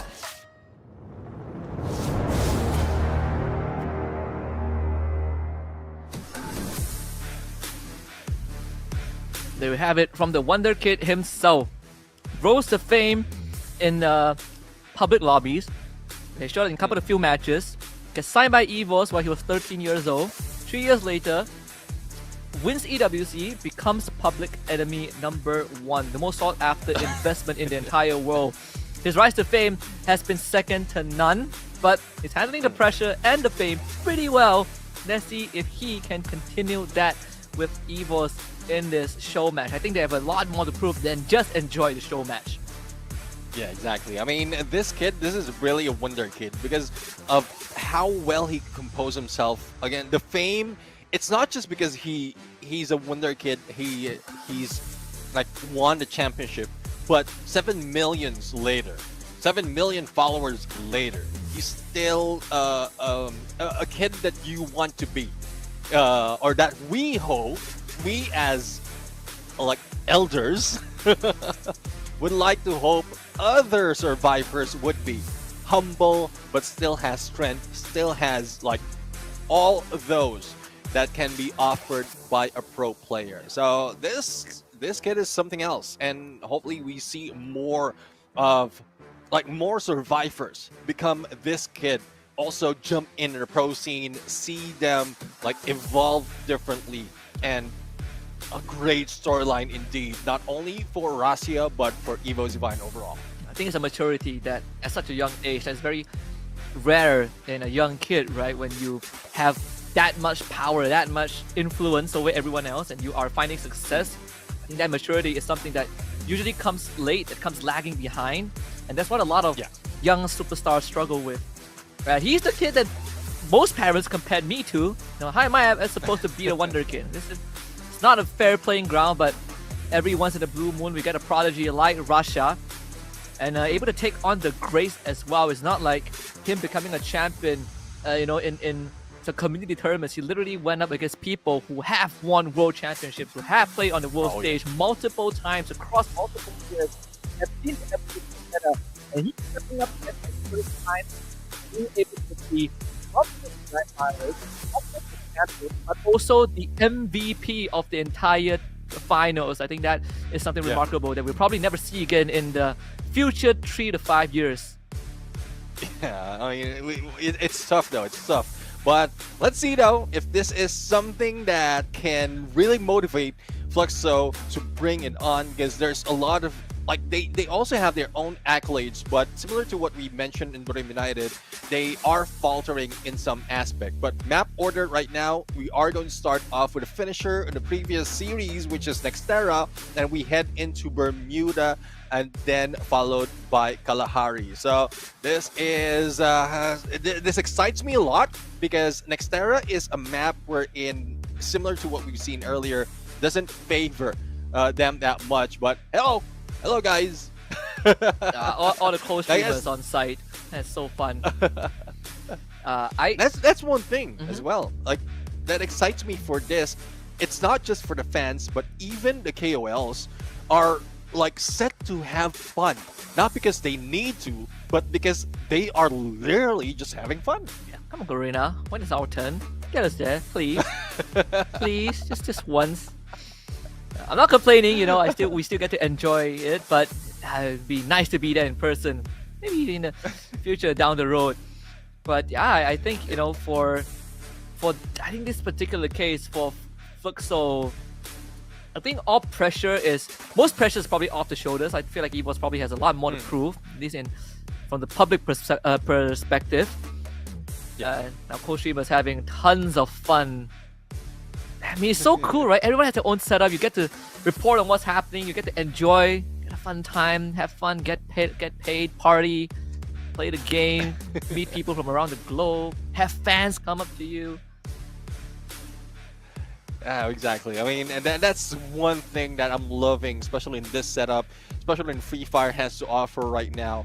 The number of like potentially meeting fans from all over the world is just something else. And even for us, to be honest, even for us, the opportunity that was given to us by Free Fire, the Garena Free Fire, is in a different level. It's a different level. I could compare compare it with other experiences, and this is why, like, despite of my age, I'm still loving a young person's job and game. I would say. I agree. Like, I've mentioned to our bosses a couple of times that this is something that I've never experienced before, and they laugh me off. They say that I'm lying, but I'm not lying when I say that Free Fire has definitely, you know, been something else. Oh, is this 5 years and counting? I think since 2020, since the first MCP major up till now. This has been a long journey, but it's nothing like I've ever experienced before, right? It's open doors for not just me, but the rest of us. We went to 2 EWC together. We've been to multiple global finals, online and offline. There's more to come. We watched these kids grow up. Like, I remember I watched, first time I saw Russia was in a show match, and now he's an EWC champion. Like, I don't have kids, but I feel like I'm watching my own kid grow up. Yeah, I mean that's what we have right here. I mean, especially me, I'm on the 40s, 41 to be exact, and I'm seeing the growth of these kids. Literally, like, including you.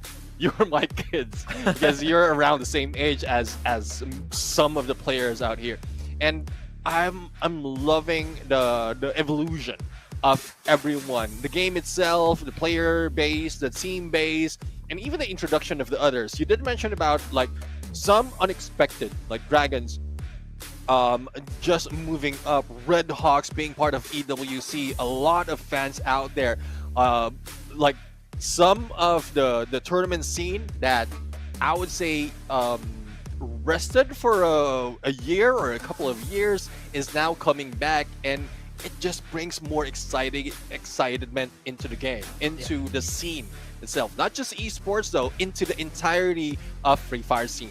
Yeah, that's why I think we were nominated for the best mobile game at one point. I think we won it at one point. It's again, it's quite an achievement overall when you look back down history. I would say that for those who've truly been around for a long time, let's just kick it back to like 2019 or 2020. Here's a pop quiz for people in the chat. How many hairstyles has Moshi gone through?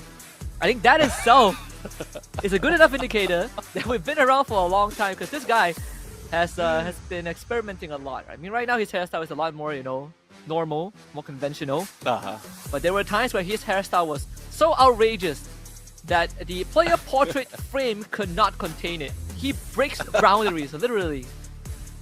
That's Moshi for Raised you. He raised the bar. Raised boundaries. It's graphic designer's worst nightmare.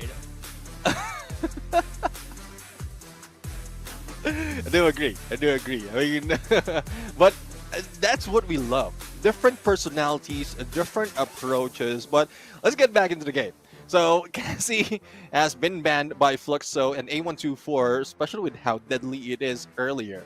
But Zane and Oscar. So this is similar to what we've seen being done by Burium United. Then Evo's Divine comes in. It looks like an RRQ thing. So especially with that Steffi. So that Steffi is an RRQ signature in Clash Squad, but they didn't pull it out earlier. So not quite sure why, but probably it's because there's no threat of grenade or probably grenade launcher being used. But Evo's Divine is using here Fluxo right now, Tatsuya and Clue. So Oscar and Tatsuya double down on the rush. Sane will be the backup, and then Clue will just give them information. So Sane, I believe this will be Bops or probably Butsin, and then Jiu would be either Oscar or Tatsuya, and Clue would be MC7. He needs that. Yeah, 100%. This is more of a Fluxo that I wish to see, right? A Fluxo that's willing to take initiative. Homer last pick for Evo's Divine. Again, more info, some utility to delay potential push. I was thinking if they want to kind of throw a curveball and go for that Ignis instead, create those blind spots and, you know, really throw a wrench into Fluxo's full-on aggression. But I can work with this, right? Like that Tatsuya, if it pays off, we have this Oscar as a primary layer. I can see it working out for Fluxo if they can get the ball rolling. But you're also contending with Rasha, who is one of the few sniper players that I can confidently say not only stand amongst the greats, but also in a way where he can play long range and also CQC when he's needed. He is one of those one of a kinds. And when I say one of a kind, the first time we saw someone like that was Moshi, and that was back in what, 2021, 2022?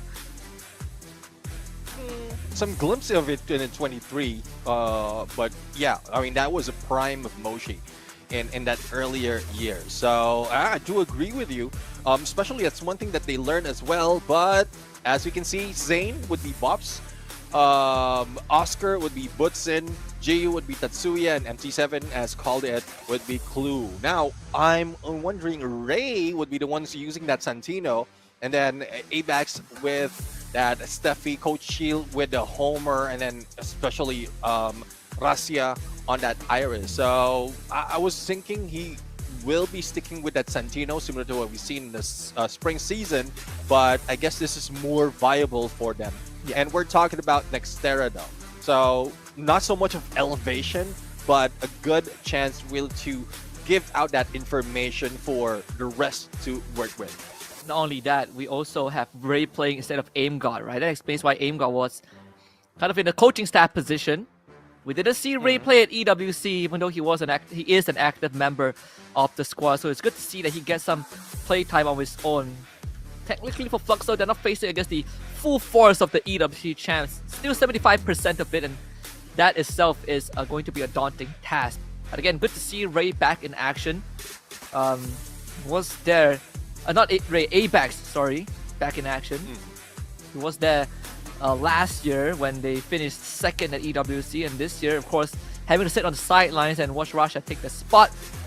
Definitely is a different feeling, but it was a much needed change, and now with Abax back on the field, let's see how this practice behind the scenes has paid off for him. Yeah, and I thought Aim God will be sitting this out because I think it's from the interview that was mentioned by Rasia that like performance is not that well. It has been dying down, or it's like just because of that moment. Like it's different moments, especially in EWC and other tournaments. So hopefully it doesn't trickle to that when it comes to Battle Royale. But good point indeed. We want to see what Abax has to offer in, well, not just in Clash Squad, not just in this Ninja Clash, but also in the other tournaments. But we'll have to wait a little bit more. We are focusing on this battle between them and Fluxo. and I want to see how this is going to turn up. Because at some point, the Oscar Tatsuya tandem between Jiu and Butsin, yes, it would work, but they're the ones who took out Cassie. So, like, the potential of Bops using that was already taken out. And, well, I guess since they're their first ban, they don't want to give it out to Evo's Divine as well. So it's smart, but they could have used it to their advantage because of how well they can utilize it for rotations. Yeah. Not only that, I think it's also when we look back at the the lineup, when Apex wasn't playing and AimGod was in, he was sort of the mental support. He was the one that keeps the team in check, right? When they were at a all-time high, he makes sure that they don't overheat, and we saw glimpses of that, moments of snippets of that back at EWC. And now you wonder who is going to be the shot call, right? Is Apex taking over the reign, or will Rasha be given the mantle and try it out? Coach must continue to have fun at the venue. Multiple language. If anyone is interested, you could check out the localized language: Thai, Vietnamese, Brazilian, well, not Brazilian, Portuguese, I mean, on the BR broadcast, Vietnamese as well. One last high five amongst the teammates and one last handshake of the coach, and we are ready to get it rolling. Yeah, and well, really excited to what's going to happen right now, because again, these are teams similar to what we've seen earlier, has accolades of their own, facing against each other. Both, well, have differences. One has experience in Clash Squad, the other one is just new to this, but you know how it is. Once you're new to a scene and you learn the ropes, that will be wonders to everyone, not just for the viewers, but the opposing team as well. So, we gear up. Nextera opening.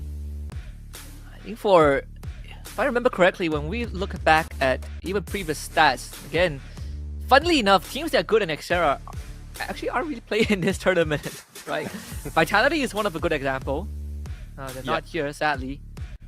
We just saw them announce their roster change, well, a bit of a roster shuffle. Majority of the players are still there, but it's a much needed change with how close Vitality came to the trophy. I personally was surprised that Vitality decided to go for a change that felt overdue. I thought they would be around at least for another run for the global finals. Yeah, I mean that's one thing that was quite surprising, but I guess there's a few need for that, because there's so much of promise when they jump into the major scene, but I guess that it has an expiration. It has an expiry. Like promise, they brought in a lot, but if it's not working to give the organization some of like ROIs, then there's some changes that's needed. But speaking of changes, a change of pace right now, a change of scene right now, because we are getting into the first match, a first round of our third match for today for the pro seed. Evo's Divine going against Team Fluxo in this Clash Squad mode. See, Evo's 5-man stack instantly, well, 4-man stack. Apex taking first contact. 2v3 situation, MT7 playing in the far north. Rasha will be actually handling with the pistol instead. We saw him to pull that out just now. Butcherson gonna be able to hide behind that crate. Ray drops down. This could be a big wraparound if they find the timing right, but it seems like Fluxo are not gonna wait. Apex forced to drop down, fell to his death, same as Kochu as they were trying to retreat. Rasha gets picked up by MT7. First blood. Overnight, it's gonna be first blood double and a triple for Double Fluxo. kill. Best possible opening for the Brazilian squad. Yeah, definitely only one player to deal with, and not so much a fight can be done against 4. So this is a secured first round for Team Fluxo. MT7 right now, almost being taken down, but there goes the follow-up by Boss, and then the finisher by MT7. 1 point goes to Akatsuki Fluxo for that shuriken round. We did talk about how Fluxo, they can instantly step on the gas. They have 2 layers of offense. With the Oscar and the Tatsuya, if they need a third one, Zane comes into play instantly.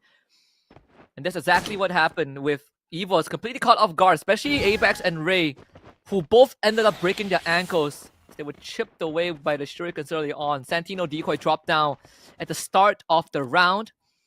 As EVOS Apex looks to get intel. He's gonna be trying to fish for the switcheroo to see if he can flush out where Fluxo are at. Yeah, let's see though. Apex right now goes in, avoids that shuriken, or that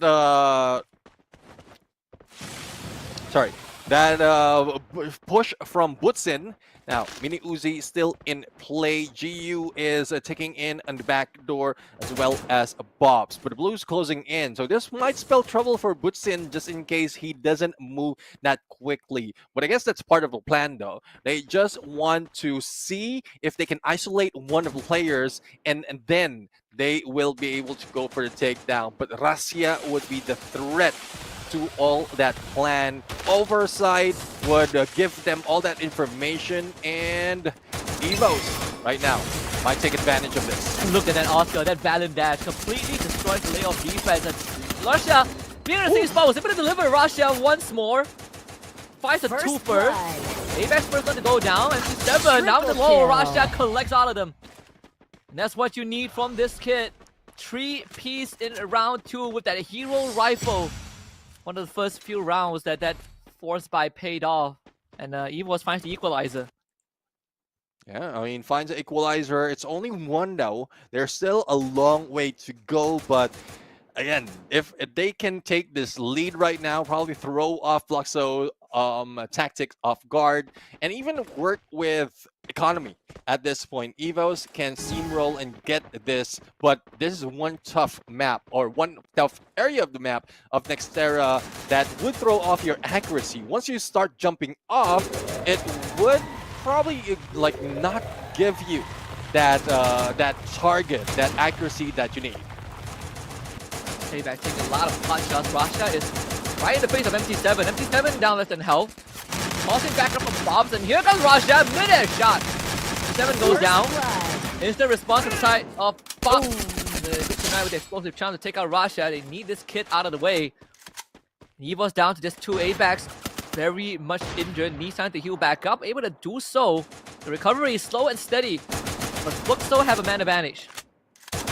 Man advantage. Let's see though. GU, Kingfisher in hand. Just taking down all the covers they need. And Kochil might be in trouble. The moment he steps out, he will be the crosshairs of all players. But A-backs right now. Great backstab against Bobs. And Butsin will try to go from above, but good counter on that jump. And let's see that finisher by A-Box. With only 16 HP remaining, managed to get that hit. Now, another point being taken by EVOS. Divine long range is working for them, but Fluxo right now will be left with only a few coins to work with. And let's see what they're going to use, as MT7 already have that VSK, puts in with a Mag 7 and a Mag 10 for GU. Like you said in the previous round, Neptune, EVOS needed to win that round, and they did by the skin of their teeth. Also, just great individual picks. In the situation where they were outnumbered in the beginning, A-backs able to level the playing field. Around the corner, Ray goes, instantly sees Bob. That's a tag. And Ray engages. Unfortunately, doesn't really have the gun. Decoys out with the Santino. That's the bait and switch right there. But the smoke and mirrors, MT7 on the down low. That could be a point of attack. Rasha's back is very exposed. MT7, if he finds the right timing, Fluxo will have a great chance. Yeah, I mean, and that's one reason probably why Rasia just moved in with the group. The moment like a backstab happened, and at least they're saving for him, and puts in up close and personal. Mag 7 takes down Rasia. Information has been relayed, and Coach Shield right now will be isolated from the rest of the team. AVAX AK-47 trying to take down Butsin, but needs a couple more shots and will need to deal with Bobs at this point. But no, it is MT7 from that corner, and a 1v1 about to happen on this side, and Bobs still managed to win it. That was supposed to be Ray's win. Double kill. They gotta drop the ball a little bit. Around the corner, GU finds a clean sweep. Fluxo brings it back 2-2. Bit of a small error from the side of EVOS. We were worried about MT7's backstab, but it was actually Butcherson or GU that ends up finding Russia. And takes him out from the equation. The long range support instantly gone.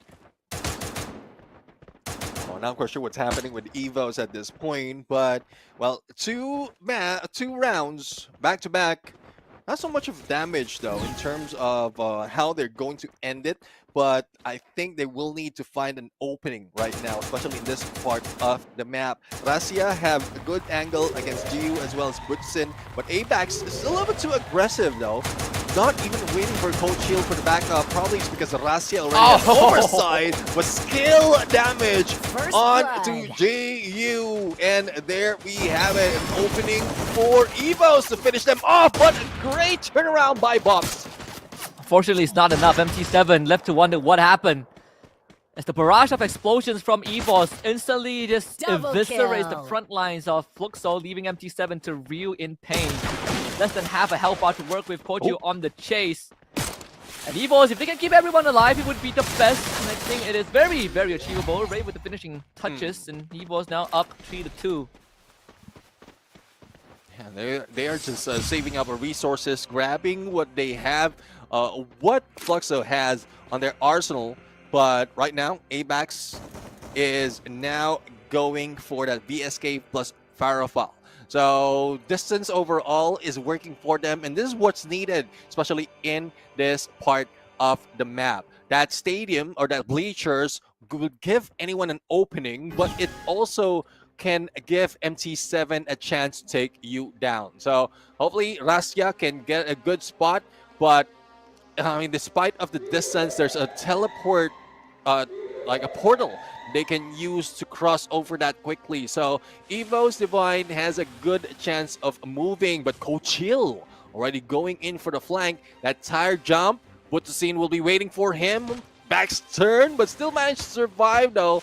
Butsusin is receiving that damage and pulls out that Santino. Oh yeah. Let's see, I mean, for the side of Evos, I think they have their work cut off for them. I think the low ground. Butsusin needs to get some intel. I think he caught a glimpse of where Russia is. Might see Ray. But that glue wall is making it pretty hard. He protects himself but cuts off line of sight. That jump spotting is not doing enough. Kochu though does get spotted out. Fireball Jutsu forces him far and away. The Evo is now aggressive. Bob's not ready to receive that hit. Now ABAX, they're trying to find a response. Butcherson comes in, but the rest of the team not ready to follow up. Butcherson ends up going down. Evo spines through just like that. We still have a Sentinel decoy to work with. MT7 with Kochu. Gio responds with Ray as they look for recovery, but ABAX quickly turns it into their favor. The ties now shifts in favor of Evos again. MT7 on a 1v1. But ABAX just a little too quick though against the sniper of the team. And I'm loving how Evo's Divine is just making work of the confusion that Fluxo is encountering. Now heading in onto this part, I guess Red Moon is about to be triggered, or has it been triggered already? And it gives advantage though to players out here in the battlefield, and also gives them extra of the skills, random skill they can use at this point. So Fluxo just stacking up on one side. Zip line can be used, but Bobs went in solo, almost being taken down. If in case Evos just have that shotgun pointed at them, but Santino will be taken out as well as MT7. That surprise hit from afar would make him fall down, and it's now left to two players for Fluxo. This should be easy cleanup for Evos. Not losing anyone anytime soon. Clean sweep, Evos up 5-2. And Fluxo, they has a couple of close shaves, but you know what they say, close is never enough. It has to be a proper conclusion. They just couldn't wrap up the rounds. I think Evos have tried to crack the code. The economy vastly in their favor. They could throw the next 2 rounds and still have money for a complete arsenal buy. But for Fluxo, every single round counts. They don't even have much to work with. With a M1997 and a couple of rifles to work with. The AWM on the side of Evos. MT7 already lost most of his health bar, and the Homer drone catches him. Fluxo once more, caught off guard, puts this in, finds Ray. But they need more than just that. MT7 does not get an opportunity to stand up and fight at all. But Evo's coming in from two angles. And there you go. The pull will be working for Fluxo at this point. Geo rushes over onto the other side. Rasia with only a few HP, and Steffi has been pulled out. So no throwables will be attacking them, but AVAX will be going down from the max 7 from GU. So it's a 2v1, make that 3v1 situation, and Rasia pulls away. Does have a good opening, especially with the accuracy that he have. And MT7 out of picture, but GU says no, it's not only MT7 who can use a marksman. AC80, especially with that buff, will. Russia looking over at his teammate is like, man, that didn't expect that round to go that way. They got the drop onto MT7, couldn't finish him off in time. He got picked back up twice, despite being disabled. The numbers still favor Fluxo in the end. We saw that almighty pull, like you mentioned, from the Tendo keepsake of pain. Let's see, Evo still has 2 rounds to spare before they go into sudden death mode. The economy still in their favor, like we established. Ray about to get a world of pain, instantly does the switcheroo with the decoy. Gives a lot of info over to the rest of Evo. 3 members of Fluxo are in that vicinity. AVAX with the explosive jump, catches Gio off guard. Not able to respond at all. AVAX still ends up going down, but again, Evos, they need confirmation, and the confirmation comes from Bob instead. Rasia from long range takes him out as an exchange, down to a 2v2. And Russia right now, AWM in hand, needs to recover, but Bubs can be picked up that easily. But no, Coach Hill making sure that that doesn't happen. And Coach Hill, even with sliver of health, who can be taken down by a skill, would have been taken down, but back up from Rasia. A 1v1 on one side, and MT7 with the AWM takes him down, isolates Coach Shield, and Butch Sin will just be waiting with this M1887, but MT7 will be taken down, but no avail. They are still the ones getting that win, and they're closing to equalize this game. MT7 with his fist clutch, understanding that they just need one more round. But at least they have enough money to go for better buys. The economy starts mattering for Evos right now, because if they win, they move on. But for Fluxo, enough to keep them afloat, finances for another day. And once more, chances are starting to run out for Evos. They've come close 2 rounds in a row. No more do-overs. Which is in once more getting tagged. The past 2 rounds have been Evo's getting an early drop onto Fluxo, but not able to finish the job. Here comes the almighty pull from Bob. Turn the corner, and again the explosion. Doing just right. Rasia tries to provide backup from long range, getting Bob's down, but no finisher. So Gio gets him back up. The Blue Ward's gonna put AVAX in an irrecoverable position. Straight tries and ends up losing out. It's a 3-round running back from Fluxo, and we are down to the last round of the game. I mean, they are stretching it out right now for the team, and Fluxo is already activated Red Moon. So again, they have that extra buff on them. And let's see if what counter Evos has to offer right here. But they made a point earlier that despite of losing a few more of those games, they have made an investment in economy. Thus, they still have a chance to fight back and get their weapons. But back into this area, I believe it was Evos who loses out in the same area. So they need to just switch it up just to make sure that they have more advantage and win this round for the series. Let's see if Fluxo makes us run it back. It's going to be quite a morale boost for them. Against Evos, who have a strong showing so far, right? The Rasia, especially, has been able to really get these kills from afar, but these frontal assaults, that's what we wanted to see from Fluxo. We know that they can do it. Because the only time that these two teams fought straight head-to-head at EWC, Fluxo won 4-0. A complete team wipe. The other chances was just Fluxo getting wiped out by other teams. They never gotten a proper second round with Evos, but right here they are showing that they are capable when push comes to shove. Let's see though what capability they will have right now at this point. as it has been slowed down. They know the risk. They don't want to lose out that quickly, especially when we're talking about mistake. There it goes. Clay bomb or clay bird being thrown at them, removing a few of those glue walls, even the fire jutsu, just to make sure that they don't have that much cover. But MT7 a little bit in too deep, and he will be taken down by Coach Shield. Now, let's see if Evos can fire back. 2 remains against 2 from Fluxo, and only GU remains. Coach Shield for the finisher, and Evos Divine wins this round. By the skin of their teeth. You see Apex instantly stands up for the pop-off as he cheers and makes sure that Fluxo sees that. Unfortunately for GU, for MT7, palm on his forehead, that round came way too close for comfort. That could have been their round. They almost made the comeback happen.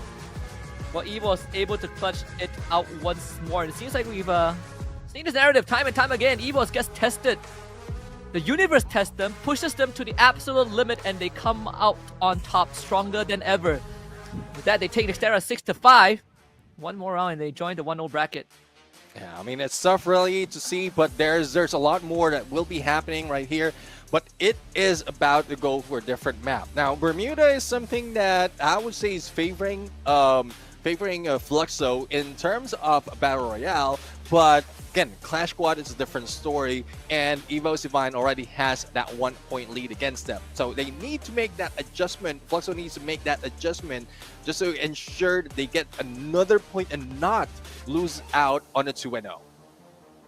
Yeah, I think for Fluxo, nothing to be too discouraged about, right? They definitely have, I think they came closer than I personally would have expected to bring Evo to a full 11 round. But again, we've seen them bounce back plenty of times. They did have too much of a poor track record against Evos in CQCs.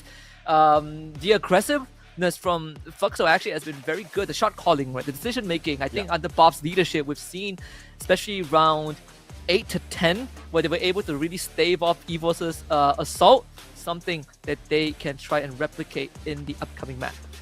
Yeah, exactly. I mean, that's one thing. If it's working, yes, go ahead and replicate it. If it does not, then make those adjustments. So hopefully we'll see all those changes, all those adjustments happening at this point, especially with some, I guess this is one of the Clash Squad match that we've seen that most of those skills has been utilized, like the Naruto themed skills has been utilized most. From previous one, it's just it looks like the regular Clash Squad mode, but here they even use all those keepsake. I mean, the Pain Tendo pull, like even the Pain Tendo pull, even the Itachi keepsake.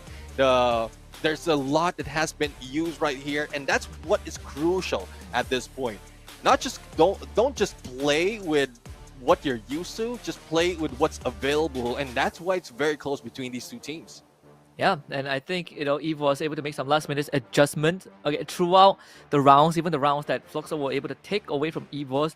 One name constantly pops up on the radar, right? On the feed, it's always Russia, getting knocked over and over again. But I think this doesn't put Evos in the clear. There's certainly signs of weaknesses, certainly chinks in the armor that Fluxo has taken advantage of. So heading into next round, I think Evos needs to start thinking about how to utilize Rasha in this situation, because he's been getting some great pickoffs, some great trades. He's able to make these exchanges with Fluxo, but the cleanup was what Evo struggled with on match 1. Yeah, exactly. I mean, that's the finisher. And I think it's the same problem that we have from a spring season, because it's tough to go for the finish. Even if you have a great sniper and no follow-up, then it would be tough. It would be a scoreline just like this that would happen, and they could have ended it a little bit early. But as you can see right now, it's quite balanced between them. It's the damage, though, that is being taken by MT7 the most compared to Russia, and you can see the disparity in terms of work that has been done from the damage itself. 3 out of 4 from Evo's Divine is just putting it all, but for Fluxo, Butsin and then GU is on a 2000 mark. So it only shows that they are not doing that much in terms of putting pressure against Evo Divine. Yeah. But at the same time, you can also chalk it up to the eliminations, right? Like Gio has 6, but he only dealt 2.1k damage. That is a lot of effective damage. A lot of conversion also came from MT7, who dealt the most damage in the entire match 1, 4.6k. So both snipers on both snipers on respective teams put in the work. They did their job right. Gio had to carry more of the weight, but the translation over to Fluxo actually I feel like was a lot more effective than what EVOS has brought up in comparison. As EVOS, they did have a lot more moments where they were chipping off the health bar of Fluxo, but not able to collect it. Yeah, exactly. I mean, again, it goes back to the finisher that we were talking about earlier. And, well, let's see, though. There's still a good chance that they can recover and change that overall. But for our MVP, it is the Wonder Kid, the EVO's Divine Sniper Rasya with 7 elimination, 4,250 on the damage. And if I'm not mistaken, despite of most of the game, this is the highest damage that we've seen. 10 eliminations only translating to 3,800. So this is what Rasya has to offer. This is the reason why he is called the Wonder Kid and is still bringing wonders to the game. Absolutely. And I think, again, Rasya has always been kind of on that list. I think for those who probably have not seen him in his younger days, before he was allowed to play competitively, probably would not expect that he was already a prodigy in the making. Of course, the leaderboard for eliminations with MT7 coming in first, 8 eliminations, and then the rest are basically decked out with EVOS members. Yeah, I mean, MT7 really has... I guess he was a game changer when Fluxo just grabbed that championship into the global finals from last year. So it's no surprise that he's also doing wonders in this game as a sniper for the team. But in terms of overall performance, again, this is Clash Squad, and Fluxo doesn't have that much experience, thus Evo Divine is just taking over, but it's very, very close. As I did mention, didn't expect it to be that close, so you are seeing the potential that it can be turned around by Fluxo in the next game. Yeah, I think the best part about all the Free Fire events that that these players get to attend is that everyone gets a piece of the pie, right? Sure, if you finish dead last for whatever reason, you don't get as much, you get the bare minimum, but there is an incentive to work for more. And I think for Fluxo's case, they have a lot more than just coming here and trying to get used to Clash Squad and taking it as a learning experience. The Brazilian region hasn't really had much of a positive record in recent times, except for Lost and Pain Gaming, and that's in the local league. But I think eyes are turning over to Lost rather than Fluxo just because of the past 6 months. And you say that before Lost was Lost, it was what, Netshoes Miners? And Netshoes Miners. They almost won EWC last year. This could be the next coming. Could be a takeover, just like how BRU was usurped by some of these teams. So I think Fluxo have a lot more to give coming into Map Ramen 2. Yeah, definitely. A lot more to give, a lot more of chances for them to really bring it on. And I guess for this year, this is, from what I'm seeing, this is a retribution for those coming in second and third. You can see that, like EWC, EVO's Divine went in second, and now they are champions. Yeah. Netshoes Miners was third, and they are really popping off as a loss this time around. And like, there's a lot of storylines being twisted around for 2025. Not only the growth of the Free Fire scene, of Free Fire esports, but the Free Fire scene overall is just astounding. So let's see though if the growth will be felt after a few minutes after concluding that round number 1 as we head in onto the next match. Not quite sure if it's ready though, but hopefully they are prepared right now because we are going to look into the maps and bans. See if Fluxo changes anything up. Surprisingly, Ignis was let through in the previous match and no one really picked it up in the previous game actually. Again, Cassie getting banned up by Fluxo, don't want to deal with the electrotherapy, which is understandable. I think a lot of teams are willing to let Cassie through, and we've seen teams deal with it. But for Fluxo, they'd rather not have that regenerative factor. A124 ban out, Oscar first pick for Fluxo again. Now let's see though. So Cassie, A124, not really wanted in this game because of the potential of really changing it up. But Tatsuya, Insane for Evo's Divine. Now, I would like to see more of that. And there you go. As you called it, Ignis Flam Mirage will be back in play. Gives an opening for Fluxo really for a rush. And then that Coda Aurora Vision just to get that information. So cover plus vision, it's more for Fluxo to take advantage. This is definitely a lot more balanced, I think, for Fluxo. Even the previous draft was, pretty bold. I feel like if the Tatsuya wasn't taken away, Fluxo would have went for round number 2. But they did take the Iris from Evo's Divines. So if Evo's Divine forced to have that Santino, this one's... I wonder if they would put Russia on Clue or Santino, right? Both seem like decent choices. But for Fluxo, now they have a lot more versatility in that approach. Not only to just full send with the dash, with a double dash, Tatsuya plus Oscar. Now, with a bit more leeway, a bit more utility to work with. You need that Ignis Firewall to block a line of sight to really cut off battle lines of Evo's Divine, like they already did with the Glue Wall in game number 1. That now they have a lot more ways to do that. Yeah, and there you have it. I mean, this is from Brazil, who is giving out all of those energy into the camera. Now, going back, Razia will be taking the Santino. But if we look at it from the spring season, he was using this. That's why I was wondering why Iris has been picked. But it's a good spot as well that MT7 pulls it away from Evo's and they can just bring it on right now. More advantage for them to really take this game away from Evo's. If we go to a game number 3, we're gonna be here for even longer. I think the mall would probably close. We'll go into the midnight shift and there will still be more action for Free Fire. It's the weekends. I'm pretty sure all the fans are out here to party. I know our KOLs, our co-streamers are.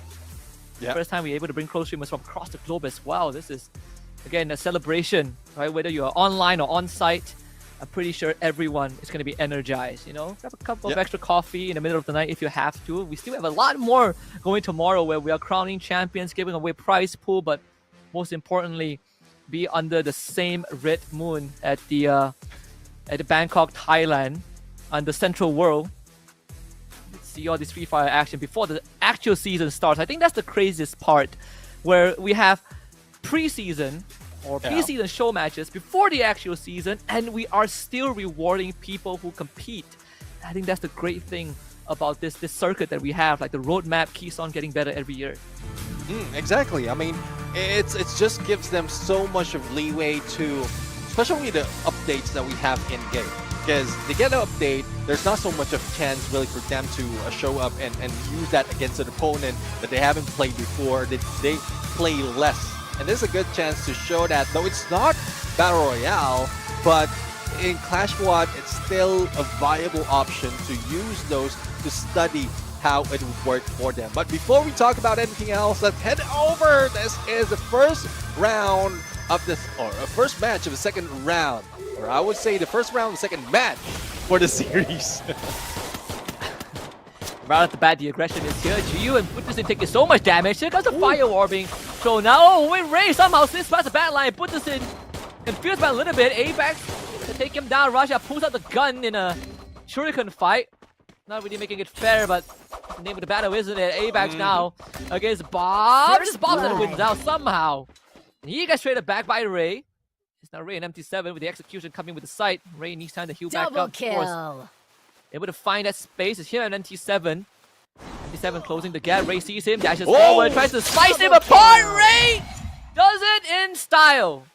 Yeah, slice and dice. Definitely something that he has thought about already. Because, like, we saw that earlier. Shuriken doesn't work that well at close range, and that is what the site is being taken advantage of. And Evo is already grabbing the first point, but that was just a Shuriken match where, well, Russia really pulled out pistol. Or probably he just missed out on buying a weapon, a Shuriken, at that point. So let's see how it's going to turn up right now, where they have a little bit more investment to work with, as GU already pulls out a GU and MT7 already pulls out a Kingfisher. The same goes for Russia, and two-man push onto one side, and Russia, they just pull them in, and this might be a ring around the rosy or switcheroo that Russia will pull out. But Bobs falls into the ground floor. A missed opportunity for them. Oh! Ray was waiting for him. First blood. Double kill. Bit of a whoopsie there for Bobs. They clearly saw Russia do the decoy switcheroo, but Bobs ends up breaking his ankles, and Ray was just waiting there with the side. Is that the plan all along, to only get side kills? Some TikTok highlight clips from that. 2 times in a row that Ray closes out around with that melee weapon, that Tatsuya somehow paying off. Yeah, I mean, take advantage of it as long as it's working. Because in a bit, once economy starts to grow for Fluxo, you won't be able to do that anymore. Especially if they have a quicker weapon to work with at this point. But the 3-1 split right now. MT7 backing away, and the Drew Mirage being pulled out, and Nade. And Jiu might be damaged, but no, it doesn't work on him just yet. But Russia have good shot onto Bobs, turns to Jiu, but no, still goes in for that play, for that spray, and no praying is needed at this point. Jiu, someone pulls out the mini Uzi and wins that fight against Ray, and they were just running side by side, leaving Russia to try and clean up the remnants, have a health bar to work with. You see the toolkit from GU. Here comes the ice grenade on the second floor. Barely tag on Russia. Just 4 health points. Not enough to force Russia out of his nest. Does give Fluxo a bit of that room to work with. They could go in for a second floor rush if they want to.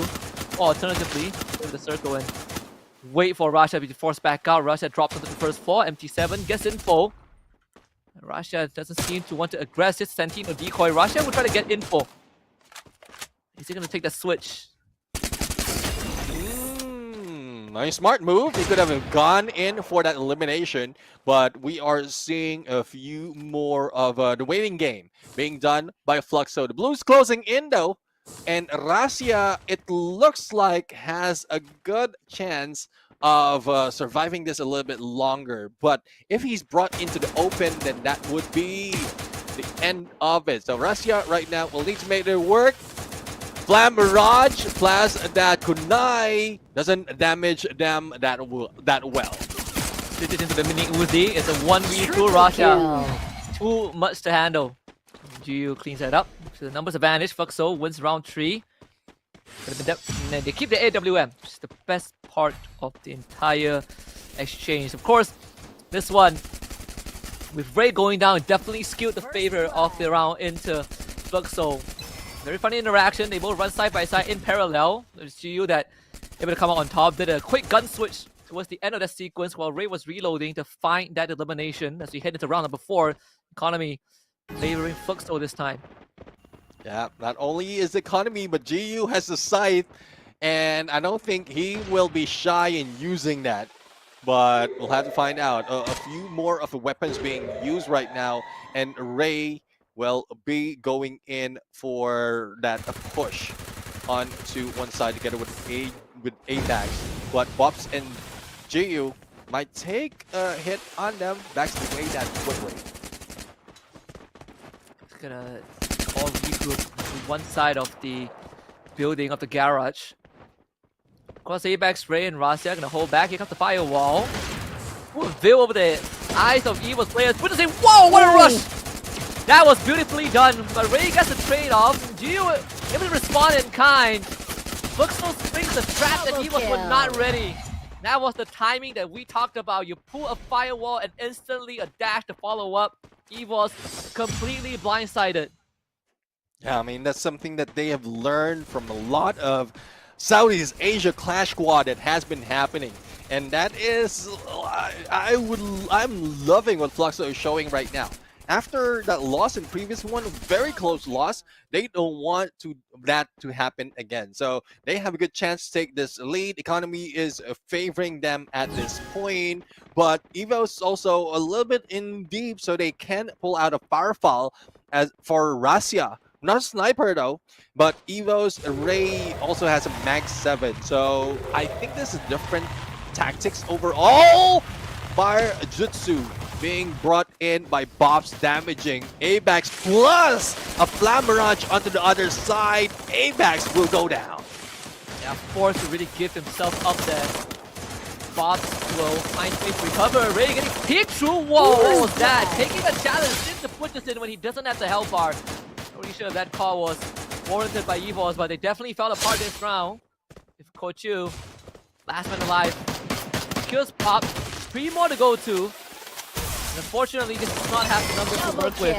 GU finds the 3rd round for Fluxo, and just like the previous match, previous game, Fluxo able to make a swift recovery.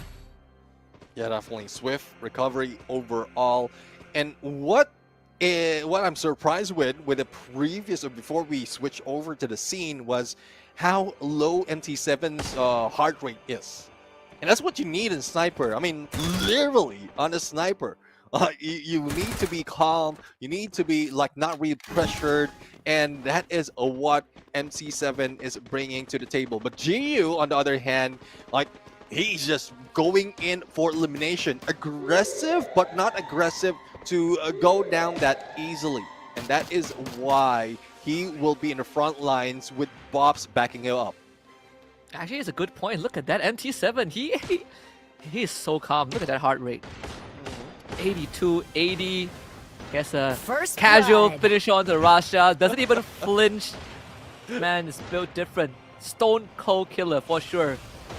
Oh yeah, yes indeed. And well, the rest of the teams right now, I guess there's no need to worry. That's what MC7 is doing right now. No need to worry, because 3 players from Fluxo has this covered.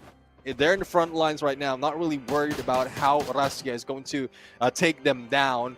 And there's no oversight for Evo's Divine anymore. So JU, the aggressiveness will still continue. And I'm pretty sure that he's going to end this, breaking the record of the highest elimination in one game.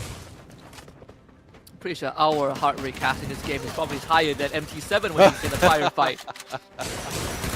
Finally, the blue wall gets broken down again. The rush from Fluxo, perfectly executed, systematically and surgically dissecting Evos, and that's their 4th round. Evos now needs to dig deep and figure out how to stop this.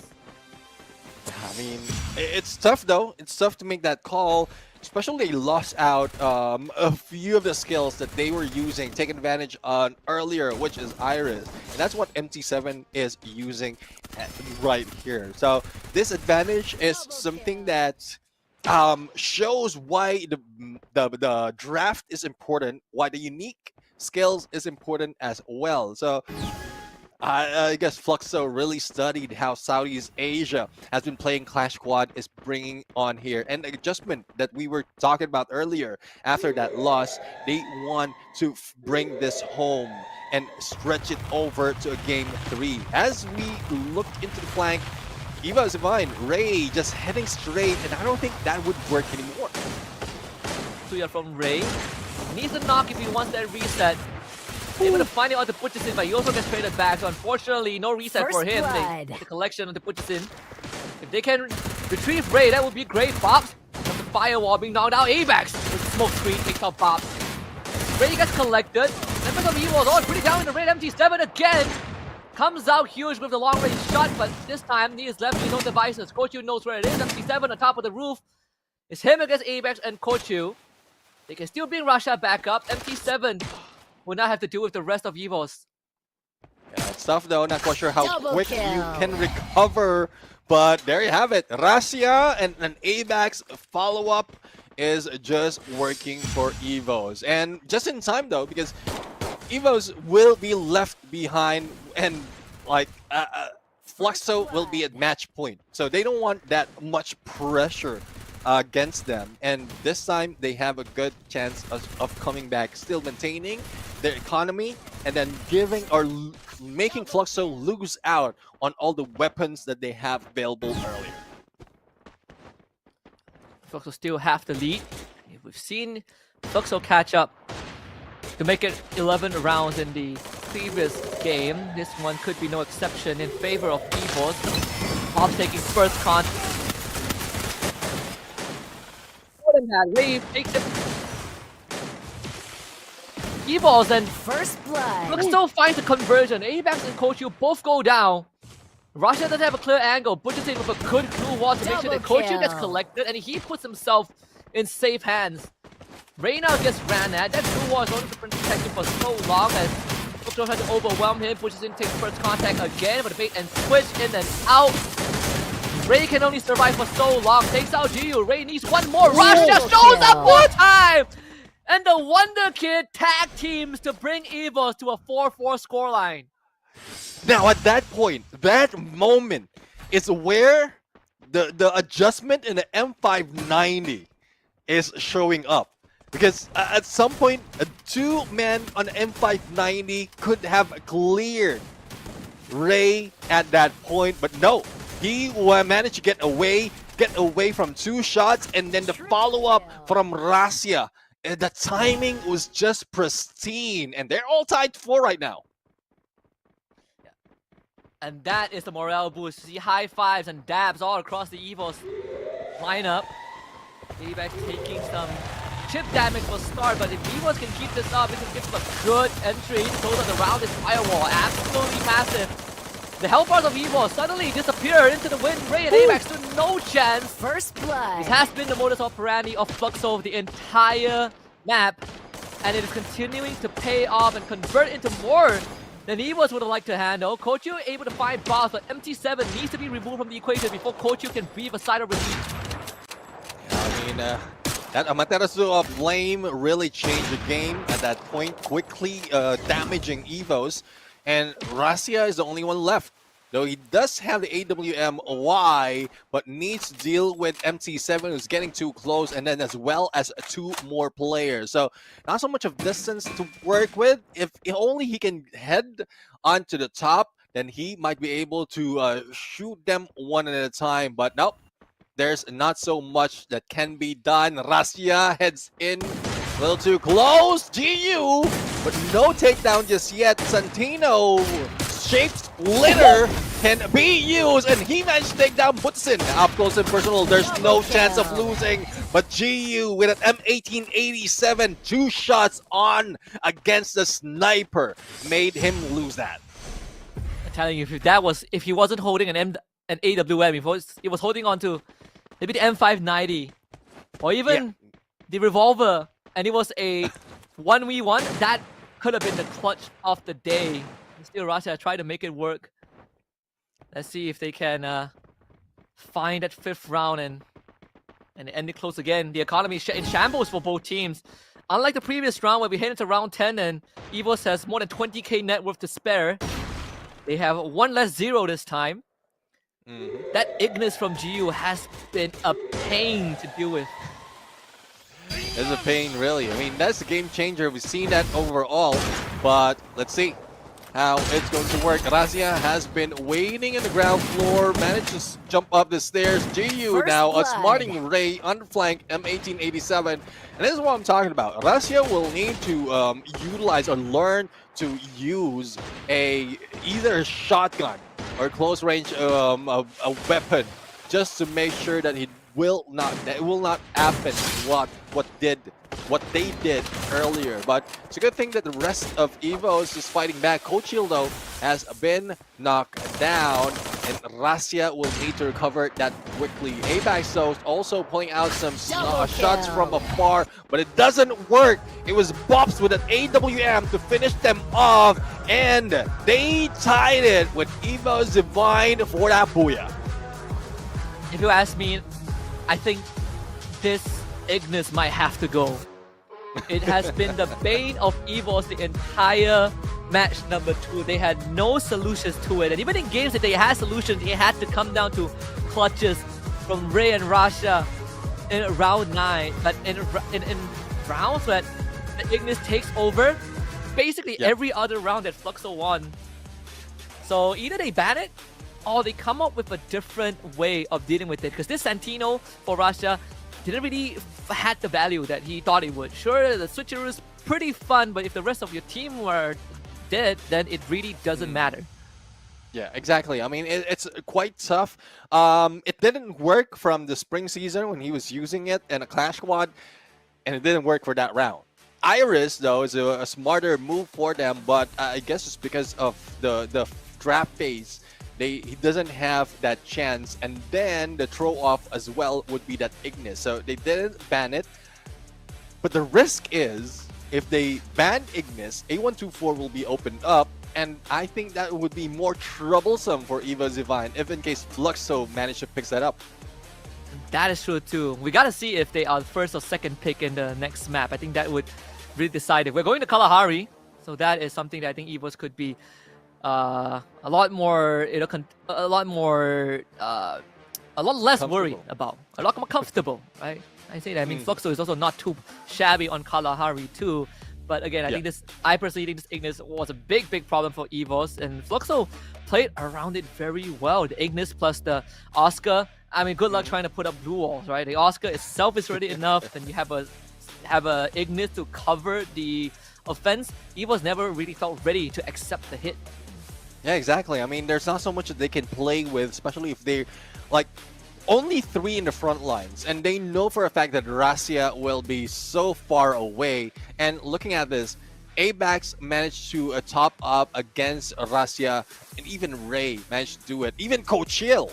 So Russia is bot frag at that point, and I guess that spells why they lose in that fight, because most of the time, if Russia pops off, then that's when EvoZivine win. For Fluxo, it's quite even, like, it's quite the same story. MT7 doesn't have that much elimination, but we know how much effort has been done by the rest of the teams to rush, to put in themselves in a good position to outsmart and probably like take down 3 players before they have to deal with Russia. Yeah, it is.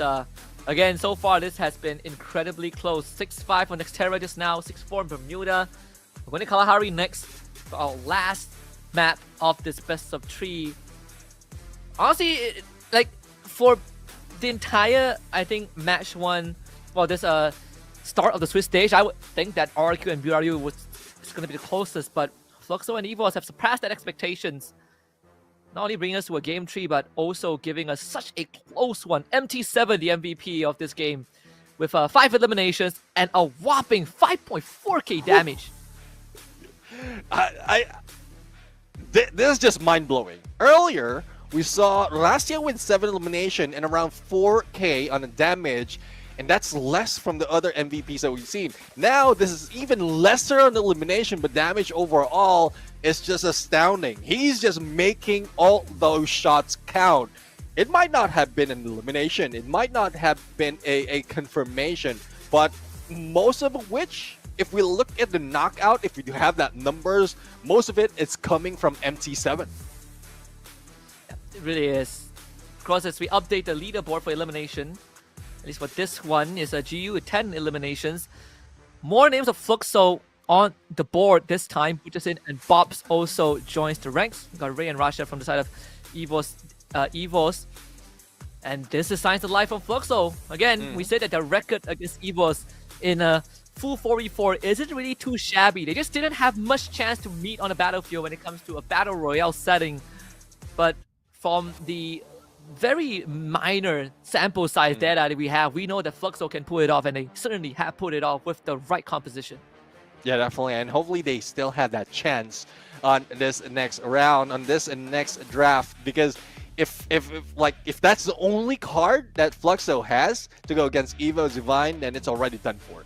Because the switch up can easily be done.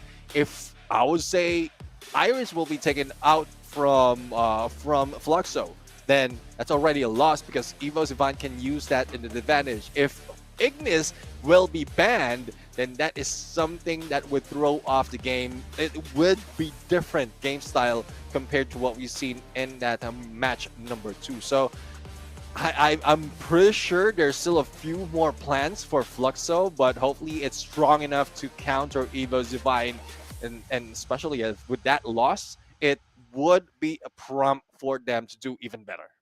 Yeah, and hopefully for at least for Evo's Divine's sake, they could kind of regroup. I think in the previous round they were definitely outsmarted in a couple of rounds, and fortunately, like Abex wasn't able to deliver to the capacity that he wanted to, right? It was primarily down to Ray and Rasha, especially Rasha. But there's the limitations as a sniper player, like you need the front hole.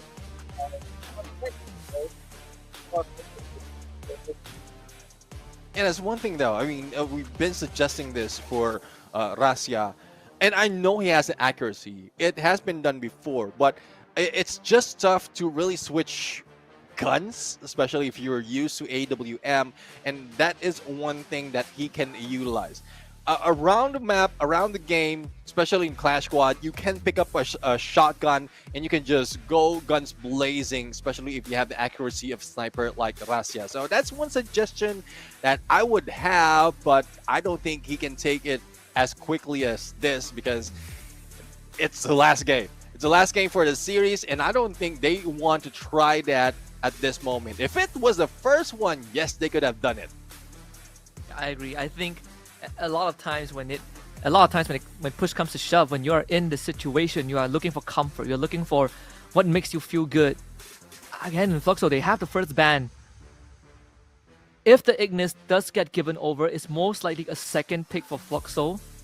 So Evo's Divine actually have a chance to pick it for themselves. That's assuming that the Oscar was traded, right? They have to initiate some sort of an exchange with Fluxo. Let's see though what they will be pulling out right now.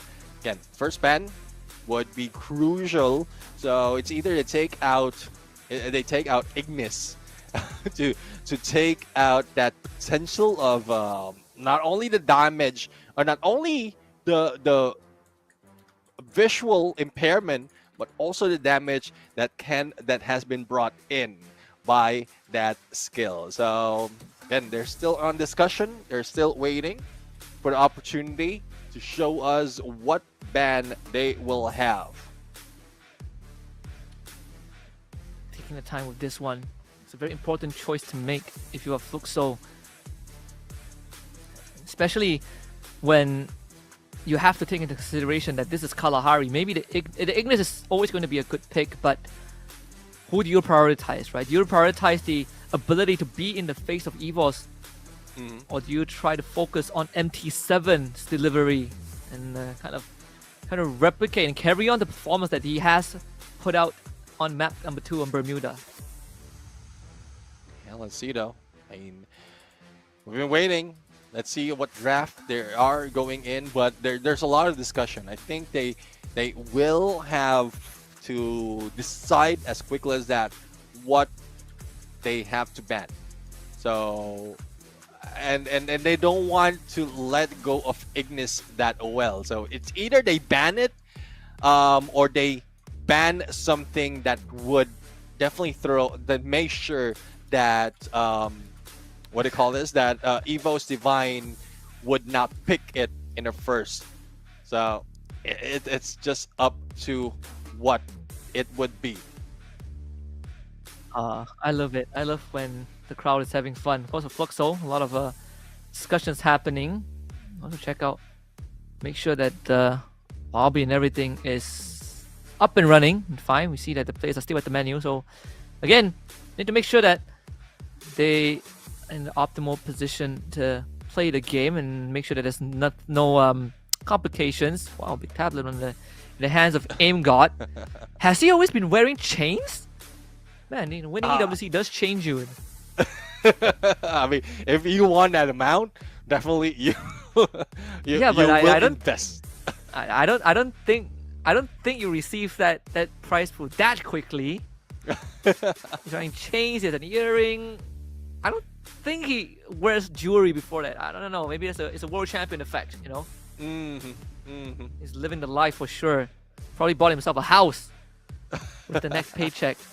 I hope they got a pay raise from EVOS. It's a long-standing organization and one of the few divisions, I guess, that was able to win a world championship. The last time I think EVOS as an org won a world championship was God knows how long ago.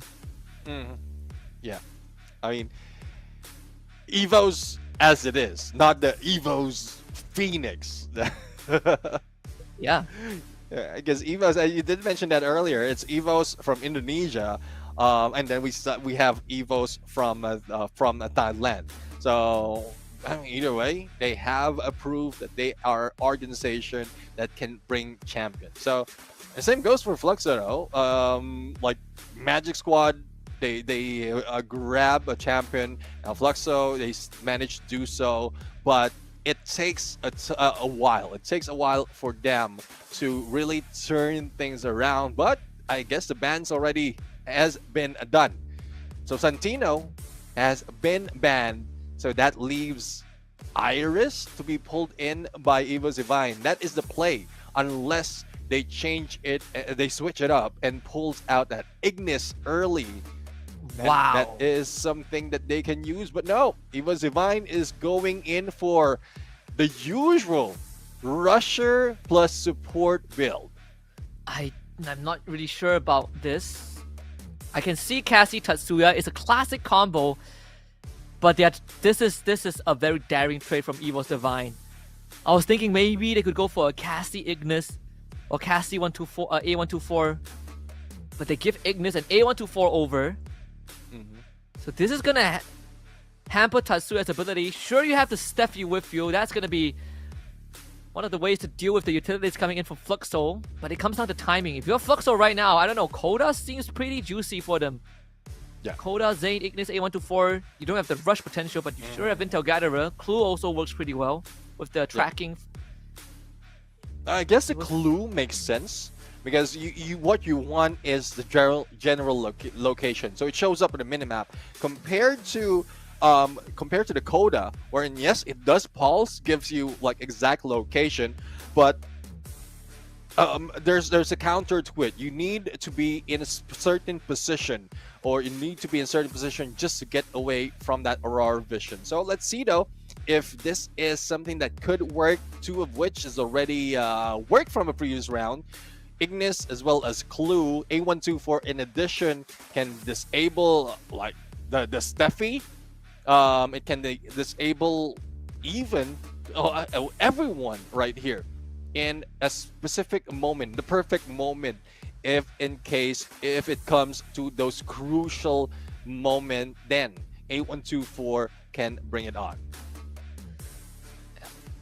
So EVO is deciding to I mean, this again, I personally expected this to go slightly different, but EVO's sticking to comfort. I think that's what you want to look for, right? Cassie, Tatsuya, they're willing to face up Ignis a second time, especially this Oscar ban. I think we figured that was a big problem considering that all the defenses were smashed. So instead of dealing with Oscar Ignis, they'd rather deal with just Ignis. But then you have Zane, who technically can do the same thing, right? Just soften up the glue walls. And then you have Ignis put that firewall that cuts across.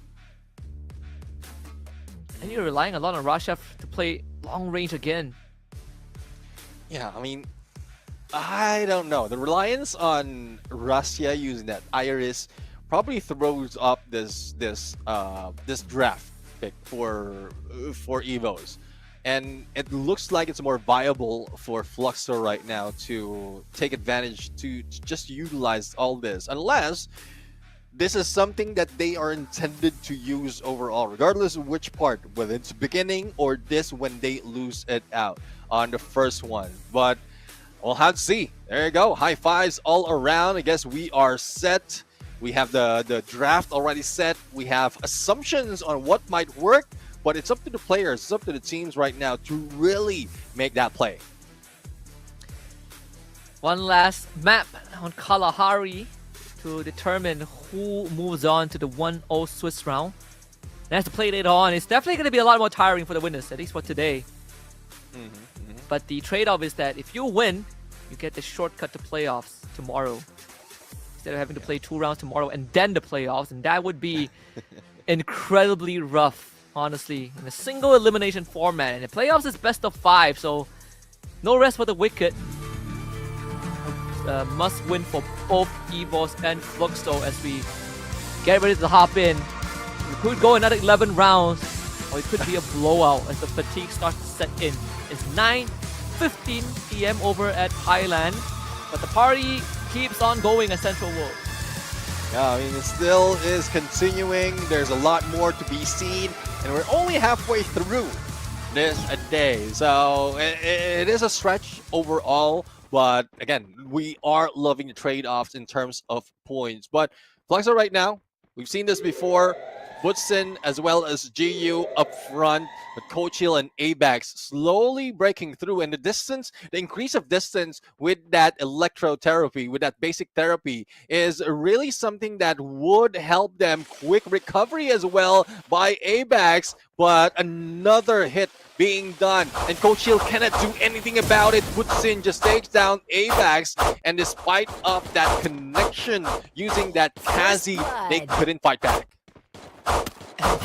So right out the gate, just straight up executes 3 members of Double Evos. kill. Russia for the 3rd time in a row decides to opt for the pistol instead of the shurikens. There's still no chance. If I remember correctly, Fluxo's win rate in the shuriken round has been 100%. Yeah, I mean, Shuriken round win rate 100%. It's the accuracy that we have right now, and it's just Evo's Divine was not given a chance to grab a sight. So if they have that, if Abax managed to grab a sight, then he might be able to get all those points in the early parts. But again, Evo's Divine right now, Refinery, the split is now 1-3. And Kingfisher will be used by Rasia at this point. Jumping in on the other side. Damage received by MT7. Not quite sure where, but Butson will be the first one going in. And there goes Tatsuya Rebel Rush. But Ray has been put into trouble. Abax, though, good follow-up, but still going down with a mini Uzi coming from GU. So recovery will be done. 4 men strong for Fluxo. But here comes Rasia, unable to deal with all. Look at the development of that entire chain of events. Where was Rasha? Not in a position to provide support. It's a very tricky spot to play with when you're at Refinery on Kalahari. The position of your snipers, like where Rasha is right now, you see on that map, it delivers nothing to the team. If they're all fighting behind the silo, Rasha becomes obsolete. So a quick 2-0 for Fluxo. Evo's already feeling the heat. This map, this round is a must-win. Exactly, a must-win for them because they will be left out. Well, like even if they win a few more rounds, quick recovery can be done by Team Fluxo. So let's see on how would that work. A few jutsus being thrown in to disrupt the effort of Evo's Divine to cross the barricade. GU receiving a lot of damage. Potential backstab from MT7. And Cold Chill goes down. Confirmed. Ray tries it against GU, but GU managed to survive, but not against Abax as well as Ray. So Evos right now, Abax will need to put in so much pressure. Otherwise, a pickup on GU and Bobs will be done, and he will need to work with against 4. Make that 3 from Fluxo. Already seems to be impossible for Abax. A must-win round. MT7 has the gun to work with. All Fluxo needs to do is wait out the clock. Abax has to be the one that moves towards them. That's a slash blue wall. A nade in hand, pushes in, splits away from the rest of his team. It's come down to a pincer attack. Abax needs to find isolated picks. The GU tags him, and that's more than enough for Fluxo to get a 3-0. And completely break the economy of Evos. Nothing much that Abax can do. 3 guns to be kept by Fluxo going into round 4. Yeah, and then that would be tough though. I mean, Evo's Divine, I guess it's, I don't know, gas like being spent up for the first round. It has been a long day though, and even if this is a game the only match that they have played for now, it has been a long day for everyone, especially in the venue, because there's a lot of things happening, and being around the crowd at some point drains some people. So hopefully that's not the case for Evos. As you can see, Coach Chill a little bit chill on the heart rate, but not as chill as MT7. So let's see what Ray has to offer. Flam Mirage, quick recovery will be done by Ray, but that doesn't do anything for Evos at this point. This is a distraction. Gio, another firewall. Rasha is under a lot of pressure. They need to free Rasha. It starts with taking out Gio. And Ray gets the job done with Gio removed from the equation. Now they can focus their attention onto more people, but MT7 taking out Ray is going to throw a wrench into their plans. ABAX taken out by MT7 again. Look at where MT7 is. Completely uncontested. Rasha needs to somehow get his way onto the top floor. Finally flushes MT7 from his nest. But now Rasha finds himself with a 1v2 with Pujasin and MT7 hunting for him. Rasha just could not hang on long enough. MT7 responds. That's 3 in a row. And the rest of Evo starts to fall apart. Fluxo with 4 rounds. Back to back to back to back. Yeah, I'm loving this. First game, the first time that we are seeing Fluxo on Clash Squad. Yes, it didn't show up earlier, but we've seen this before. They are just studying their opponents and how MT7 is positioning himself. Not only in the sniper's nest, but also how he managed to get through behind. Evo Divine is something else. That's what you don't expect from a sniper, and that's what we are looking for Razia at this point. Because at some point, Razia, if he gets the elevation, he just stays there. But for NT7, he also moves around. Just make sure that he is not caught off guard, and he is moving with the group. We seldomly see that from a sniper, and I guess this is why it's working.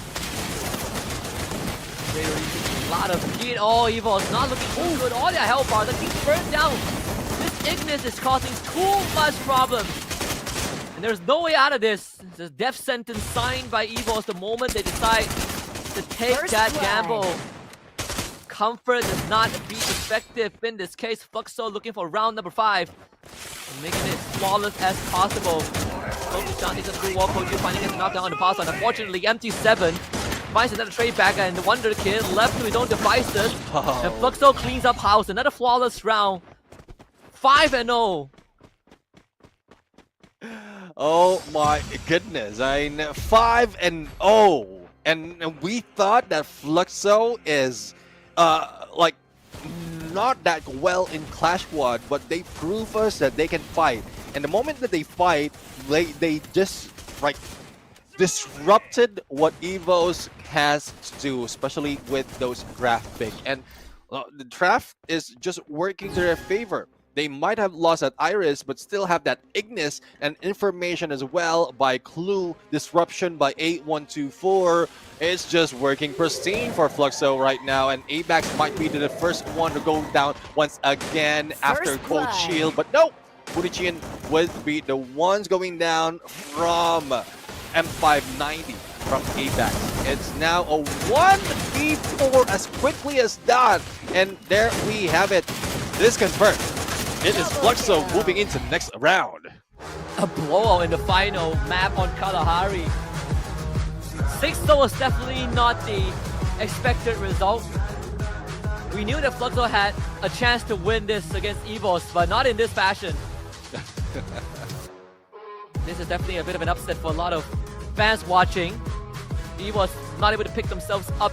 Need to go back to the drawing board for tomorrow. That Ignis needed to go. Evos decided that the Oscar was the problem. Clearly the Ignis ended up being the undoing, but it's good to know that Evos still all smiles, still enjoying the show. They have another go tomorrow, but it's going to be a hell of a long day if they were to make that deep run. Evos once more tested by the competitors, and this one is nothing different from the EWC stage. They've been in under more stress than this. But for Fluxo, they got a free buy into the 1-0 bracket. We will see them later on. Yeah, later within the day, and that is where the 1-0s will be going. But I'm really happy that Fluxo managed to show up right now, and they did mention, Bobs did mention that they are excited, but I didn't expect this. I didn't expect this finisher coming from Fluxo, but well, it is what it is right now, and they're moving up. I am loving this storyline for Fluxo, but not for Evos. Yeah, I again, we said the only time they've met Fluxo won. Whether you believe that it was a fluke or other circumstances, Fluxo has proven that they can take these fights. Again, EWC not the best reflection of what they were capable of, but here I think Fluxo, despite being the first time in a Clash Squad tournament, was able to really pull out all the stops. They were handed the best possible picks on the silver platter, and they did not miss a beat at all. Yeah, exactly. I mean, there's a potential that they could have countered in that draft, but no. It's just Eva's Divine calling wrong. Not quite sure if it's a wrong call, but they might have been baited to like ban out as well as pick out all those active skill that made them throw off that game. But I would say one tip is A124. That is the first pick.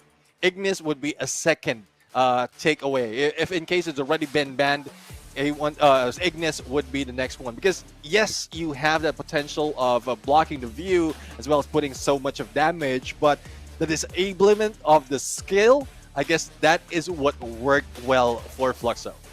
Yeah, it's pretty tough to fight against a composition where all they need to do is to press their buttons, and suddenly you become disabled, useless for a fixed amount of time that was enough to get your team wipeout.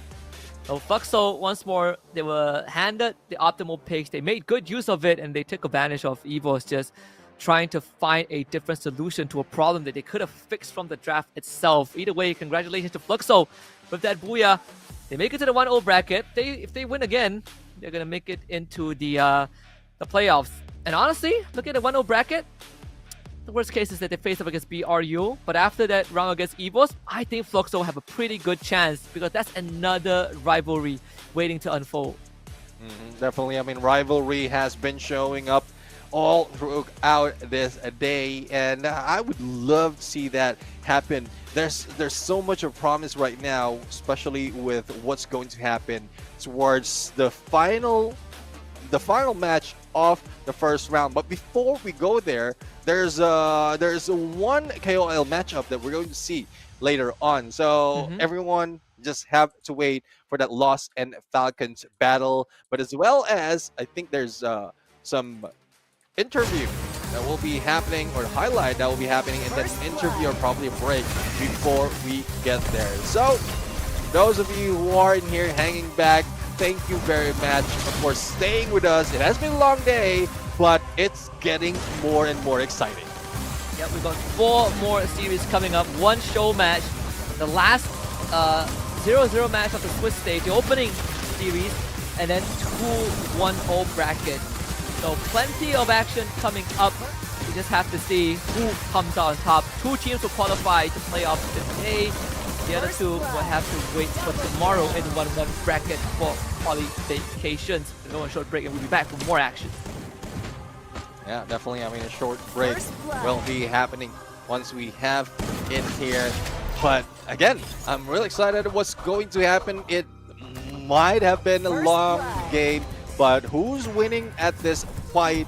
This is just bringing in so much in this battle. I know this is just some show match. I know this is just something to show off as well, the Ninja Wars for the Ninja Clash, but if this is what the teams from other region has to offer, then I'm all for it for other tournaments that doesn't have a Clash Squad just yet. Yeah. Of course, the team that we are missing is Pain Gaming. Would have been nice to have them here too. But again, we only got 8 invited teams, and if we expand this, maybe we'll just have our own league for the Clash Squad down the road. Either way, Fluxo makes it through. Evos, they got some time to think about it tomorrow. It's going to be a deep run again, as they will be tested once more by all the elements in the world. We'll be back for more Free Fire action in just a little bit.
every time we see your face Yes, me too. on this stage because we have each other back Yes. right now ค่ะ ทุกคนคะตอนนี้นะคะเรียกได้ว่าแฮปปี้มาก ๆ เลย เพราะว่ามันมาถึงอีกหนึ่งนะคะ กิจกรรมดีๆ นั่นก็คือการแข่งในโหมดของหมาป่าเดียวดายหรือว่า Lone Wolf นั่นเองค่ะ ซึ่งเรานะคะจะทำการแข่งขันกันโดยมี KOL ค่ะ มาแข่งกันแบบ 2v2 ถ้า 2v2 เนี่ย ให้เล่นธรรมดามันก็ง่ายเกินไปค่ะ เดี๋ยวจะไม่บันเทิงเอา ก็เลยกะว่าจะให้1คนใช้แค่1มือเท่านั้น เพราะฉะนั้นมันจะกลายเป็น1คาแรคเตอร์นะคะหรือ1ตัวละครมี2คนเล่นรวมเป็นทั้งหมดทีมหนึ่ง4คนนั่นเองจ้ะแมตช์หนึ่งจะเป็น4คนนี่บันเทิงแน่นอนค่ะ Alright, it has been a long day for us, but overall, welcome back to Ninja Clash Free Fire All-Star Tournament. And the next match is going to be a special show match featuring our KOLs. They will be competing in a 2v2 mode, which is Lone Wolf. To make things even more exciting, we have paired them up in mixed multinational teams. For an extra layer of fun, both players on each team will be sharing on a single device to control the game. This should make for a truly entertaining and a chaotic show match. เพราะฉะนั้นตอนนี้ไม่ต้องรอช้าเดี๋ยวไปเจอกับทีมแรกกันก่อนเลยนะคะและทีมนี้คือทีมแสงอุตสาอาคาสึกิค่ะ Oh, so let's welcome first our team Akatsuki.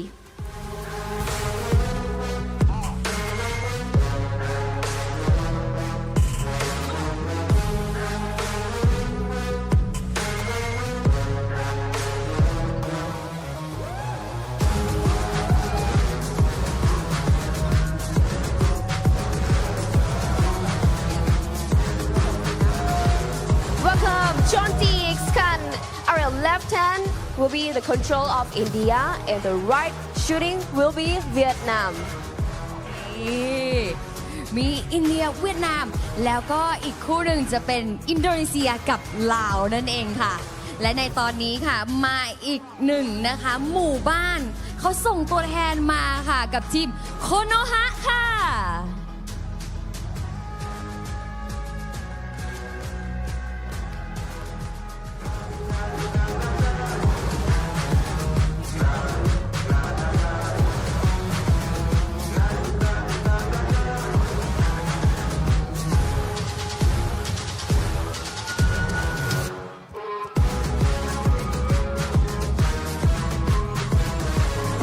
Well, look at them. Welcome to the stage. This team also mixed with Mexico, Brazil, and Vietnam and Thailand. Oh, Vietnam and Thailand. We are together. A duo like us. Yes. Okay, let's go. Let's go back here to your position. Go, go, go.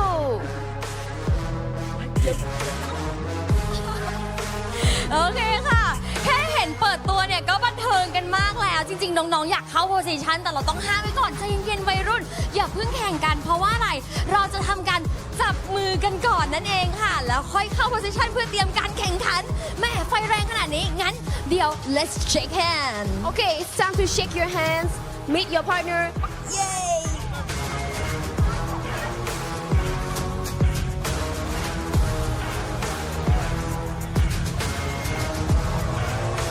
Wow, look so close together, but I don't think that they are that close.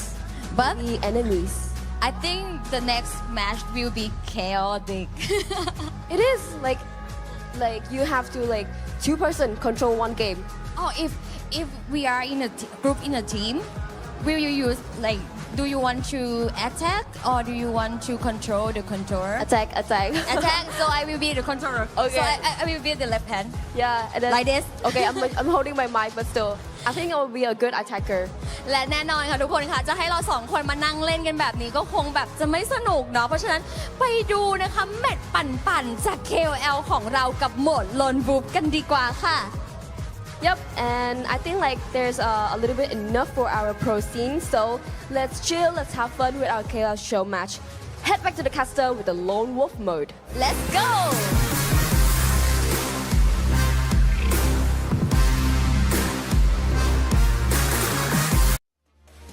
Right, there we have it. We have the KOLs all set for the Lone Wolf mode. And yes, for those of you who don't understand what's happening, we have a 2v2, but we do have four players on each side, and one player or one character will be played by two of those KOLs, of those representatives. So it's tough, like a left hand and a right hand working in different succession. So I don't know how this is going to end up.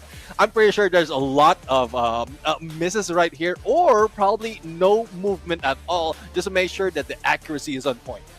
Yeah, you know what they say, too many cooks in the kitchen spoils the soup sometimes.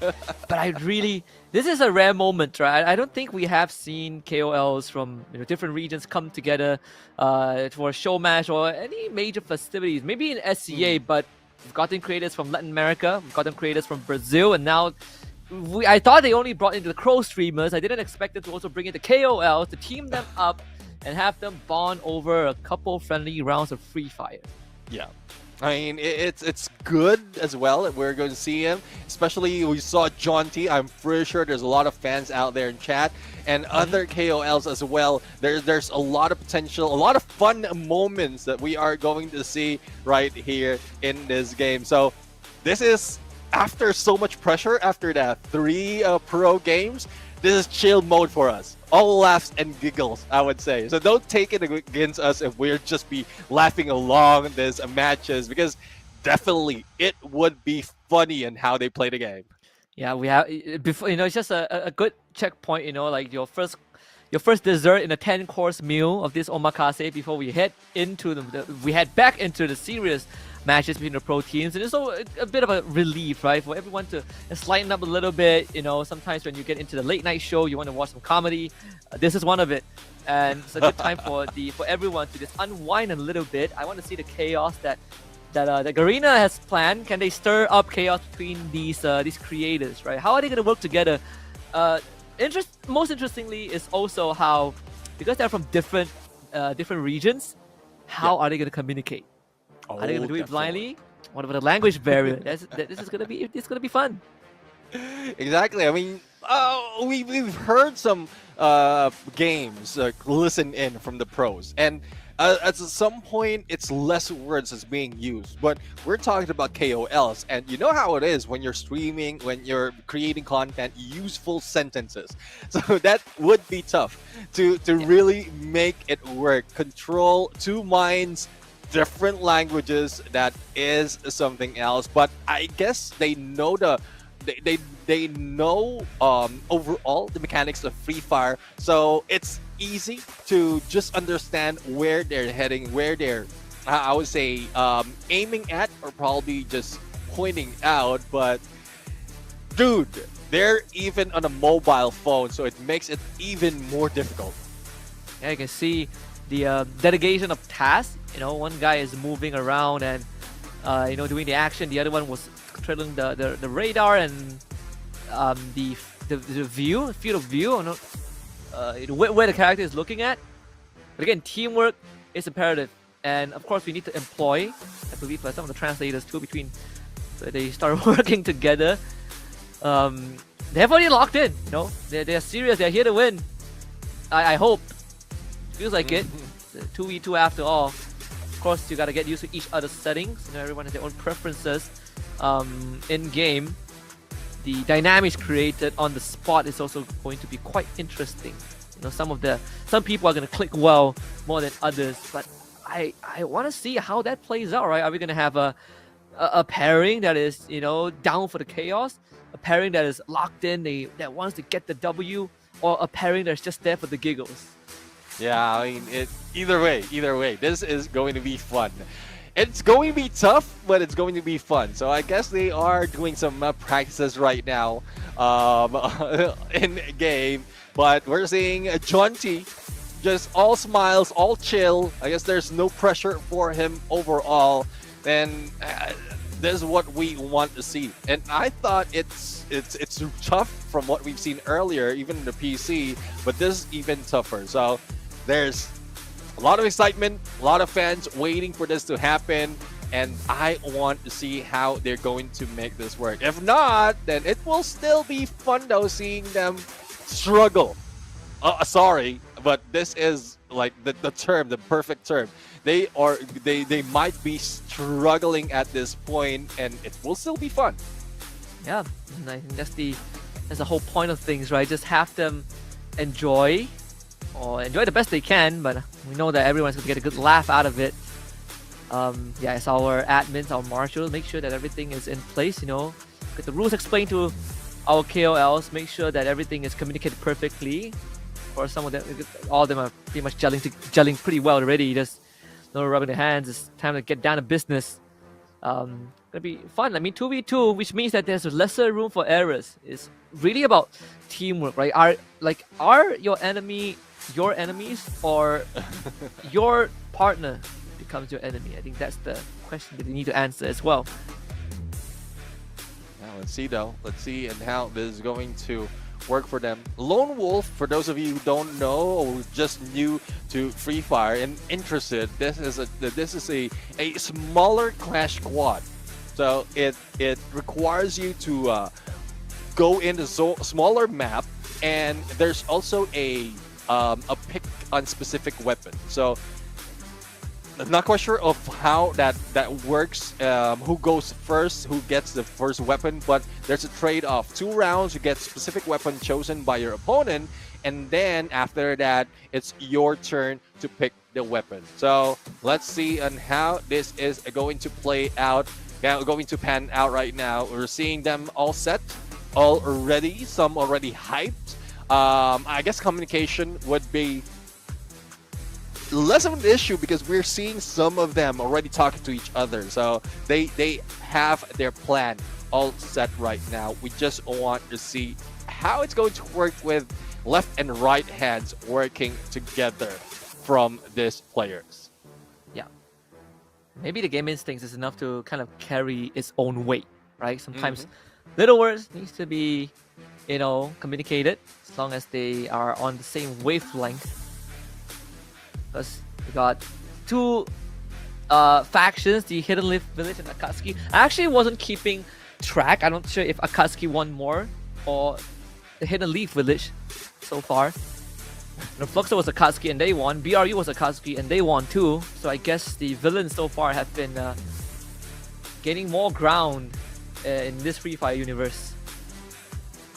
Let's see though if this is something we can start off. They might need a little bit more time though. They might need a little bit more time to prepare.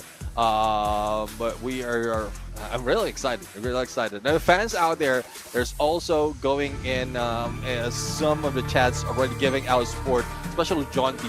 Like India has the KOLs here, and they have Bahadi Gamer as well as John T Gaming that is part of this event, and also coming from a different region.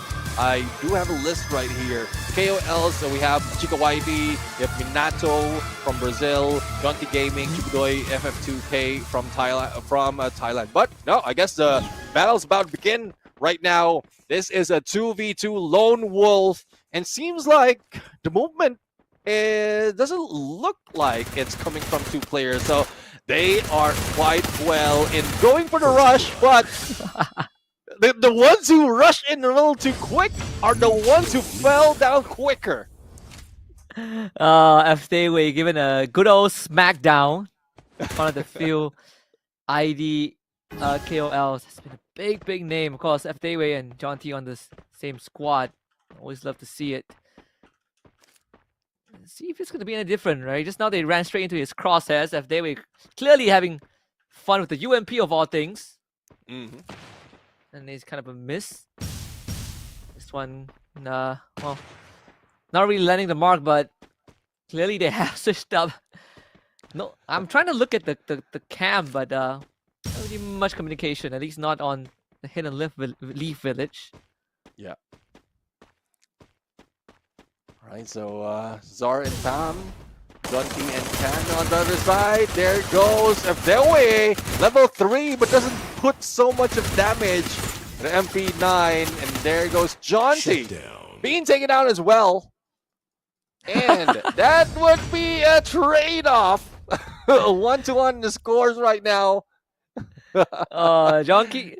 Jinky stands up and does the C Ronaldo Sue in their face. I love it. This is how you interact. Again, they don't have headphones on, so they can clearly Mhm. hear whatever is being broadcasted in the arena.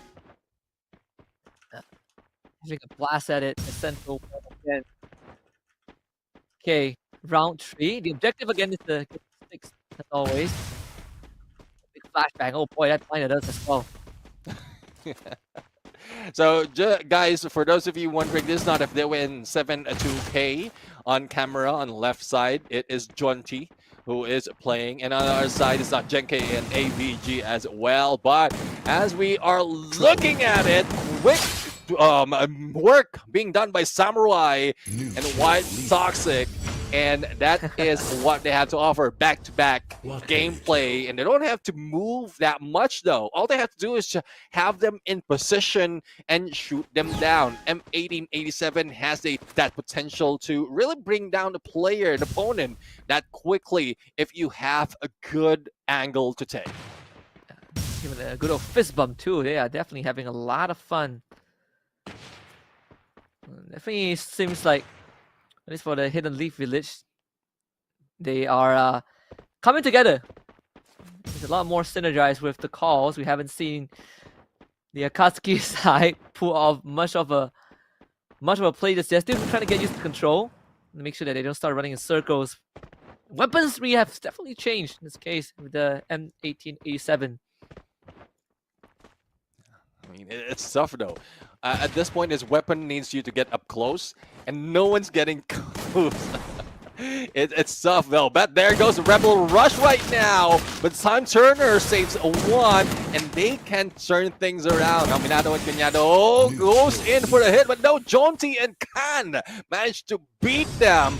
And it's an equalizer on the 2. Again, they are in the race to get to first 6. So I'm loving how this turning up. They are communicating quite well, and they are playing this in a good fashion. Slow down as well as a good aim is working for them, but I guess it just have to be left to be seen on who's going to win.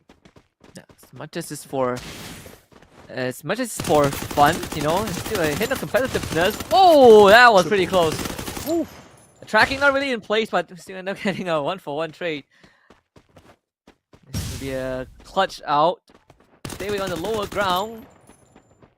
I gotta say, I'm incredibly impressed in how controlled they are of the characters. Despite it, like you said at the start of the round, this does not feel like to be controlled by 2-person. Yeah. The high fives all around the Hidden Leaf Village as they take the 3rd one. I mean, imagine like 2 hands working on it, and they still managed to go for a jump and a 360. So it doesn't look like it. And I guess, not quite sure how long they practice, but they have how much time? Like 9 hours or even more to play and work this out. But let's see. It is Hidden Leaf Village already working its way. But a takedown as quickly as that. And there it goes into the corner. If Dewe will not have anything to say about it. And a quick recovery, a quick pickup on the 2 points by Hidden Leaf Village. The atmosphere really heating up. Love all of the see the high fives and the dabs from the Hidden Leaf Village. Again, we say that they look a lot more in control.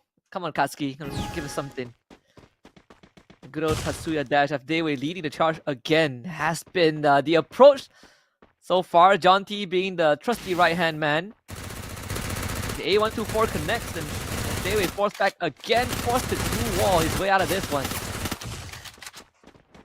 Yeah, see now, level 3 MP5.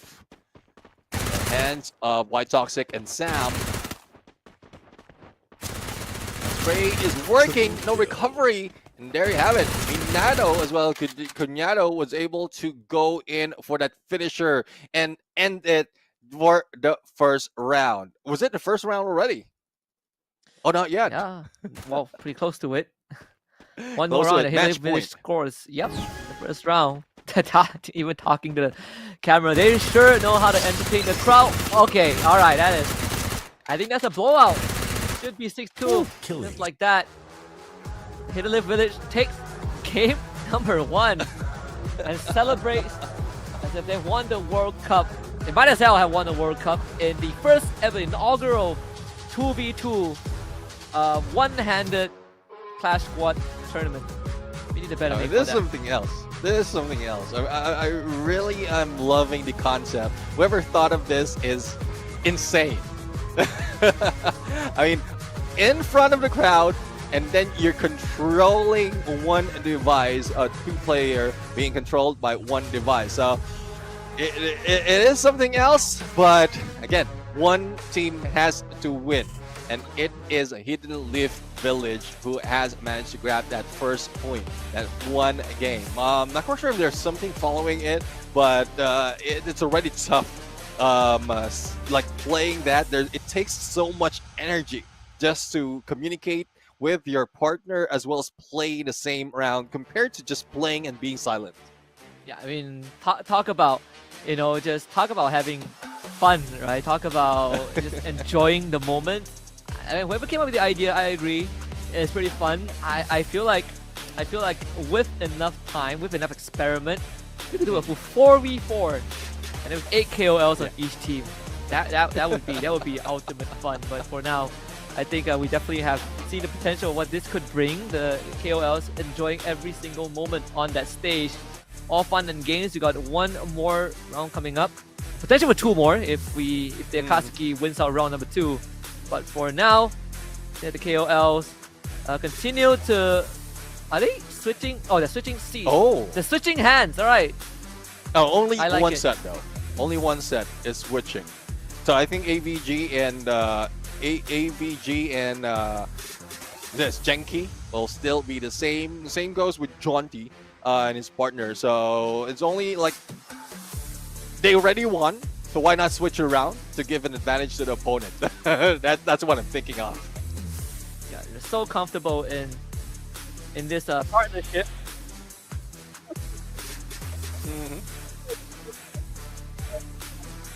Again. Yeah.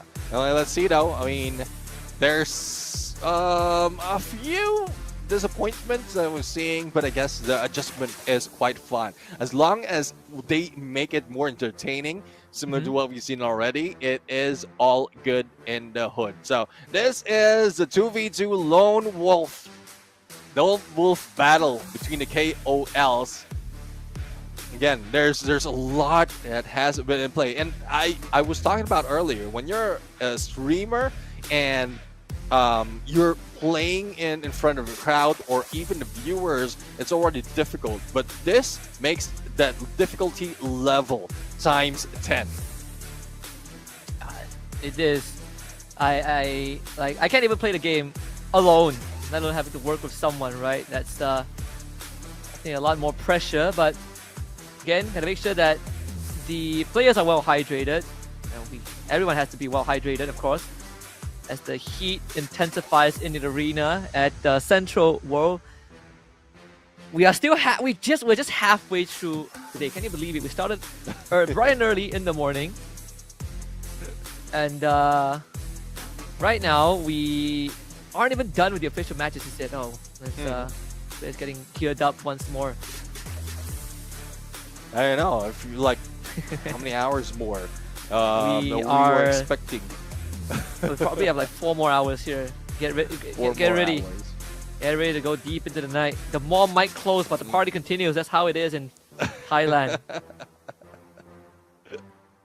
Well, they do have a huge part being taken over, especially with the stage as well as the crowd that we've seen. So I guess there's a lot more that's being offered right now. But we also saw in the crowd earlier that there's a lot of kids involved. So hopefully those kids will be going home and they've had so much fun already. But we're up into the next game already. And this is where we're seeing probably a comeback from Akatsuki in this game. Jonty and Kan already onto that push, potential backstab, but they couldn't find their opponent who is moving away. Now here comes White Toxic and Sam as well as Minato and Cuñado going in for the final takedown. 1 point once again for Hidden Leaf Village. Oh, him with the fade away. White Toxic just looks into the camera and doesn't just stops playing the game. Oh, I love the energy.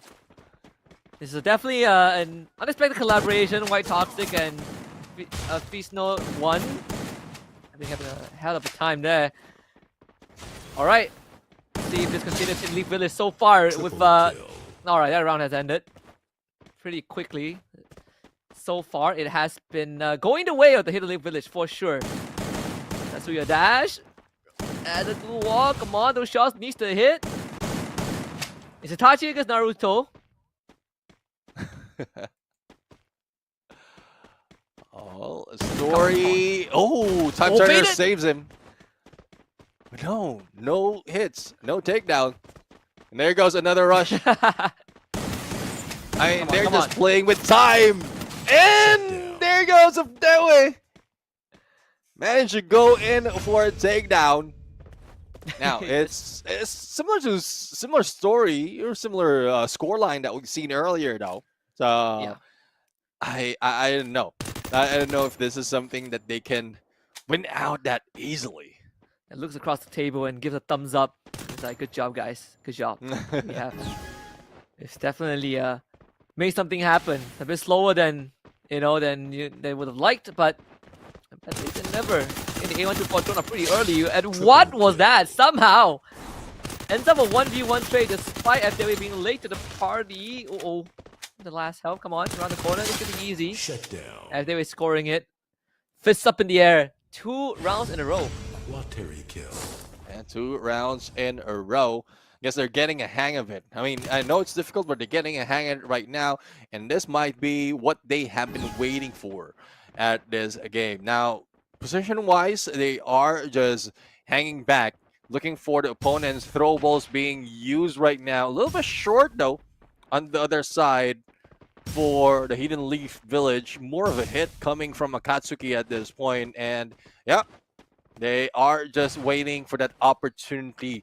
Now, I'm looking at their player cam or the device cam, and it seems like even with the movement of the fingers, you'll be able to read what you can do if you're the ones on the shooting angle or shooting side. But it is working for Akatsuki right now. 3 in a row, and there's no hint of them slowing down.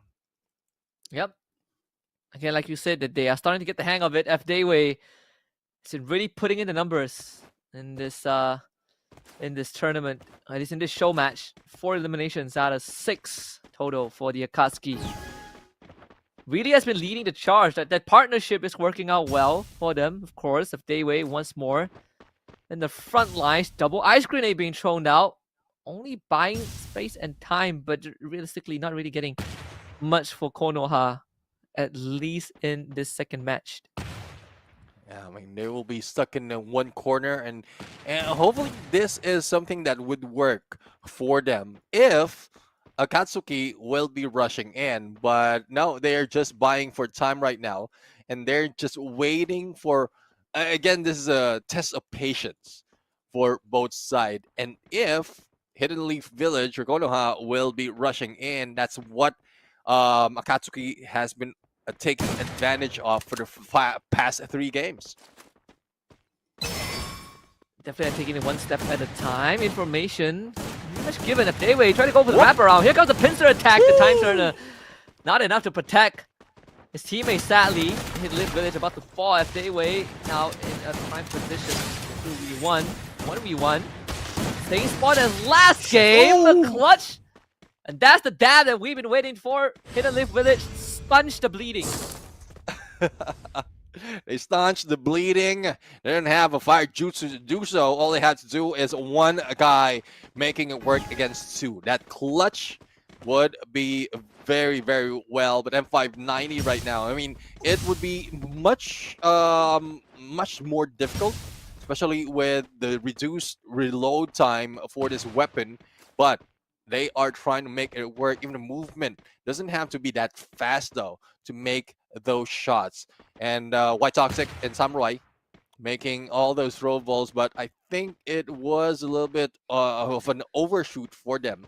And same goes for Akatsuki. Again, Akatsuki are the ones who got the 3 points back to back to back, but they will need to make it work. John T might be seeing a backstab right here. Skill being used, but doesn't take that hit. And that Rebel Rush right now doesn't also translate to an elimination. That time turner was perfect to stop the offense of the Akatsuki. They should give the Hidden Leaf Village the 1-up and make it a 3-3 score line. The execution pretty well. I mean, the presence of mind that we saw early on, unless Jonty can somehow makes a 1v2 happen. Impossible. Equalize again. Hidden Leaf Village starting to catch up. And I love the waiting game. I mean, we have one dealing from afar, and then White Toxic and Sino is just waiting on one side, and that's what make it work. That's the number advantage, how you play that. Now they have a vector, a double vector. Some trouble in switching to Akimbo, but there you have it. If they would manage to do it. Now this is another weapon that you need to get up close and personal. And this is where that Oscar will be in play. But the Hidden Leaf Village doesn't have any of those glue walls to help them, to stop them. And the time turner is working so well for this team, but not so well because it's now a 2v1. And somehow the clutch happens. It's a quad. 7 with just him alone. And this looks like a run it back. 4-3. We started with 3-0. It's a 4-round comeback. Yeah, let's see though if this is something that Akatsuki will be able to pay back. And what? You have it. So quick, and now it's match point. And they thought they are given advantage. It's just a change of weapon. And this might prompt, well, I don't know. It's a long shot, but this might prompt a lot of players, a lot of survivors using that vector once again. It's not even close. And right here, right now, it's the Hidden Leaf Village looking to restore peace from the villains.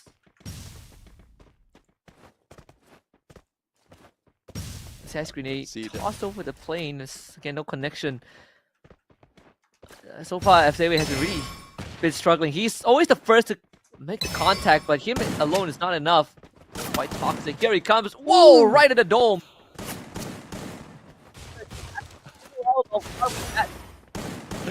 Yeah, let's see now. We are seeing Cuñado Minato trying to get away with only 26 HP remaining. But what can he do? Nothing. Jonty already making that shot. 6 eliminations overall for Jonty and Can. And, well, very close to tying it up. But it's tough to call. Hidden Leaf Village managed to grab the win in the first round. And they can just end it as quickly as this. But they are on the M1887 though, so it's a different weapon that needs up close and personal as well as great accuracy and movement, and we need to see that once again for Akatsuki to go for the equalizer. Kind of keep this run going so that we get more Free Fire action. Hidden Leaf Village. Individual track records at least from White Toxic XM, it's miles ahead of everyone. 12 eliminations, I think. Sim alone, is that willing to slow down just a little bit? Circle will start to close in. I mean, stuff though for Hidden Leaf Village right now, because position-wise, they will need to move first. But skill has been used. Let's see if Jonty and Can get an opening, especially with that Oscar. And there goes Samurai and White Toxic for a quick hit. And Hidden Leaf Village once again grab that booyah. And this ends the Lone Wolf series for KOLs. peace restored to the Hidden Leaf Village and the Naruto Shippuden universe. It once more finds harmony and balance. Of course, it's all smiles and funs. Yeah, give it a great Wi-Fi, a bit of a dab, some high fives, a moment to remember as they continue to talk into the cameras themselves. But this got a moment. Would have loved for it to be a bit longer, maybe a BO5, but even a short-lived entertainment is good enough as a bit of a relief unwind for everyone else that was seeing Booyah for the Hidden Leaf Village. Definitely some highlight moments. The collaborations between these KOLs, their live reactions on cam. You know, some shots were so nasty that we see them jolt back on their seats. But unfortunately, the Akatsuki will not prevail this time. Yeah, I mean, they will not prevail. There's a lot of struggles that we've seen so far, and Hidden Leaf Village just managed to adjust a little bit, use all dojutsu as well as the chakra to their favor in that moment. Imagine like being brought down in several instances, especially in that final round, and then getting back up. It's just a definite like Konoha hero story. So that's what they have to offer at this point. And there you go, our KOLs, winner or loser, it doesn't matter. They're representing their region as well as Free Fire to the fans out there. So I'm loving it. I'm loving the presence. I'm loving that everyone is in here, all smiles, and there's just so much more that we can see.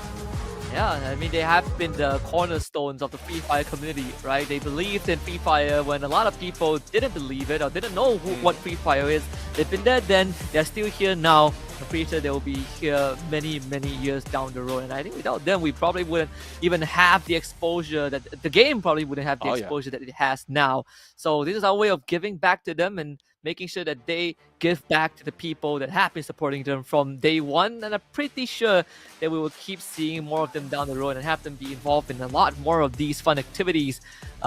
Maybe next collaboration, who knows, maybe global finals, we'll see them again. Yeah, I love to see it. There's just plenty of opportunity right now. And again, if it doesn't happen, because we're closer to the end of this year, or tournaments towards the end of this year, but I'm pretty sure there's a lot of things that will be happening in Free Fire. But if you are not seeing your favorites and especially in the KOLs or probably pro scenes, then there's still a lot more years, as you did mention, Husky, because we are just starting a global revolution for Free Fire at this point, and there's a lot more that we want to see, that we want to expect as well, and I'm pretty sure Free Fire is going to deliver. Yeah, and again, there's the surprises keeps on coming. I was pretty certain that at some point that we will have seen all we know, but no, they just keep on one-upping everyone every single season. And in this case, it's just the fun has concluded. That's the show match. We got 4 more best of 3s.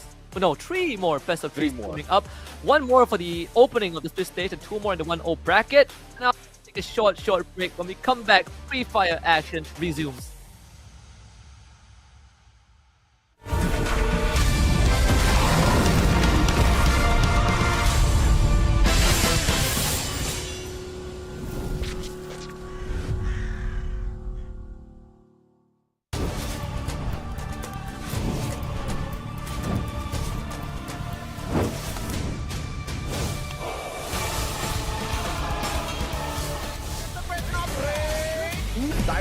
Break down with the BSK. Will be closing in soon. There's no shift anymore. It's magic here.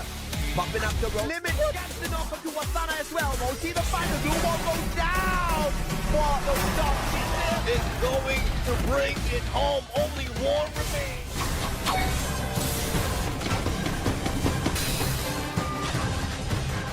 Amaterasu.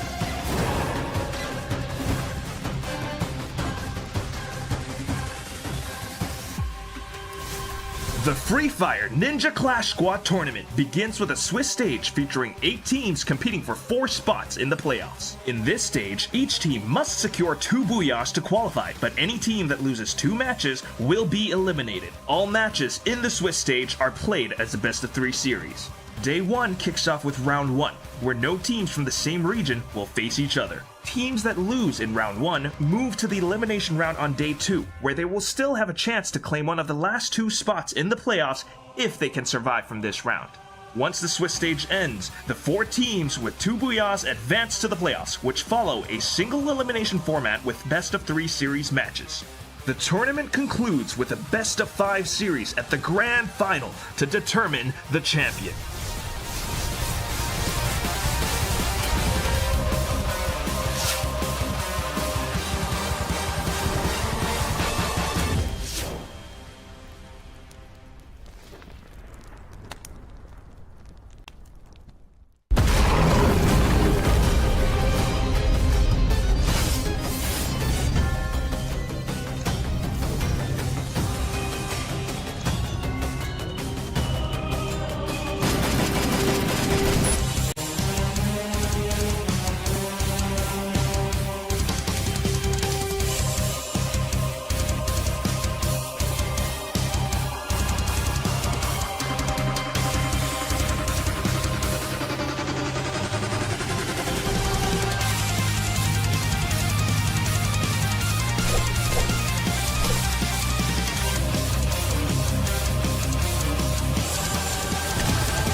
ยังไม่จบค่ะทุกคนคะและตอนนี้ค่ะอีกหนึ่งคู่ที่ทุกคนรอคอยเป็นการปะทะกันระหว่างตัวแทนจากบราซิลแล้วก็อีกหนึ่งความภาคภูมิใจของประเทศไทยอย่างทีมฟอลคอนนะคะนี่ We are moving to the final stage of our first day of the tournament right now, Ninja Clash Free Fire All-Star Tournament, and of course, this match is going to be Team Falcons versus Lost. But you know what? Team Falcons, they are the king of Clash Squad in Thai. So I think it's gonna be like a little bit difficult for Lost. Nothing to say much. Yeah, but we will see what Lost can do because from the previous match, Fluxol won Evo's Divine. Oh my god. Anything can happen right now. Anything can happen. So, let's get into the game. Let's welcome our team to the stage. ขอต้อนรับทีม Lost แชมป์จากรายการ Free Fire World Series Brazil 2025 ค่ะ Welcome Team Lost, the champion of Free Fire World Series Brazil 2025 to the stage.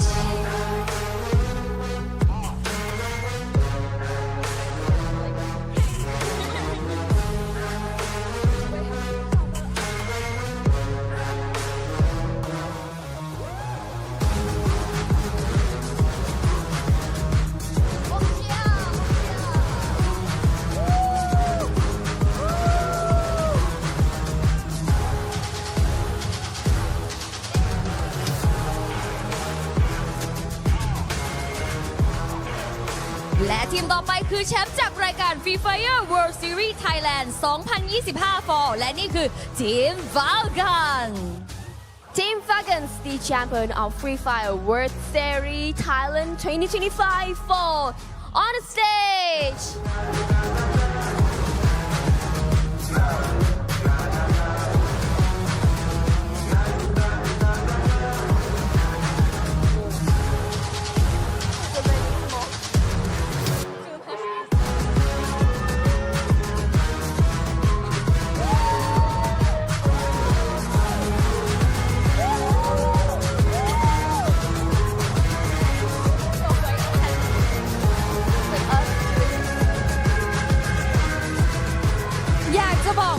เสียงเชียร์เป็นพิเศษแต่เอ๊ะเสียงเชียร์จากบุรีรัมย์นี่นะ ยังไงกันแน่ไม่แน่ว่าอ๋ออยากเชียร์เพื่ออยากได้แบบว่าเพื่อนเข้าไปชิงกันอีกที วิลลัมอาจจะเป็นการส่งสารว่าอยากตบฟอลคอนหรือเปล่าแต่ยังไงพวกคุณก็ต้องรอค่ะ เพราะว่าต้องรอทีม 2 ทีมนี้ แต่ก่อนที่จะให้เขาแข่งกันจับมือกันสักหน่อยดีไหม shake hand let's shake hand Well, shake hands, 2 champions of each region. Oh, like 2 champions of each region. So this match is going to be really nice. I just noticed that. Yeah, 2 champions playing against each other. I think it's going to be really nice. Fire. Competitive as well. So let's head back to the casters. Let's go.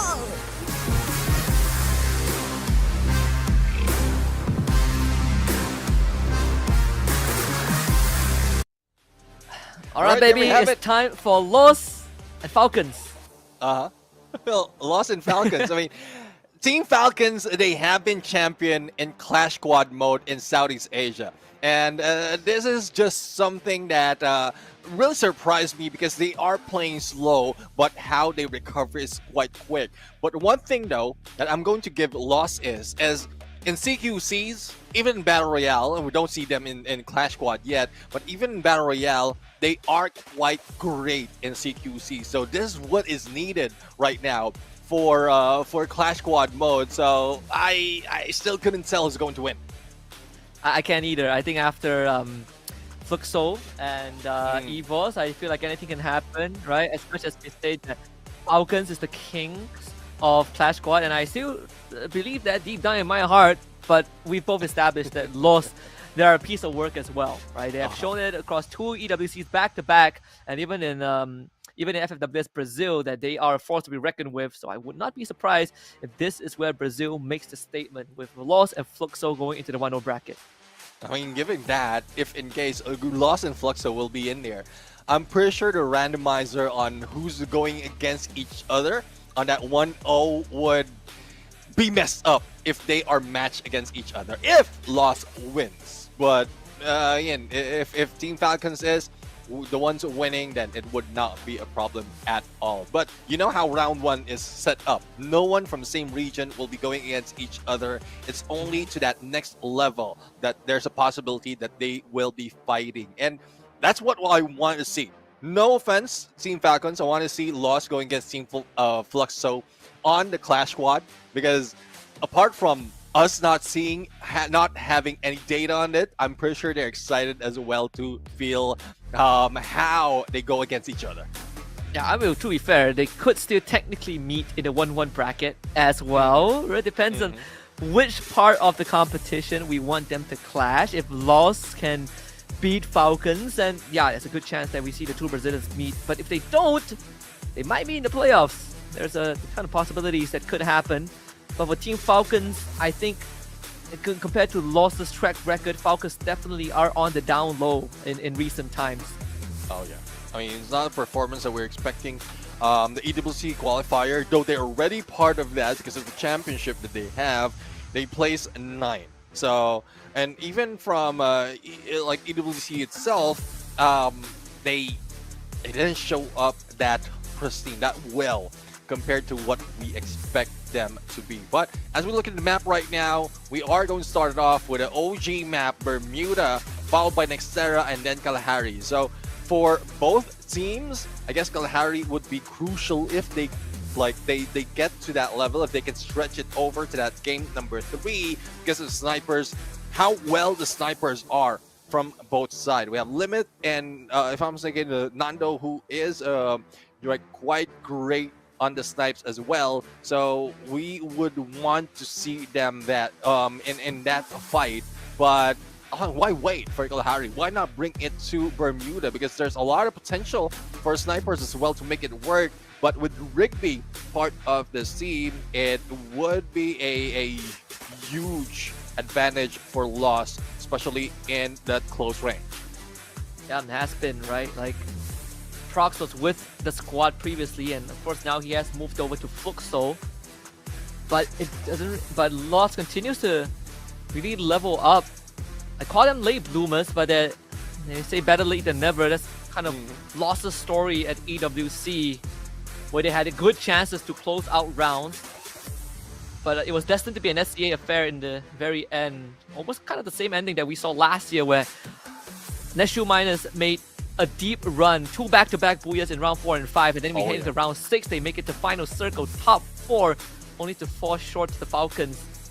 And if you kind of draw that stretch a line, realize that we are back to where we started. Falcons against Lost. They have a score to settle.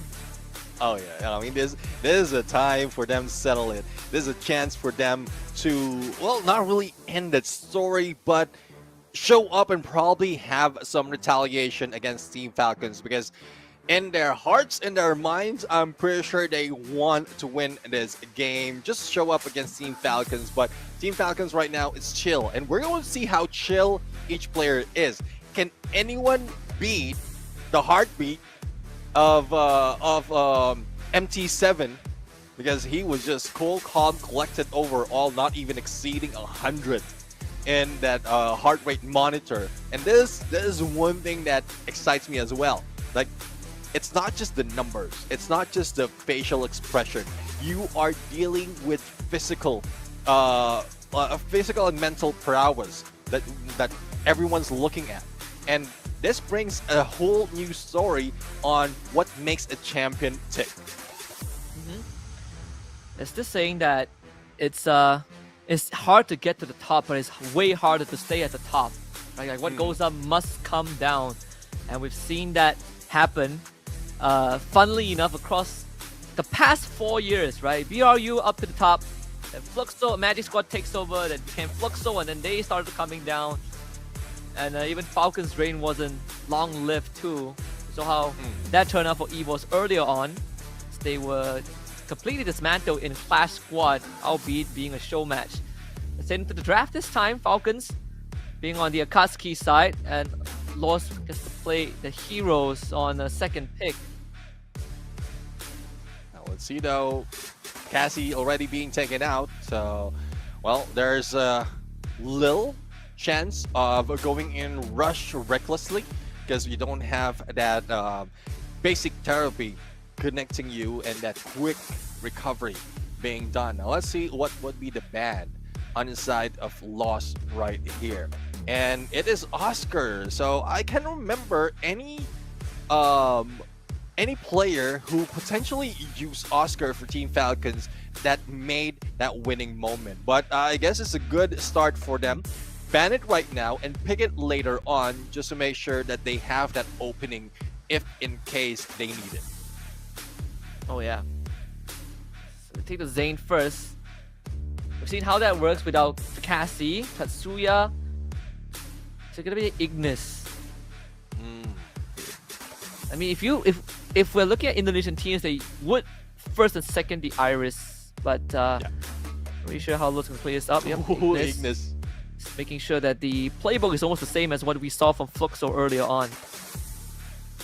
Yeah, let's see though. I mean, that's something that they learn. If that is a winning factor, if that's a winning combination, then it should work. But A124 right now, while disabling skills, active skills at this point would really help them go in for so much damage, plus the Coda as well. So that combination A124 plus Coda needs to be like activated first before the A124 once you get that information. Santino right now will be used, definitely a sniper, will be using that at this point. What would be the final pick though for Lost? And I can think of anything. Steffi! So, yeah, right. I mean, viable. Yeah, very viable. I am slightly surprised that they decided to opt for the Santino instead of the Iris, but I can see it working, right? Santino, Steffi, they give the Coda A124 away. This could be an Iris angle. Clue as well. See the Coda, Clue or Coda Iris. Depending on Falcons, but knowing Limit, I feel like that Iris makes a lot more sense. Wow, no, they pivot. They take the Chrono instead. Alright, so the question is, what would Limit be using? Would it be the Coda or the Chrono? Because that's the only thing that makes sense. I mean, you get information and then you just wait on them on the snipe. Or the Chrono, the time turner, if you get hit on your position, especially if you're trying to snipe, you pull that in But no, it's not. It is A124, so I got that wrong right now. And Potato will be in play. Karoro will take that Coda, and Sane would be for On Fire. On the other side, we have Steffi being taken by MT Sexy. We have Nando 9 on the Santino, Kaone Sechi on Ignis, and Rigby on Tatsuya, which is expected for Rigby as he's the Russian. So we get, yeah, and it's the same picks that Rigby did brought out at EWC2. I feel like he's one of the only guys that ran the Tatsuya. Not that I remember. We didn't really get to see Tatsuya on the screen often either way. This Chrono though, that I wonder if Falcons know something we don't, right? Last time that they dominated the Clash Squad, they were also one of the few teams that ran a composition that no one really played with as much, but they made it theirs. But I'm not too sure about this Chrono. It doesn't solve the Ignis problem. And that's why I feel like Ignis is such a strong pick, because it really does not care about your utilities unless he's disabled by the A124. But aside from that, he does clear up so much ground. Yeah, definitely. I mean, it clears out so much ground, and it's not just the cover, it's not the visual impairment, the damage that is being brought in. That we've seen that in so many instances from earlier, and that's what teams are taking advantage of when they're using that Ignis. So yeah, we'll have to find out if this is something that would work for them. But I'm pretty sure like Rigby will be rushing in together with Raone Sechi, and that would be your front line. Santino right now with or Nando 9 with Santino, for sure he will join the fray, but the quick recovery, the quick reposition would give him that opening as well. And then MT Sexy, who would be the support or the mid-man joining the 3-man front line. That I think that would be the tactics right now for Loss. Yeah, I think knowing the BR region, they took a lot of inspiration from the Thai team, so it's not a surprise we see some of that reflection in how they approach these skirmishes. That aggression, right? That raw aggression. But you can also kind of chalk it up to it being ingrained in the DNA of these Brazilians. They are incredibly passionate. Asking them to play slow is like trying to keep an excited puppy still. They're just never going to stay still for long. They will spring into action at the first sight of opportunity. And that's what we expect from Lost into Falcons. Two hot-headed, aggressive teams. Yeah, well, let's see though on how hot-headed they will be in the game. But before that, we also have a video introduction for both of the teams right now, just to give us a glimpse of what they had to say for this game, as well as for this show match. So I'm really want to listen in on that as well, to see them and also to prepare for those this matches. So let's bring it over for the video.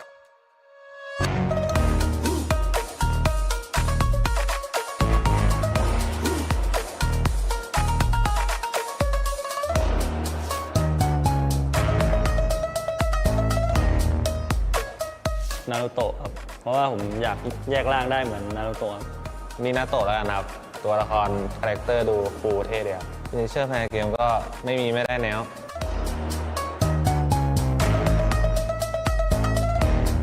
เคโรโลแล้วนะครับก็ไม่ได้โหดขนาดนั้นครับฟอลคอนเคโรโลแล้วนะครับระเบิดตาดีครับแต่ว่าติดเลิกครับอ้อมไปตายครับไม่ก็อ้อมไปแล้วก็เพื่อนตายหมดแล้วก็ไม่ได้ทำอะไรครับ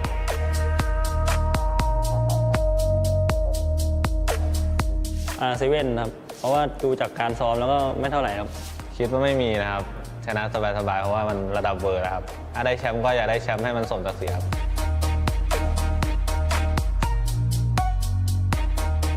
ก็ทีมาคิวครับเพราะว่าเป็นคู่แข่งกันมานานครับก็อยากเจอเหมือนกันน่าจะเป็นรัตยาจากอีโวดีวายครับเพราะว่าสไตล์การเล่นโหดครับเล่นตำแหน่งเดียวกับผมด้วยก็อยากเจอในแคทคอร์ครับ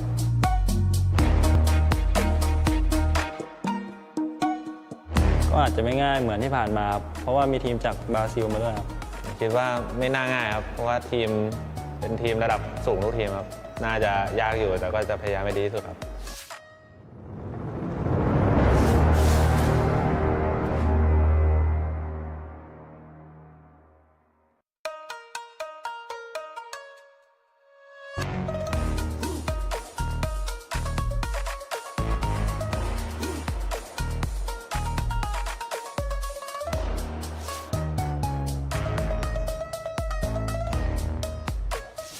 Ah, aqui é a Falcons, porque todos os campeonatos de X4 que teve aqui na Tailândia, eles acabaram ganhando.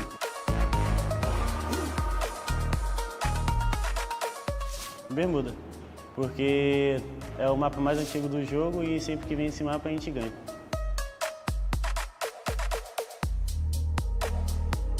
O Asana, depois que atualizou o meta, ele nunca mais foi o mesmo.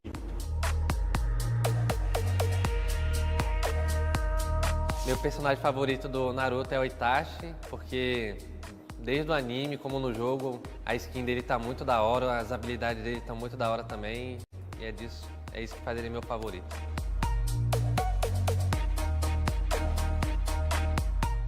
As equipes, deixa eu ver, Buriram, Ivos, Falcons, R7, quem mais? WAG, Fluxo também, todas.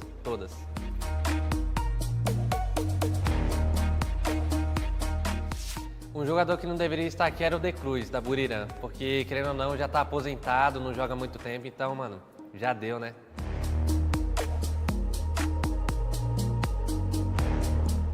Eu estou muito confiante e, mano, pra mim, nosso time disparado no top 1 aí. Pode vir qualquer outro time aí, mas não vai dar jogo pra eles.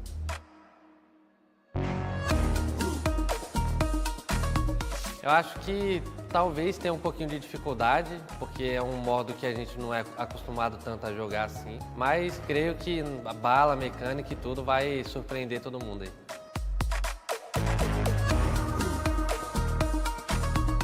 Acho que o fator mais positivo do nosso time é mecânica, bala, estratégia também, habilidades, então, e muita calma também, querendo ou não.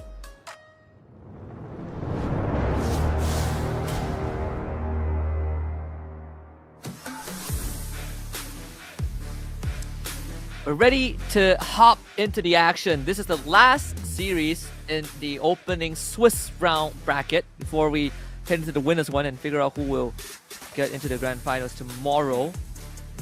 Grand finals playoffs tomorrow. Semis, as I correct myself. Falcons against Lost will close out at least the opening Swiss round bracket. Of course, it's been quite a long day. It's 10:35 p.m. over in Central World, Bangkok, Thailand. And there's one thing that these players need to contend with is that fatigue might start setting in.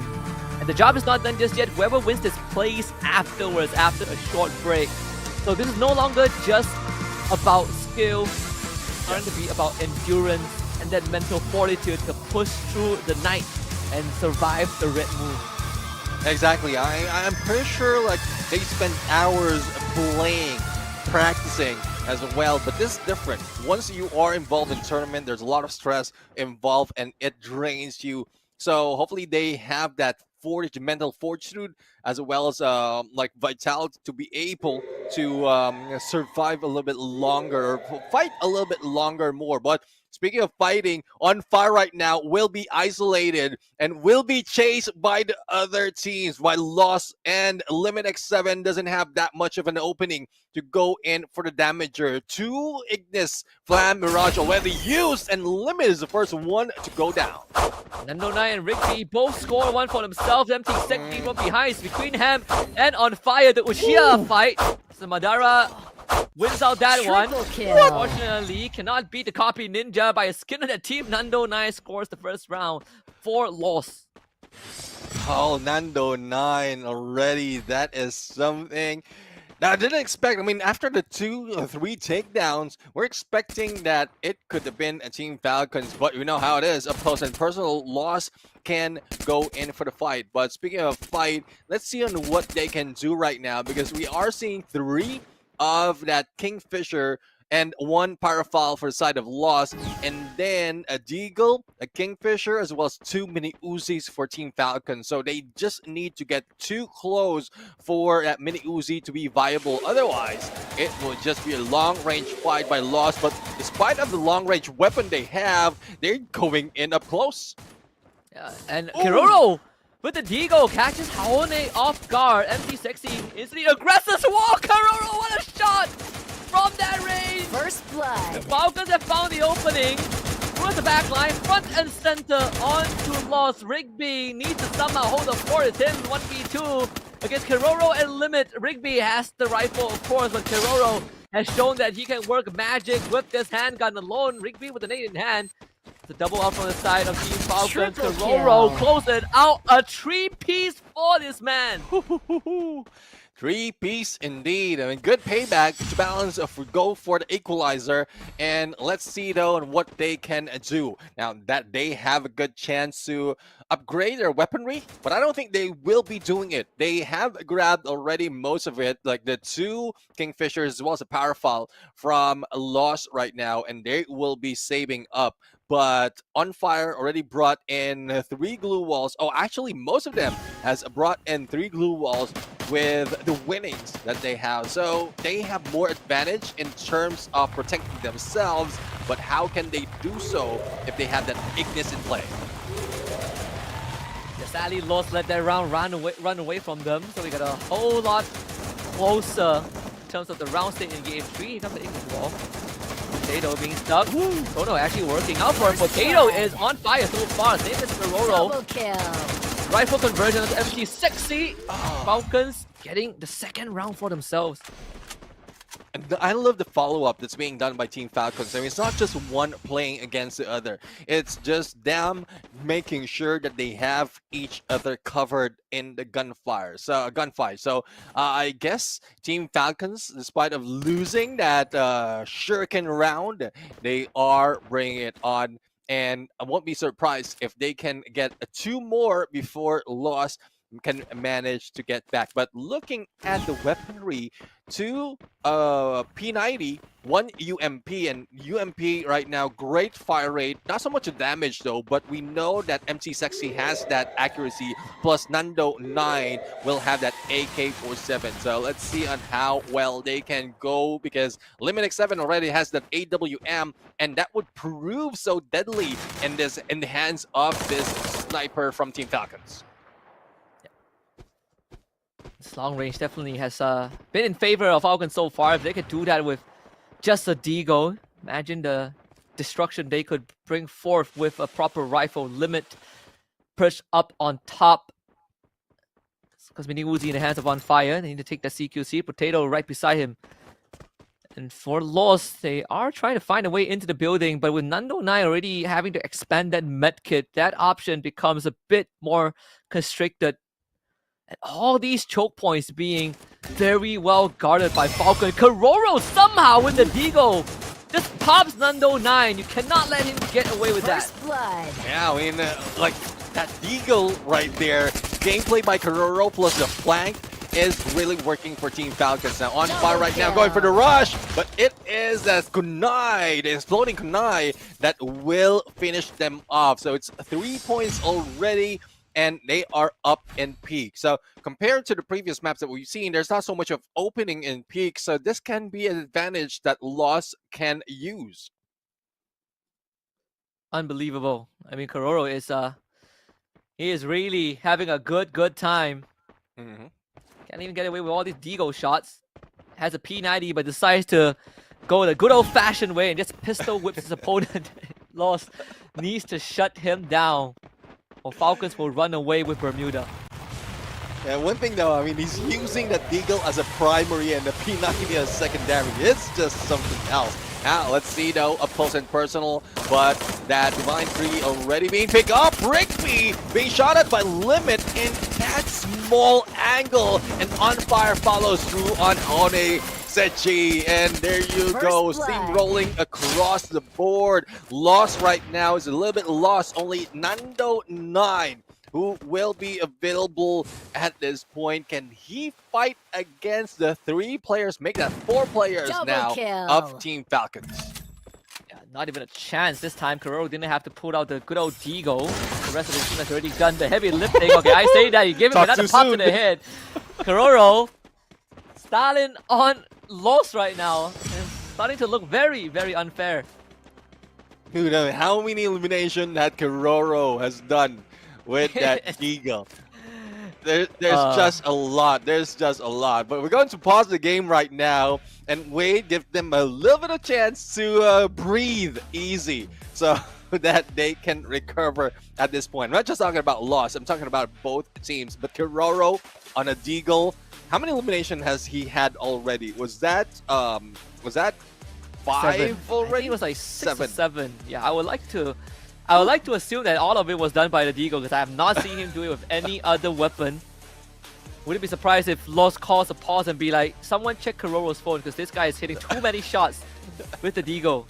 My Deagle doesn't work like that. I don't hit shots from afar at round 2. That makes no sense.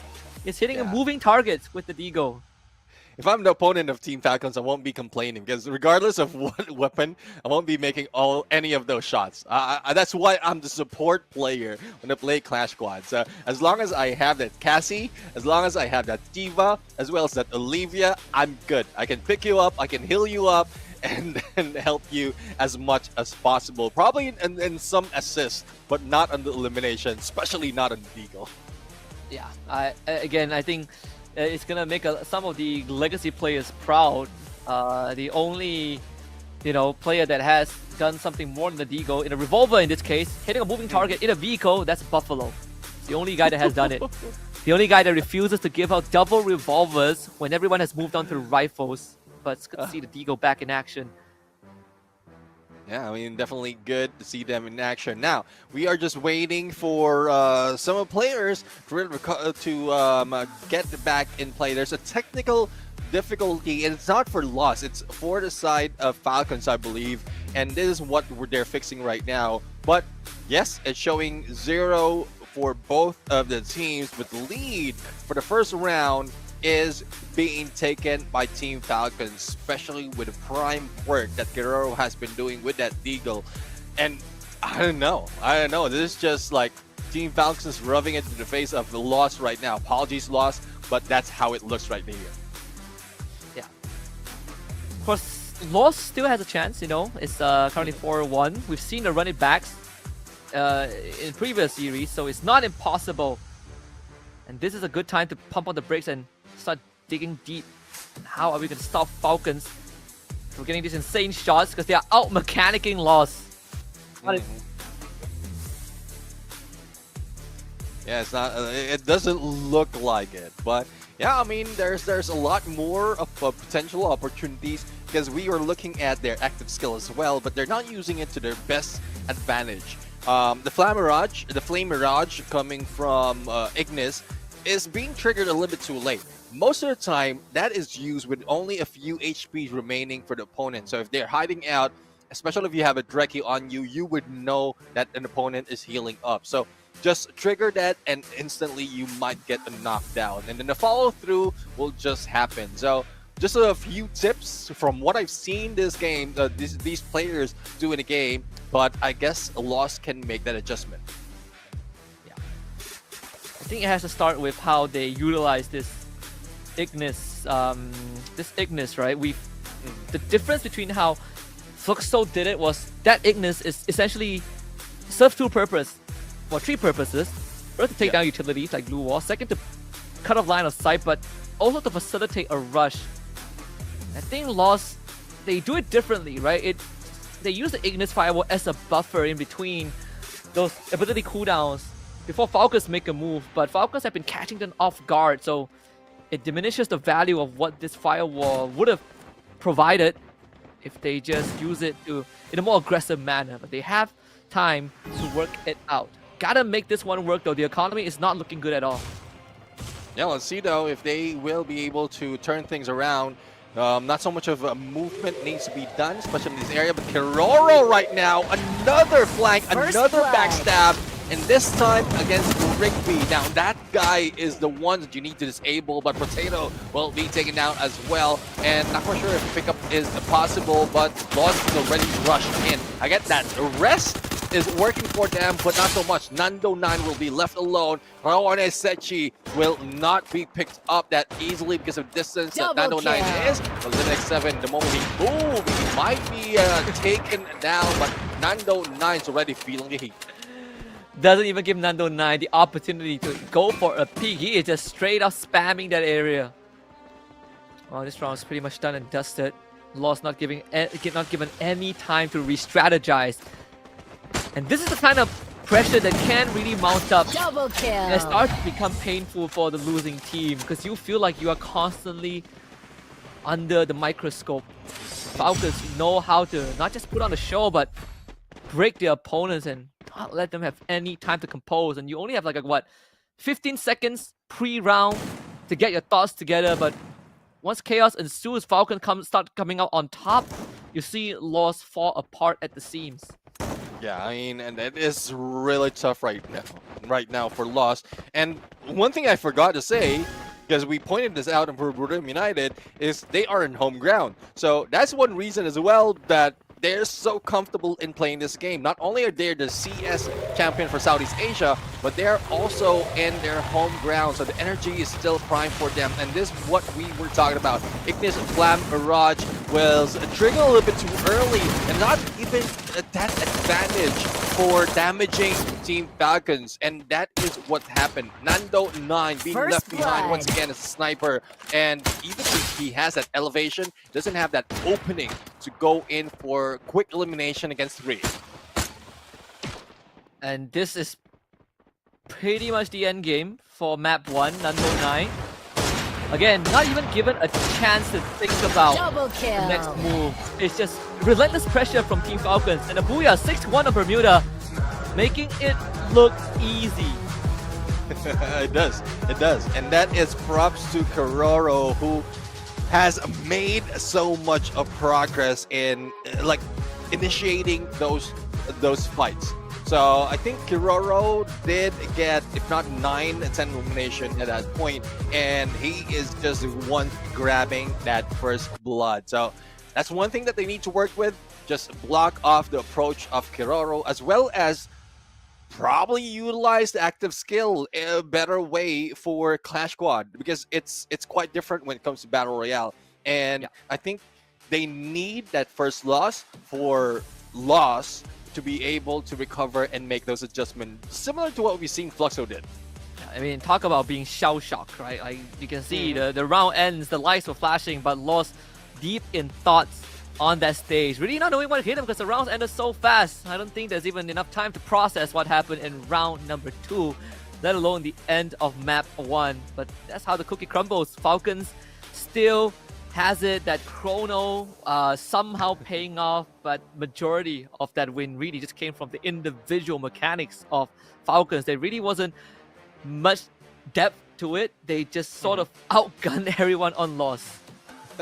I mean, they did outgun them.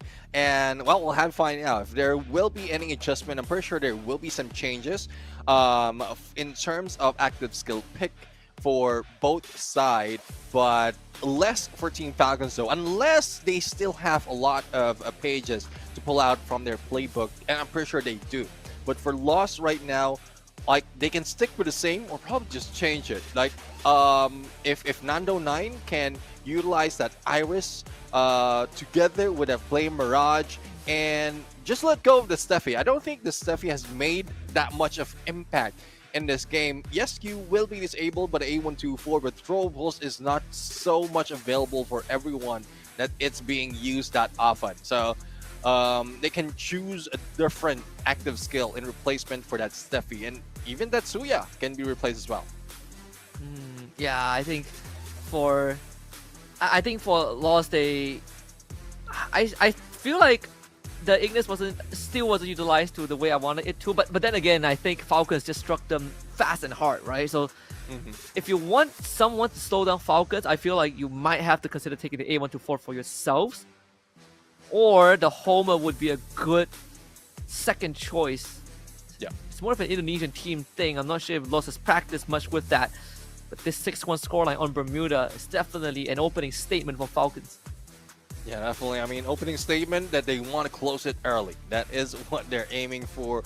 And let's see if they'll be able to do it, because, again, there's still more chance. But the MVP for that match, definitely it is the Falcon with an Eagle, Kiroro. He is the bomber, but he doesn't look like it. He looks like a sniper and a pistol.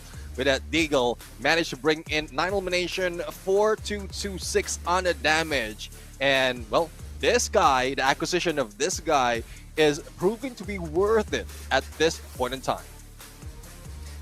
I don't know, like 7 out of 9 eliminations with Digo in rifle rounds, mind you. He is one of the few who has been on the world stage and who has been on world champion teams, right? Sometimes you forget that he was with Attack all around at one point before he eventually ended up in Falcons and played with them on the main stage to varying degrees of success for sure, but still overall he was up there, and now looks like he's on track. And I gotta say, he and On Fire look almost similar. almost like if there wasn't I would say the hairstyle. No, the hairstyle is the same, features are the same, so well, that's one thing though. That's one thing, being together with so long, it rubs on you, and that's how you make a chemistry for a team. Just spend so much time, but not spend so much time that you look alike. Yeah, I think it. I've seen like different organizations, different rosters across like multiple titles, multiple like events I work with. Some rosters have been together for so long that they start to look the same. The hairstyle, the routine. One guy hits the gym, and now everyone hits the gym. One guy gets a mullet, everyone now has a mullet. It's uncanny. But sometimes these teams are the ones that come out the strongest, that start winning trophies, on the biggest stage. Yeah, I mean, they do things together, so they know the mindset of their teammates. They know the mindset of their partners. Who like wherever they are, they understand. They put themselves in their shoes, and they would know how to trigger like just that, the support as well as the rush.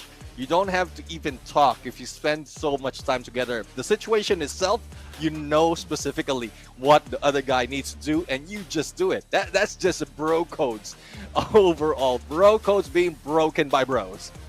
Yeah, and that's why sometimes I like it when teams stick together for long periods of time, and continue to go for that success. Obviously, it doesn't work for every squad, but sometimes you can see that potential in those who have made it to the top or are close to the top and just want to give it another shot. EVOS is a good example of that. RQ2, Fuxo being one of it, and now Lost has joined that conversation. See if they can make some adjustments in this game number 2, because there's really not much time to process what happened on Bermuda. So it's time to go for a full reset and ignore what happened just now. See now what reset they will be doing. It starts off with this draft pick. So let's see if they will make any changes from what we've seen earlier. But there goes the saying being taken out. So none of those extreme encounter that will be happening right now, and A124 being taken out by Team Falcon. So I guess it's a smart move from Team Falcons to take this out, because it's easy for Lost to grab this from the get-go. But Oscar right now will be used.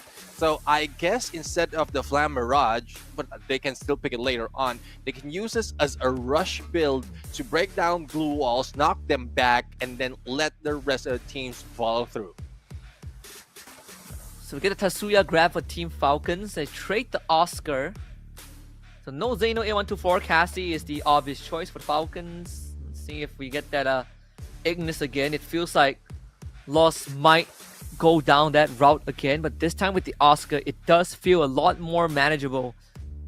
But again, utility wasn't the big issue from Falcons. So a good divert to the Iris. I do like that approach. The Ignis to follow still.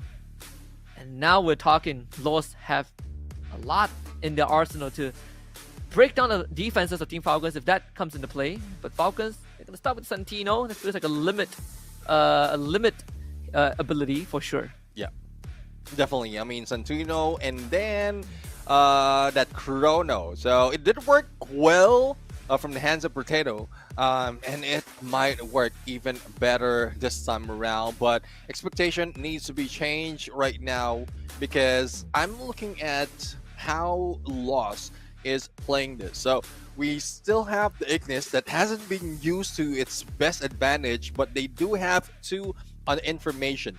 And this is something that Iris, definitely Nando 9 will be using. Coda though, not quite sure who's going to take this. I guess this probably MT Sexy, and then Oscar would be a Rigby. Rigby skill. That's how I see it. Let's see if that is true. Nice. Well, see. I mean, for Lost, this I feel like this definitely is a. It feels very. Maybe if you remove the Ignis and put in a clue, I would have said this is an RQ comp. Haone on the Ignis, MT Sexy on the Coda, Nando 9 Iris. So, yeah, so Santino Limit on fire with the Chrono again. Kiroro with the Tatsuya. Off of that breakout performance in match 1. This is not a surprise that they give Kiroro the Tatsuya and Potato to back him up so that he can keep on delivering highlight reels. Definitely highlight reels overall, but I don't think Lost will be falling for the same play.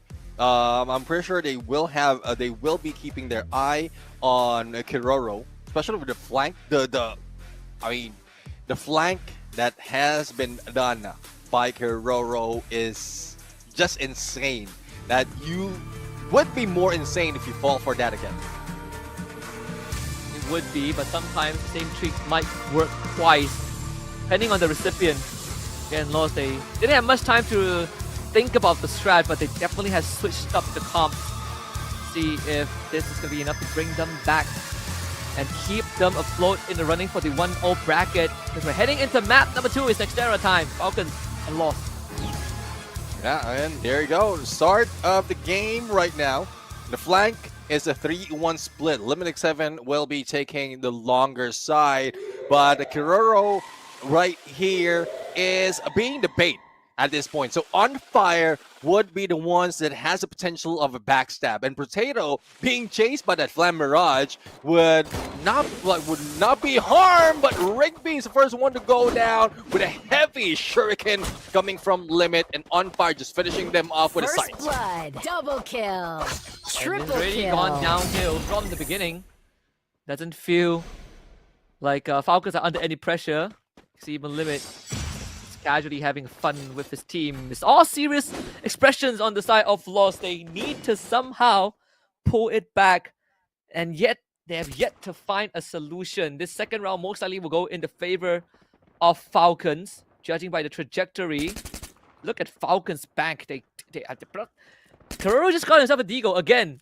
They are not spending their cash. They are willing to take this on as if it is the Shuriken round.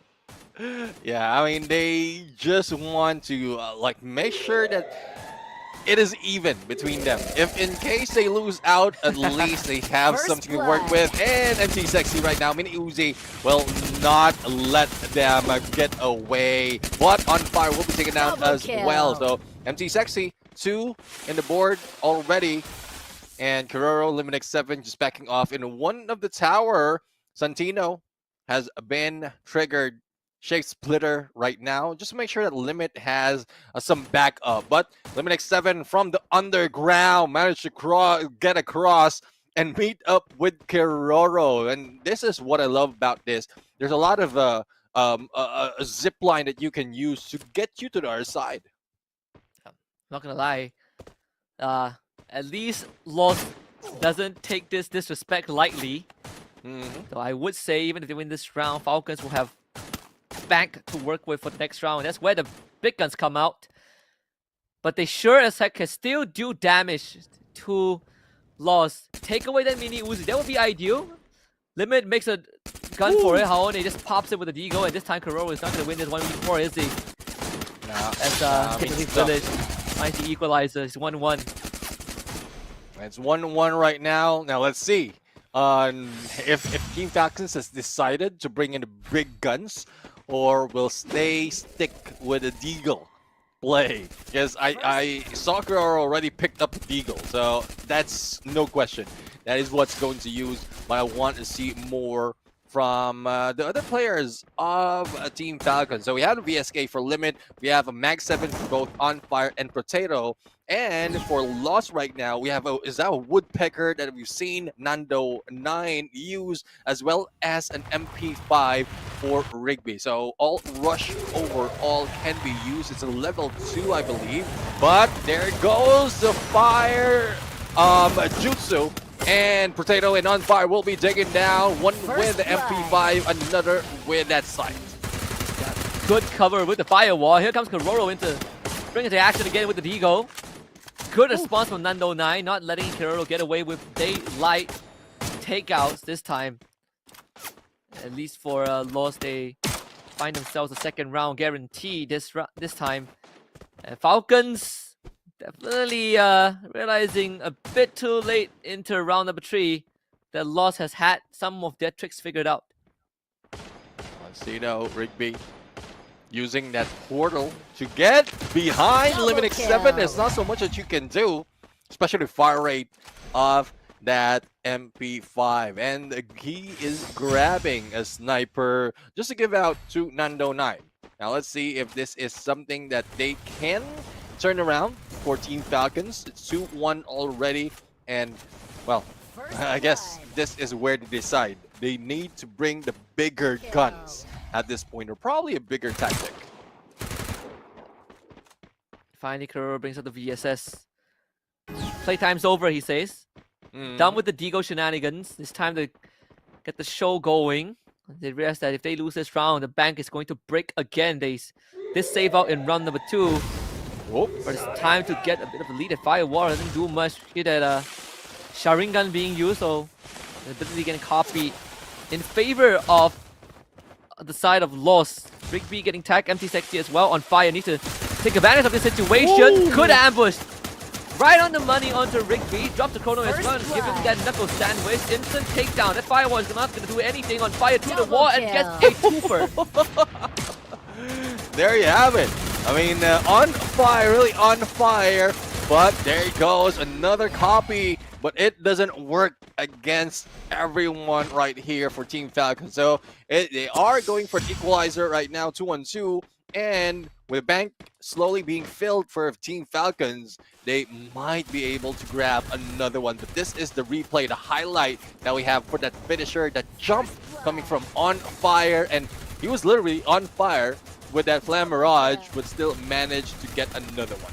Yeah, very well done from the side of Falcons. The time turner did get copied, but not able to be used to the same degree as what Falcons has found in that quick exchange.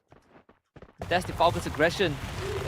We've been expecting, see if they can convert that into more, of course, for Lost.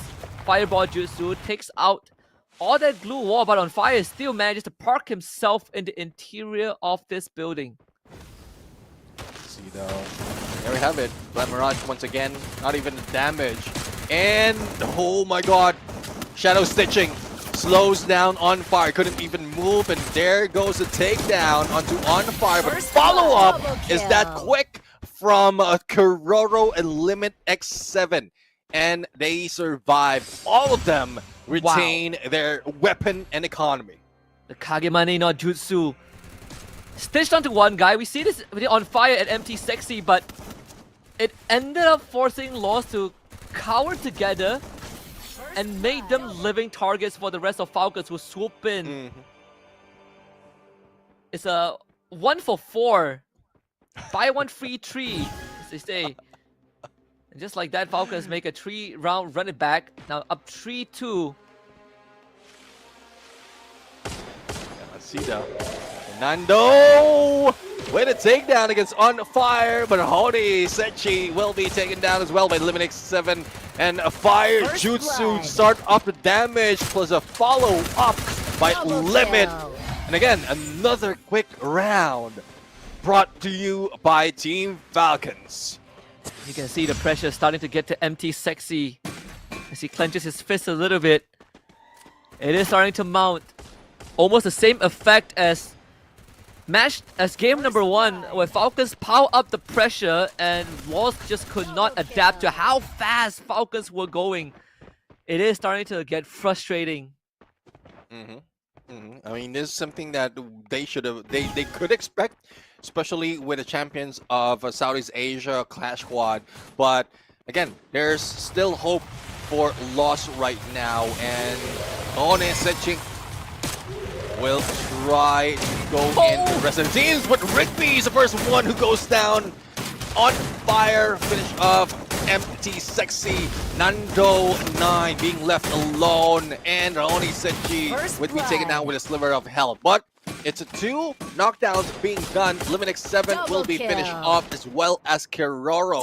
So it's a 2v1 situation now. Nando 9 though didn't expect Potato with that marksman with a sniper and backstab literally in the back of the head. Nando 9 was the key for Lost to get back into this game because he was about to pull all of the weight, but once more outnumbered. Fortunately, against Falcons, who are on form right now, being outnumbered is the last thing you want, and this could be the coup de grace for Falcons. And Grab Labs of all places, this is another factor that is going to throw a wrench in Lost's plan. Falcons continue to play fast, Lost teaming up together. Look at Nando 9, the fight just started. Here comes the firewall. On fire and Potato force back, and Kiroro gets a shot somehow into empty sexy. And now they make the escape. Here comes the drilling gun, the pull. Sadly for Lost, there really isn't much that they could do. Pressure is overwhelming. Nando 9 left his own devices, and maybe there's a chance. Nando 9 once more could not cross the finishing line. And Falcons close it out 6-2. It's a 2-0 in this BO3, and they lock in the last slot in that 1-0 bracket. Yeah, I mean 6-2 right now, as expected from Team Falcons, but I don't think Lost expect this to end that quickly. It could have been a close match if skills has been utilized quite well by Lost, but it is what it is. Like Team Falcons, despite of I would say nerfing themselves, Kiroro on that deagle for the first round and then switch it over when they felt that they really needed, and they just went steamrolling against Lost. That is a brutal beatdown if I've ever seen one. I feel like for Lost, they got a lot of thinking to do for sure. You step up onto the stage, you take position, but the time you spend in game, fortunately, cut really short. Not as long as the time you spend getting ready for this series against the #1 team in Clash Squad in Southeast Asia. A brutal pill to swallow for Lost. But they have time to think about it before that gruesome day tomorrow, the gauntlet that they have to run on Sunday. For now, Team Falcons, they can't rest on their laurels just yet, but they sure as heck have bought themselves the next chance in the Swiss stage. Yeah, definitely. I mean, they have a good chance right there. And again, another championship being in the horizon for Team Falcons. But there's a lot more of matches that will be happening. After that, we are heading into 2 1-0s right now. So for those fans out there watching with us, joining us on the chat, even for those on the venue, the day is not over just yet. Still have a few more battles happening right here, and it's a winner against a winner. And probably that's one reason why Team Falcons just wanted to end it early, because they don't want to be losing out on all those energy when they get into their chance. Yeah, and if you get into the playoffs, you get more chances to rest right before the BO5s, because BO5s are going to be brutal tomorrow. There's a chance we go to a maximum of, what, 55 rounds if we maxed out every single map. And that would be a test of endurance. But Falcons, they have been known to clean up maps very, very quickly and efficiently. Which is probably the fastest series we had today so far. And courtesy of Falcons. And whoever is watching it in the 1-0 bracket, WAG, EVOS, BRU, they got something coming for them later on. Oh, definitely. I mean, they didn't expect this to be that tough for Lost, because I was saying that Lost are good and close to the CQCs, but Team Falcons, I would say overall, Clash Squad, they just know how to make it work. Despite of all the pressure being done with aggression coming from Lost, they just turn things around that quickly. And even Kiroro that switch from that Deagle, and he was nerfing himself. Then he switched on to a VSK. He has so much potential from that long range even more. So, yeah, I mean, Falcons just went for that easily. Again, make it look like a walk in the park. This was the beginning of the end, right? The Shadow Stitching Jutsu. We thought it was a 1-for-1 exchange, but it was actually a garage sale in favor of Falcons. And fortunately for Nando9, he had 2 chances to make a miracle happen, to really bring the spirits of Lost back. But the cards were just never in his favor, despite his best attempt. This was the first one, and the second one, Nando9 about to pull it off.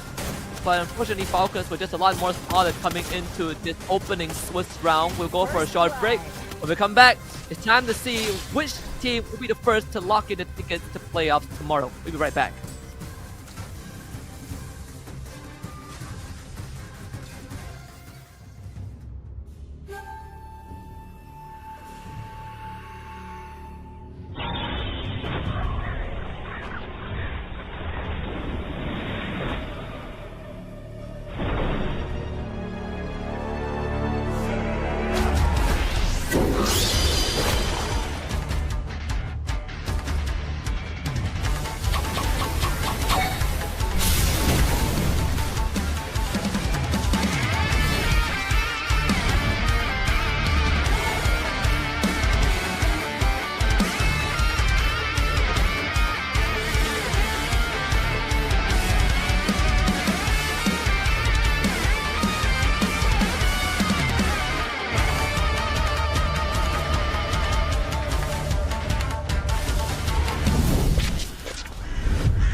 coming here right now. We will give you energy by us.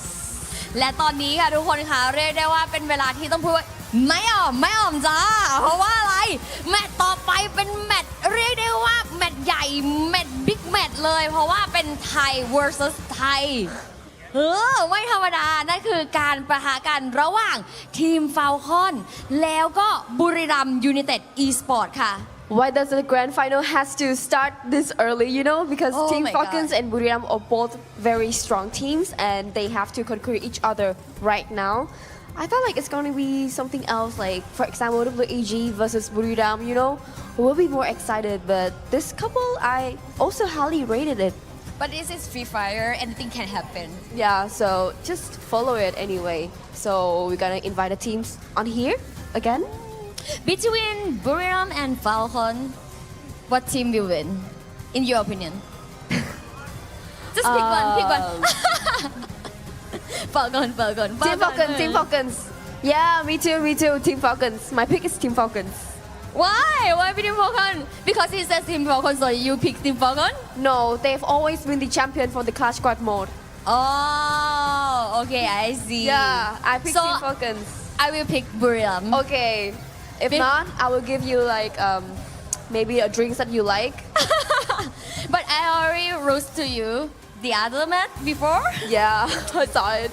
So เจ้าจ้าโอเคค่ะทุกคนเมื่อกี้ก็คุยกันเล่นๆกับพี่ยุนนะว่าตอนนี้มันเป็นบิ๊กแมตช์ใหญ่ระหว่างไทยเจอไทยแล้วยุนก็เลยบอกว่าเฮ้ยทำไมแบบรู้สึกเหมือนกับนี่มันรอบแกรนด์ไฟนอลหรือเปล่าเพราะว่าเป็นไทยเจอไทยทีมฟาลคอนทีมบุรีรัมย์เนี่ยควรจะเป็นรอบไฟนอลเลยนะตอนแรกนึกว่าจะเป็นทีมอื่นเจอกันแต่ว่าก็เลยคุยกันเล่นๆว่าเฮ้ยเราคิดว่าทีมไหนจะชนะพี่ยุนก็บอกว่าเอาไงดีทีมฟาลคอนแล้วกันเพราะฟาลคอนเนี่ยเป็น King of นี่ Cash Squad พี่กิก็เลยงั้นน้องเลือกฝ่าคอนพี่ไปบุรีรัมย์จ้าแทงสวนเดี๋ยวเรามาดูกันค่ะว่าระหว่างเหยี่ยวเขียวของเรากับปราสาทสายฟ้านี่ the Green Falcon and the Gods of Thunder who will win Falconsโอเคและตอนนี้นักกีฬาของเราพร้อมแล้วค่ะขอเสียงตบมือต้อนรับทีม Falconและอีกฝั่งหนึ่งก็คือทีมบุรีรัมย์ยูไนเต็ดอีสปอร์ตทั้งสองทีมพร้อมแล้วค่ะที่จะแข่งขันกันในรอบนี้ที่เรียกว่ามีแค่หนึ่งทีมเท่านั้นที่จะเข้าไปสู่รอบเซมิไฟนอลตัวแค่หนึ่งใบใครจะได้ไปเดี๋ยวเรามาลุ้นกันค่ะ And now I think like we're going to let them set up with their advice with the device and maybe we'll throw it back to the casters. Yes.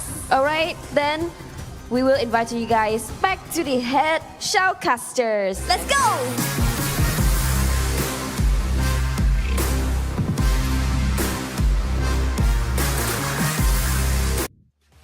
Right, I would say this is the battle of the century because they are in Thailand and it's Thailand going against Thailand. So a lot of fans giving them the energy and hopefully they have that energy similar to what Yuki and Yoonsul is displaying on this stage. But again, it has been a long day, but it doesn't feel like it's going to end soon because Titans overall will be going into play and you know how it is. They might stretch it towards the end of all of the matches.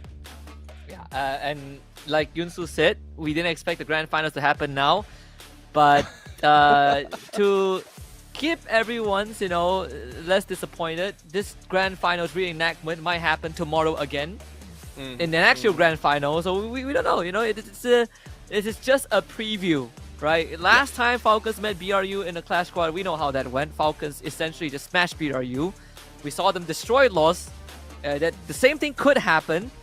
But with BRU's performance early on against RRQ Kazu, they seem to be in good shape and they have had time to rest before this qualification series into playoffs.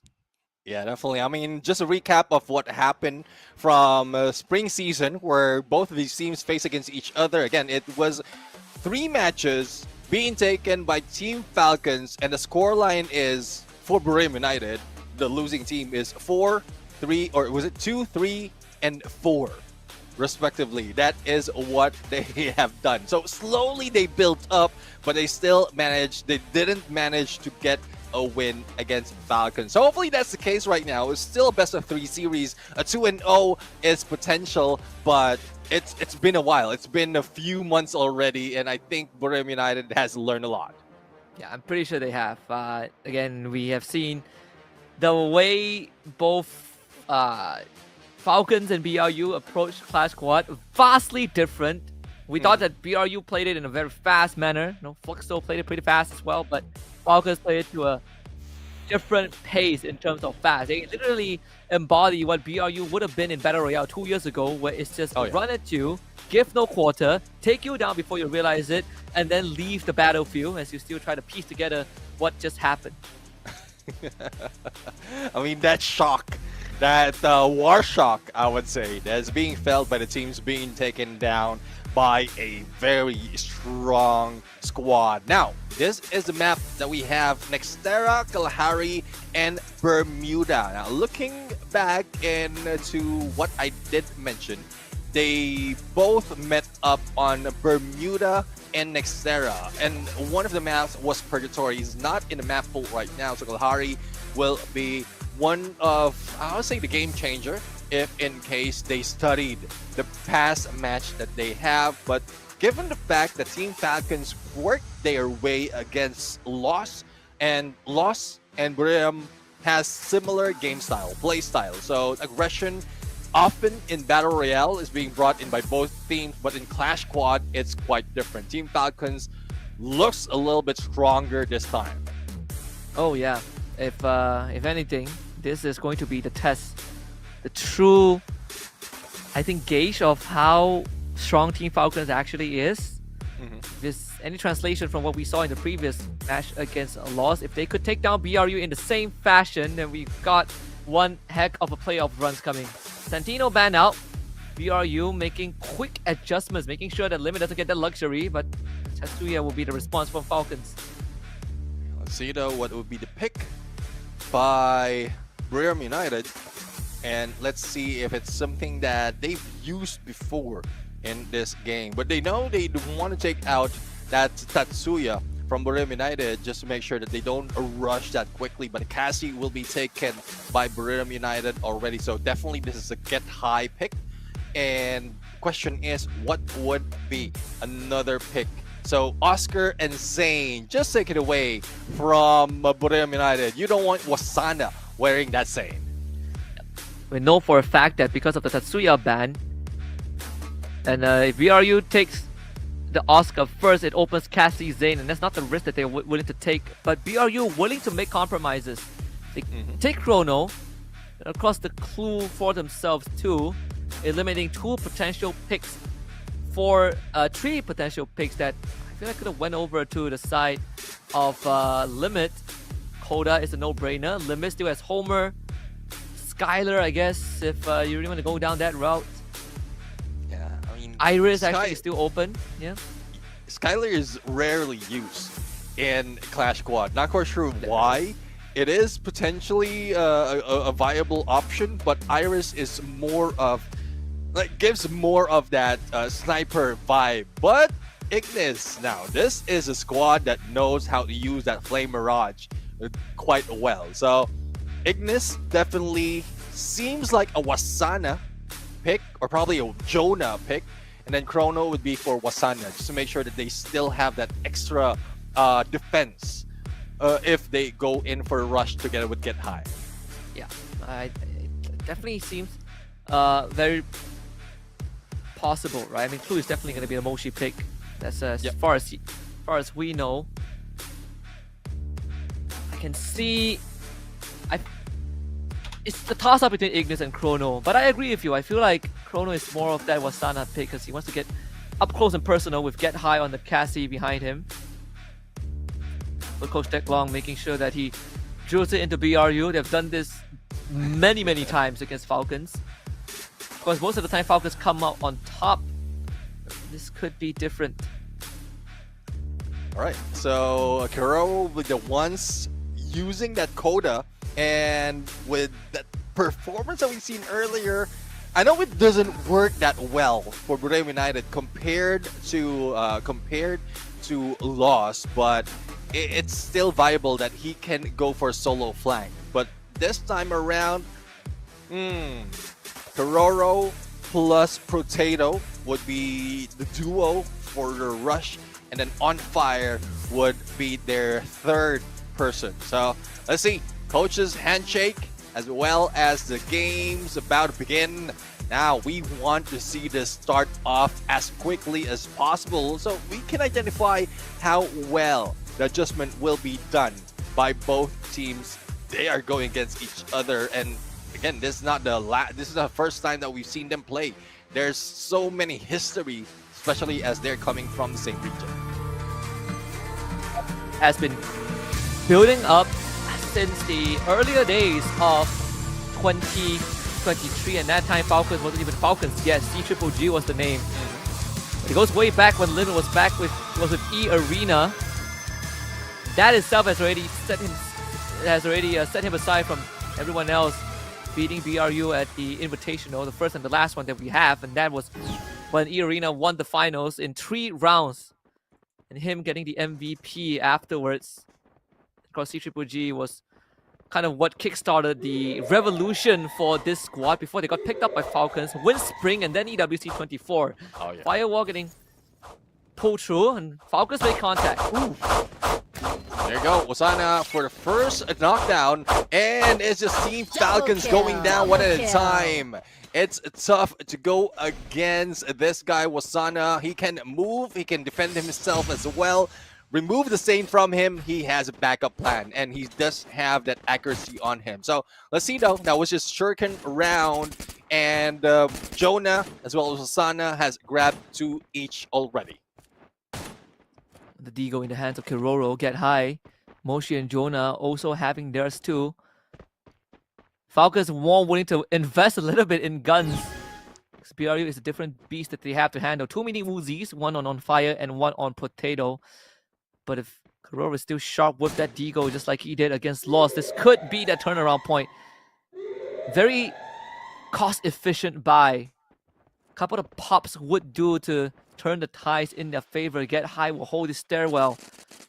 All comes down to one swing, but with Wasana finding Potato, that plan now be set into motion in favor of BRU. Let's see though. Follow-up would be an On Fire and Moshi, who is also getting that Deagle. So Jonah right now has Deagle in hand, and I guess they do have that potential from long range. Limited 7 with only a few HP, and Get High will get down on him. Now Kiroro, the only one remaining. Good chance that he can get a knockdown, but for how long? Blue's closing in, and he needs to step out. Get High already in target, and Wasana is just waiting for him to fall down from the heavens and shoot him up. The conveyor, whoa, Kiroro! Not to be denied or misjudged in his ability with the Deagle. That's 1 knockdown at least, and elimination confirmed. 3 more to go to. This is to avoid being headshotted. Kiroro gathering intel, finds out where the rest of BRU are at, but Jonah does not give him the vision that he needs to work with. Wants Kiroro to go out into the open, and Kiroro turns around! There's something finds Jonah! Turn around.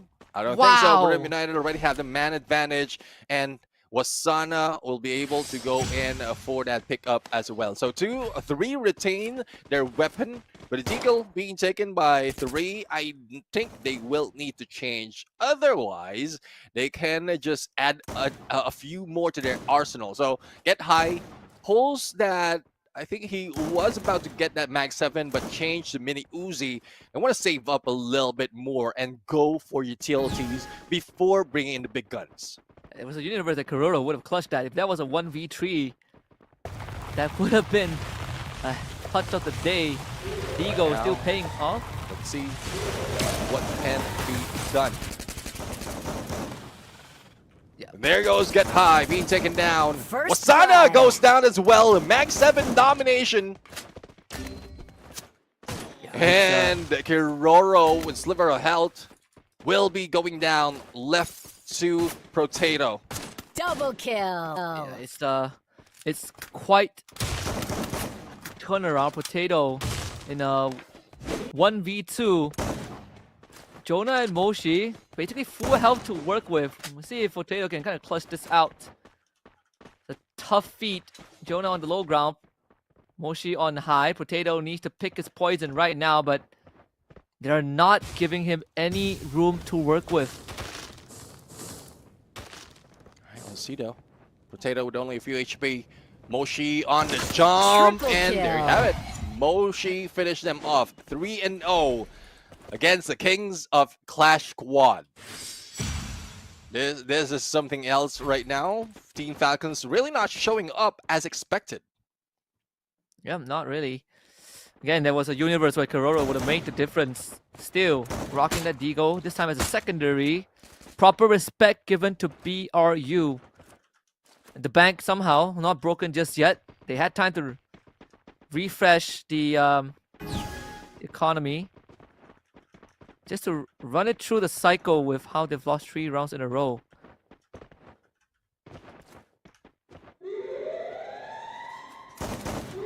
Right, let's see though. 3-0 right now. Team Falcons on fire, but the airdrop pushes him in.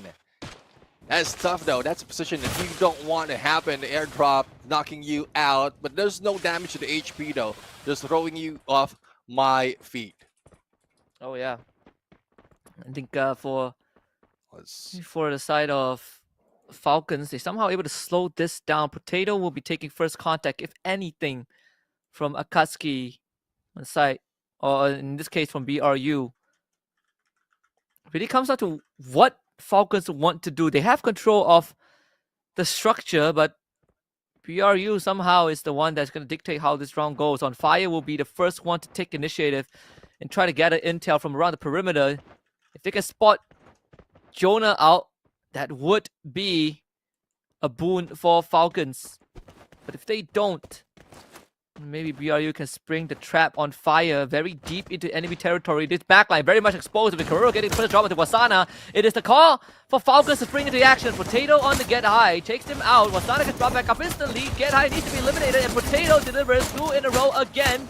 And this time it's confirmation. Limited on Fire can trade it back, but Kororo delivers from behind, and Falcons finds the first round of this series. All right, and finally, 1 point being taken by a Team Falcons, and hopefully this they can go for an equalizer after this. But the map itself, the part of the map itself, I think this is something that can change the pace of the game, especially with Limit X7 as well as Kororo on the sniper or the marksman. So AC80 does work for Kororo with the accuracy they have, and then the grows up from on fire right now adds more to the damage. It's more of where they want to bring this, but the Kororo instant takedown with an AC80. Kororo back on that hype train again. Get high, just get picked back up, but their health bars are dwindling. By the second, Jonah, Get High, and Moshi in the red all needs time to recover. The time turner will buy some space. Wasana gladly puts himself in the line of fire. Here comes Wasana turning around the corner, limited. Another sniper to get high, and now it's a double up, a triple up from Falcons as they one up BRU in that exchange. Leaving Moshi all alone with nothing to fend for himself with. Falcons makes 2 in a row.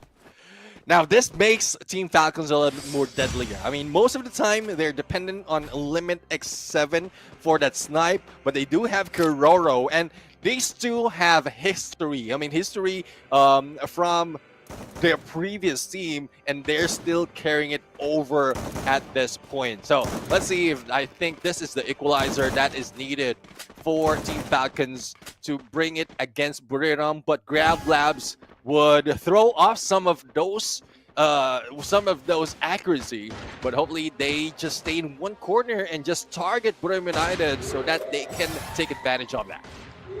Reduce the Thompsons in terms of arsenal. Still an AWM in hands of Mochi. Wasana trying to engage onto Kororo. Again, that Oscar Valiant dash. Catching Wasana off guard. Only what they want. Still somehow ending up being a trade Kororo onto the second floor. Get high with a good backup. That's the coverage that BRU has been looking for. And we got Fire eliminated. Get high now gets to clean up the rest. Limit left all alone up in the air. The first knife does not connect, but Limit has a hell of a lineup to get through. And it's just not possible. Getting knocked down by an ability. Still self-pick up, but Blue closing in. There really isn't much time left for Limit.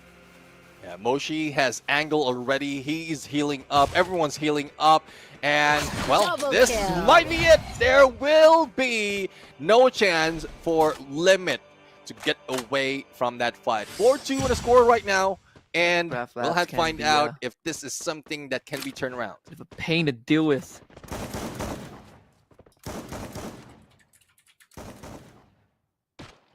Let's see if Falcons can bring this back. It's going to be a bit of a tough one. 2 more rounds into an equalizer for Team Falcons, and BRU comfortably sitting in that lead.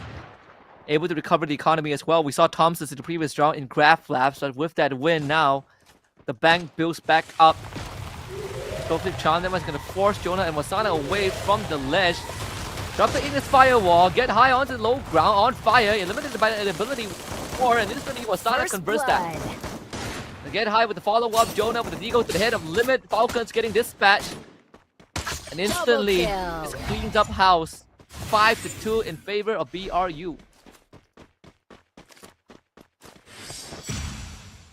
This round 30 series quickly getting out of control. And sadly, there really isn't much that Falcons could do in that situation. The bank completely broken at this point. Saudi turn on Thompson's and 18 M87 and AWM enhanced Limit on fire, not delivering the same amount of impact that he had previously. At least when they were up against the Lost. BRU reading into that playbook really quickly. Karoro is going to be first on pressure. Wasana finds him out. This has to be a win. Doesn't have electric therapy to work with. Karoro out into the open. Needs to find some safe space to work with. Get high. Somehow survives that again. Is Cassie doing too much work. Karoro running around in circles, but the time turner can only provide him cover for so long. With Karoro out of the picture, that's your main fragger down for the side of Team Falcons, and BRU look to put on the pressure and step on the gas. Potato next to the shopping block on fire, needs to find a response right now, but with Moshi covering from afar, there really isn't much that Falcons can do in the situation. 6-2 seems to be the scoreline unless Limit can pull a rabbit out of the hat against the full squad of BRU. Even that is going to be a monumentous task. Trying to go for a foot shot onto Jonah and reveal his own position. Unfortunately for Falcons, that one could end right here, and the ability to close it out. And BRU with a match 1 win. The Booyah 6-2 score on Nextera. A dominant fashion. Let's get high standing up, making sure his presence is well known for now. For the first time in quite a while that, for Falcons, definitely didn't expect them to receive such a beatdown after the beatdown that they gave Lost. They still turn to reach into the think tank and try to figure out what is the main struggle that they are going to be happening. As of course, you're back with me for now. We gotta try to get Neptune back online just a little bit, as he unfortunately fell under the Genjutsu of the Infinite Tsukuyomi. So we are trying to break him out of the trance. But I'm gonna keep you guys company as we continue down the action. It's not gonna stop. The night is still young. It's almost 12 actually at the Central World in Bangkok, Thailand. But I'm pretty sure the festivities continue there with all our KOLs and our players and of course our hosts. But Falcons receiving quite a smackdown by BRU in match number 1 on Nextera. Definitely not what we expected coming into this. I expected it to be a bit closer, considering that Falcons were able to navigate a bit of the trace in the draft that BRU presented. But I think BRU came well prepared with what they want Falcons to take and the response that they have. A couple of moments where it really felt like Falcons could clutch it out with Limit and Karoro, but unfortunately BRU just a lot more prepared. A few too many ability takedowns from the side of BRU, really just hitting home the point of how proficient they are with using those skills to flush out Falcons from the Falcons nest. And in this case on Nextera, didn't feel even close. BRU, if they have a message that they want to send, this is the time to get vengeance for all the previous Clash Squad wins that Falcons have delivered onto them. I think BRU are doing a fine job. And I do wonder what the statistics are going to be. I think BRU have done a fantastic job. A 6-2 scoreline. Wasana with 9 eliminations to boot. And everyone else, the Team Falcons, basically taking a hell of a beating. On Fire not able to come online, and all Kororo getting stopped in his tracks, and unfortunately Limit getting shut down. And all credits primarily given over to that Cassie that had so much impact over to the side of BRU. Get High and Wasana working together in tandem, making sure that the durability is enough for them to outlast these long drawn out fights. So kudos to BRU. I think they definitely have done this match one right. And now the onus is on Falcons to figure out how to recover on Kalahari, because I think it's not going to get any easier with BRU getting the momentum, and we're heading to Kalahari, which is also one of BRU's comfort spot, at least when we saw them take on RRQ. This is going to be a challenge for Falcons to dig deep. And initially we thought Falcons, they came off a momentous win over loss. They're going to have that momentum coming in. They will ride on that high tide. Immediately shut down by BRU in the blink of an eye. Again, kudos to BRU. We'll see if they keep on delivering. They keep on delivering on that front. Of course, match MVP for map number 1 on Nextera. We gotta give it over to Moshi with 6 eliminations, 3,467 damage, really holding the back line and making sure that support given is adequate for BRU to convert it into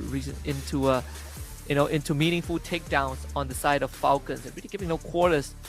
Moshi, when he activates, that's where trouble starts. And there's always been this rivalry between Limit and Moshi. They both push each other, the priority of the crosshairs, but unfortunately the support system for Falcons in match number 1 just was not there, and allowed Moshi to shine true and true. Of course, look at the leaderboard. Wasana, Moshi, Kororo, Jonah, and Get High in terms of elimination. Wasana getting 9 eliminations for himself, of all things. Again, kudos to BRU being able to really come out on top of this match number 1. And now the onus is on Falcons. We gotta see if Falcons can bring it back. Match number 2, when we head to Kalahari, a lot more open ground to work with. We've seen how BRU actually struggled a little bit on Kalahari despite having a decent performance, but they were definitely pain points when they faced up against RRQ. I want to see if Falcons can really exploit that. Right? It's going to be between Battle of the Snipers again. Moshi takes round number 1, game number 1, and now it's Limit's time to try and execute a comeback, a recovery play on Kalahari, and that's going to be imperative. However, if BRU wins Kalahari, they go straight to playoff tomorrow. Bit more time to take breaks before playing the best of 5. But if Falcons win, we head to game number 3, the good old Bermuda, to settle the score once and for all. And I think all of this is going to start with the draft. I think Dick Long has definitely figured out some of the quirks of Falcons in terms of the draft that they want to go for. A lot of emphasis on shutting down Limit, right? Limit did get the Iris in the very end, but the Santino ban is, I think, is the first or the second time we saw it today by BRU. They ban the Santino, and then they take the clue away as well. So really forcing the hand of Limit to put him on that Iris and making sure that his only job is to be able to shoot through glue walls, but not able to do more than that. No repositioning skills, no intel gathering. And then they shut down the foundations, the pillars around Falcons, which was, in this case, Kororo, and making sure that Limit is left on an island alone. And that's what BRU did against EVOS too. They shut down everyone around Russia. And they showed that this sniper, despite being one of the best in the business, is not able to deliver without the support system in the front. So hopefully for the side of Falcons, they can find a way back into the game. I think it has to start with the draft. Don't let BRU control control what they pick. I think BRU has had a very good grasp on the draft in game number 1. Something that Falcons need to adjust to before we head to Kalahari for game number 2. We are still trying to get our good old pal Neptune out of the Genjutsu. I think we are making some progress. But for now, breaking out of the Infinite Tsukiyomi isn't really exactly the easiest thing to do. As we now turn our attention to the elephant in the room. Again, Falcons need to dig deep to see how that draft is going to play out. Whereas for BRU, I think they figured out the formula. Kalahari up next. That's going to be quite a challenge. I think BRU, they had the advantage in the draft, but in Kalahari, I feel like Falcons have a bit of the upper hand, at least for now. Hopefully they can pull through in this case. The main challenge is definitely to figure out if they're willing to lose Santino, or if they lose Santino, are they going to change that sequence in terms of the picks? Let's take a look at the bans and how BRU is going to navigate this.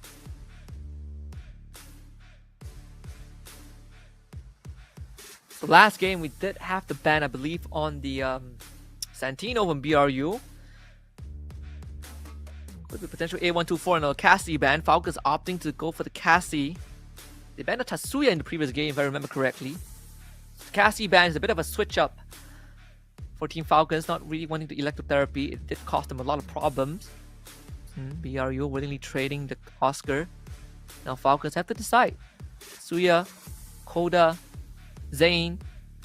Zane will be the choice for Falcons.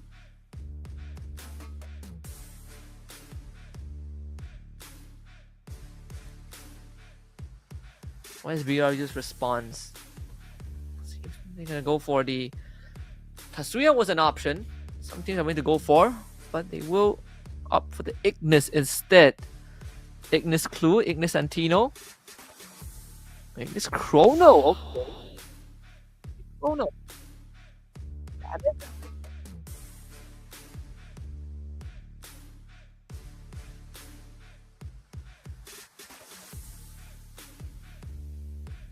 Going over to the Falcons. The obvious pick, and Limit gets his hands on the Santino once more. Koda and Clue both left open. The A124 as well. The Iris. Get the Iris on the side of BRU. Right. I'm back. All right. So okay. So Husky, apologies for dropping on you. Not my fault. I don't want to rest just yet. I want to see this game get concluded. But thank you for covering. And yeah, I mean, we're united. Already grabbing a point. This Team Falcons come back, and again, I'm loving how this is turning out. Yeah, me too. Again, we were just discussing about how, you know, Falcons need to start thinking about the draft, because BRU definitely forced their hands, especially they pushed them into the corner with the force pick on the Iris. But this time, the adjustment was made. Cassie was determined to be the problem that Falcons could not solve. Now they get more comfortable picks, right? Limit getting a Santino again, but it does give BRU a ton of info.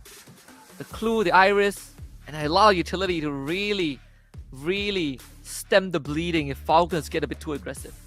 Yeah, I guess the Wasana Chrono pick as well is something that they didn't expect they can use. Or probably, yes, they can use, but not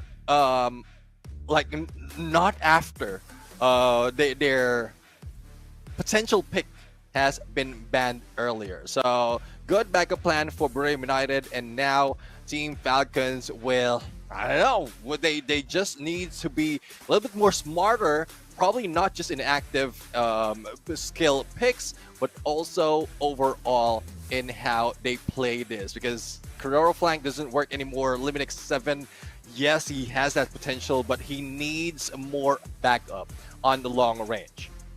Yeah, definitely does. The support system needs to be able to hold the front. And well, I honestly thought that, you know, coming off such a strong win over Lost, they would have been able to at least put up a good fight. You know, they come in on a high, but BRU quickly gave them a reality check in that map 1. Yeah, definitely that map 1 is something that has changed the pace of the game between Brim United and Team Falcons. Now let's see though, we're all set to begin this next round. And well, Brim United would want to get a 2-0 against the Kings of Clash Squad, but I don't think Team Falcons is ready to give it up that easily. Oh, definitely not. Starting off right at Refinery too. And we saw the impact of Russia early on when they face up against BRU on Refinery. If you don't have the right angle, better. So Limit is trying to find the correct place to put himself in an advantageous position.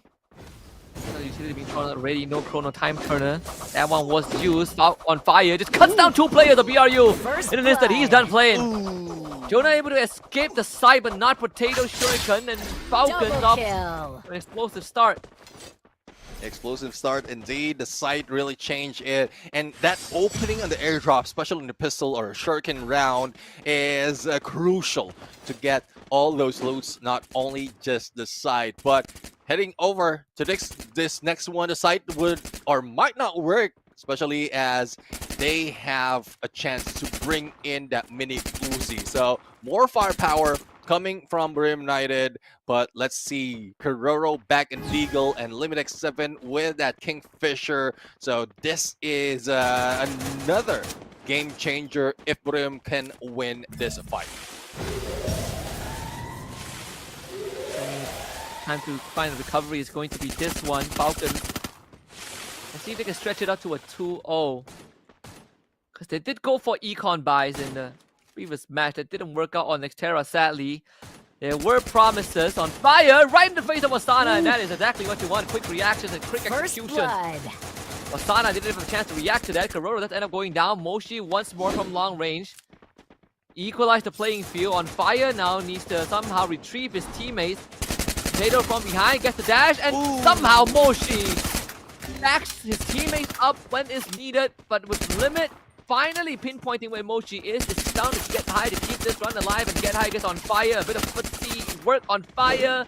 Comes in with a side, misses the swing. Get High finds the knock, and now it's him and Limit. Yeah, he's recovering and then going for the pickup. On Fire is already down and out. Keroro has been picked up as well, and Limit will have an angle take Get High. Brim United, though, Jonah needs to recover that quickly, and he did. Now Keroro will try to go up close and personal, but it's quite tough. The cover of Get High has been removed, and they can just bait them in, especially with Jonah all waiting. So it's split up right now. A backstab by Get High. That doesn't work for them, and Jonah, the first one to go down. That accuracy on the Deagle still working for Team Falcons, but Get High, not so much that he can do up close and personal with the mini Uzi. Only one shot remains, and Team Falcons grab their second. That Santino relocation with the decoy from Limit really did a number on BRU. Buys themselves time and space that could have gone very wrong on Fire. This one missing the side, Get High, finding a recovery, but thankfully Keroro also got brought back up by Limit to turn it into a fair 2v2. At the end of the day is Falcons having the better weaponry, able to win it out. Some economical damage onto Falcons' arsenal, but still, at the end of the day, it is going to be a 2-0 score for Falcons, and BRU now gets a full buy. See though, I mean, BRU, see if this is something that they can turn around. A lot of angles that can be taken, as well as pushes that can be done by Brim right here. Get High, Mag 7, only a few HP remaining, and he will be going down. Same goes with Moshi. So Team Falcons, they know how to turn things around. Wasana almost brought down, and it is just a trade-off, especially with Jonah on the backup, but not so much as he can do, even up close against Limit X7. And Falcons really springing into life. 3-0. They've gotten past the halfway point already. The bank of BRU not broken just yet. They were able to conserve some of that economy, so going into round 4, they still have good buys. Falcons, we said that they are going to have a bit of an advantage on Kalahari, and that familiarity is showing. Yeah, I mean, familiarity as well as potential on the long range. This is what Team Falcons has been playing with, even against Lost earlier. And I don't think there is a matter that could change that unless Wasana and Get High can break through the two players who is already taking this area. And this is it. Wasana takes down Kiroro, and Potato will be taken out as well. But it's not yet over. Still have to deal with Limit as well as On Fire. It's a 2v3 situation, and that Santino Safe Splitter will work for Limit, but up close and personal, there's not so much that you can do with that AWM. And Boreum United grabs the first point in this round. Yeah, Get High just sticking onto Limit, making sure the Limit could not get the shots in. Of course, for Falcons, winning this map is imperative to keep them in the running for playoffs. But for BRU, the running back needs to start now. 2 more rounds to equalize, 5 more to win. And BRU doing pretty well in the economy department. Kiroro whips out the AWM. And play from afar this time. See if the change of pace is going to help Falcons keep that lead. See the change of pace. Sticking together, Fire Jutsu being brought into Gororo, and well, he will receive a few damage, but it's On Fire who goes down first from the hands of Wasana's Mag 7. Limit X7 goes down as well. It's 2v3 once again, Potato and Kiroro. But Get High is prime. He's ready to go for the jump, and he faces up against Kiroro. And he can put in the damage, but Moshi beats him to it. Only Kiroro remains right now. And another hit. M1887 from Wasana himself. Holy cow, completely distracted him from Moshi. Get High goes for the rush. And that buys just enough space for Moshi to land a fatal shot. And again, we say it, on Kalahari, the position of the sniper is so important. One wrong sniper's nest, and suddenly you lose impact. But that swing is more than enough to give Moshi the opportunity that he needs to further the lead of BRU. So you head to command post this time. BRU's favorite spot on Kalahari. Right off the bat, Falcon split up on Fire though. Unfortunately, he gets forced back. Firewall getting thrown out as well. Another Fireball Jutsu. And Falcons get loot crate right in front of them. Let's see how BRU is going to deal with this. Oh, Potato, a little bit too close though.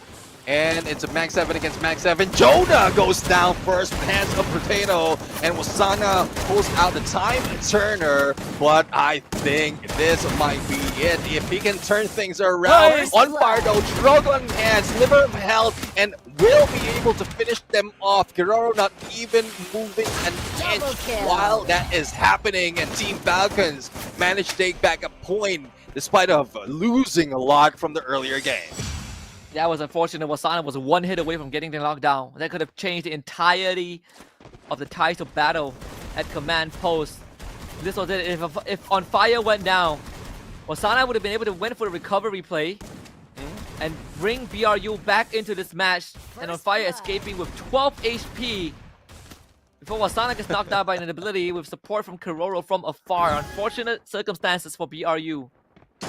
Yeah, definitely. I mean, that time turner was a double-edged sword at that moment, because he could have taken them down. He's the one who pulls it out, but he could have taken down Team Falcons that easily with that M1887. But no, it is that time turner that stopped him to put in so much of damage and complete the task. But Wasana, very close, and there goes Moshi for the finisher against Potato. It's not done just yet. There's still a good chance, especially with Team Falcons in position, but Potato will be knocked down once again with the skill. Same goes with On Fire, being taken out by Get High. First blood. This is VRU trying to pull it back. The Firewalk and the force Corona out into the open. Get High waiting for him. Ooh. That's attack in the back. Wasana already posting up in the correct position. Limited on fire, trying to recover this game, but pretty much done and dusted unless they can pull off a shot like Clutch, but not in the under the watch of BRU. 3-4. Now this is where we are seeing how or why Brave United is slowly transitioning to everyone in the sniper in Battle Royale, because it's very useful in this part of Clash Squad.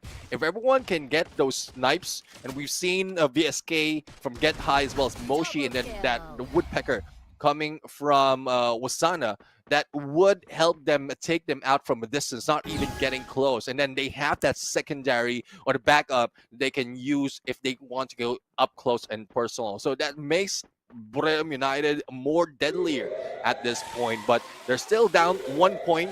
If they can equalize this in a 4v4 or 4-4 on the score, then they can just bring it home just like that. Yeah. It's getting more and more probable that Glue Wall actually went down. The timing, the blast could have hit Wasana face on and take away his health bar. Limit has now been spotted out. Jonah with the Trogon takes out Potato. First blood. And that's a huge elimination. Jonah frees up the entire section of that compound. Cito, I mean, they might look like they're in the open, but this crouching in this position just gives you so much of advantage. There it goes.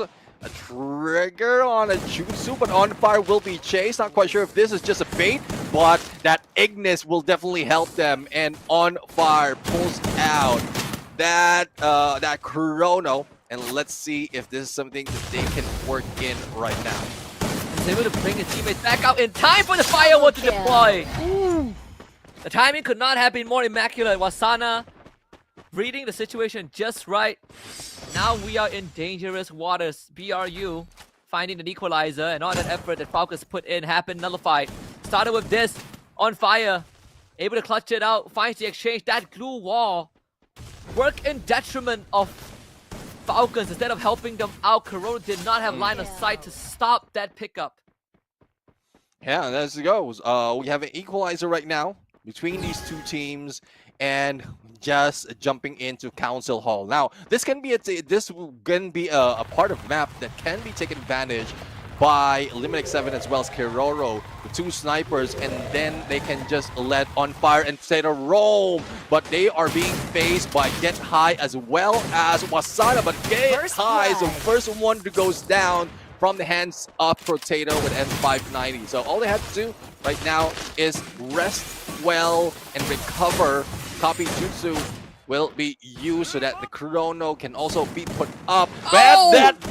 That Jutsu, Fireball Jutsu coming from above, brought down On Fire and turning things around to their favor. But Moshi will be left behind right now. If Moshi will be hit with one shot, it's done. And Kiroro managed to do it. Kiroro is saving that round. If not for him, BRU would have taken the lead 5-4. Match point for Falcons. This was a turning point. Kiroro and Limit completely uncontested.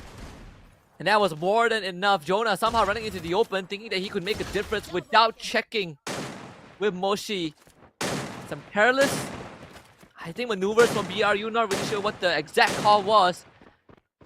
Economy broken for both teams. This is a Hail Mary bye.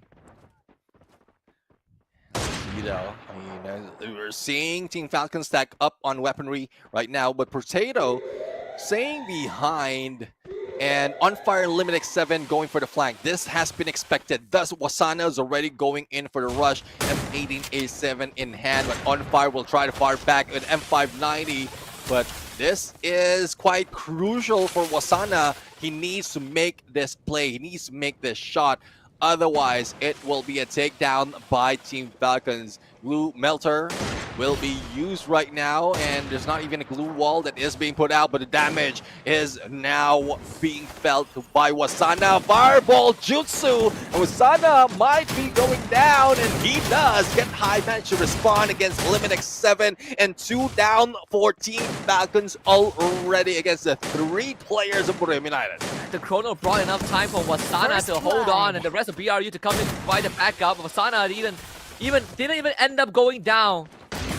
Falcons really wish they could make it quicker, and now he's all down to Kororo again! And Kororo does it once more to put them in game number 3. 2 rounds in a row, this man clutched it out, and it was the 2 most important rounds for Falcons.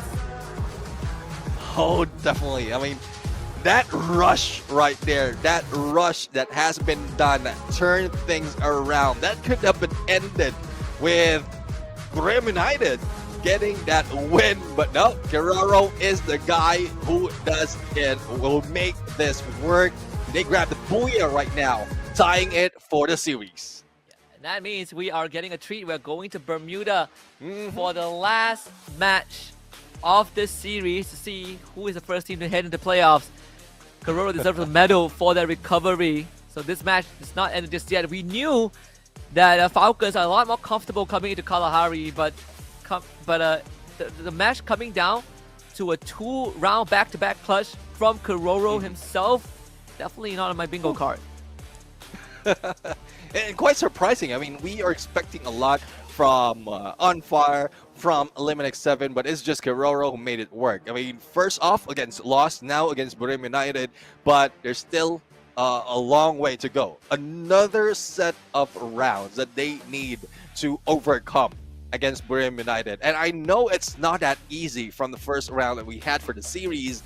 And with this reset, I guess Burim United still has a chance to turn things around, especially with the draft that we are about to see later on.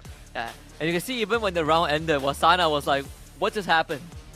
I was so sure we are going to at least win that round and push it to round 11, but what the heck happened? I kind of left confused for a moment. Shell shocked is probably the right word to explain that, but for Team Falcons, again, finding themselves a lifeline. This is peak Free Fire experience. Like our host said, this is a prelude to the Grand Finals, or some might consider this to be the Grand Finals, but a shorter version of it. 6-4 for the Falcons, and Kororo, understandably, with the most eliminations this match. Yeah, I mean, he has been MVP from the previous one. He definitely will be an MVP from the previous series, but he will be definitely the MVP for this match against Burim United. But again, valiant effort though for Wasana.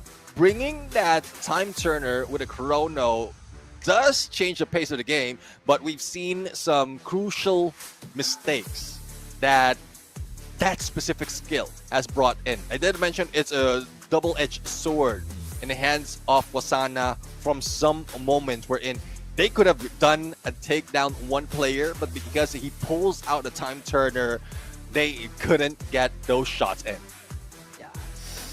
Falcons, they were able to get themselves a bit of a cushion earlier on, and that's why they had some room to make some mistakes, not miss mistakes, but kind of give the points away to BRU and still have wiggle room to work with.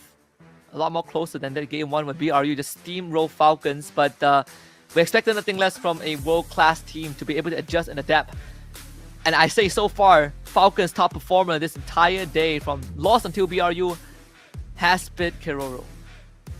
Yeah, definitely. I mean, Kororo overall, pulling out a deagle against earlier, he still is bringing it on, and he's our MVP.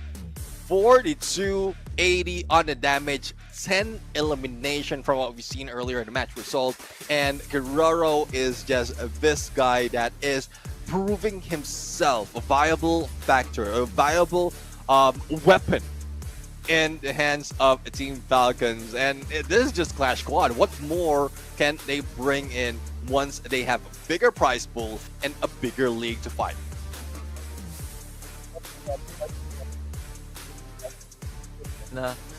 4,280 damage. Of course, highest in terms of eliminations this match with 10, followed by Wasana with 8 overall. Falcons just putting out all the stops. Like this team, if this is how they are going to make it to playoffs, and so be it, right? They definitely have earned a second chance. Yeah. I mean, it's tough. It's tough really for these teams, but we expected this. This looks like a grand final battle already, but it just so happens only a best of 3. But how the trade-off is, like round after round, match after match, it's just pristine on how they try to recover. It's not a question of like tactics as well as mechanical skills. At some point, luck is involved, and in that final moment, there's a little bit of luck that made Team Falcons just ended that quickly. And as you did mention, Wasana and the rest of the gang, even us, were expecting the Battlegrounds United would equalize that on a 5-5 in a scoreline, but no, Team Falcons doesn't want that to happen. Lady Luck doesn't want that to happen. Now let's see though, because this is the final game, the final round for the series, and whoever it is has that ticket already to the playoffs. Yeah, and get to the playoffs again. Best of 5s coming up. Tomorrow is going to be an even longer day, and it's not just for the teams that will qualify from today to playoffs directly, but also the team that are going to run the gauntlet, especially if you're in the 0-1 bracket. That's 2 best of 3s and then 2 best of 5s to win it. That's a true marathon for sure. Definitely a marathon indeed. There's a lot more that we'll be seeing, but again, for those of you fans out there watching Survivor, especially on YouTube right now, this is not a final game. It just looks as if this is a final game. We still have another one that is waiting for us, waving at us after this battle between 2 Thailand Titans. But I guess it's just up to the teams right now to end it. Well, if they want to end it quickly, go ahead, end it quickly. If this could be a quick match, a 6-0, please do so, because we are excited as well on the next matchup after this, because it is Fluxo going against WAG. Both of which, well, WAG, we've seen them play, we've seen them butt off, but Fluxo just surprised us on their way to this 1-0 series. So I want to see that start as well as end, but we are heading right now to the draft for this final round between these 2 Thai Titans. As the clock strikes 12 in Bangkok, the show continues. Falcons now gets back into the draft. They were dealt a better hand, well, their own volition as well. They made smarter choices in the previous game. Let's see if the Cassie still gets banned out. Let's see though. If Cassie gets banned out, it would be not so good for Battlegrounds United, because I think there's so much dependence on that, and yep, Team Falcons doesn't want that in play. They don't want Get High to to pump up Wasana, and also on the other side, because they lost in a, I would say, unconventional manner, they don't want that to happen in a crucial moment. So taking out Oscar would be a smart choice. So yeah, suspected Cassie gets banned out. They take the Zane first. Once again, we still Tatsuya. Yep, most probably going over the BRU. There is the Iris. They went Tatsuya Chrono too. They're gonna do the same again. Let's see, Tatsuya and Chrono right here. Let's see what would be the response from Team Falcons, because I think they can retain that they used earlier, but it was just too close. So I think they would need to change it up. They grab that Ignis, take it away from Battlegrounds United so they can utilize it in the best that they can, blocking all those visuals as well as putting in the final damage together with that Iris, and this would work for Limit. Well, once that Ignis is taken away from BRU, so they're gonna go for Clue Santino. It does feel like the choice. Santino picked up first. It opens up Coda for Team Falcons, and if it's going to be a clue for BRU, most likely Coda goes to Falcons. You can already see how that draft is going to pan out for both teams. Ooh. All right, so Santino and Clue, I guess you're right. And Coda can be used right now, can be pulled out by Team Falcons, and there you have it. So you have information from both sides, but more of it being taken by Team Falcons. Ignis can also use that, especially if you have a Moko. So the damage that you put in up close and personal, if you have a stack of opponents, then there will be a marker that will be showing up. And that's another factor that Ignis has to put in play in this Clash Squad mode. The good old Bermuda, we see, is the BRU stronghold. I do wonder what is the I'm trying to figure out what's the application of this Chrono second pick. We've seen it work out, sure, of course. This time in the hands of Get High, since there is no Cassie this time. But they're the only team that second picks the Chrono on second pick themselves.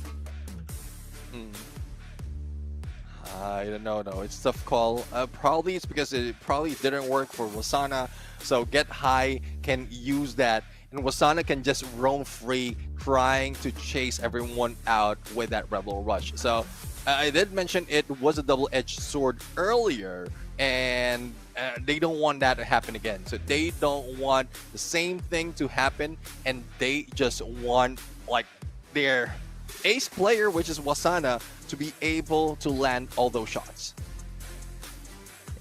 Wasana has really pulled through. If you want a direct image of Keroro on side of BRU, it's going to be Wasana for sure. But the one thing that I think BRU is still looking for is that clutch G. It's not to say that Wasana cannot clutch, but Keroro definitely has been clutching out a lot more. Plenty of times cost of Wasana going down. We head into match number 3, the final one of this series before we crown our first playoff bound team, BRU against Falcons. All right, let's see though, as we are looking at a full stack on the right side for Team Falcon. So, well, again, this is Shuriken round. No one needs to be left behind. And compared to what we are seeing, though, for Buram United, they are splitting up. Wasana a little bit too aggressive, getting up close and personal. But that Ignis will get some damage. And Keroro managed to get that heavy Shuriken onto him. But both will be having 2 down already. Get High can't be taken out. And the pickup will be done onto Keroro. So let's see though. Limit 7 goes down from the hands of Moshi and then quickly turns over with that shape splitter. First blood. Just like that, Falcons have to help our advantage. Corona just get picked back up. If you're on the side of BRU without much health to work with, doubling up is your best bet. Keroro around the corner actually hits the crate one too many times, giving BRU space to respond in kind. And that has just gone poorly. Double kill. For Falcons on fire now, left to try and salvage the situation on Jonah. On fire, cuts down Jonah somehow with the side. Okay, now in the face of Moshi, there is an opportunity on fire. Moshi with the bait and switch, but on fire still finds it. An instant pop off. You can see him stand up. And rightfully so on fire, clutching out round 1.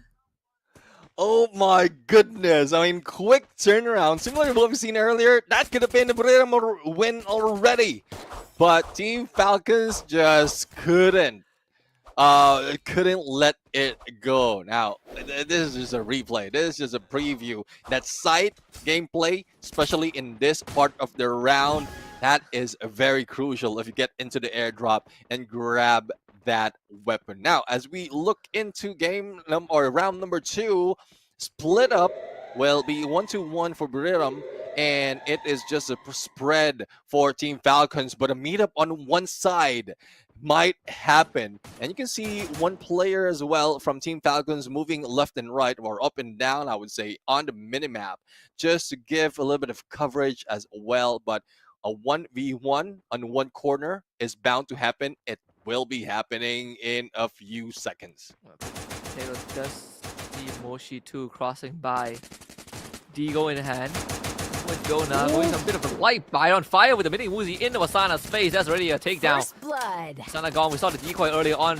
Popped down by Moshi, but no opening to take that. Kiroro with a pop on the Jonah. It seems like he's going to be a round closer. On fire Double even. kill. Takes down Get High. Giving a good old kunai to the skull. Moshi finding Potato is going to be a constellation prize. They see the decoy. And all they need to do is to clean up house. Moshi, okay! Ooh. It's his time to shine. There's a double pop. Moshi with 3 in a row. And now it becomes possible. It's him and Limit. Kiroro gets picked back up. 1v2. Moshi activates. Down and low. One shot is all it takes for Moshi to end both Kiroro and Limit. But Limit denies that. Closer than it should have been. But Falcons come out on top. Moshi could have clutched that, but didn't have that much space for him. Moshi managed to go in for 1 knock against Kiroro, but the pickup has been done already. So, like, that time that Moshi has been given, or that given Team Falcons, was not used to the best advantage for Garena United. But couldn't have gone that way if only Wasana was not alone going in onto the other side of that map. But that's done. 2-0 already, and Team Falcons already in the lead. A little bit too early though from that first pop on that Flam Mirage, but it covers the approach of Team Falcons, and On Fire still using that sight and having sight on everyone else, but no takedown just yet. Yeah, Potato able to take down Get High, but Moshi, he did come online previous round, give him a proper gun, and he would deliver. Potato with Wasana on his crosshair. That's 2 takedowns on the favor of Team Falcons. On Fire gets brought back up, but now the numbers dwindle. Wasana also recovered. Get High. And the same fate, and now Jonah goes for the rush. It's a wraparound onto Potato. On Fire needs to provide assistance. Was not able to do just that. And Jonah with clean up onto Kiroro. Right, and then BRU finds their first round. And it's quite surprising though. Kiroro went in for a long flank, didn't have enough time to rush in. That was the mistake right there. Getting away from this engagement.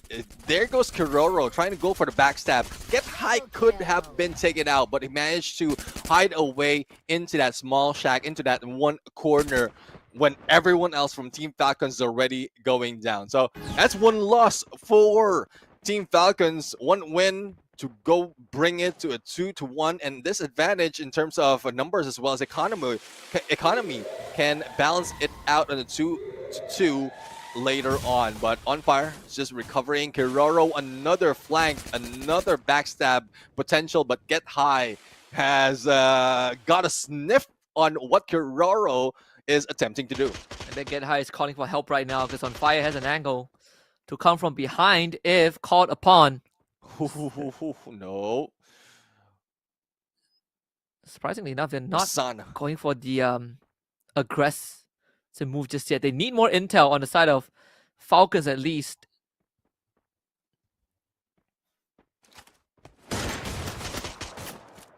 And there you have it. Wasana, I thought he was just giving that AWM to Jonah, but no, Jonah is just going in for getting that information. But that pop on that 8WM didn't work for Wasana at that point, and they might be the ones trying to rush in. But Team Falcons right now is just on the edge, and the blue closing in. Limit X7 receives a decent amount of damage. He needs to recover, and Wasana for the backstab as well as the Rebel Rush. And with that knockdown, it would be refreshed, and Team Falcons will be receiving another L, bringing the game to a 2-2. And the Rebel Rush reset definitely paying off big time. Dividends stacking up. Wasana, easy not going to limit, instantly repositioned, and Kiroro left wondering what the hell happened as he faces off against the 4 Kage. One of the fastest ones in terms of speed. Very lore accurate with the Tatsuya in hand. BRU now equalize. Whatever clutch that Falcons pulled off in the first 2 rounds have been nullified. The economy state now in favor of BRU. Let's see though, they can take advantage of that white whale, especially in this part of the map. Kiroro, again, Another attempt on a backstab, but not having his eyes on Moshi, who is getting a no, that's not Moshi, a Jonah, who might be getting a good advantage. But let's see though. On fire will be going down. It's Moshi just breaking down all those glue walls and putting so much of damage. Potato is being chased, but a crosshair off this sniper from Buriram, but a double hit from Kiroro as well. Limit 7 brought 2 down, and quickly as that can be turned around. Out of nowhere, too, Potato somehow stands. The Divine Tree airdrop captured. Jonah repositions. The shotgun M1987 in hand, but it was spotted out as well. Kiroro and Potato now have confirmation on where to go. Jonah coming from the side, trying to force a 1v1. Jonah able to get the pop with the Kiroro, but needs to convert it into Potato too. Unfortunately, he was not able to find it, and that leaves Moshi all alone. And that's just not good enough. Moshi, too much on his plate. Falcons looking for the 3rd round.